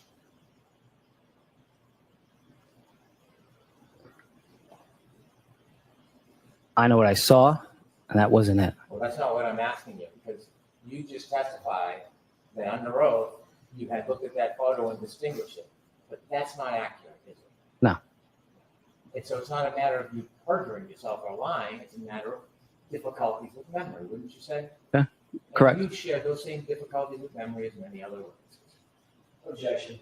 Sustained. You have, as is human nature, difficulties with memory at times, correct? Correct. And so that very certain memory you had about your testimony last year, you're to say that never happened. Correct. You were simply mistaken, weren't you? Or something more, please tell me. Correct.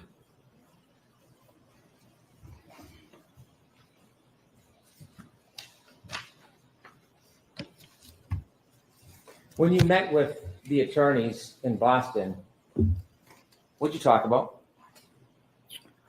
It was just a way for them to meet with me and see me face to face, and then ask me how I would be subpoenaed, who would they need to send a court summons to, what my schedule was like coming up in the next month, months. Those things all could have been accomplished by phone, correct? Could have. So the face-to-face meeting, what did you talk about? I'm going to allow it. Over here. What did you talk about? Excuse me. So that, okay. Over here.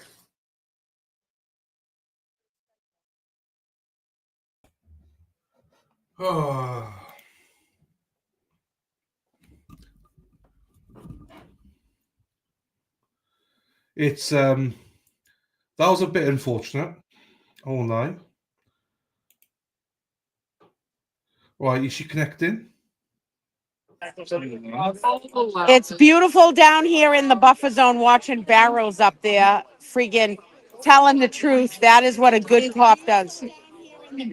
Watching barrels up there, freaking telling the truth. That is what a good cop does. There you go. We're gonna cheer him on when he comes out of there. What are you? Is it mute? Oh, the Erica's muted. I was hearing feedback and stuff. That's all. Well, yeah, we're hearing you guys here, so that's why there's feedback. How is everything?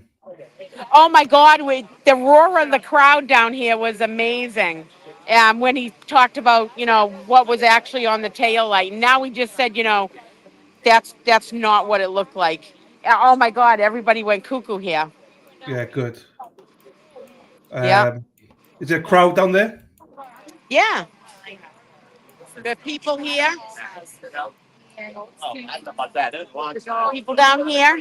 A few people just left in the last half hour. Right, they're back. Yep. I'll just mute you. Stay on. I'll mute you.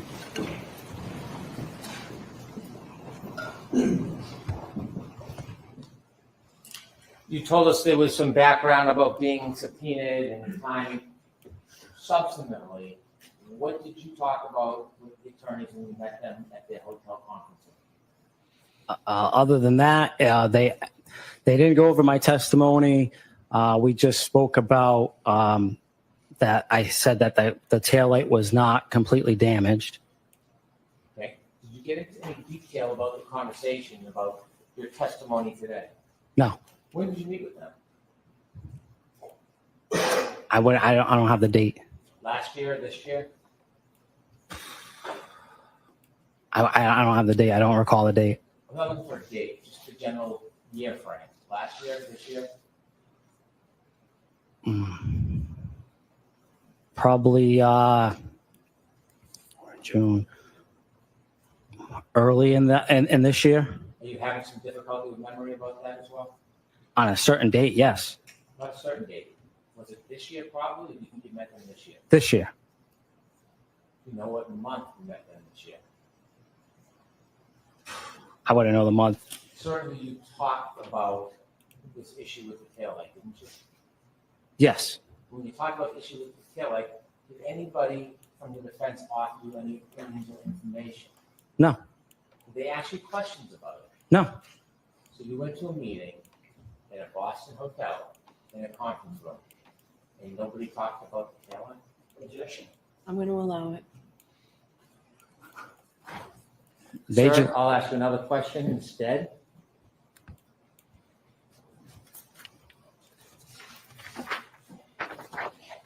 Have you had an opportunity to see other evidence of that taillight being damaged that morning before you saw it?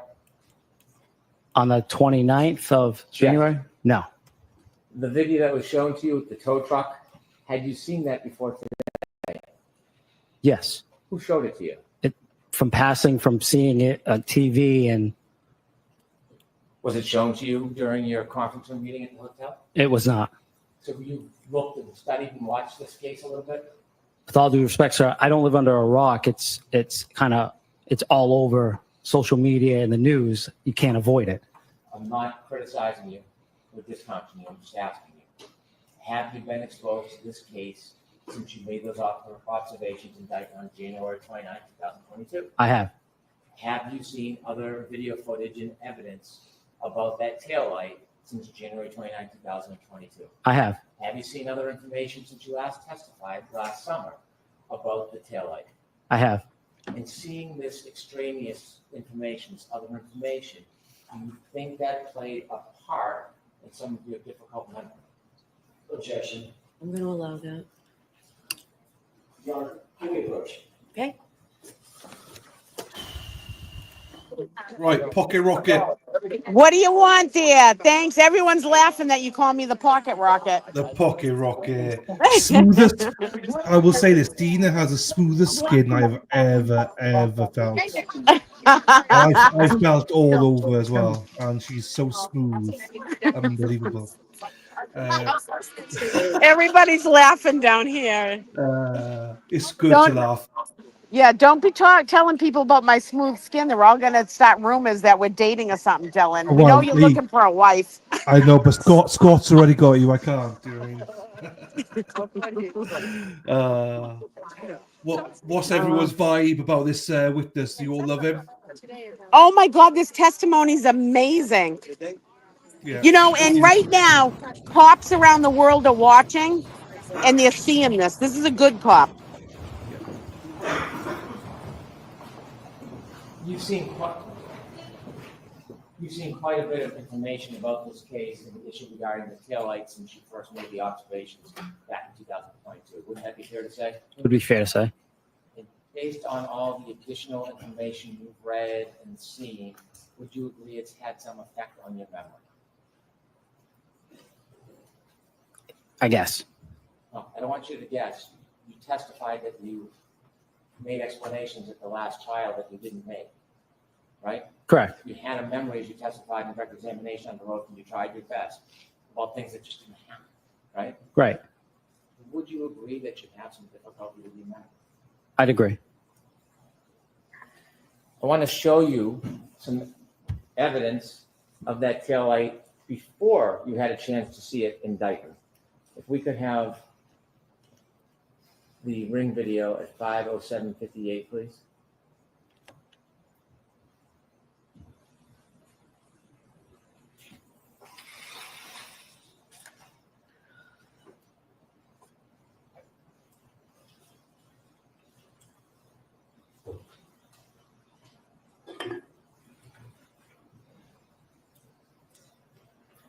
Have you seen this video before, sir? I have. Before you proceed, Ms. Gilman, have you seen this on social media? The news, social media. Has anybody else shown you this video? No.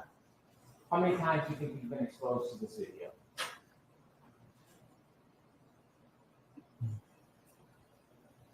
Too many to count. Because you were involved in this case, and I'm going to say as a predicate, there were no orders for you not to look at anything. I'm not suggesting any impropriety.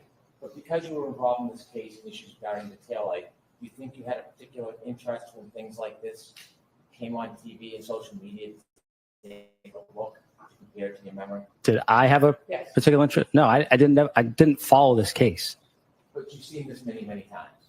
because of what is out there on social media and the news. I understand. Proof by this, please. Thank you.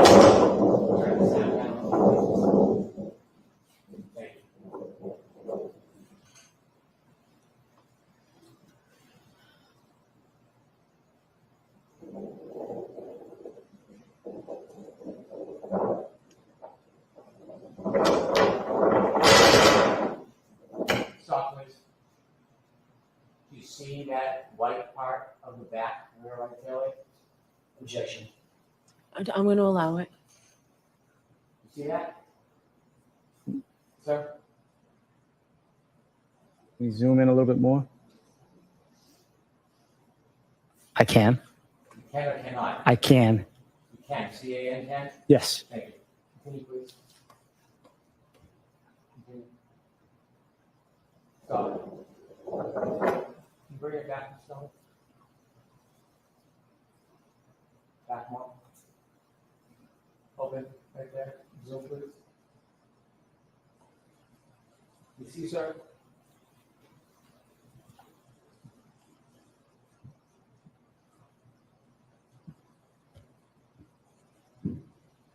I can see that. Is that consistent with the damage that you saw when you looked at that Lexus in Dayton hours later? Consistent. Can we go to Exhibit 10, please? And before you show it, I have a couple questions. This was a snowstorm, kind of like a blizzard that day. Yes. And when you got to the driveway, it had not been shoveled or plowed. Correct. There was quite a bit of snow accumulating and ongoing. Yes. And there was snow coming down on top of everything, the ground, the streets, the cars, correct? Correct. And snow was accumulating, did you notice, on cars and packing onto cars? Yes. When you looked at this house, when you looked at the defendant's Lexus in Dayton, you didn't go over and scoop out any of the snow that was in that broken taillight, did you? I did not. You didn't try to remove any snow off it or that was accumulated inside of it? I did not. And the snow there was snow packed on that car, wasn't there? There was. There was snow packed around the light, wasn't it? There was. And would you agree with the snow, since you didn't tamper with it or try to remove anything, that could impede your ability to accurately observe the depth of the damage? Would you agree with that? I would. If we could have Exhibit 10, please.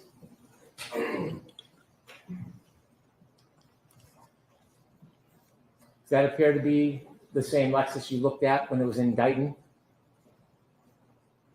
And it's a far view, so I don't want you to guess. If you're not sure, you can tell me.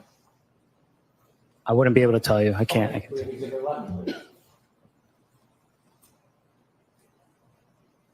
Can you take a look to the right? You see that right tail light, the white part I can. missing? Yes? Looks like snow is packed on it. Does it look like there's a red tail light there? Does not. This is before you saw the car in Dayton. Do you know that, or you wouldn't know that? That doesn't look like the Reed's driveway. Do you know if this photograph was taken before or after you made your observations in Dayton? I do not. The right rear tail light and the missing parts there, is that consistent with what you saw around 3:27 on January 29, 2022? Yes. I have no further questions. Okay, lights on, please, Mr. Jackson. Thank you, Your Honor. I'll be brief.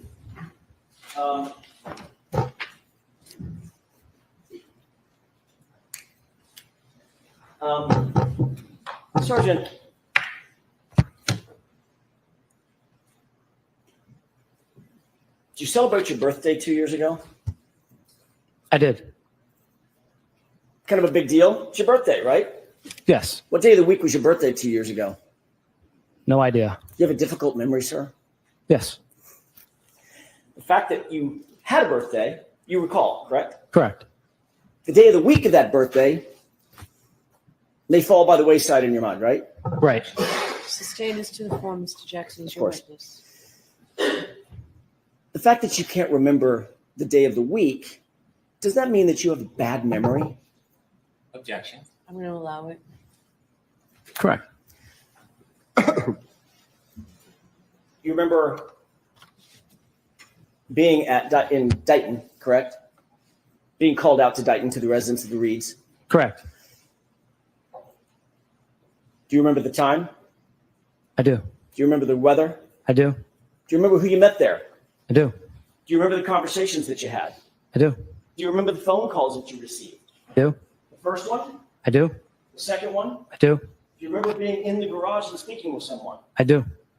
Remember it was this lady, pretty lady right here in the blue. I do. You remember meeting Mr. Reed? Briefly. Handsome gentleman with the gold tie? I do. You remember all that? Right? hmm Do you remember the SUV? I do. Do you remember the condition of the taillight? I do.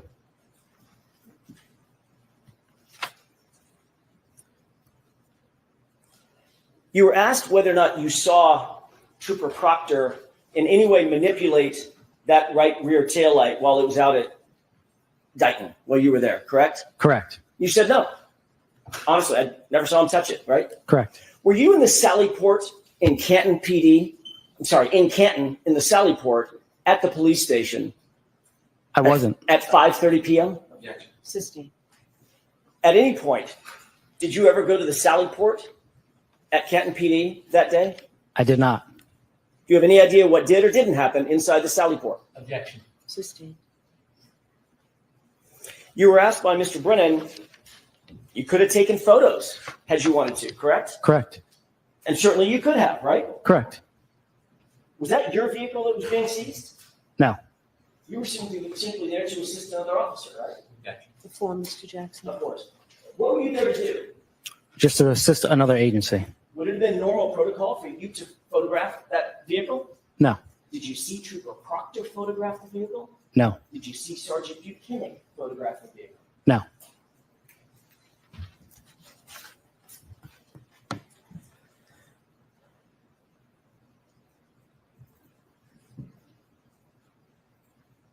By the way, you and I did meet once before, correct? Correct. Was that before or after you testified last year at another hearing? After. And you were called by whom last year at the other hearing? The defense or the Commonwealth? The Commonwealth. You testified for them? Correct. So that's stricken. It's beyond the scope.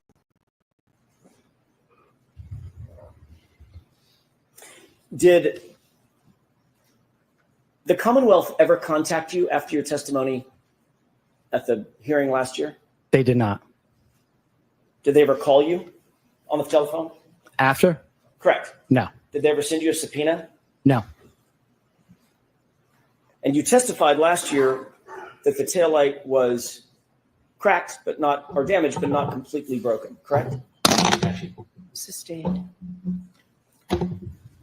You and I met in a hotel in a conference room, correct? Correct. Anything sketchy or nefarious about that? No. Did I introduce myself to you? You did. You happen to know I live in Los Angeles? Correct. I don't have a house, right? Correct. I don't have an office out here, correct? Yes. Sustained. Do you know whether or not I have an office? I do not. Do you remember me asking you if you would mind meeting at a hotel where I was staying in a conference room? I do. Okay. Do you have any problem with that? Nope. Did you find that unusual? No.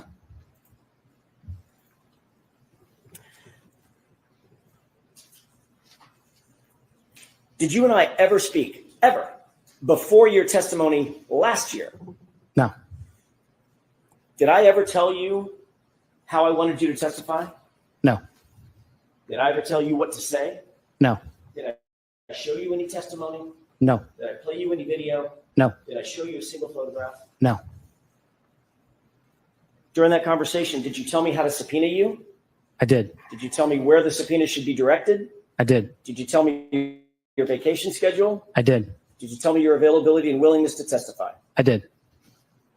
Did we talk about any other thing of substance other than that and whether or not you recalled what your testimony was from last year? That was all we talked about.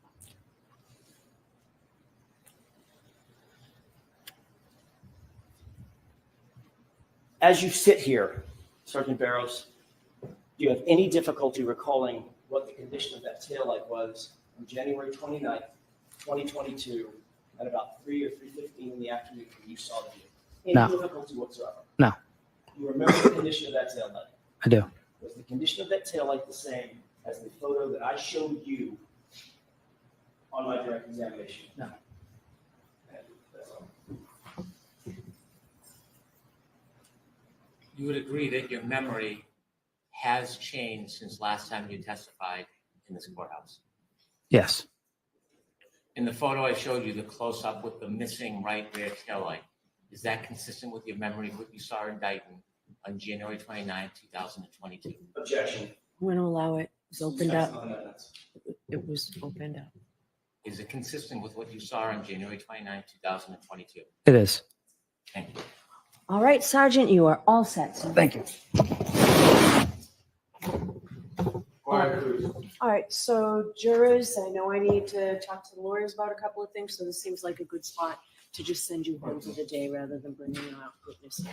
So those same cautions, please do not discuss this case with anyone. Don't do any independent research or investigation into the case. If you happen to see, hear, or read anything about this case, please disregard it and let us know, and be careful with your social media. Remember, tomorrow's a half a day, we'll finish by 1. All rise for the court, please. Follow me. Okay, so tomorrow's half a day, people. Tomorrow's 9 till 1. There he goes. He's going. Oh, did he go? Oh, Yeah, you didn't put me on time. He just walked out. I just said to him, I'm like, Barrows, thank you for being a good cop and telling the truth. He goes, thank you. I appreciate it. yeah. Sorry, Bev was speaking, so I wanted to catch that. She was just saying that they go half a day Yeah. tomorrow. He's walking. Yeah. He's walking down now to the thing. Bev's back. Bev's back. I ran up. That's fine. Jurisdiction of the court, please be seated. So there have been some motions, I think, piling up. 2 I have not had a chance to read yet, maybe more. Commonwealth's motion for reciprocal discovery, and then the defendant put in writing about the discovery from Aperture. I've not had a chance to read the prosecutor's opposition. I'd like to do all that before I hear you on that. But the only one that I did read is the reciprocal discovery. Ms. Giannetti, are you examining both Brian Loughran and Karina Kolakithis? Yes, and there are 3 issues that I believe we should dispatch with today. All right, so why don't you, sure, I have time. I just don't know what you're talking about. Sure. Parking lot. Right, so they go sidebar for a second. Hey, Pocket Rocket, can you hear me? What? Right, they go sidebar for a second, so we're live again.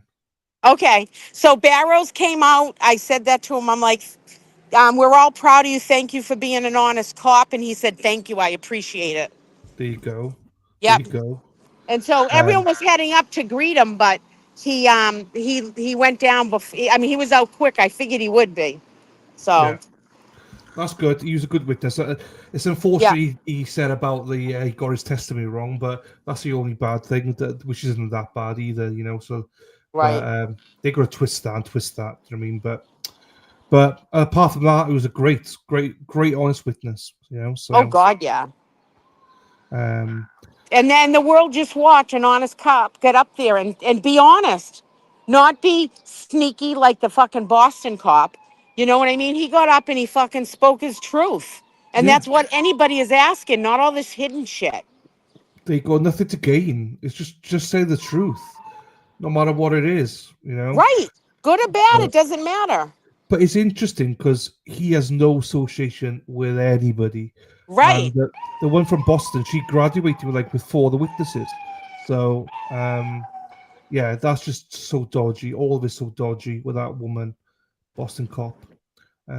He's the only guy that has no association with anybody in this case, and he's the only one that sides with the defense. Go figure. And I know last time when he got up and told the truth at the last trial, like the Dighton police got like fruit baskets and cards and messages and like all that. So people, you know, this is not an anti-police movement. It's I mean, you just seen a cop get up and tell the truth with everything.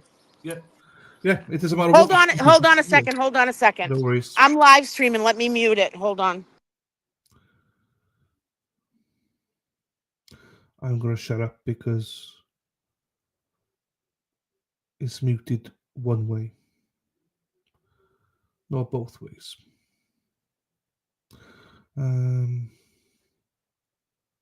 No, I saw what he did post, Katie. Don't worry. We'll see what happens. Yeah, Kolakithis, allegedly she's going to come in about with an attorney.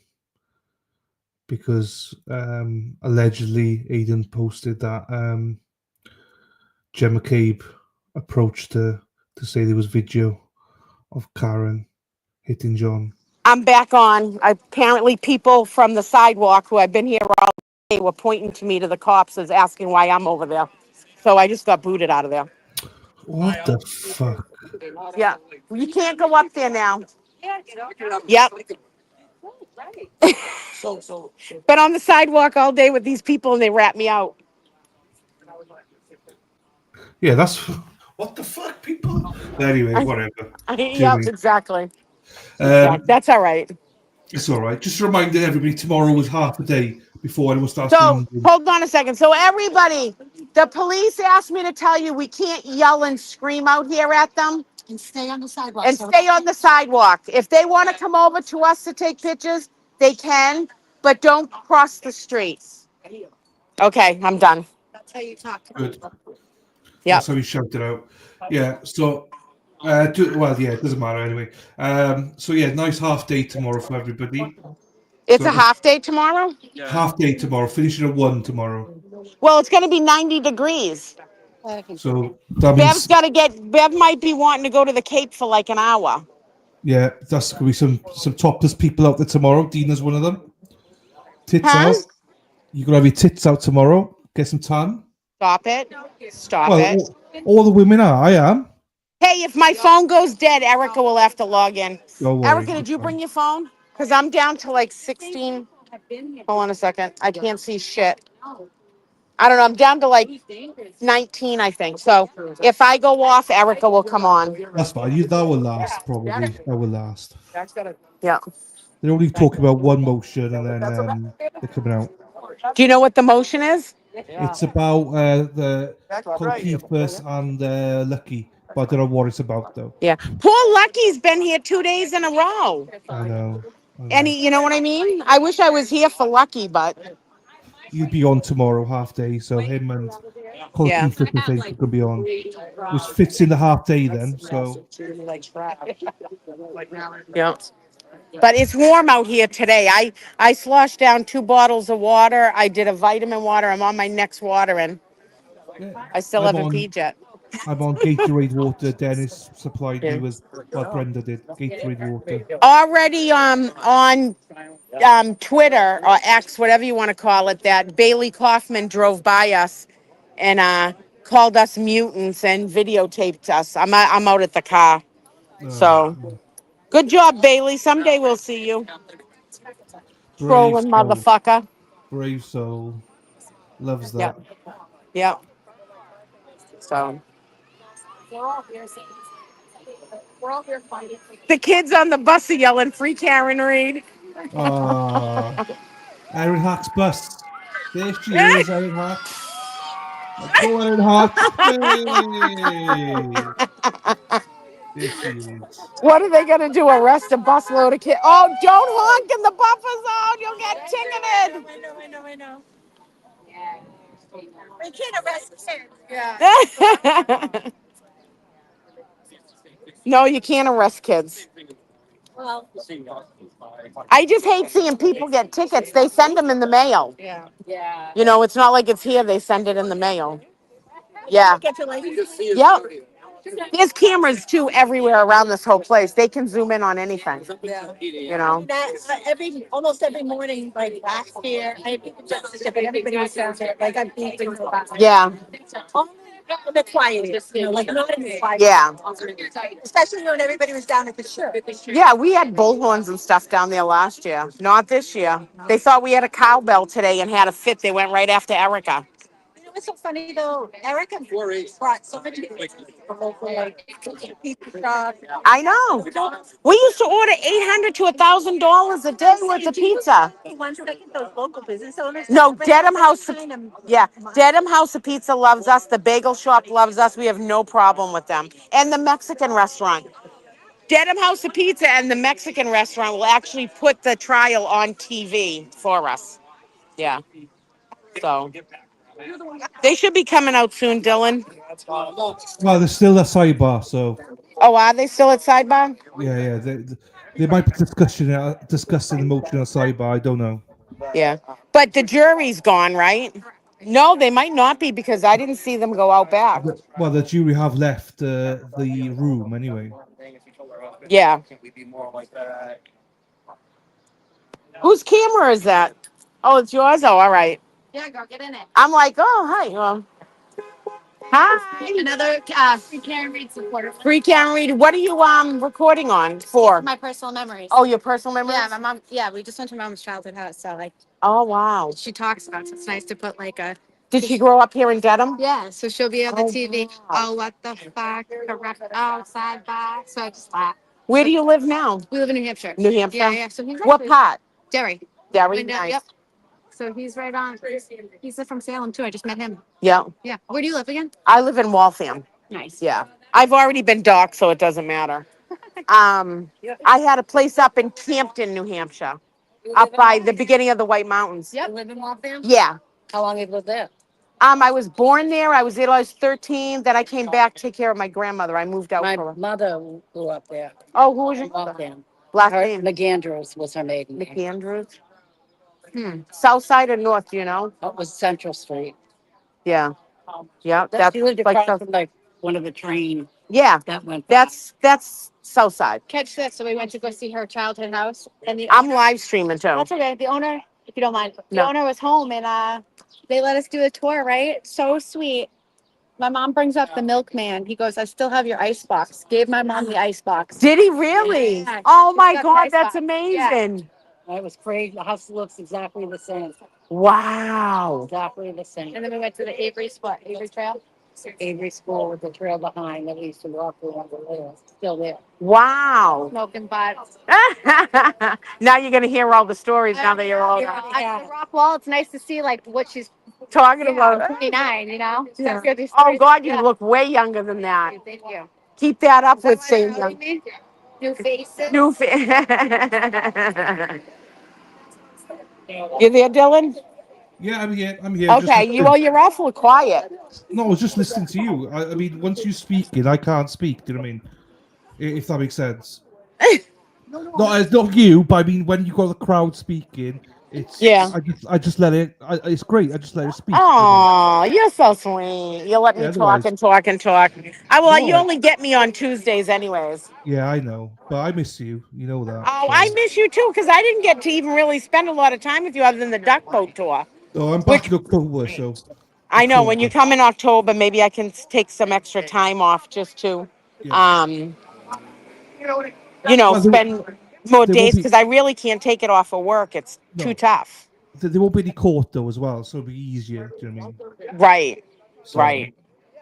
Yeah. Yeah. Oh, But, good. Christy's here. Huh? I was just gonna say the what's his name? Wolf. The Dr. Wolf. No, not Dr. Wolf. The graduate. What's his name? Ian.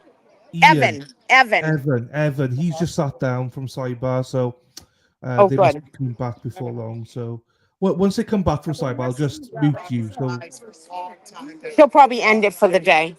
she's ended it. Well, after this motion, she's ended it. She said. Yeah. She needs to look at all the other motions. Did you find out what the motion is for? No, I don't know. I don't know. There's about 3-4 motions she's got. So, but she needs to read them. She said, "Oh, Nathan's got up. Nathan's going out."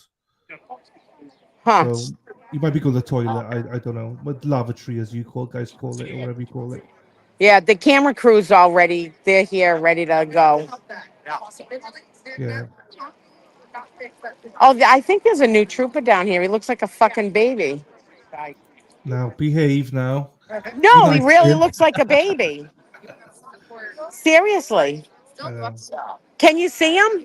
No, you're on paint. You need to go. All right. See landscape. the state trooper in the green shirt on the left. Then there's a blue shirt on the right. Straight ahead, the kid looks like a freaking baby.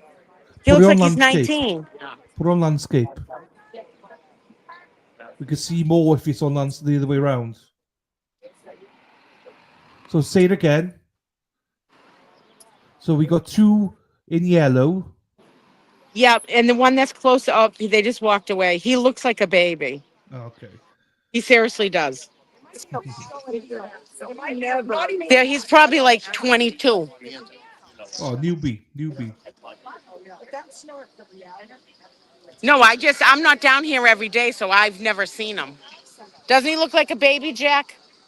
Yeah, he does. He does. Thinking of that. He looks like he's 19. He's got tattoos, so he had to have passed the tattoo time frame. Oh no, they're tatted up. Oh, I mean, I don't. Years ago they couldn't. Now they can. All right, it isn't the end of the day in Dedham unless we have sirens go by. I know. I hope we get to hear about what this motion is because I hope we get to find out what this motion was about today. I know. That would be nice. How's your battery? Huh? How's your battery? Let me see. Oh my God. Hey, Red. Hey, Red. 20%. How's it gone up? You were on 19. Now you're on 20. I thought it was on 19, but it must have been on 29. Now it's down to 20. How was paddleboarding? How was paddleboarding? Oh, it must have been. Did Henry go right? Big shot. He's a professional. It's right on the front of the board, like the mermaid on a boat. Oh, Jesus. Henry's like the mascot of the movement. Dina. Dennis Sweeney says Dina. What? Dennis Sweeney says Dina. Oh, Dennis Sweeney, I love you, and Brenda too. Dennis is at home. He's in Jack. Down here. There's Jack. We all love Jack. Everybody loves Jack. I know. Good thing his last name's been off. I've been called that. They're back. They're back? Yeah.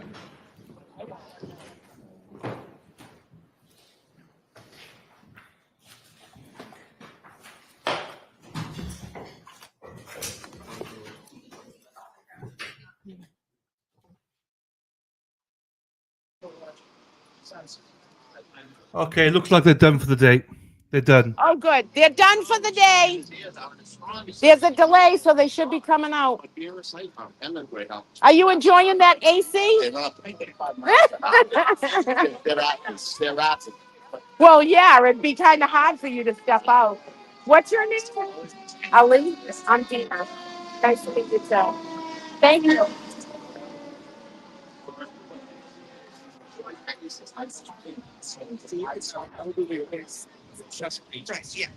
Yeah, again.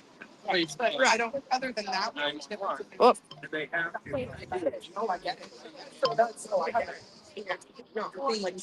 It's hot. I know. But at least there's a breeze. Tomorrow's going to be brutal. It's going to be 90. I'm live streaming. Thursday's gonna be 90. It's gonna be disgusting. Yeah. I will be on my paddleboard. Take a paddle. Take a paddle break. Did you see the freaking John's kindergarten girlfriend had a fucking police escort to go down and get coffee today? She has a police escort now. She had one, so there was one day when she had one, and then the next day, she was in the crosswalk waiting for them to come get her, and they never came. So we were just like, I don't have one today. Yeah, she had one today. The lovely state paying for the kindergarten girlfriend. But what? Nobody cares about her. Yeah, Nobody cares about her. it's crazy. This is ridiculous. People think they're way more important than they are. Right. Yeah. When's the next? Look at this baby. He's so cute. Yeah. Oh, he's adorable. You got to go over and pat him. He's so friendly. Hot and so hot and her. So hot and oh, I like this song. Oh. What?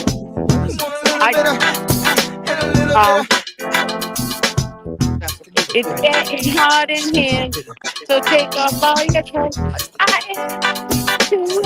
I want to take my clothes. I was like, good gracious, this was at every fucking nightclub. Trying to show patience. I'm waiting for the right time to shoot my steam. You know, waiting for the right time to flash them keys. And I'm leaving, please believe in. Oh, me and the rest of my heathens. Check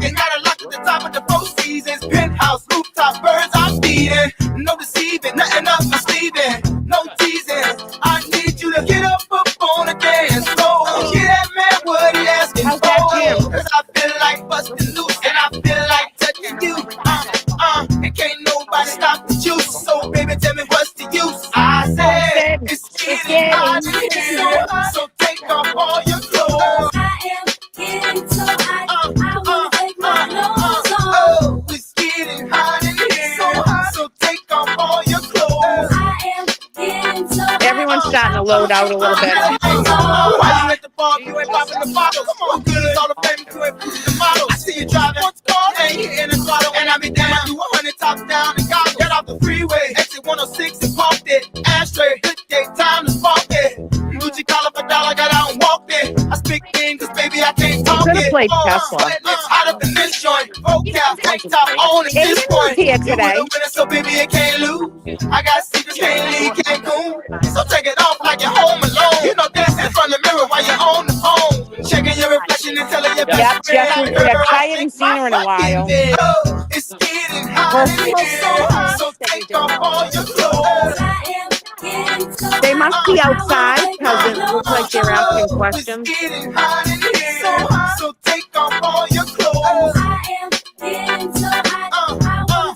Let it hang all out. Mix a little bit of with a little bit of let it just fall out. Give a little bit of with a little bit of let it hang all out. With a little bit of and a sprinkle of it.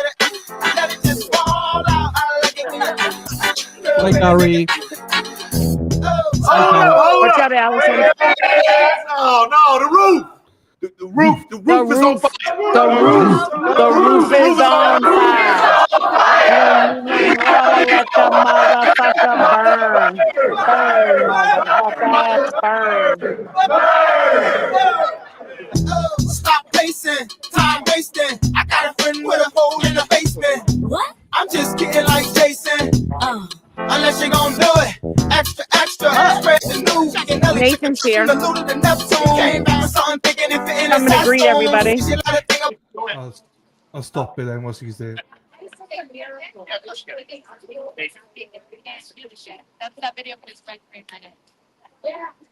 Rico, that's Karen's brother Nathan. I'm live streaming. How are you? I'm good. How are you? Good. Barrows for the win. Oh my God! I ran up here to greet him when he walked out. I'm like, I got to see him. I'm like, I just want to thank you from everyone here because now you just showed the world there's good cops out there. Police for the win. Yeah, I know. They'll be getting fruit baskets again and cards and everything. As they should. As they should.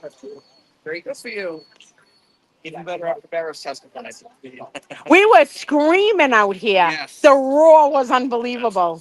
Oh my God! Yeah, everyone would. No, I couldn't hear anything. You couldn't hear anything. We were screaming. That was pretty exciting. That was. Yeah. Absolutely. The two not. spots, and when he said absolutely not. Oh my God! Yeah. Yeah, you showed the world there's still decent cops out there. I'm gonna buy you Lexus after. Yo. Watch out. Hey, Dina. Hey, what a day. Barrows, told the truth, and we got to see Silver Fox today. Hey, Dina, What? can you hear me? Yeah.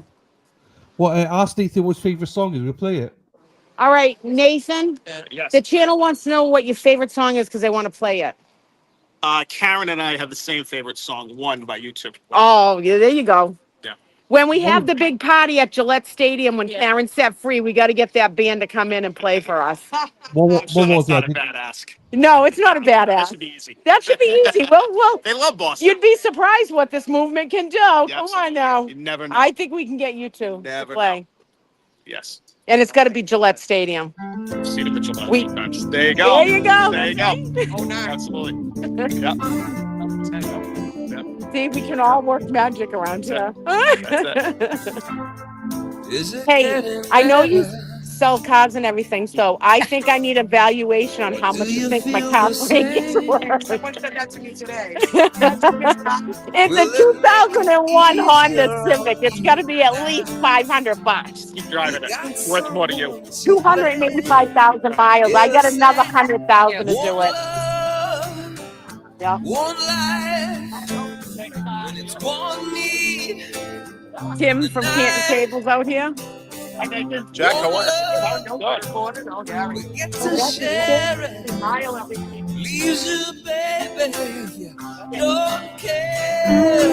Oh, I thought you hit something. It was that.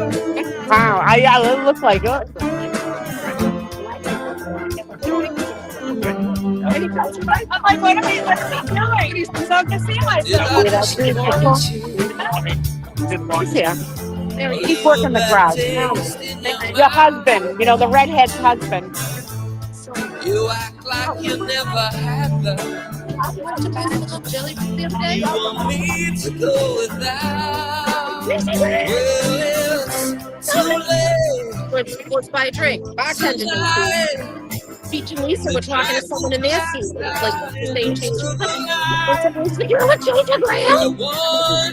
When I went to the ping pong, no, the Kenny Chesney when I wore the Proctor shirt, tears were flowing down to me. I didn't drink them because they untap all your drinks. You know, you can't do that. But, and then I just went to Tesla and met up with Karen Reed supported The guy in front of us, little boy, and he was like, "Who cares if God wants you guys?" It's awesome. Have you come to raise the dead? Have you come here to play Jesus? To the lepers in your head. You asked too much, more than a lot. You gave me nothing now. It's all I got. Who's coming down the steps now? Is that the kindergarten girlfriend? No. Hurt each other, never do it again.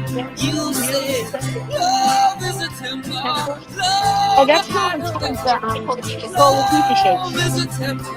No problem. That's tomorrow.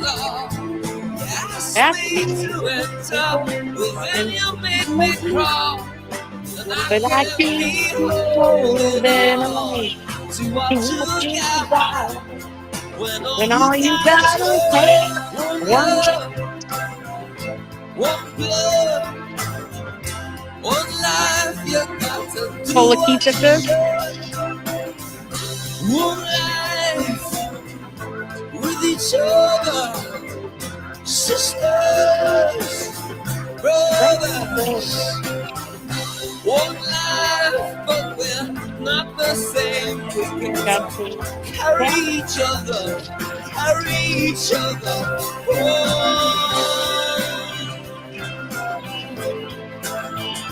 I'm going to be down to 0 battery pretty soon. There's actually something wrong with it. My phone was from baby today. Really? Something's got to be running or something.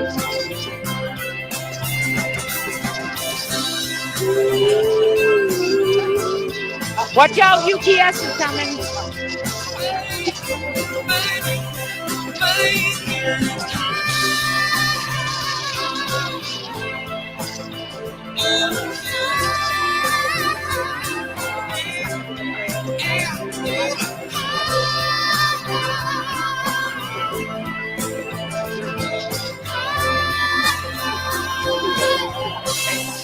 Nice tune.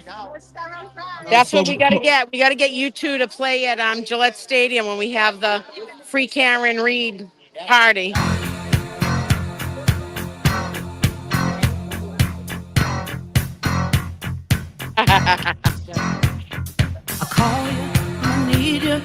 What's going on?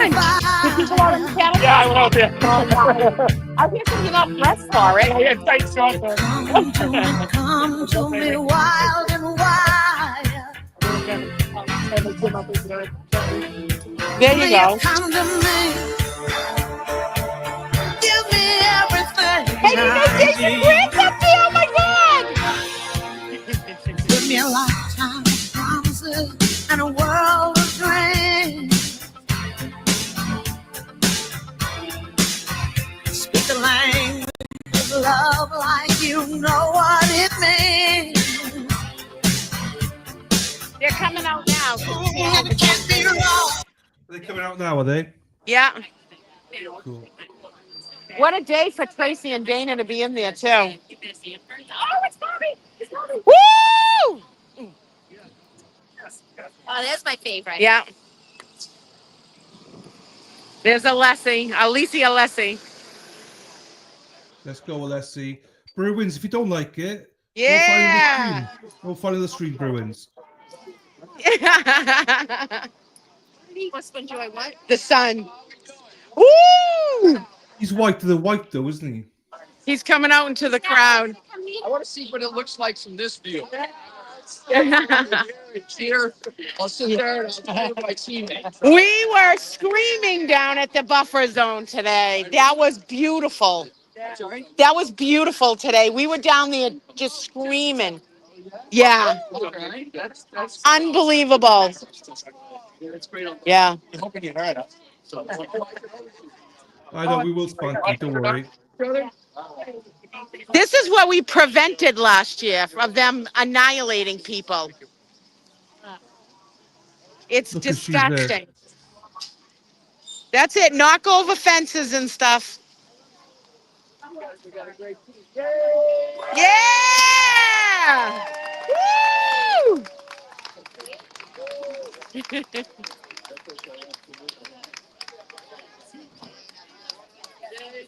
Hey, thank you. Hi, what's in court? Are you live streaming? No. Oh, all right. You? Yeah. Oh, okay. I don't know how much longer it's gonna last, but hold on. Jack, you got your. It's great spending time with you. Thank you. Thank you.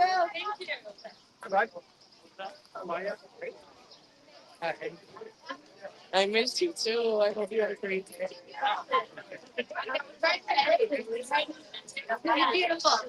TV does what's going on.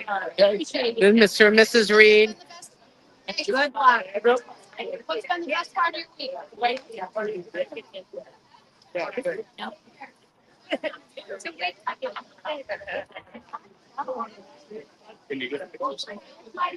Drive safe. Yeah, I'll talk to you. Don't tell me all like. You had to sneak over. Go next to That her. was from a girl named Coco online, that bag. Thank you. You're welcome. Yep.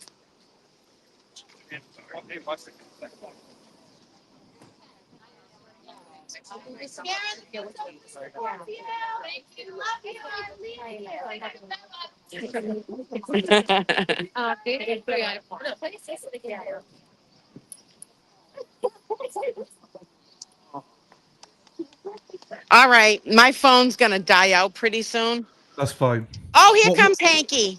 Let me get my harmonica. Wait a minute. Oh, I left it in the car. Shit. I had a harmonica to play for Hanky. I Right, played hey, for him earlier. I left Tina. it in the car. What? Give me a song. What do you want to go? I end on. What do What I? song? Nazareth, Hair of the Dog. Nazareth. Hair of the Dog. Who sings it? Nazareth. Okay, I got you. I got it. Yeah. There we go. There we go. We'll A end good it. song. We're out of here. Thank you, leaving.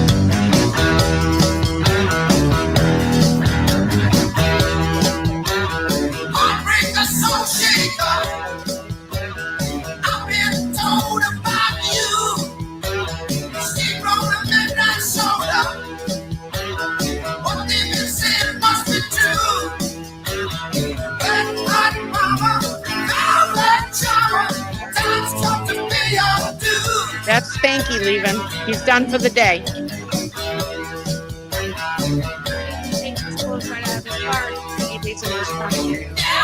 It probably goes back to the rat nest. Watch out behind you,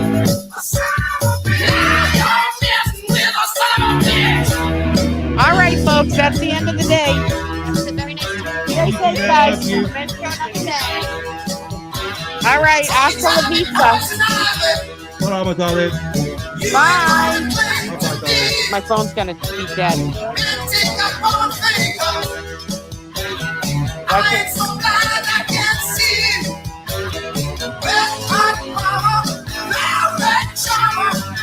Right, what's with the engine? So.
you, everyone. Have a great night.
We're green tomorrow.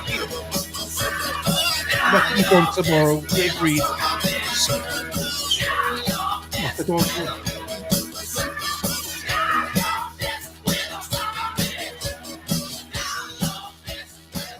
All right, everyone. Thank you very much. We're going to end the stream here. Quick outro. Love you all. Lucky's on tomorrow. So let's wear green if you can remember to wear green. So happy days. See you all tomorrow. Love you all. Oh, stop. DJ, shut the fuck up. That's me. Everyone, love you. Take care. See you tomorrow. Good night.